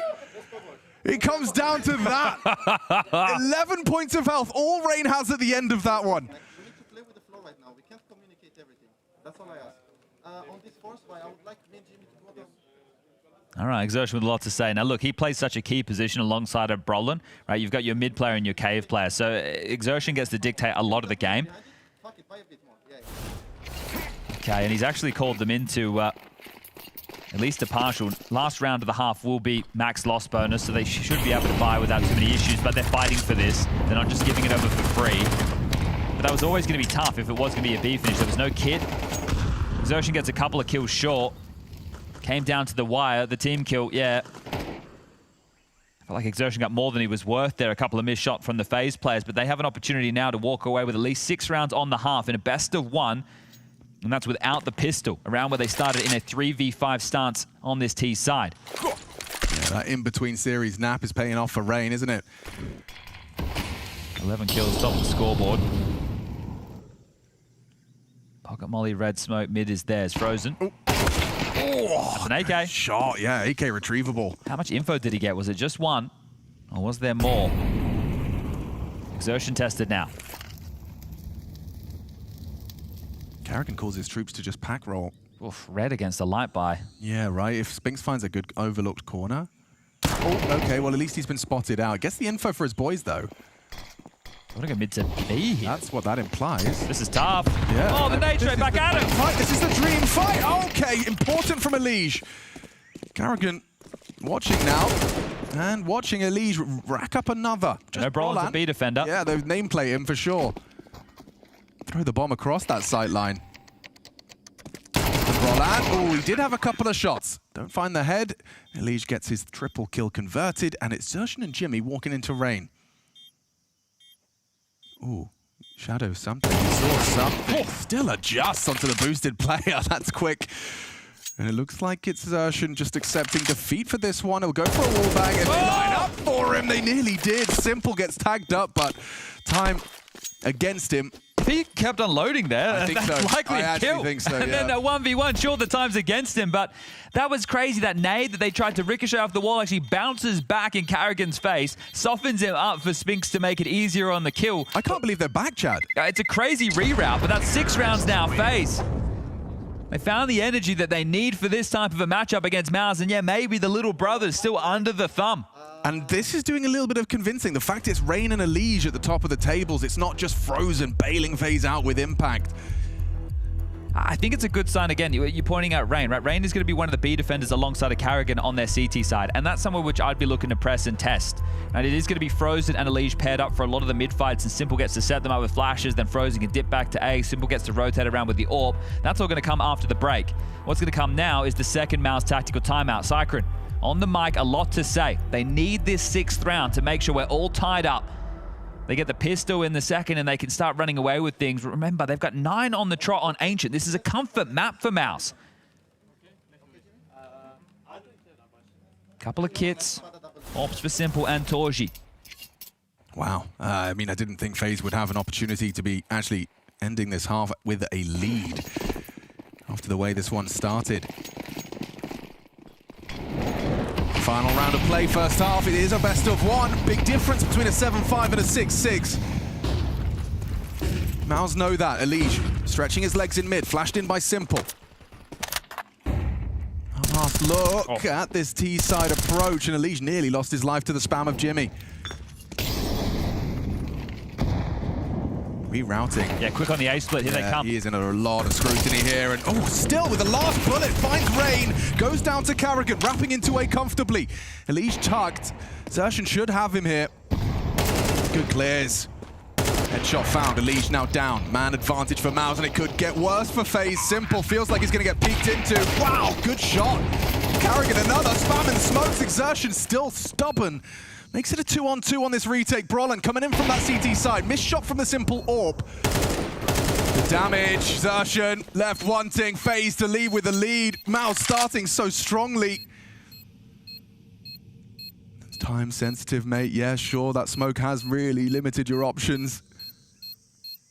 Simple's holding, double trouble, lovely work. Okay, FaZe, they have the lead, and this reality is here. Titanic names, and one will be 0-2 at the end of this game.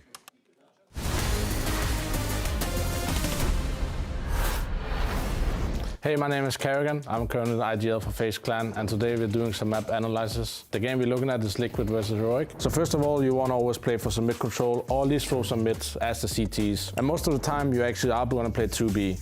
So the third option is always, are you going to control mid with 3 CTs, or you're going to control B with 3 CTs as well? So what happened in the round is basically they took the option of starting 2 guys B, counter the early aggression if it comes in with utility as you normally see. But they wanted the CT side to fight 3 guys mid. So to set up the round, they have to figure out how to want to fight mid. The utility dump you get down in this, what we call pocket area in our team, is where there's a lot of HGs, a lot of MongolZ and flashes, and CTs are swinging with it. In this case, what Liquid is calling for is a classic tactic that's been played on Ancient for a while. So they send the best swarm out mid, and Heroic decides to fight aggressive up window. They want to be in this area. So they send Twist out mid with 1 guy supporting from spawn, 3 guys running towards what we call A main with bump. And of course there's a default smokes mid. We all have seen maybe donut smoke, there's a little bit of everything. But the key thing here is the guy coming out mid, the second he sees nothing, I am pretty sure the call is walk A main. Because if mid is clear, they are playing for A side, right? Means there has to be players B and players A. So in this scenario, normally what they want to happen is that the guy's running out mid. Hopefully he gets a kill with the support in his back. But in this scenario, he didn't get the kill, but he got information about the 3 players in mid. Meaning there is 90% chance no one is A. What they do next is the key element of Ancient. They're coming out well knowing the closest player is probably here, or he is in this area in spawn. So the round unfolds in this way that they're rushing out A main, the mid guy is coming back, the guy from red who supported the window guy is coming back to CT. So now this guy is smoked off from the angle here, so he can't really support the guy. Now the decision made by Liquid is really good. The first 2 guys rub in a hand, third guy throws a flashbang behind the box over here that blinds the angle all the way into donut area. These 2 guys swing, they take out the donut guy. And now the key element in this thing is sometimes people smoke donut insta, but in this scenario Liquid decided to go in to take donut. Mostly important with that is that they can plant the bomb without getting spammed from 2 angles through the smokes. So they are actually getting a map area, because on Ancient A side you want to take an area, especially when planting the bomb, because there is nowhere to go after you plant the bomb. Liquid did the right thing. They went in to kill the guy, trade the guy that killed Twist in the middle, and therefore they had a good success to setting up the after plant and therefore win the round. I hope you guys enjoyed this map analysis by me. See you soon on Ancient.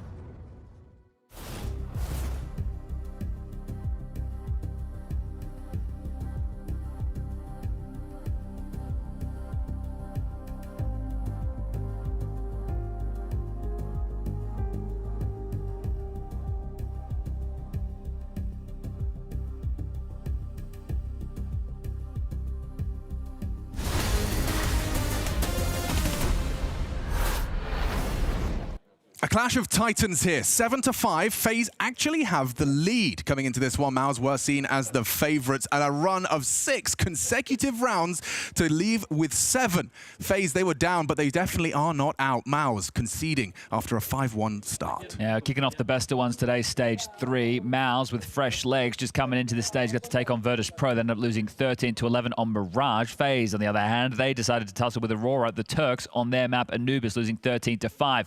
Bit of a nap and now Rain's back in fine form. The ambulance is out to play. The mood has changed, and in the box right now, it is going to be that of MOUZ. They're having a tough time of things. And you were highlighting the win streak that MOUZ are on right now. This is a home map. Yeah, 9 in a row for them. So this is comfort. But it's heart and hustle for FaZe right now. As having a heart attack could be Cyclone after this. They will be 0-2. Another one of the major favorites. Falcons is gone. They couldn't get past the hurdle of stage 2. MOUZ, you'd hate to be This is the not how hurt you want to locker be up to day number 1. Seeing interviews saying, oh, practice wasn't fantastic on the lead up. You've got to just put your best foot forward. This is the most important of tournaments in your season. Well, this is a free site. This should be both pistols. Yeah, it's just simple here. And he's down. That's round over. They have the retake package. Oh, well, they would have liked Carrigan. He was a part of that. Gets run down by Spinks before the rest could even get there.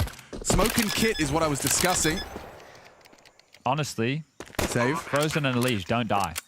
Keep your armor. You haven't taken any damage, right? You can either get a cheaper upgraded head armor in the next and force behind it with the MP9, or you can get out of Famis. Rain has a kit, and if you get yourself in, if you gamble again next round with the Force Buy, and then you can actually try and go for the round because you have the kit, so it's going to give you a few more options with the 5-second defuse. I think there was absolutely no point going for that. You gambled A, they rush B. Unlucky, right? That sucks, but that's the way she goes. People always talk about pistol rounds being quite random, and for me, when I hear that, I think, oh, you know, there's no way to win them. There are obviously ways to win them, but the rounds are a bit more coin-tossy because there's so many options available. And if you gamble incorrectly, yeah, you can't count. Exactly, you can't account for everything. It's impossible. Torch is the only one in this team that tries to bring any energy, and that's probably why a lot of people attest this MOUZ roster as having no aura, which I'm not a zoomer, like the fact that these words are taken over, but they're definitely a team that tries to keep it a bit more calm. When they came up through MOUZ NXT, at least some of the names that were there, right, they were already brought up in quite a professional way, but they're not the loudest guys. They're not shit talkers. It's not like Carrigan on the other side. They're not massive personalities like a Simple. And yet their gameplay is doing the talking. Oh, for sure. And Torch is one of my favorite AWPers to watch at the moment. On Straw ever close up.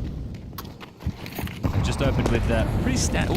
This is the standard. That's running into your demise. Yep, and there's more for that. B's open again. Rain.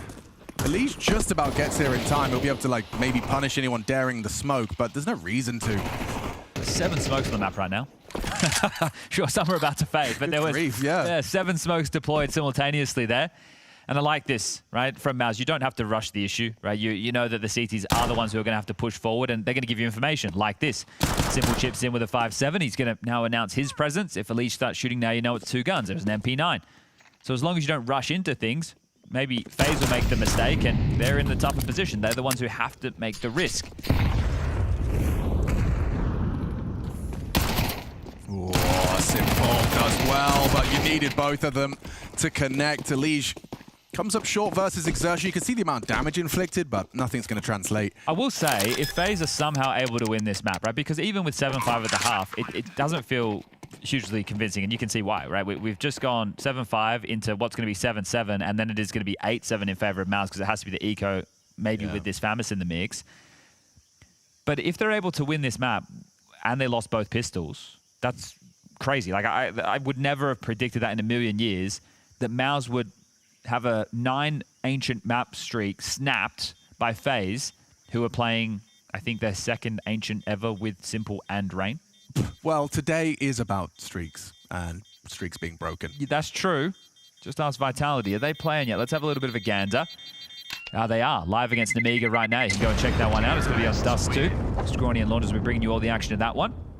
We've got one more game coming up here on the stream with Alex and I. It's going to be the MongolZ versus Liquid, and then there's GT versus Pain to round out the day. At the conclusion of day 1 of stage 3, we're going to have a couple of teams 2-0, a couple 0-2, and a couple 1-1. Yeah. But this is where the stakes have amplified. If you haven't been joining us for the previous Swiss stages, you missed a lot, right? There's definitely been some crazy Counter-Strike over the last 8 days. Now we're into day 9. And this one matters the most. You can book your spot at the table of the playoffs just with 3 quick wins. For these 2 teams, it's about battling back. There will be multiple best of 3s that you're going to need to get through.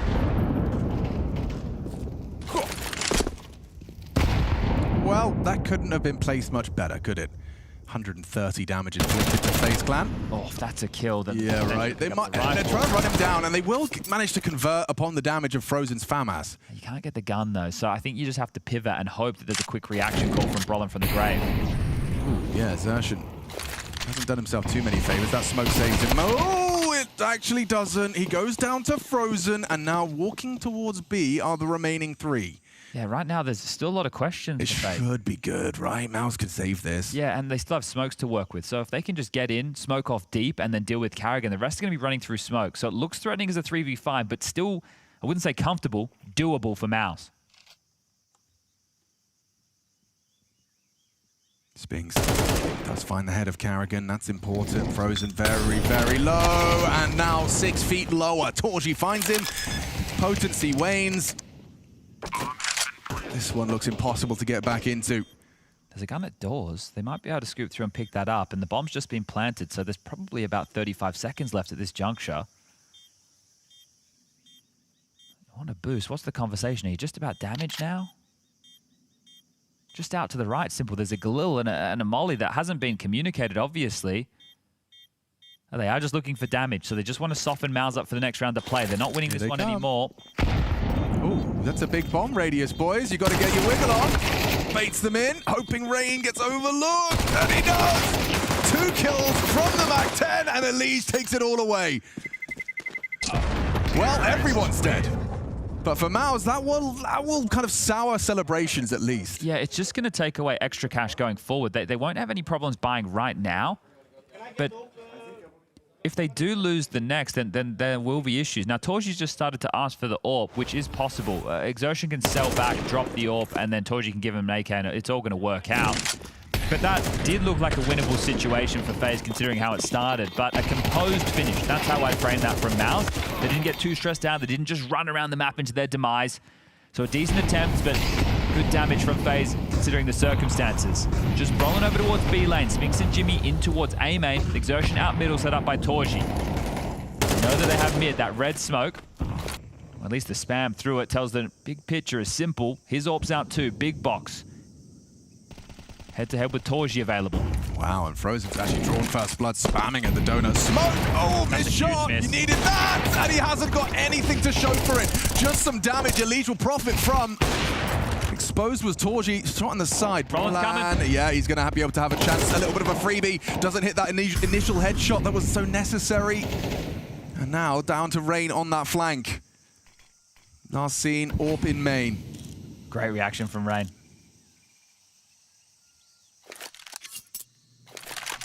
Torji hasn't made a noise in the last couple, right? So the fact that Rain just darted back immediately, and he's gone the long way around to make sure the door is closed. And now those financial ramifications, they are going to be amplified.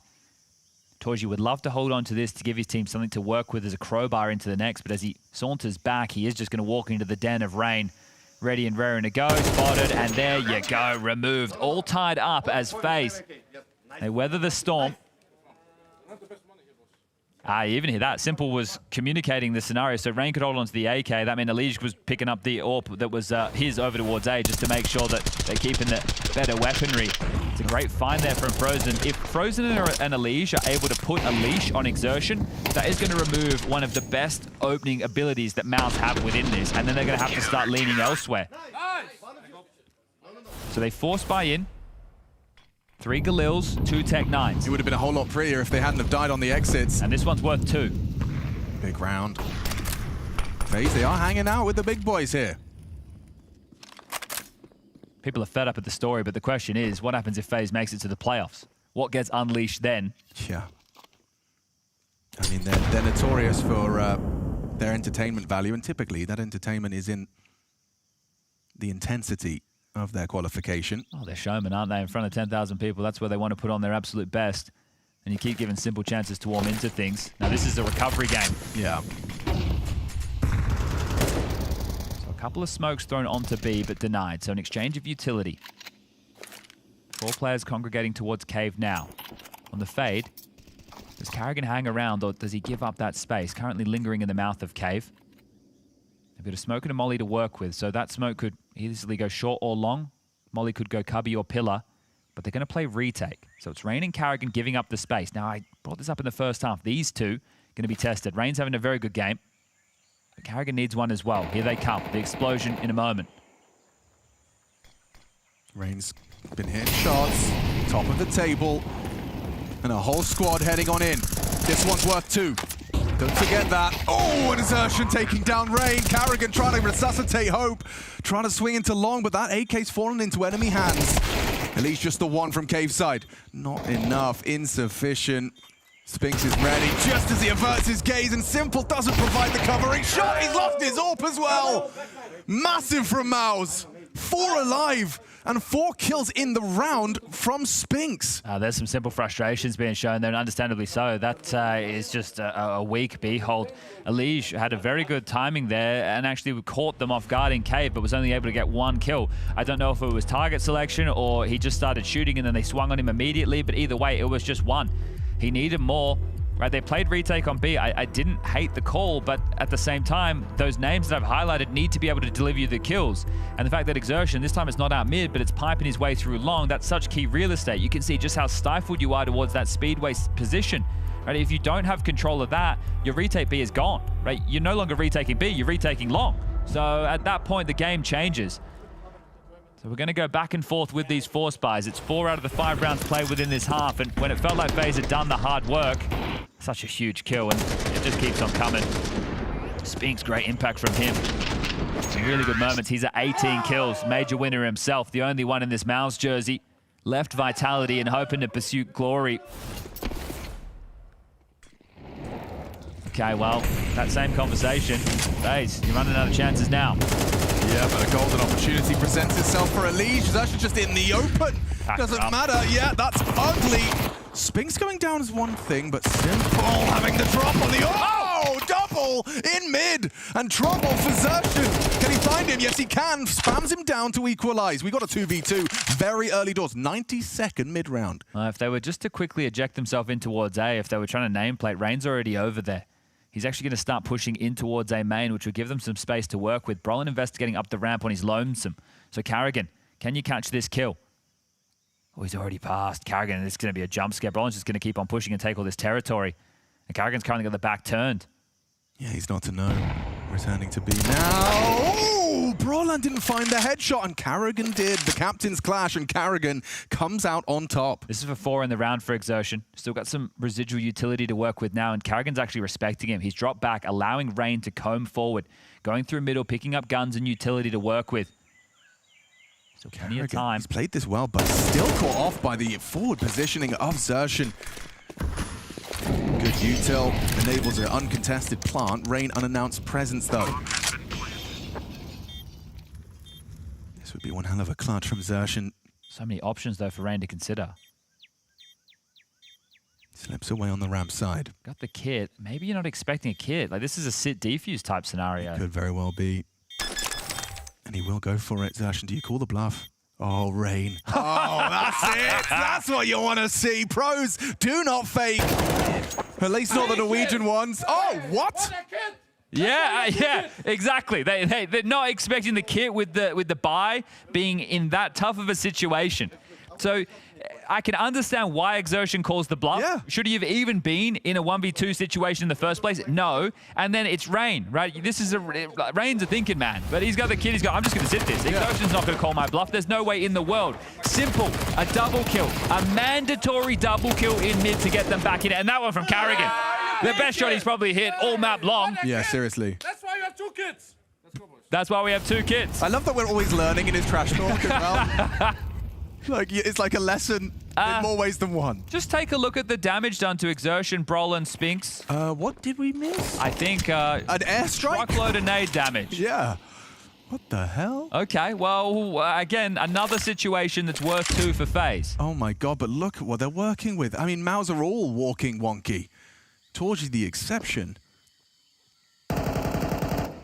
Oh my, this is going to be a hard one to get back into. I still worry about this B side, and at the moment, right, if we were talking about this like Inferno, they don't have brackets control, they don't have banana control. They don't have mid control, they don't have B lane. They're at least up close A main, expecting a change of call. But if I'm Cycron, if I'm Brolin, I'm bullying this B bomb side. I'm coming knocking on Carrigan's door again. Oh, Carrigan doesn't have anything to his name. Like, not a nade, not a smoke for ramp, not a molly for cave. He's just on his own. Simple is on his way to provide support. If they peer out heaven, Rain's going to get blindsided. And they will. Oh, he can't adjust in time. It's just on his own. There's no support. Bomb's been spotted. Well, that's not a great smoke either. Okay, good catch. Simple went looking for answers and only finds dismay. Carrigan, there he is.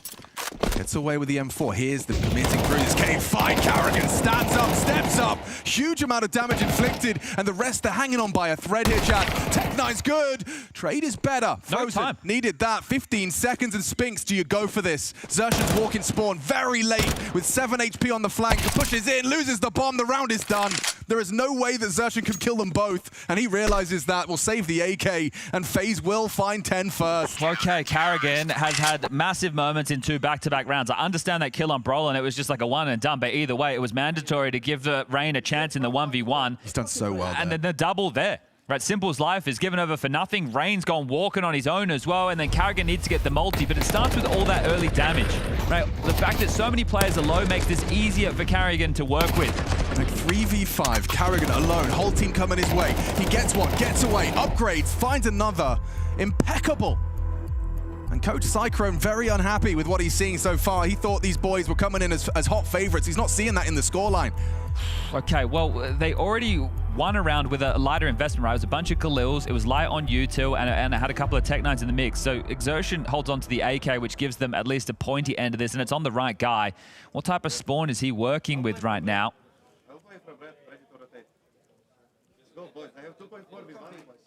But Simple even keeping track of the cash situation right now. So Exertion middle of the pack. If they wanted to send him out middle quickly, he's not in the best spawn to do so. So it's going to be over towards B. And again, I still think that game plan of trying to hit this B bomb site, if it comes back to bite them, Carrigan and Rain step up and close it short, so be it.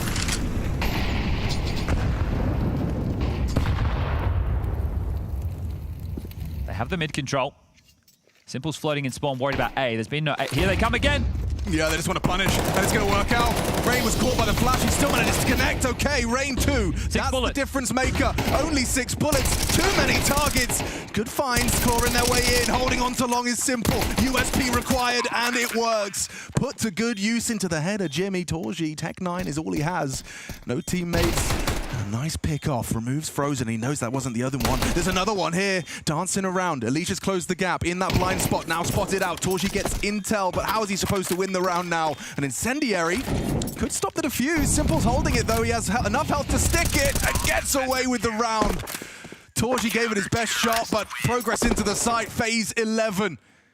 Off the back of a MOUZ timeout. And they don't have another one to call, which would be huge right now because the bomb goes down. You got the high end of 3.7 and the low end of 3K. At this point, if you don't buy, right, you can partial. If you don't buy, you're going to have to play for overtime, which means you need 3 consecutive rounds on this T side. Remember, 9 straight wins on Ancient for the MOUZ camp. Going up against a FaZe that have Simple in the roster. This is their first event with Rain and Simple. And then a seasoned team with a whole lot more time to work. So they've gone partial. They're playing for OT. Yes, sir. And the call is clear. Torji pathing towards that cave side. Brolin returning to doors. Oh, Carrigan just clipped. It's a fake dink though, isn't it? Yeah, that might be the bad info. So how much pressure do they feel they're under? Frozen can still spot middle from Donut. Carrigan's going to work down ramp with Rain. That means that Simple, who got piped pretty low through red, is going to have to pick up cave. Boost it up. Rain calls it clear. Yeah, here's the info for Simple. Oh, more than info. Guess the head. Brolin's dead. And now Carrigan's been baited in a powerful position for him. They can't over-rotate in this situation, though. Mid's going to be the gap right now. Exertion. Oh, that's the gun gone. Headshot from Rain. This is for the 12th. Heading into that A site. Frozen doesn't stutter. Gets his double kill that was necessary to guarantee this one. Here's your coming, Spinks. Everyone's on their way. The cavalry on their canter. And now, ooh, Simple's feeling it, and understandably so. You know, sure, 7-5 half. Sure, you won 6 rounds consecutive in that first half, but now their CT side is doing something similar. Yeah, MOUZ are about to lose 2 consecutive best of ones to stage 2 teams. Nice. They lost to VP. They could be losing to FaZe. And FaZe, after that nap, they've woken up on the right side of the bed right now. 3 opportunities, Chad. 3 opportunities to not be condemned to a 0-2 first day. Unlike MOUZ, they've got to hold on now. 3 consecutive just to keep the dream alive of not having a huge mountain to climb after your first day in this stage. Oh, huge nade. Yeah, look at the damage. There is a ringing. Limbs are hanging on. Frozen needs to bail himself out of trouble. Throws out a smoke perfectly timed, and now support from Simple as well. Doesn't matter that he's flashed. Xerxan gets taken down, and Frozen swings on out for more. It's just Jimmy down to 11 points of health. Simple. And the bomb's walking B. All better are going for that fight. He's backed off. They're playing the numbers. Karrigan's going to arrive just in time. Loudly though, and Bronner needed that. A clean headshot should now enable the plant. Yeah, do you safe? You've got these numbers to work with if you're FaZe, right? You could hold on to these 2 guns. You're both over towards A, and now that the bomb gets planted, you're definitely going to hold on to this. Your loss bonus is only 1,400 going forward. So MOUZ have kept the conversation alive. It has to get done in OT. That was a great little skirmish in middle, but it's the B bomb site that they evacuated that ended up being the red carpet rolled out for MOUZ to get to their double digits. So it's going to be nervy down the stretch, but you're getting your mid-player Exertion delivering. 19 for him, 18 for Spinks. Some late activation of moments from Brolin and Torji. It wouldn't go missed right now. You'd love to get them involved. Yeah, just caught off by the speed at which they were into B for Karrigan. He knew he had to be there, just very loud, announces his presence and loses his head. So that's 4 in a row from FaZe that's now been bucked. And in terms of the drops, Simple can drop a gun. He can even get himself out the AWP. Karrigan will be able to buy himself. And Rain has also got just enough money to drop an M4. But if I'm FaZe right now, I would take the timeout. I'm pretty sure they have 1 left. This, for me, would be the moment to do so. Simple does drop the rifle. He buys out the AWP. Okay, they've gone with the complexion of the purchases. It is just going to be lighter on the util, which limits the amount of opening options they have. Might see saves again if they lose the site once more. 3 over towards B. Jimmy to help set up Exertion over towards middle. The AWP of Simple starting donut.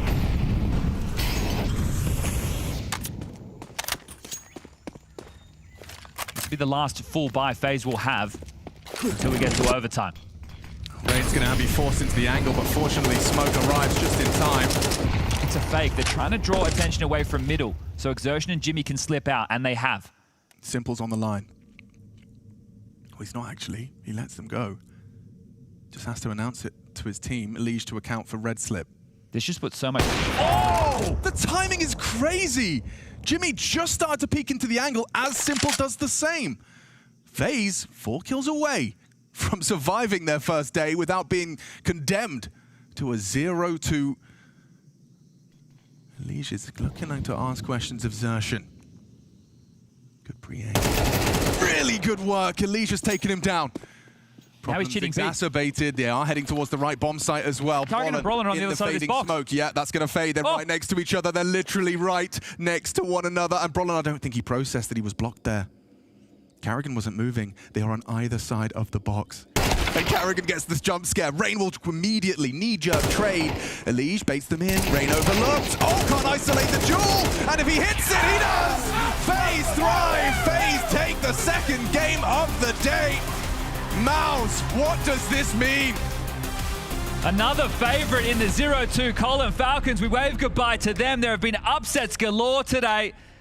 And the state of the faces of the MOUZ boys, these young guns, a great season under their belt, but the major matters most, and they have a long way back in. 3 best-of-3s separate them and the playoffs, where they rightfully feel they should be contending. And FaZe, that's the action we're looking for. This one had it all, back and forth, snapping a 9-map win streak on Ancient in a best-of-1 against MOUZ. The big brother gets the better again. Let's make sure Rain's catching up on his sleep as well. Really turned it around between the 2 games. For MOUZ, though, it is bleak. FaZe at least can look at that Aurora win, or rather, Aurora loss, and compare it to this one and say, okay, we've got it. We've got our teeth into this stage. For MOUZ, a tough team talk and an intense road ahead of them. As you say it, 3 best-of-3s. It's a mountain to climb. FaZe managed to take down MOUZ here and go for 1-1 on the opening day of stage 3. Carrigan, you go down on both pistols, you're having to fight back into this game as well, but being able to do it with that kind of difficulty added to it all, what does that tell you about how you guys have been able to show up in this match? I mean, it just tells a story from the first game to second game, right? I honestly think we had many good situations on Newbies. Obviously, that game was a little hard the way we lost, but here we played really good. And yeah, like you said, we didn't come in an anti-go, so we lost both pistols, but managed to win 13-10, so I'm super proud of the guys how we reset. Now, Rain told me he had a nap between the games, so he just has to have more naps, more sleep before, and we're all good? Yeah, sometimes Rain, he doesn't get his sleepy time. You know, he's a dad, so I think he's upset when he doesn't get his sleep time on tournament. You know, sometimes that is uncontrollable. Sleep, like you can't force a good sleep. So we're doing everything we can to have a good schedule, but in the end, sometimes we all know you can wake up at 6 a.m. and not sleep again. It can be very hard, especially with the time differences and getting used to it, the pressures and everything. Are you guys feeling pressure in this stage, you know, coming from stage 2, coming to this one, the expectations on you guys just as the FaZe name, or does it change here? I don't really feel pressure in this game or the game before. We're playing top 6 teams in the world. We have like 3 weeks or 4 weeks of practice with Symbol, right?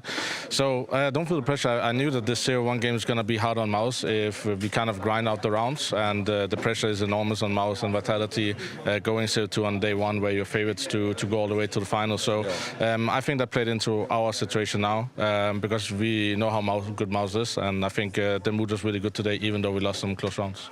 And lastly, when I first spoke to you at the beginning of stage 2, we were talking about your map pool still. You weren't too sure about it. You're trying to figure it out with it.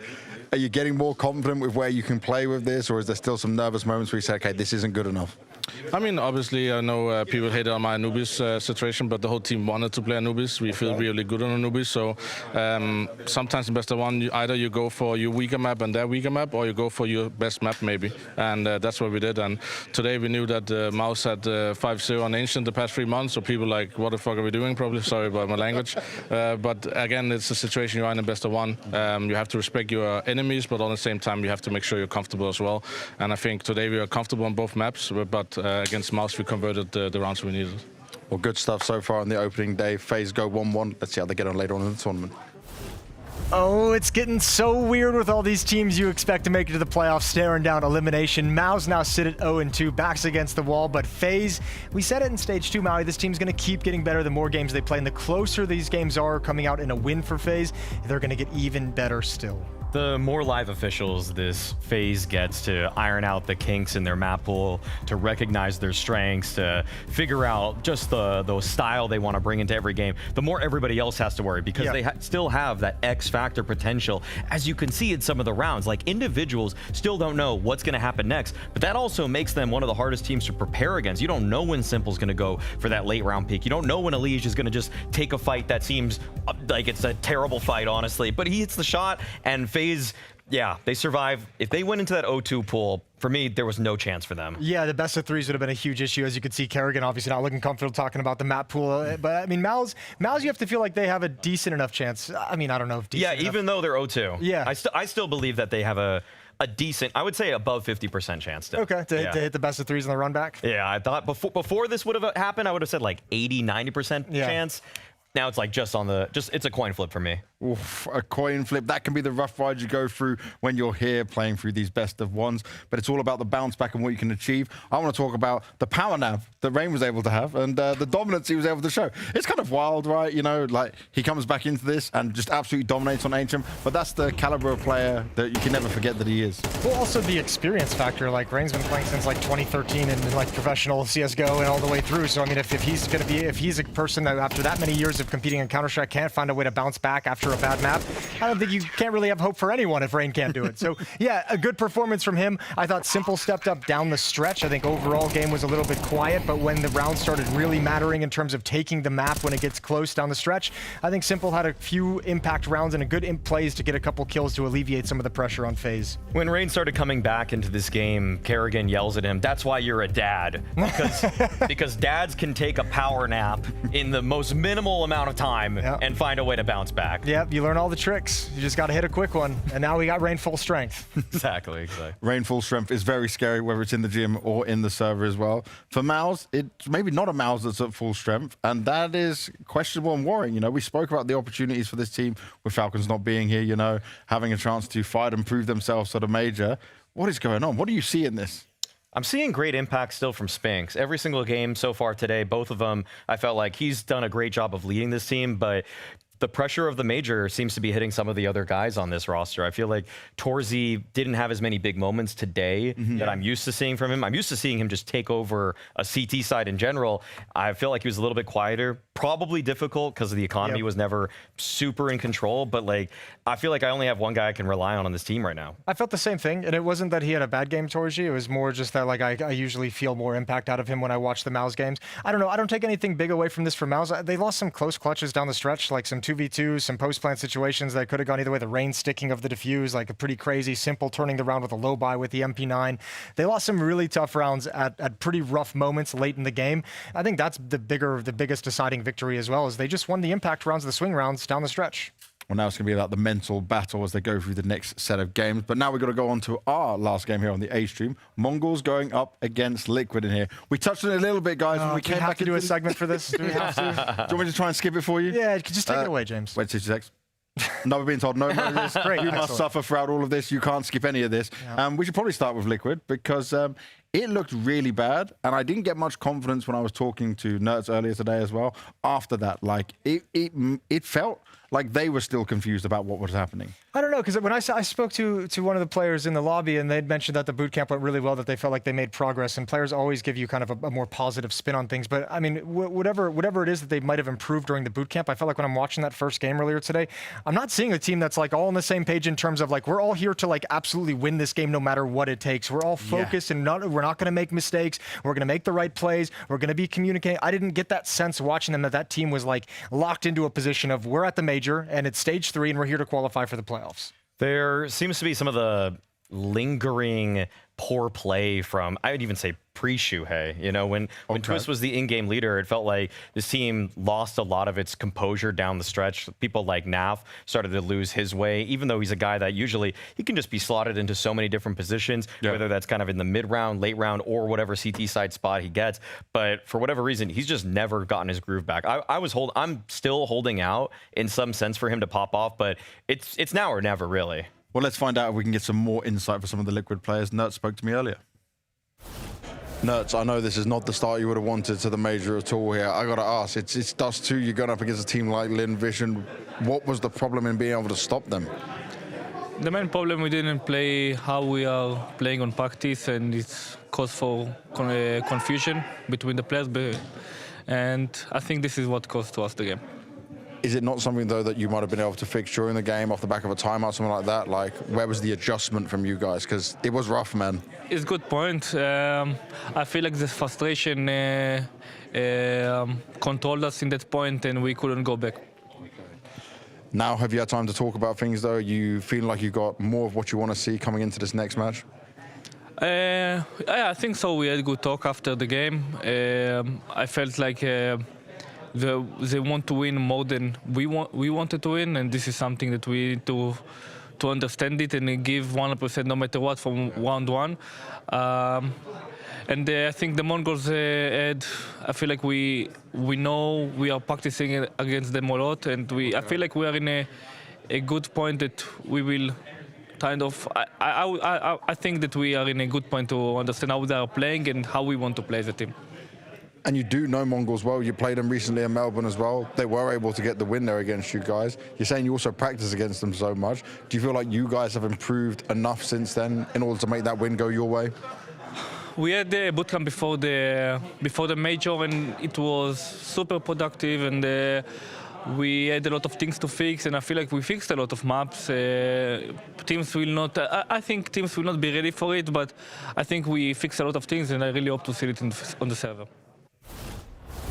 There's a lot to digest in this one, because this is why I didn't feel that confidence coming in from him. You know, this this still, you're shaking your head already. Is it when he said the other team wanted to win more that you lost? Yeah. That's not the best interview I've heard from Merits. And by the way, this is a player who, when I interview him, I normally feel the confidence coming from him. He's not one that would be down and out. Yeah, sure. He makes me feel like, okay, I can believe in this Doesn't team. have that same bubbly personality we see, you know? You don't get that positive vibe and energy off of him anymore. It's hard when you lose to Lynn Vision to look at yourself in the mirror and say, we played our A game or even our C game. Yeah. I feel like Lynn Vision is making people rethink their entire Counter-Strike careers at this point. Yeah, they're waking a lot of people up, opening a lot of eyes. Yeah, I guess the best way to put it would be like this Liquid lineup. Like obviously with Shuhei coming in so recently, they haven't gone through some shit together. You know, like MongolZ has been in the trenches. They've been picking up players out of LAN centers who've never played official matches and had to train those guys up and had to learn how to play professional Counter-Strike. Lynn Vision has that goal united behind putting Asian Counter-Strike on the map. They've probably been through the trenches themselves in their own experience. Liquid, this roster is kind of put together, and they haven't been through enough yet, I feel like, to get that team feeling within them where you can go into an interview and say, actually, we wanted to win the game more than the other guys. Like that's what you want to hear, but that's not there yet for this team. That identity, that core kind of idea that they can latch onto. It's 5 mercenaries right now. And even when Nerds talks about the fact that they didn't play like they do in practice, I wonder if that just goes beyond the lack of teamwork in the 2vx situations, but also in the game plan. Because sometimes, you know, people like Shuhei, big IGLs like Kerrigan too, they'll go off script at times if they think they need to change things. But if people are so well rehearsed in the dynamics of how a round's supposed to play out, and then suddenly an IGL just gets a feeling, but it doesn't go well, I mean, it's hard to believe in what's to come next. Really quick, are we worried about this Ancient as well? I know it's a best of one. They should be able to shake hands on this kind of thing, but this is one where MongolZ even beat him on a stage. I actually don't even care about the map. I'm worried about Liquid on any map it would have gone to. Wow. Mongol showed a much better face earlier today in their loss to Furia. I feel like they're going to be taking this one. Okay, it's all on the MongolZ hype train right now, and rightly so from what we've heard and what we've seen so far. But let's find out if it's going to be any different when we get into the game with Sponge and Machine. Yeah, let's find out together. I'm not feeling good, Mr. Birchall. Are you sick? No, just Liquid. I don't think they're doing too well. I don't think they're looking too hot. MongolZ definitely a hot favorite to me and to the bookies as well. You can see the odds on your screen there. Liquid left wanting an early exit in Dallas, coming into Austin, and a slow start here as well. What do you make of this Liquid roster? There's a lot going against them. I'll give you a positive. They just signed Shuhei for an extended period of time, so there's a positive. But yeah, Liquid has been in the washing machine as far as roster changes and looking for what identity they are over the last couple of years. This is a North American major. The first we've had since the last that was Boston. And as an org, you would love to be in the playoffs, but right now you're potentially staring down the barrel of a 0-2. There's pressure on. If you're an org like Liquid, you expect your team to deliver.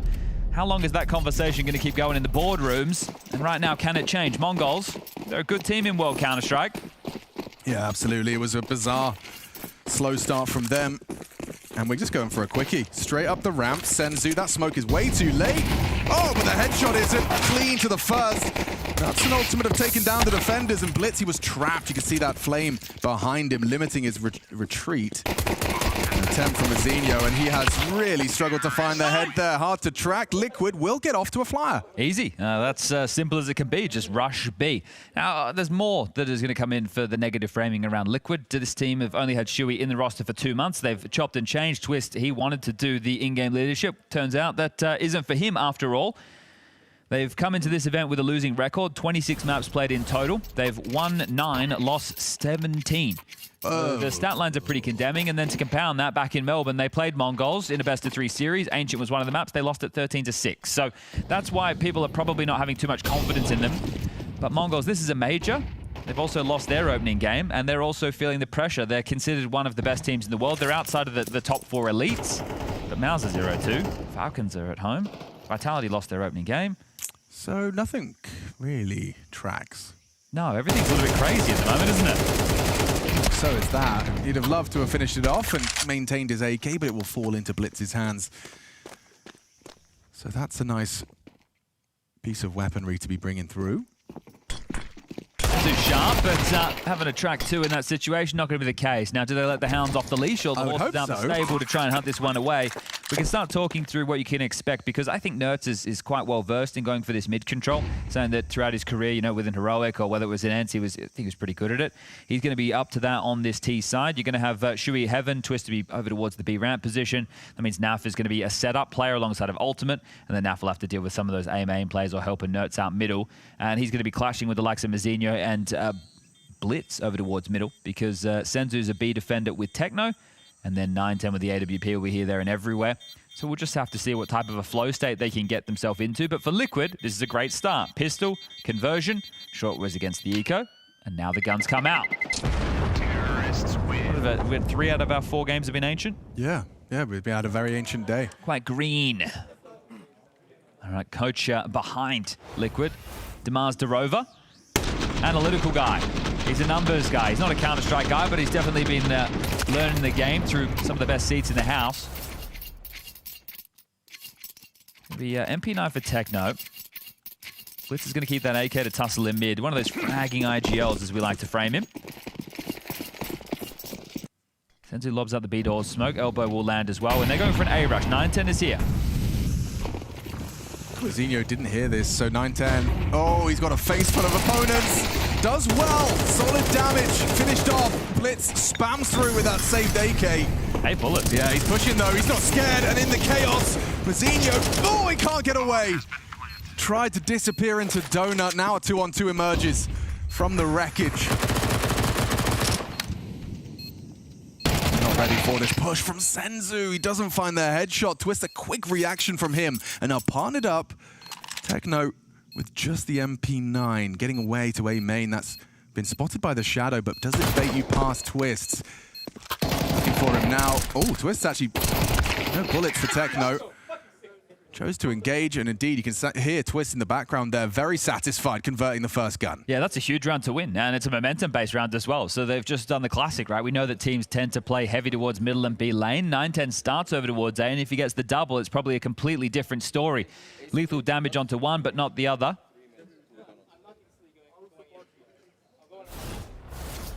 I think he wants to continue to pressure A. Oh, there's more.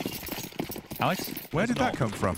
He's bought it. He spent all of his pennies. Yeah, because he saved the AK. So he's hoping that this is going to come as well, certainly will come as a surprise. Yeah, but it's not in 910's hands. So Blitz wants to make the impact himself. Well, they're out middle. Twist is meant to be the late A main piece. Shui's selling a fake on B. There's no follow through. There's just that. But now you're just going to have to try and save this orb. Yeah, you've lost the round. That will be his objective. Round over. Oh, it's a big hole you're digging yourself here, MongolZ. Nice. Senzu's dig might lead to an AK save as well. And 910's just going to chill. Yeah, this can get away from you very quick. So this is 4-0 in a best of 1, T side already, and Naf liberated to look for a hunt. Blitz is hanging around. I don't love it. Maybe that's another gun. So if 910 can somehow brave this cross, it's another weapon save. We'll see the value of these AKs going into the next, as he will be able to dart away. I mean, it does reveal the AWP, but you know what? You'll leave with 2 extra AKs. That's not too shabby as far as output's concerned. Yeah, and you would have been expecting it in the next round anyway. Yeah. So, I like it. Yeah, look, it's a crazy approach, but 4-0, now the rounds really need to get started for the MongolZ, because it can happen quick. Blink of an eye, and that's the round. That kill. Yep. Nerds opens up. All right, round over. And that's that. Well, I think for Shui, I would keep calling with pace at the moment. Yeah, it's working, isn't it? And it puts you in a really strong position as well, because if you can continue to do either quite poppy rounds or in-your-face rounds, then it means that MongolZ are going to be trying to predict what the next move is going to be. They're going fast A. They're doing it. Yeah, they're just rushing fast A. All right, Senzu's here. Okay. Needs to block. Senzu, yeah, they're coming through. They're coming through, and they've already opened up the site. Look at the drive-by. Ultimate, 1,000,000 miles an hour into that opening duel. Mazinho does very well from Donut. Catches Ultimate on the smoke spam. Shui into Donut, hoping Mazinho overlooks him, and has. Good find, back of the head, Mazinho dead. Techno through Temple, next port of call. Nerds is actually in this very hard to clear angle. You have to pre-aim it perfectly, or you will lose your head. Okay, jiggles it out. Still loses out. Save. Must be. I don't see a kit. 910's fishing. Not been given anything, and now he's lost his teammate as well. Will he hold on to his orb? That's the next question. Looks like they're going to let him. Liquid haven't been very hunty at all. But at 5-0, we might start seeing if this keeps going. Especially, so look at Twist. He has to rebuy in the next round, but he already has 8K, right? And they're going to get the win bonus right now. So one more of those, and then, yeah, just start hunting, making sure they have nothing to carry through because max loss bonus to work with. It is crazy how much cash they have on the CT side, even though the score is 5-0. I don't... It's those saved AKs, right? Those saved AKs have really put themselves in a strong position as they're trying to imitate a bit of Carrigan right there. But I like this. It maybe could have come in even a little bit earlier from Mara. But tactical timeout called and maybe give him a slap around the head. Boys, the score is already 5-0. They only need 13. So almost 50% of the way there. Blitz can by himself. Senzu can do the same. I mean, the expectation for MongolZ is playoffs, right? Like, that was what most people would have said is like, they are the disruptors, they'll be there. Well, you would think, right? The VRS season is to qualify for the major, right? So you're meant to use the checkpoints along the way as your way to measure teams. Vitality, we have measured them as the best team of the season. Then after that is a conversation of Falcons, MOUZ, or Spirit, right? And Falcons had taken that mantle over MOUZ in the recent times, and Spirit have had a couple of moments, but nothing great. Then after those four, it was MongolZ and Aurora, right? Formerly known as Eternal Fire. Both play great Counter-Strike, both have a lot of firepower, but both struggle on stages due to lack of experience. Boosting the aggressive IGL. Blitz draws blood and then doubles up. 2 smoke down through the smoke. Nice find from Mazinho. Keeps them with a heavy advantage. Maybe Twist can walk on this. Mazinho's trying to get away to Donut. Twist has the opportunity, but considers that under the box angle too threatening. And so Mazinho allowed to slip away red. Okay, well, if you can make a 2v4 stick Liquid, I think you're going to find some confidence. Give this one the best crack you can. Oh, and they've lost one already. Nice pick off. 910 Zorb connects.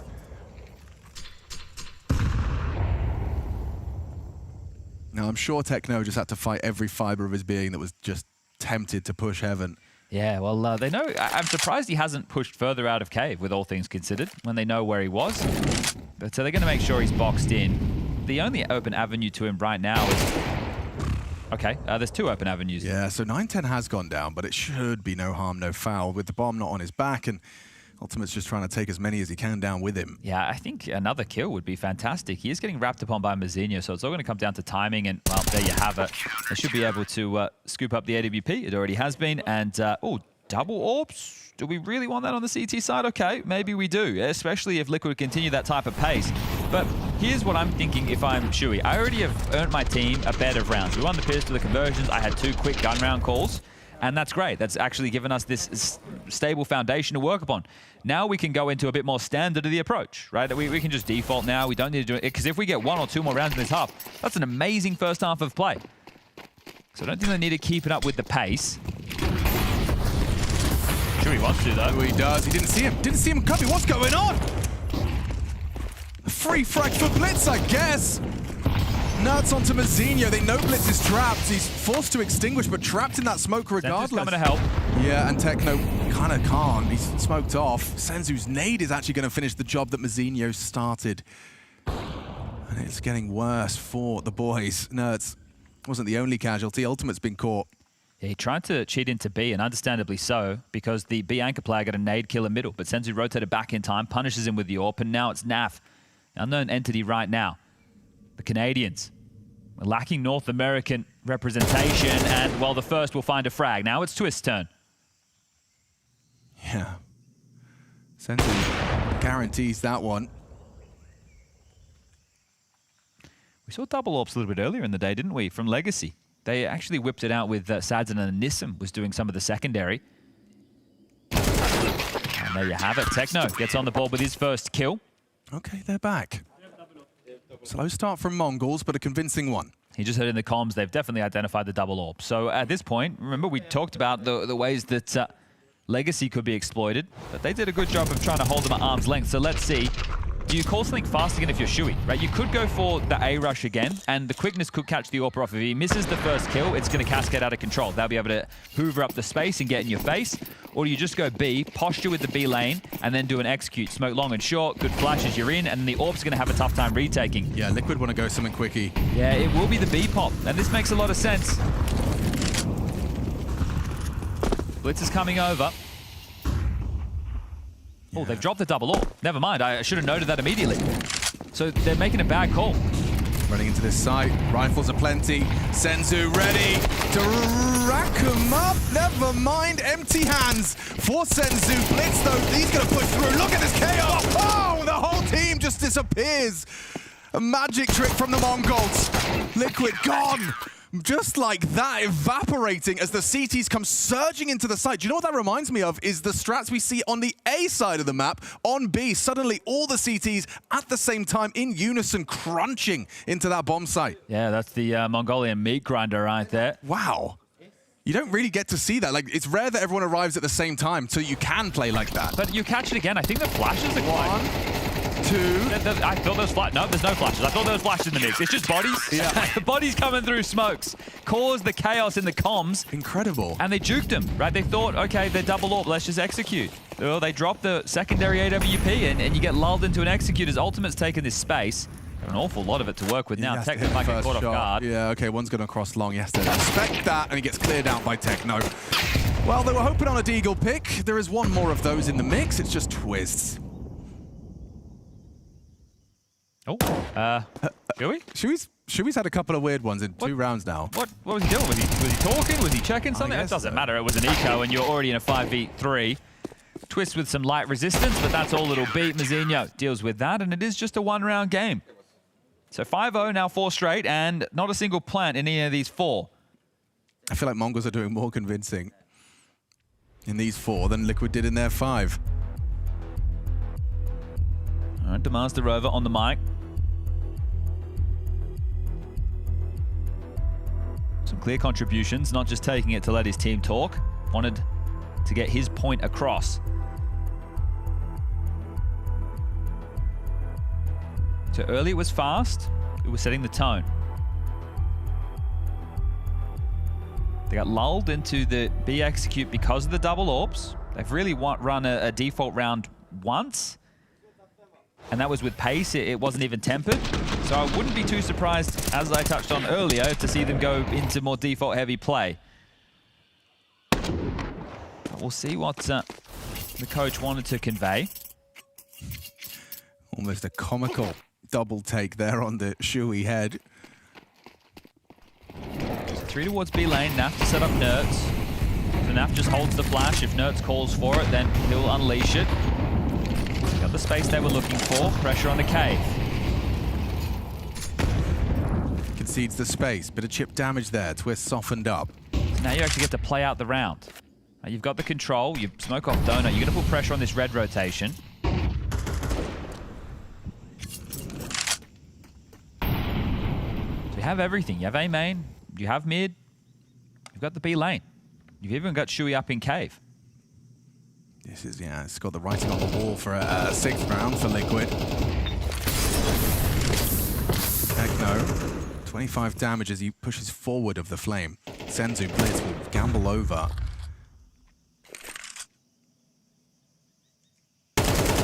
Remember, they have to be worried about an awful lot. So Blitz is playing for B, but also has to worry about red.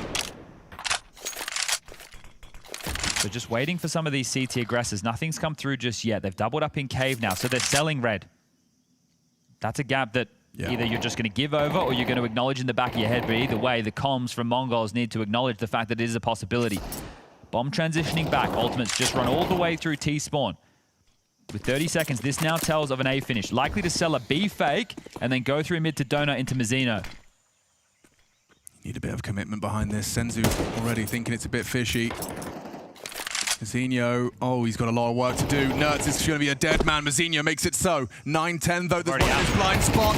Oh, the frustrations are going to be palpable. Naf slipped past, but doesn't punish.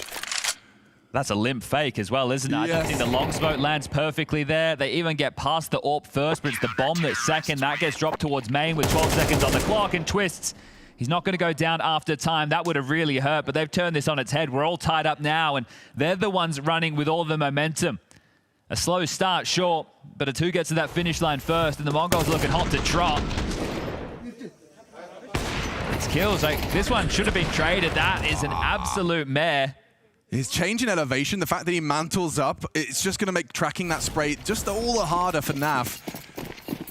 Nasty for all the wrong reasons. Back to the mid press. Run boost up. Blitz is going to fight lane. Yeah, he wants to. Twisted Shuey, are you ready? No, they weren't. Easy peasy. First blood drawn from the Mongolian captain, and he's not playing scared. Quite the opposite. Half a mag of bullets. He still goes swinging in for more and more on top of that. Look at the health. Techno, he wants to go down ramp. Blitz is keeping him under so much scrutiny. No one's ready. This is just aggression. Who's on the attack, I ask you? Feels like the Mongols. Job done. How suffocating is this? 5-0 to what could very well be a 7-5 half. That is massive work from the Mongols. They've turned their fate around right now. And like many of the other favorite teams of the day, right, Vitality, they lost their opening game. They're able to bounce back in the next. MOUZ couldn't do so. The Mongols want to join that 1-1 bucket of teams tomorrow. Lots of names in that mix. Legacy, 3D Max, Aurora, Lynn, Vision, Vitality, FaZe. Only two more teams who can find themselves still in the best of ones going into the second day of our third stage. It's going to be the winner of G2 versus Pain that's running simultaneous with this one. Otherwise, you could be condemned to that 0-2 bucket alongside of MOUZ and Nemiga. But here we go, final round. First half.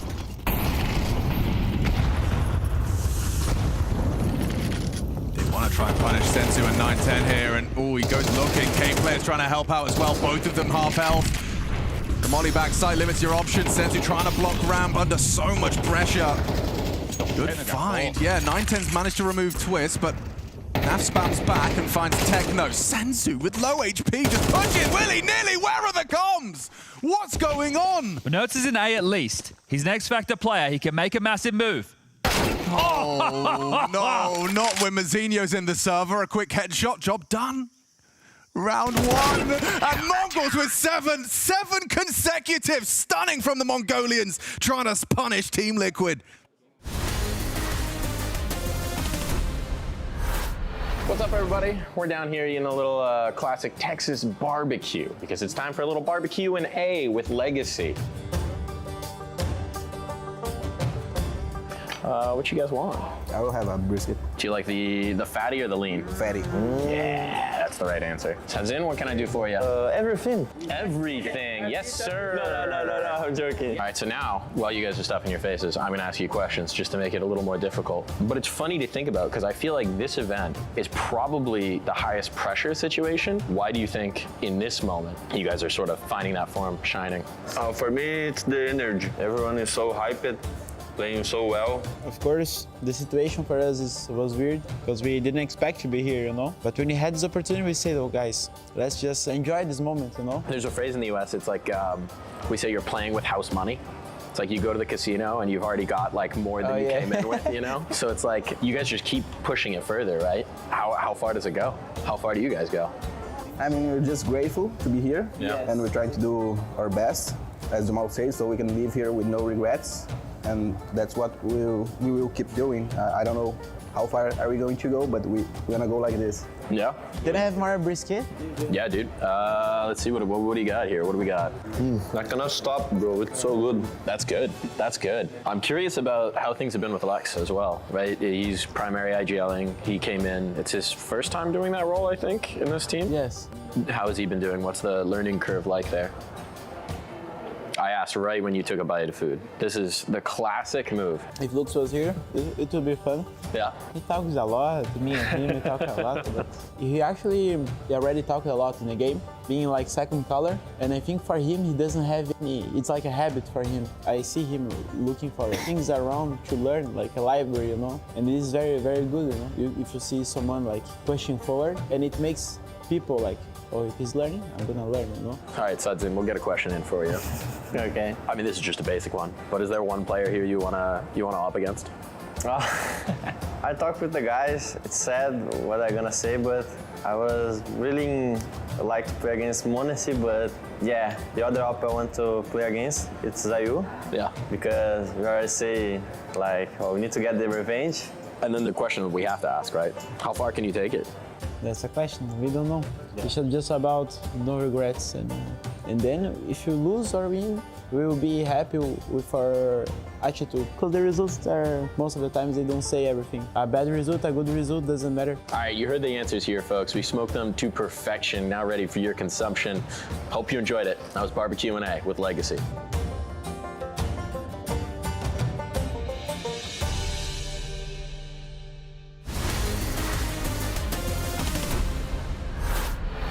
Well, from Meats getting smoked to Team Liquid getting smoked in 7 consecutive rounds. It looked fantastic, a little too fantastic, suspiciously so. 5-0, goes 7-5. It's more condemning than just 7 on the trot. It was the Mongols showing complete disrespect. The bomb did not go down in a single one of those rounds that they were starting to throw on the board, so they were ragdolling them. I love the call-in from Shui out of the gate. It was very tempo-heavy. They were just being able to brute force into sites, doing a good job with some of the entries. But then as soon as the Mongols got activated, after a couple of crazy moments, the in-game leader buying an AWP on an eco.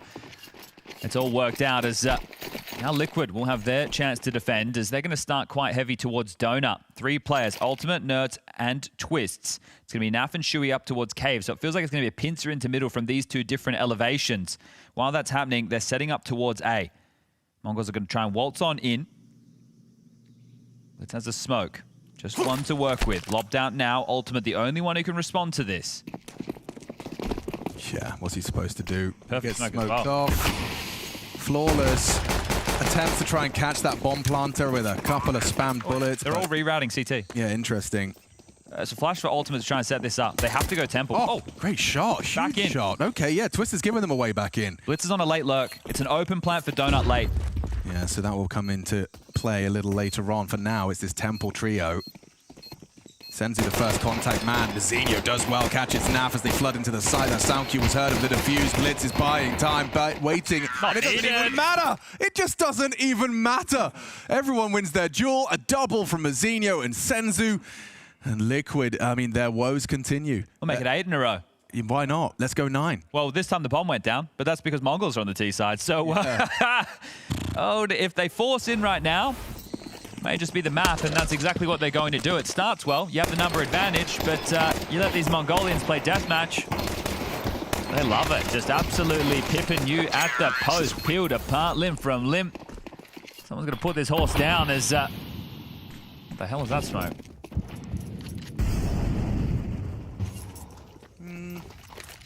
They go up the ramp, Alex. Yeah. As everyone can see by taking a look at the radar on the top left-hand side of their screen, they can see there's nobody residing in the site. And Techno is now smoked into long by the CT side. So thank you for that, and we'll take this one. What's going on? Well, nothing. What am I witnessing? When was the last time Liquid were good? 2018? 2019? 2019. 2019. Been a while. Has been a while. Get on out of there, boys. Hold on to those pistols. You want the kills, but the stat line isn't going to get you the next round of play. 9-10 shows proficiency on the Galil as now Naf is committed to his demise. You are not getting out of cave. You don't pass go. You do not collect $200. As Mongols have the monopoly on the rounds right now. Terrorists win. 9 straight. Right.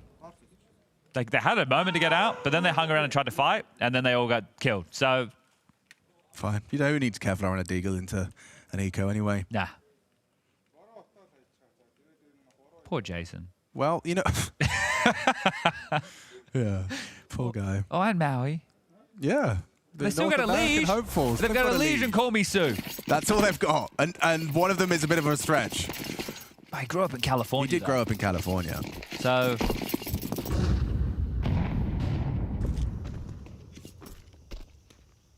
Alex, maybe get the chance going. Let's go, Liquid. Let's go. I don't think a chant will save them. Unless it's like a magical... like kind of ritual. Yeah. Yeah. Okay. Like a blood sacrifice. Yeah, just get Harry in here. We'll sacrifice him. Oh. Oh. Oh. I thought you were looking I thought he was doing the ritual. Oh, no, yeah. Well, Hugo obviously runs it. Ah. And he's going to sacrifice Harry. He has got, like, vampire-like qualities. Their relationship has taken a real turn, hasn't it? Well, this isn't comedy. No, for a moment it felt like something special was happening in the sense that our expectations were not being met. MongolZ weren't winning the pistol in its initial conversion, the first gun, all going Liquid's way, a 5-0. And then MongolZ were reminded, Mara took a timeout, said, do you know who you are? Yeah, and we actually want to win this game if we can. We don't want to be 0-2 tomorrow. No one does. And yet, there are some big names in that category. What is going on? MOUZ, Nemiga, and maybe Liquid. Yeah, maybe. G2 versus Pain, one of those two names will join, and one of the two will be waving goodbye to the major tomorrow. Now, this is why it sucks for MOUZ as well as maybe a Liquid. I keep saying maybe, because these are only your first 2 days of play. Yeah. Right? You're not stage 2 teams. You're not stage 1 teams.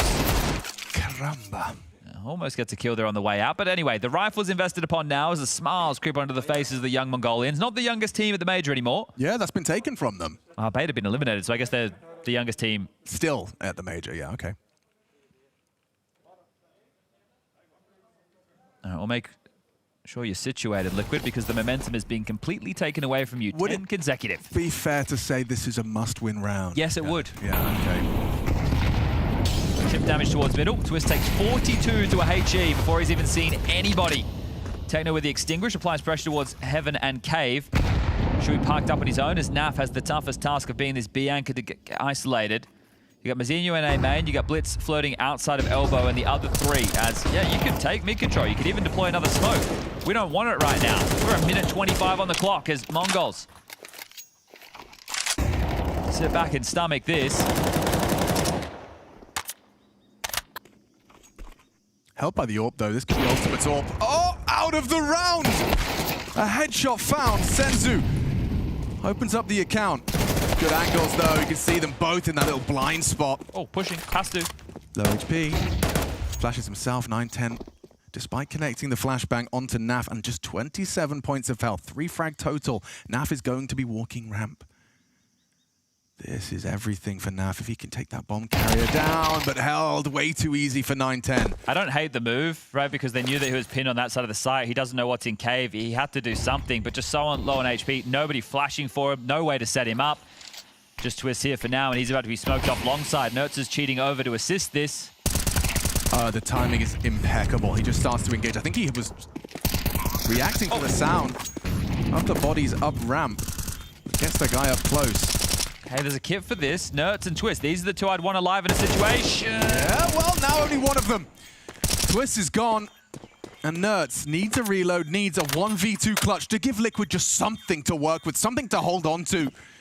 This is going the wrong way, and the wrong way fast for Liquid and their fandom. Caught out, switching to his nades. He should be dead, and he is now. Wow, the Mongols, they don't celebrate anything. This is just like business for them. I love the repos from Blitz, right? Because they flushed the player out from default, and then at that point, he's just, well, I'm just going to go play default because you're not going to expect me to be here late in the round. Why would you? It also gives him a great position that his teammate can play off of him. So it gets a little bit awkward here for a moment, but yeah, as mentioned, people are going to be a bit critical of Naf in that situation, but what else is he meant to do? He was pinned left side site, there was cave pressure potential, and then, well, a fortunate kill for Twist through the smoke. But now that is, I'll keep counting, 11 straight rounds. They're in again.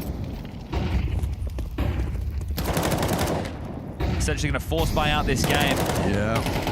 The Mongols, they are just like on autopilot right now. Everything's flowing, the comms, the confidence. There is, however, this Ultimate Twist Red Room occupation. Just a deagle for Ultimate. He only got 1 AWP on the CT side. I think that might be the reality for the rest of this. Oh, well, he's lucky to be alive. Just clipped through the staircase. Wonder if we got info on 2, because one had a rifle and the other just had a pistol, but depends on how much you really saw. X-ray can be deceiving.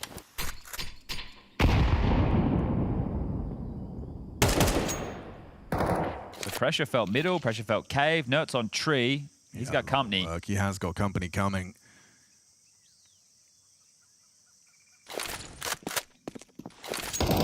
themselves a bit of a fake here. It will just be Nerds and Twists. Molly and Smoke at the same time. Easy first for Nerds. Oh, he attempted a transfer, but it didn't quite find its mark. Just to be unknown, he should get one here. He certainly should. Yeah, looking the wrong way. Perfectly timed on the engagement. Does well to isolate another. 9-10 goes down. Bomb is loose, and Techno and Senzu with very little time to make this work. Oh, Twist hitting some banging headshots here with the M4A1. He might go finish it. He's only got 4 bullets, but look at him still going, still searching. And ooh, Shui with a bit of a banger as well. Okay, well, there's a difference maker. And his name is Twist. The streak is finally broken. So 11 on the chop, as now Liquid need to battle back in with some momentum. They will need to win this and likely one more to completely be able to topple the money of MongolZ. Twist just essentially just lying in wait. The second is beautiful. You see how quick that dink comes in onto 9-10, and he could be anywhere with time against them. The bomb loose, just rolling on in, and that one's going to be some mild frustrations, but just a table maybe snack. moderate, maybe moderate. Starting 3B. And out mid we go. Oh, that's a very well-placed bullet there from Nerds. He's rung the bell of Senzu. Shallow smoke just feels like such an invitation. I understand why. Like, I get... Oh, there we go. B push. Here we go. Finding something. Setting the tone. Okay, Techno goes down. Caught off guard by the aggress. Twist trying to draw a line in the red room sand. Oh, but quick crouch peek out of Blitz. Instantaneous headshot. And the pressure amplified for this duo on A. Naf and Shui, they cannot lend you a hand. Bogda's law in play. 9-10 still proficient on the rifles. Ultimate's AWP now known. Can you get into this A space? Oh no. Just walking through the smoke willy-nilly. So comfortable for Blitz. And that's the next piece to fall. Shui at least gets the info from Naf's death, but Ultimate alone on this site and just getting creeped and crawled upon. They're closer than ever, right next to him. And yeah, jump scare for Mazzinho. Again, just hiding out behind the site pays dividends for the first, but needs a whole lot more than that. 20 seconds of the tease. Pressure applied. Hang on, the bomb is down. They have to run at him. They have to. Taking their sweet time about this. 12 seconds, boys. We need a kill here. Ultimate hiding out in the smoke, and he's just going to go down. What on earth? And 12th for the Mongols. AWP was the worst weapon for the job there after it was the best weapon for the job for Ultimate, right? Because as soon as that smoke's deployed, he can't really spam through. He knows that he needs to hope for something crazy. If they start planning in the smoke, then he can peer out, try and isolate the duel, maybe find the planner if it's not going to be in that smoke. But final tactical timeout. The reason I say final is because it's 12. So unless he's planning on taking them back-to-back, or they're able to breathe some life in with a round, Liquid, this one is done like a dog's dinner. Well, I mean, MOUZ are in the 0-2 category as well, so... Haven't taken a look at the simulator of how things are going to line up tomorrow. No, nor I, but I just know that whoever's drawing MOUZ is going to feel like they got the short end of the stick, even if they have underperformed in their first day here. Twists, visible frustrations, Naf, a nasty death in the rotation there. I guess he's just gambling that they've both left Red Room in pursuit of the exposed duo on A. Well. Techno in with the max. This is a B rush to finish. Is it really going to be just the B rush? Yeah, and it's only Naf here. No, wait, he's got support. He's got Shui. Okay, well, it's 2v5. Yeah, just a 2v5. That's all they have to handle. Util coming in quick. What's your reaction? Shui, he's feeling it. The pressure is really being applied here. Look how quickly they progress. Good find. Naf, that's output. He gets 2. Shui the 1. Sets his team up for success. But wait, 9-10. Catches Ultimate on his rotation. Twist. Easy find. But trades from 9-10. He's having a round here. The Mongolian sniper elects for the AK. Nerds is there. Liquid survived the first of 6 consecutive tests. Damn, okay. Well, that one was punchy, wasn't it there? But it's the Naf double. Right, the fact that he teased them up there. 9-10 able to grab a couple back, but it's also Twist slipping in. Just being able to get there to deny that bomb going down. 9-10 gives it a go. Naf, really well done. He's had a hard game, hasn't he? But when tested, when called upon in that type of situation, it's this one here. Now it becomes the 1v1. And Nerds, he doesn't miss. So still alive. Just for a moment longer. 1 AK. A few upgraded pistols. So not going for a force are the Mongols. Will allow that loss bonus to start accruing, and this is an opportunity right now for you just to take a breath. You don't need to rush. That was a poppy round into B. It was very trade heavy. It didn't work into your favor. You got 5 chances. This is probably going to be one of your worst of the bunch because down the stretch, the loss bonus is going to start to build up. At the moment, it's only 1,900 into the next. That's why with everybody roughly around the 2K mark, you've taken this save. There might be a couple more of those if Liquid continue to find resistance. But you go for the hero AK because not only do you have the extra cash to splash, if you're able to get a couple of kills, you can already see how rough around the edges the buy is. So if you can find 2 kills, 3 would be great. Then the drops are going to be hard for Liquid to be able to follow through with into the next round of play. So you can see the game plan is going to be just like a late mid take. Xenia's got this lineup set, or he did. I think they've just called the cancel. They're going to play in the fade of the smoke. Yeah, hope they get Shui off. Okay, well, now the jig is up. Oh my god, he's lost the whole team. He flashed them, but gets nothing. Again. Oh, these guys are taking duels and they're winning them with just a Desert Eagle. Senzu removes Naf. This would be the worst way for this map to go down. It can't end like this. Some light U2 and an AK. It's going to, Chad. I think it's going to. They're running into Ultimate and he's having a very slow day. There's still that one smoke to work with as well. Yeah, with this rejig plan. No, and now they know exactly where he is. They'll throw the lurk smoke. Nightmare for an AWP to hold that. Crossing in, planting bombs, hitting headshots. Is this where Liquid fall? A half investment. A single AK in the mix, a couple of Desert Eagles, and one by one they give themselves to the MongolZ Eagles. Ultimate, empty hands. His AWP does nothing. Nerds, the only one standing and delivering here for Liquid, but now he goes down. And down goes the last. Mongols prevail. Liquid on life support. An absolute shift of momentum in that one. 5 rounds out the gates. T-side pistol conversions and poppy rounds called from Shui, but 11 straight as Liquid, after their first day at the major, find themselves 0-2. 1 best of 3 away from elimination. MOUZ down there, Nemiga's down there, and G2 or Pain will be joining them. Tomorrow, their fate could be decided, and they could be waving goodbye to a North American major. And for the org, that would be an absolute gutting way for the season to end. More roster changes, more in-game leaders getting swapped in and out. When will Liquid find a solution? Get you an IGL like Blitz, top of the tables, delivering in output and calls. A convincing turnaround. Mongols did not buckle under what was a strong start from Team Liquid. And a bit of a reminder of what they're made of, what they're capable of. This is supposed to be where they do some of their best work. You didn't see that in the opening game, but they've managed to at least land on their feet and end their day with a split of 1 win, 1 loss. I've got James Banks standing by with a loser interview. We've got Shuhei with me here, and it's not the day that Liquid would have wanted coming into the major. Yes, it's the best of ones going in there, but it was a total of 7 rounds across 2 maps here. What's not working when we heard so many positive signs of what you guys were able to do during the boot camp? Why is it not connecting right now? It's a good question. If I knew the answer to that, then we probably wouldn't be having 7 rounds in 2 games. So, yeah, I think the positive things that we were talking about, they're all true. There's a huge difference of how we play officials in practices right now. I think we had an amazing book time. We worked on a lot of things. Throughout the team, we improved a lot. We established a really good playbook on all maps. We were feeling really confident, and yeah, something is currently blocking us. We need to find out what it is. Yeah. You got off to a very good start here on Ancient though, right? And then it starts to slip away from and Mongols start to come back into the game. Where's the adjustment from you guys from there?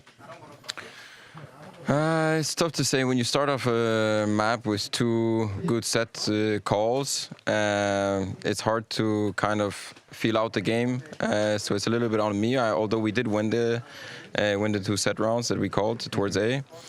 Yeah, it's just hard to start feeling out the game midway through T-side.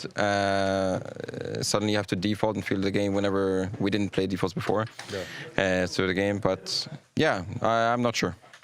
Do you think there could be any pressure or nerves? You've got a very experienced team, maybe outside of Ultimate in here, but I wouldn't say that's the case. But do you feel a difference in that sense? I think there's always some pressure and nerves. Even if you're a top player, you sometimes feel it. I think it's a normal thing. I'm not sure if I'm still maybe getting getting to know the guys, how they deal with nerves in situations like this. So it's a learning curve for me, but yeah, maybe stress as well. It can happen, especially when it's at the maximum pressure at the major. Let's see how Liquid get on tomorrow. Ink on the contract still wet as Shuhei steps into this Liquid organization as its future IGL, or IGL for the future, I should say. But rough start here at the major. 0-2, lackluster start to the day for Team Liquid, and that's going to leave them staring at the upwards at the bottom of a hole right now. I feel like Liquid are just so disconnected in some of the moments of transition, whether that's in a post plant or when they're setting up for the next setup that they want to run in the round. I feel like people just get a little bit too eager. You know, you're down and out, or you're having a tough game, but to get a little hungry for ecos to end up losing the game, like just when you're starting to build that comeback. To me, Liquid, when you see those kinds of moments, you lose faith in the bigger picture. You're looking out for yourself. Yeah, that's fair. And I mean, obviously they've been put on the back foot in a rough opening game, but I mean, this just was not good enough in any sense. MongolZ looked great on the other hand. MongolZ bounced back perfectly from their 0-1 start to the day. Blitz had a phenomenal game. Azinho looked good. Yeah. And man, they were hitting shots that Liquid just couldn't handle it anyway. And this is, I guess, a worrying sign, right, for a Liquid, where you look at the potential and the skill within this team. And we're way past worrying signs, James. We're way past it. It's the alarm bells are going off. Kerrigan's back here somewhere, just woo, woo. But you know what's funny? At the beginning of the game, when Liquid were getting the first few rounds, they were the one making the siren sounds. Sure. How'd that go? I mean, yeah, that lasted all of 5 rounds this game. It's not enough. I mean, Shuhei right now still acting like, you know, he's trying to figure out what's going to work for the team and what's really necessary to try to get the mental in the right shape. Yeah. I mean, you would think that with the veterans that he has around him in Twist and now, that they could also be part of the uplifting effort. So it's not all on his shoulders, because he already has to solve this team tactically. You would want a little bit more, but that's the problem with Liquid right now. You don't have a coach. Well, thank you for saying that, because that's one thing I have to look at with this, right, is obviously he was an analyst in the past, he definitely knows game, but there's the coaching aspect of that. Is that going to be the thing that gives them this, oh, okay, it's not too bad? Or you know, really? I think you know, it's right to point out they don't have a coach and they're missing out some of those fundamental details, but I don't know what the right answer is, because I think they didn't really have an IGL before this either, right? So, I mean, you kind of have to pick one. Which one are you going to go for first? You're going to get the IGL and bring in a coach that he's going to work well with, or are you going to bring in a coach who's going to find an IGL that he can work well with? You know, which chicken or egg? Which one do you want to go with first? So, I mean, they have some things to plan, and that's why the Shuhei signing is kind of cool. You now have Nertz, a young European like star rifler. You have Shuhei, a promising young IGL who's rising up through the ranks, and you start to give him, you know, the coach that he wants, that bring in, he can be part of that process, and then you see what pieces you have around after this major and decide where you want to go from there. So I think Shuhei, in one sense, this is going to be a frustrating major for him, but on the other side of it is the light at the end of the tunnel, where moving forward he gets to kind of control and be part of the conversation of where this team and where this organization is going to go to. And I've never sold my NAF stock, and now I'm holding these bags. Like, I am. Yeah, man, you're in a rough place. I'm so deep right now into the red when it comes to NAF that I just hodling. I don't know. Yeah, I'm literally just praying for the moment that he is able to turn this around, because this has been a long stretch for him as their worst player, bar none. He's always the player that was able to find his form again, though, right? He's always been a player who never had to find his form again, because he's just been solid for them. He's never really had a dip like this in his career. He has just been so consistent, and any change in that consistency is usually a peak, not a valley. So this is probably a new experience for him. But yeah, I've been watching it now for a couple of events and scratching my head with it, and there's a whole role conversation that's been going on behind the scenes at Liquid and publicly as well, with Naf in his interviews talking about not being in the exact roles that he wants. But it's like, man, you got to get over that at some point. It's time to get over it. Like, it's not going to change. You're now at the major, and it's a time to do what you can. And I look at it because I don't have a good explanation. I have no logical explanation for it, so I look at it very similar at the moment as I do with Yakinder when he was in Liquid, where like you just disappear for no good reason. And I think at this point, Naf has spent so long in this hole of rough performances and not feeling comfortable that he's just analyzing everything he's doing. I think he's falling into that same trap where he's got the yips, where he's like, every decision I make is the wrong one. I'm getting deleted. I don't know how to take this fight. And everything is being microanalyzed, and he's losing the bigger picture, which is play the game. Yeah. And well, one thing Yakinder did was change all the settings. You know, when he went back to Fury, he changed the ball back to the way it was. But have a slump. Absolutely. Maybe we just need to go back to the basics, doing what you do best, keeping everything as normal, and stay in a good position. But you know, MongolZ now put themselves in a good position at least, right? Getting this game is a big win for them. Another win over Liquid at the same time. And Blitz was just calling perfectly on top of owning at the same time, right? This is when Blitz is doing his mastermind moments. I mean, even then, like, he's calling well, but also the individuals are holding up their end of the bargain and then some. People like Senzu, people like Mizinho, able to hit shots that really, some of these rounds, it didn't feel like MongolZ really had the most business winning. But then the final round of the game, you get this unbelievable Deagle entry from Senzu. The fact that they're able to pile on all of it just because Liquid get a little bit too frisky. MongolZ, despite the fact that this season has been plagued by some troughs where they're the ones that lose their fundamentals, this was a game where they looked much more like the tighter knit team. Yeah, bounced back perfectly from that opening match as well. I mean, they looked really solid. And although, I mean, I guess I would question on some level, were they always going to look solid in this game? But regardless, the shots never left them. Like some of the shots they hit in this series or in this map were crazy. That's the speciality of the MongolZ, right? That's what we'd love to see from them. If they can keep that going, sure thing for the playoffs, but still a long road ahead of them for that one. Over on the B stream, though, we're going to bring that into the mix right now because it's getting close towards the end of this, and it looks like Pain could be the team that goes 0-2 at the end of this one. 12-3 lead for a dead G2. Are we tuning into this, or are we bringing the red zone back for this? That's what I need to know. We're just going to talk over it. Okay, cool. Red zone's back in action. Hell yeah. Here we go. We're back, boys. What we love the most about all of this. Oh, okay. We're going to be here for a while. Hold on. Okay. Actually brought it back there. So wait a sec. Looking at this scoreline, yeah? This is normally a very good map for Pain. Pain has been having some good success in this. I liked what we saw from Pain on this. This ain't pretty. What happened? Obviously, we didn't see it. I mean, we didn't see it, but I can say that usually NQZ is a bit more of a reason that they're good on this map. So, I mean, the glance value of his stats is not looking too sharp. But hey, this round he's shaping up. Also, there's no reason to think that the Pain we saw in Stage 2 is going to be like consistently here through Stage 3 as well, right? All the evidence would say that's not going to be the case, but obviously they did what they did, and now they're in this position. Snacks moment. You can't hate him after this. We live for these. The apology letter has already been written. Oh my. So much damage. He concedes the site? Oh, wow. Okay. Oh, so much damage, though. I know. So much damage. Oh, come on. Come on, go for it. I think he's going to go for it, right? He has to go with for it. With no kit? Okay, there's got to be a kit at long. There has to be a kit at long if he's going to go long. Well, there were 3 players who died, so there's rifles down there as well. They're never going to expect this. They're actually never going to expect this. He's got it. He's got it. Snacks is a genius. A genius. Oh, he never expected car, though. Excuse me? And there's no kit. Oh, wait. Oh, chance. Hacky boy? Chance. Get in there. There we go. Gotta reload?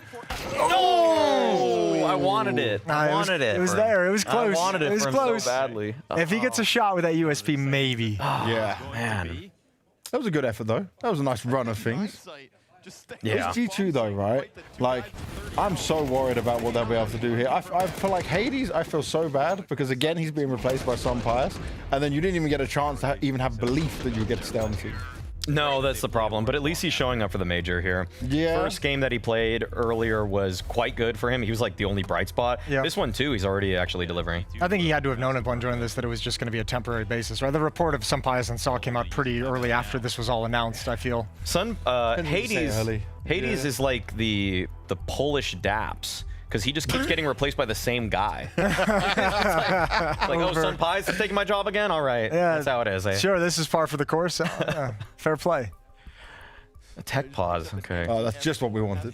Yeah. Oh, boy. Whose mental will break more? I'm saying Pain. Surely nothing can break the mental of Pain. I think G2's mental is already where it's. Did you guys see them the 2 diffuses that they? Oh yeah, the 3 max game. Wasn't that wild? I was just like, how is this still continuing? Yeah, that was not a beautiful. Some orgs just have curses that stick with them. I think G2 in the bomb, Liquid in choking games. I think Harry said while it happened that old habits die hard. Yeah, That's just the G2 way. It is the G2. I don't even think they don't have any people on the staff that were there when that defuse happened, but you don the jersey and you face the same curse. Yeah, you immediately just fall into the same habits. Yeah, good time for a coffee break. Yeah. It's getting a little late. 6:30? Yeah. Right now. I'm sure DDK would say it's not the optimal time to take coffee. It's all about the performance like that. Sure, he's not really timing his peaks all that well. No, yeah. Time him. Personally, I'm a 30 minutes before game time kind of guy. Okay. You ever do the espresso shot into a nap? Oh yes, coffee naps. Coffee naps? Coffee naps are great. Okay, you got a word for it and everything. Big fan. Yeah, they're solid.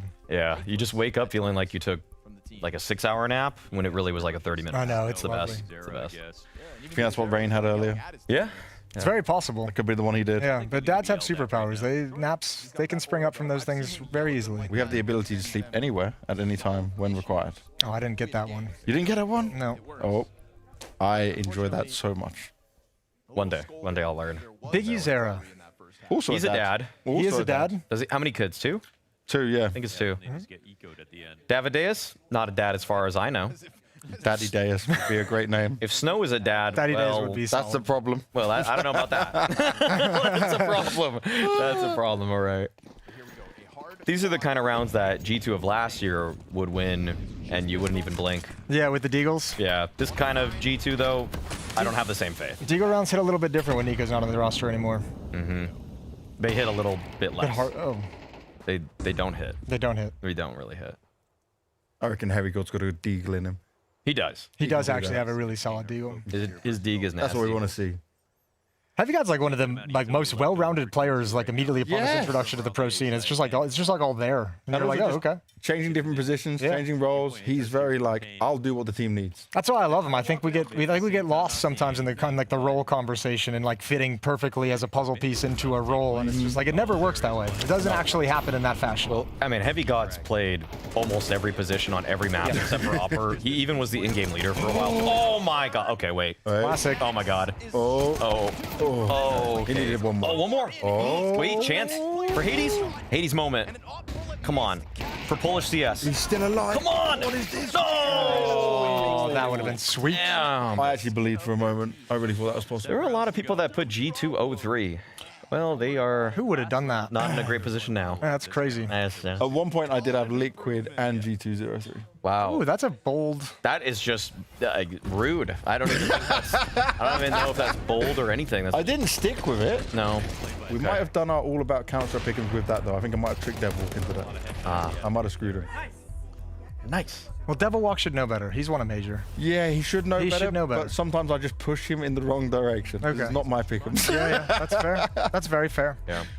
I feel less pressured, less stress about what I do when it's not mine. James, since you're wearing pajamas, can you analyze Taz's PJ getup? Hey, he literally said that I have pajamas on and he has pajamas on. And I was like, all the young players keep telling me this is actually really nice and good styles. You like it, Maui? I like it. I think it's a good shirt. So it's just the old people, old and bald people don't like it. Well, the That's thing what is I've realized. that what the viewers at home don't know is that your pants match the top. Are exactly the same. How can I show this? Can that's I show why, this? Can you see me that's somewhere? why You're one seamless pajama. It looks a lot more pajama. Look at this. Dude.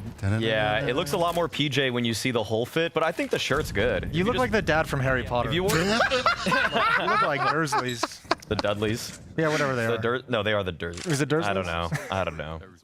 Dudleys, no? The Who Dudleys. knows? Everyone got it. Yeah, we knew what you're talking about. The mean one, The mean James, that people. no one likes. The people that put Harry under a cupboard. Yeah. Okay, that took it over a line. Dudley boys? No, that didn't come up correctly. Yep. That's WWE. Yep. Completely on the wrong one for that. Yeah. game, so. This is the round. This is the one. This is the round. Uh-oh, wait, they're in front of it. Hello? Oh, the op drop, they know though. 80's ready. Yeah. 80's is ready. This is, where's the nade? Oh no! Oh my god! That's, Oh, what a, okay, what a works. good flash. Yeah. Great flash. Phenomenal idea, excellent execution, timing on it was perfect. This looks like it has to be a full cat send. Full cat send coming up. kinda- Oh, but they're defending the mid to B. It's kind of all you got left now that mid's been taken out. Big Vincere is just going to be the lurker on the play. Oh, that's a great kill and a peel off. Oh, better trade. Better trade. All right, retake at the A bomb site. Hades over at long. Okay, so they're just going to pin him down inside the site, but One. Give me one, Hades. Give me one. They're playing so safe. Well, now they have no space in the post plant. it's nice though because you don't necessarily have to go catwalk if you're G2. If you have the long players coming with you, you can fight up from the ramp, but they do have one lurk. I think Snacks. I think it's Snacks. Just messing with it. Okay. Ooh. Big 1v1 at Cat here. No nades for this. Oh, he didn't position. go Cat. He didn't actually end up going there at all. Ooh, that's wild. Oh, you hate to see it.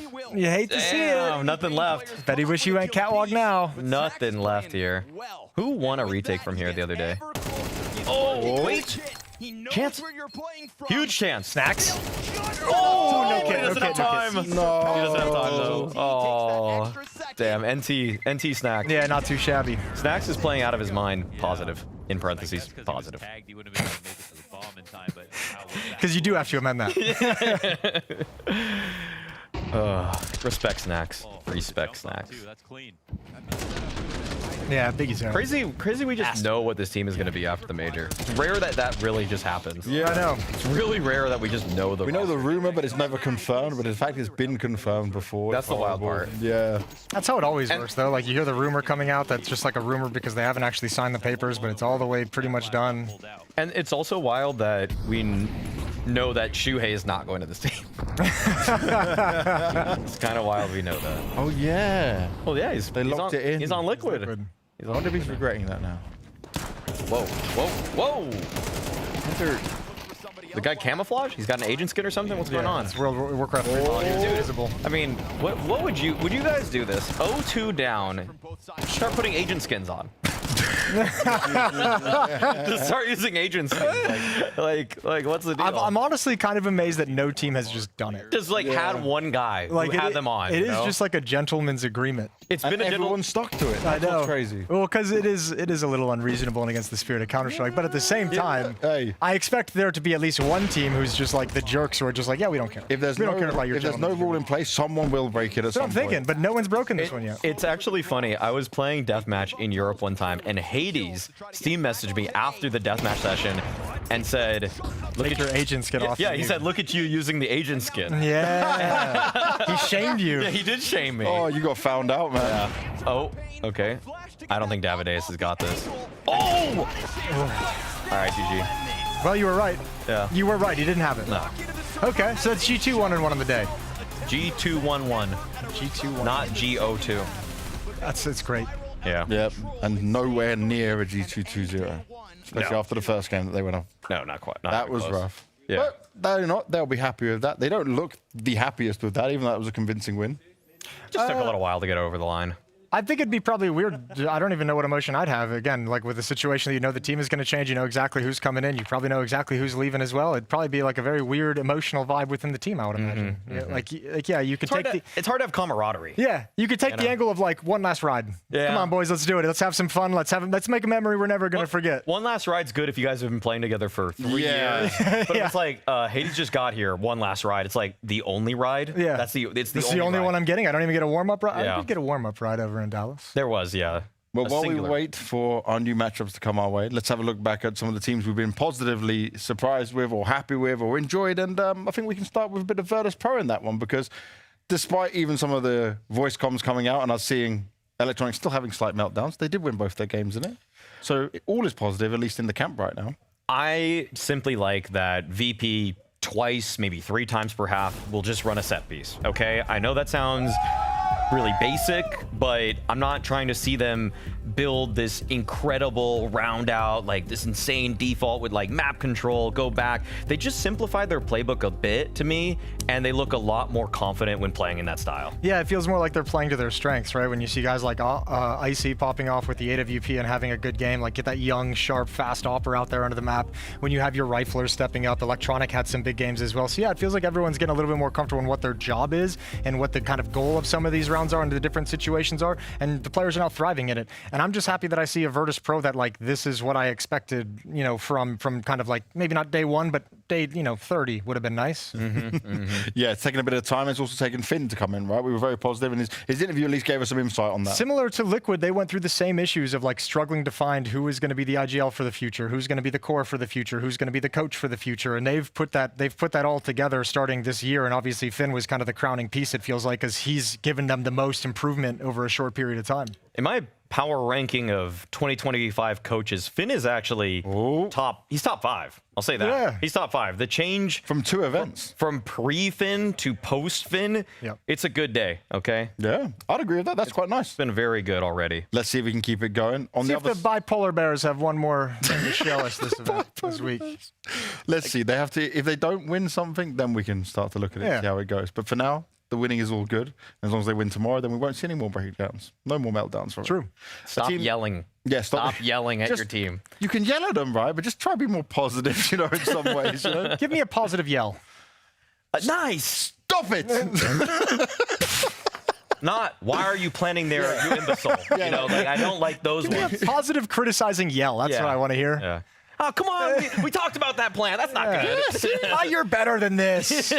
yeah. Not degrading them, not making them feel mentally frustrated from your words. That's key. But maybe he's into it. A team that maybe.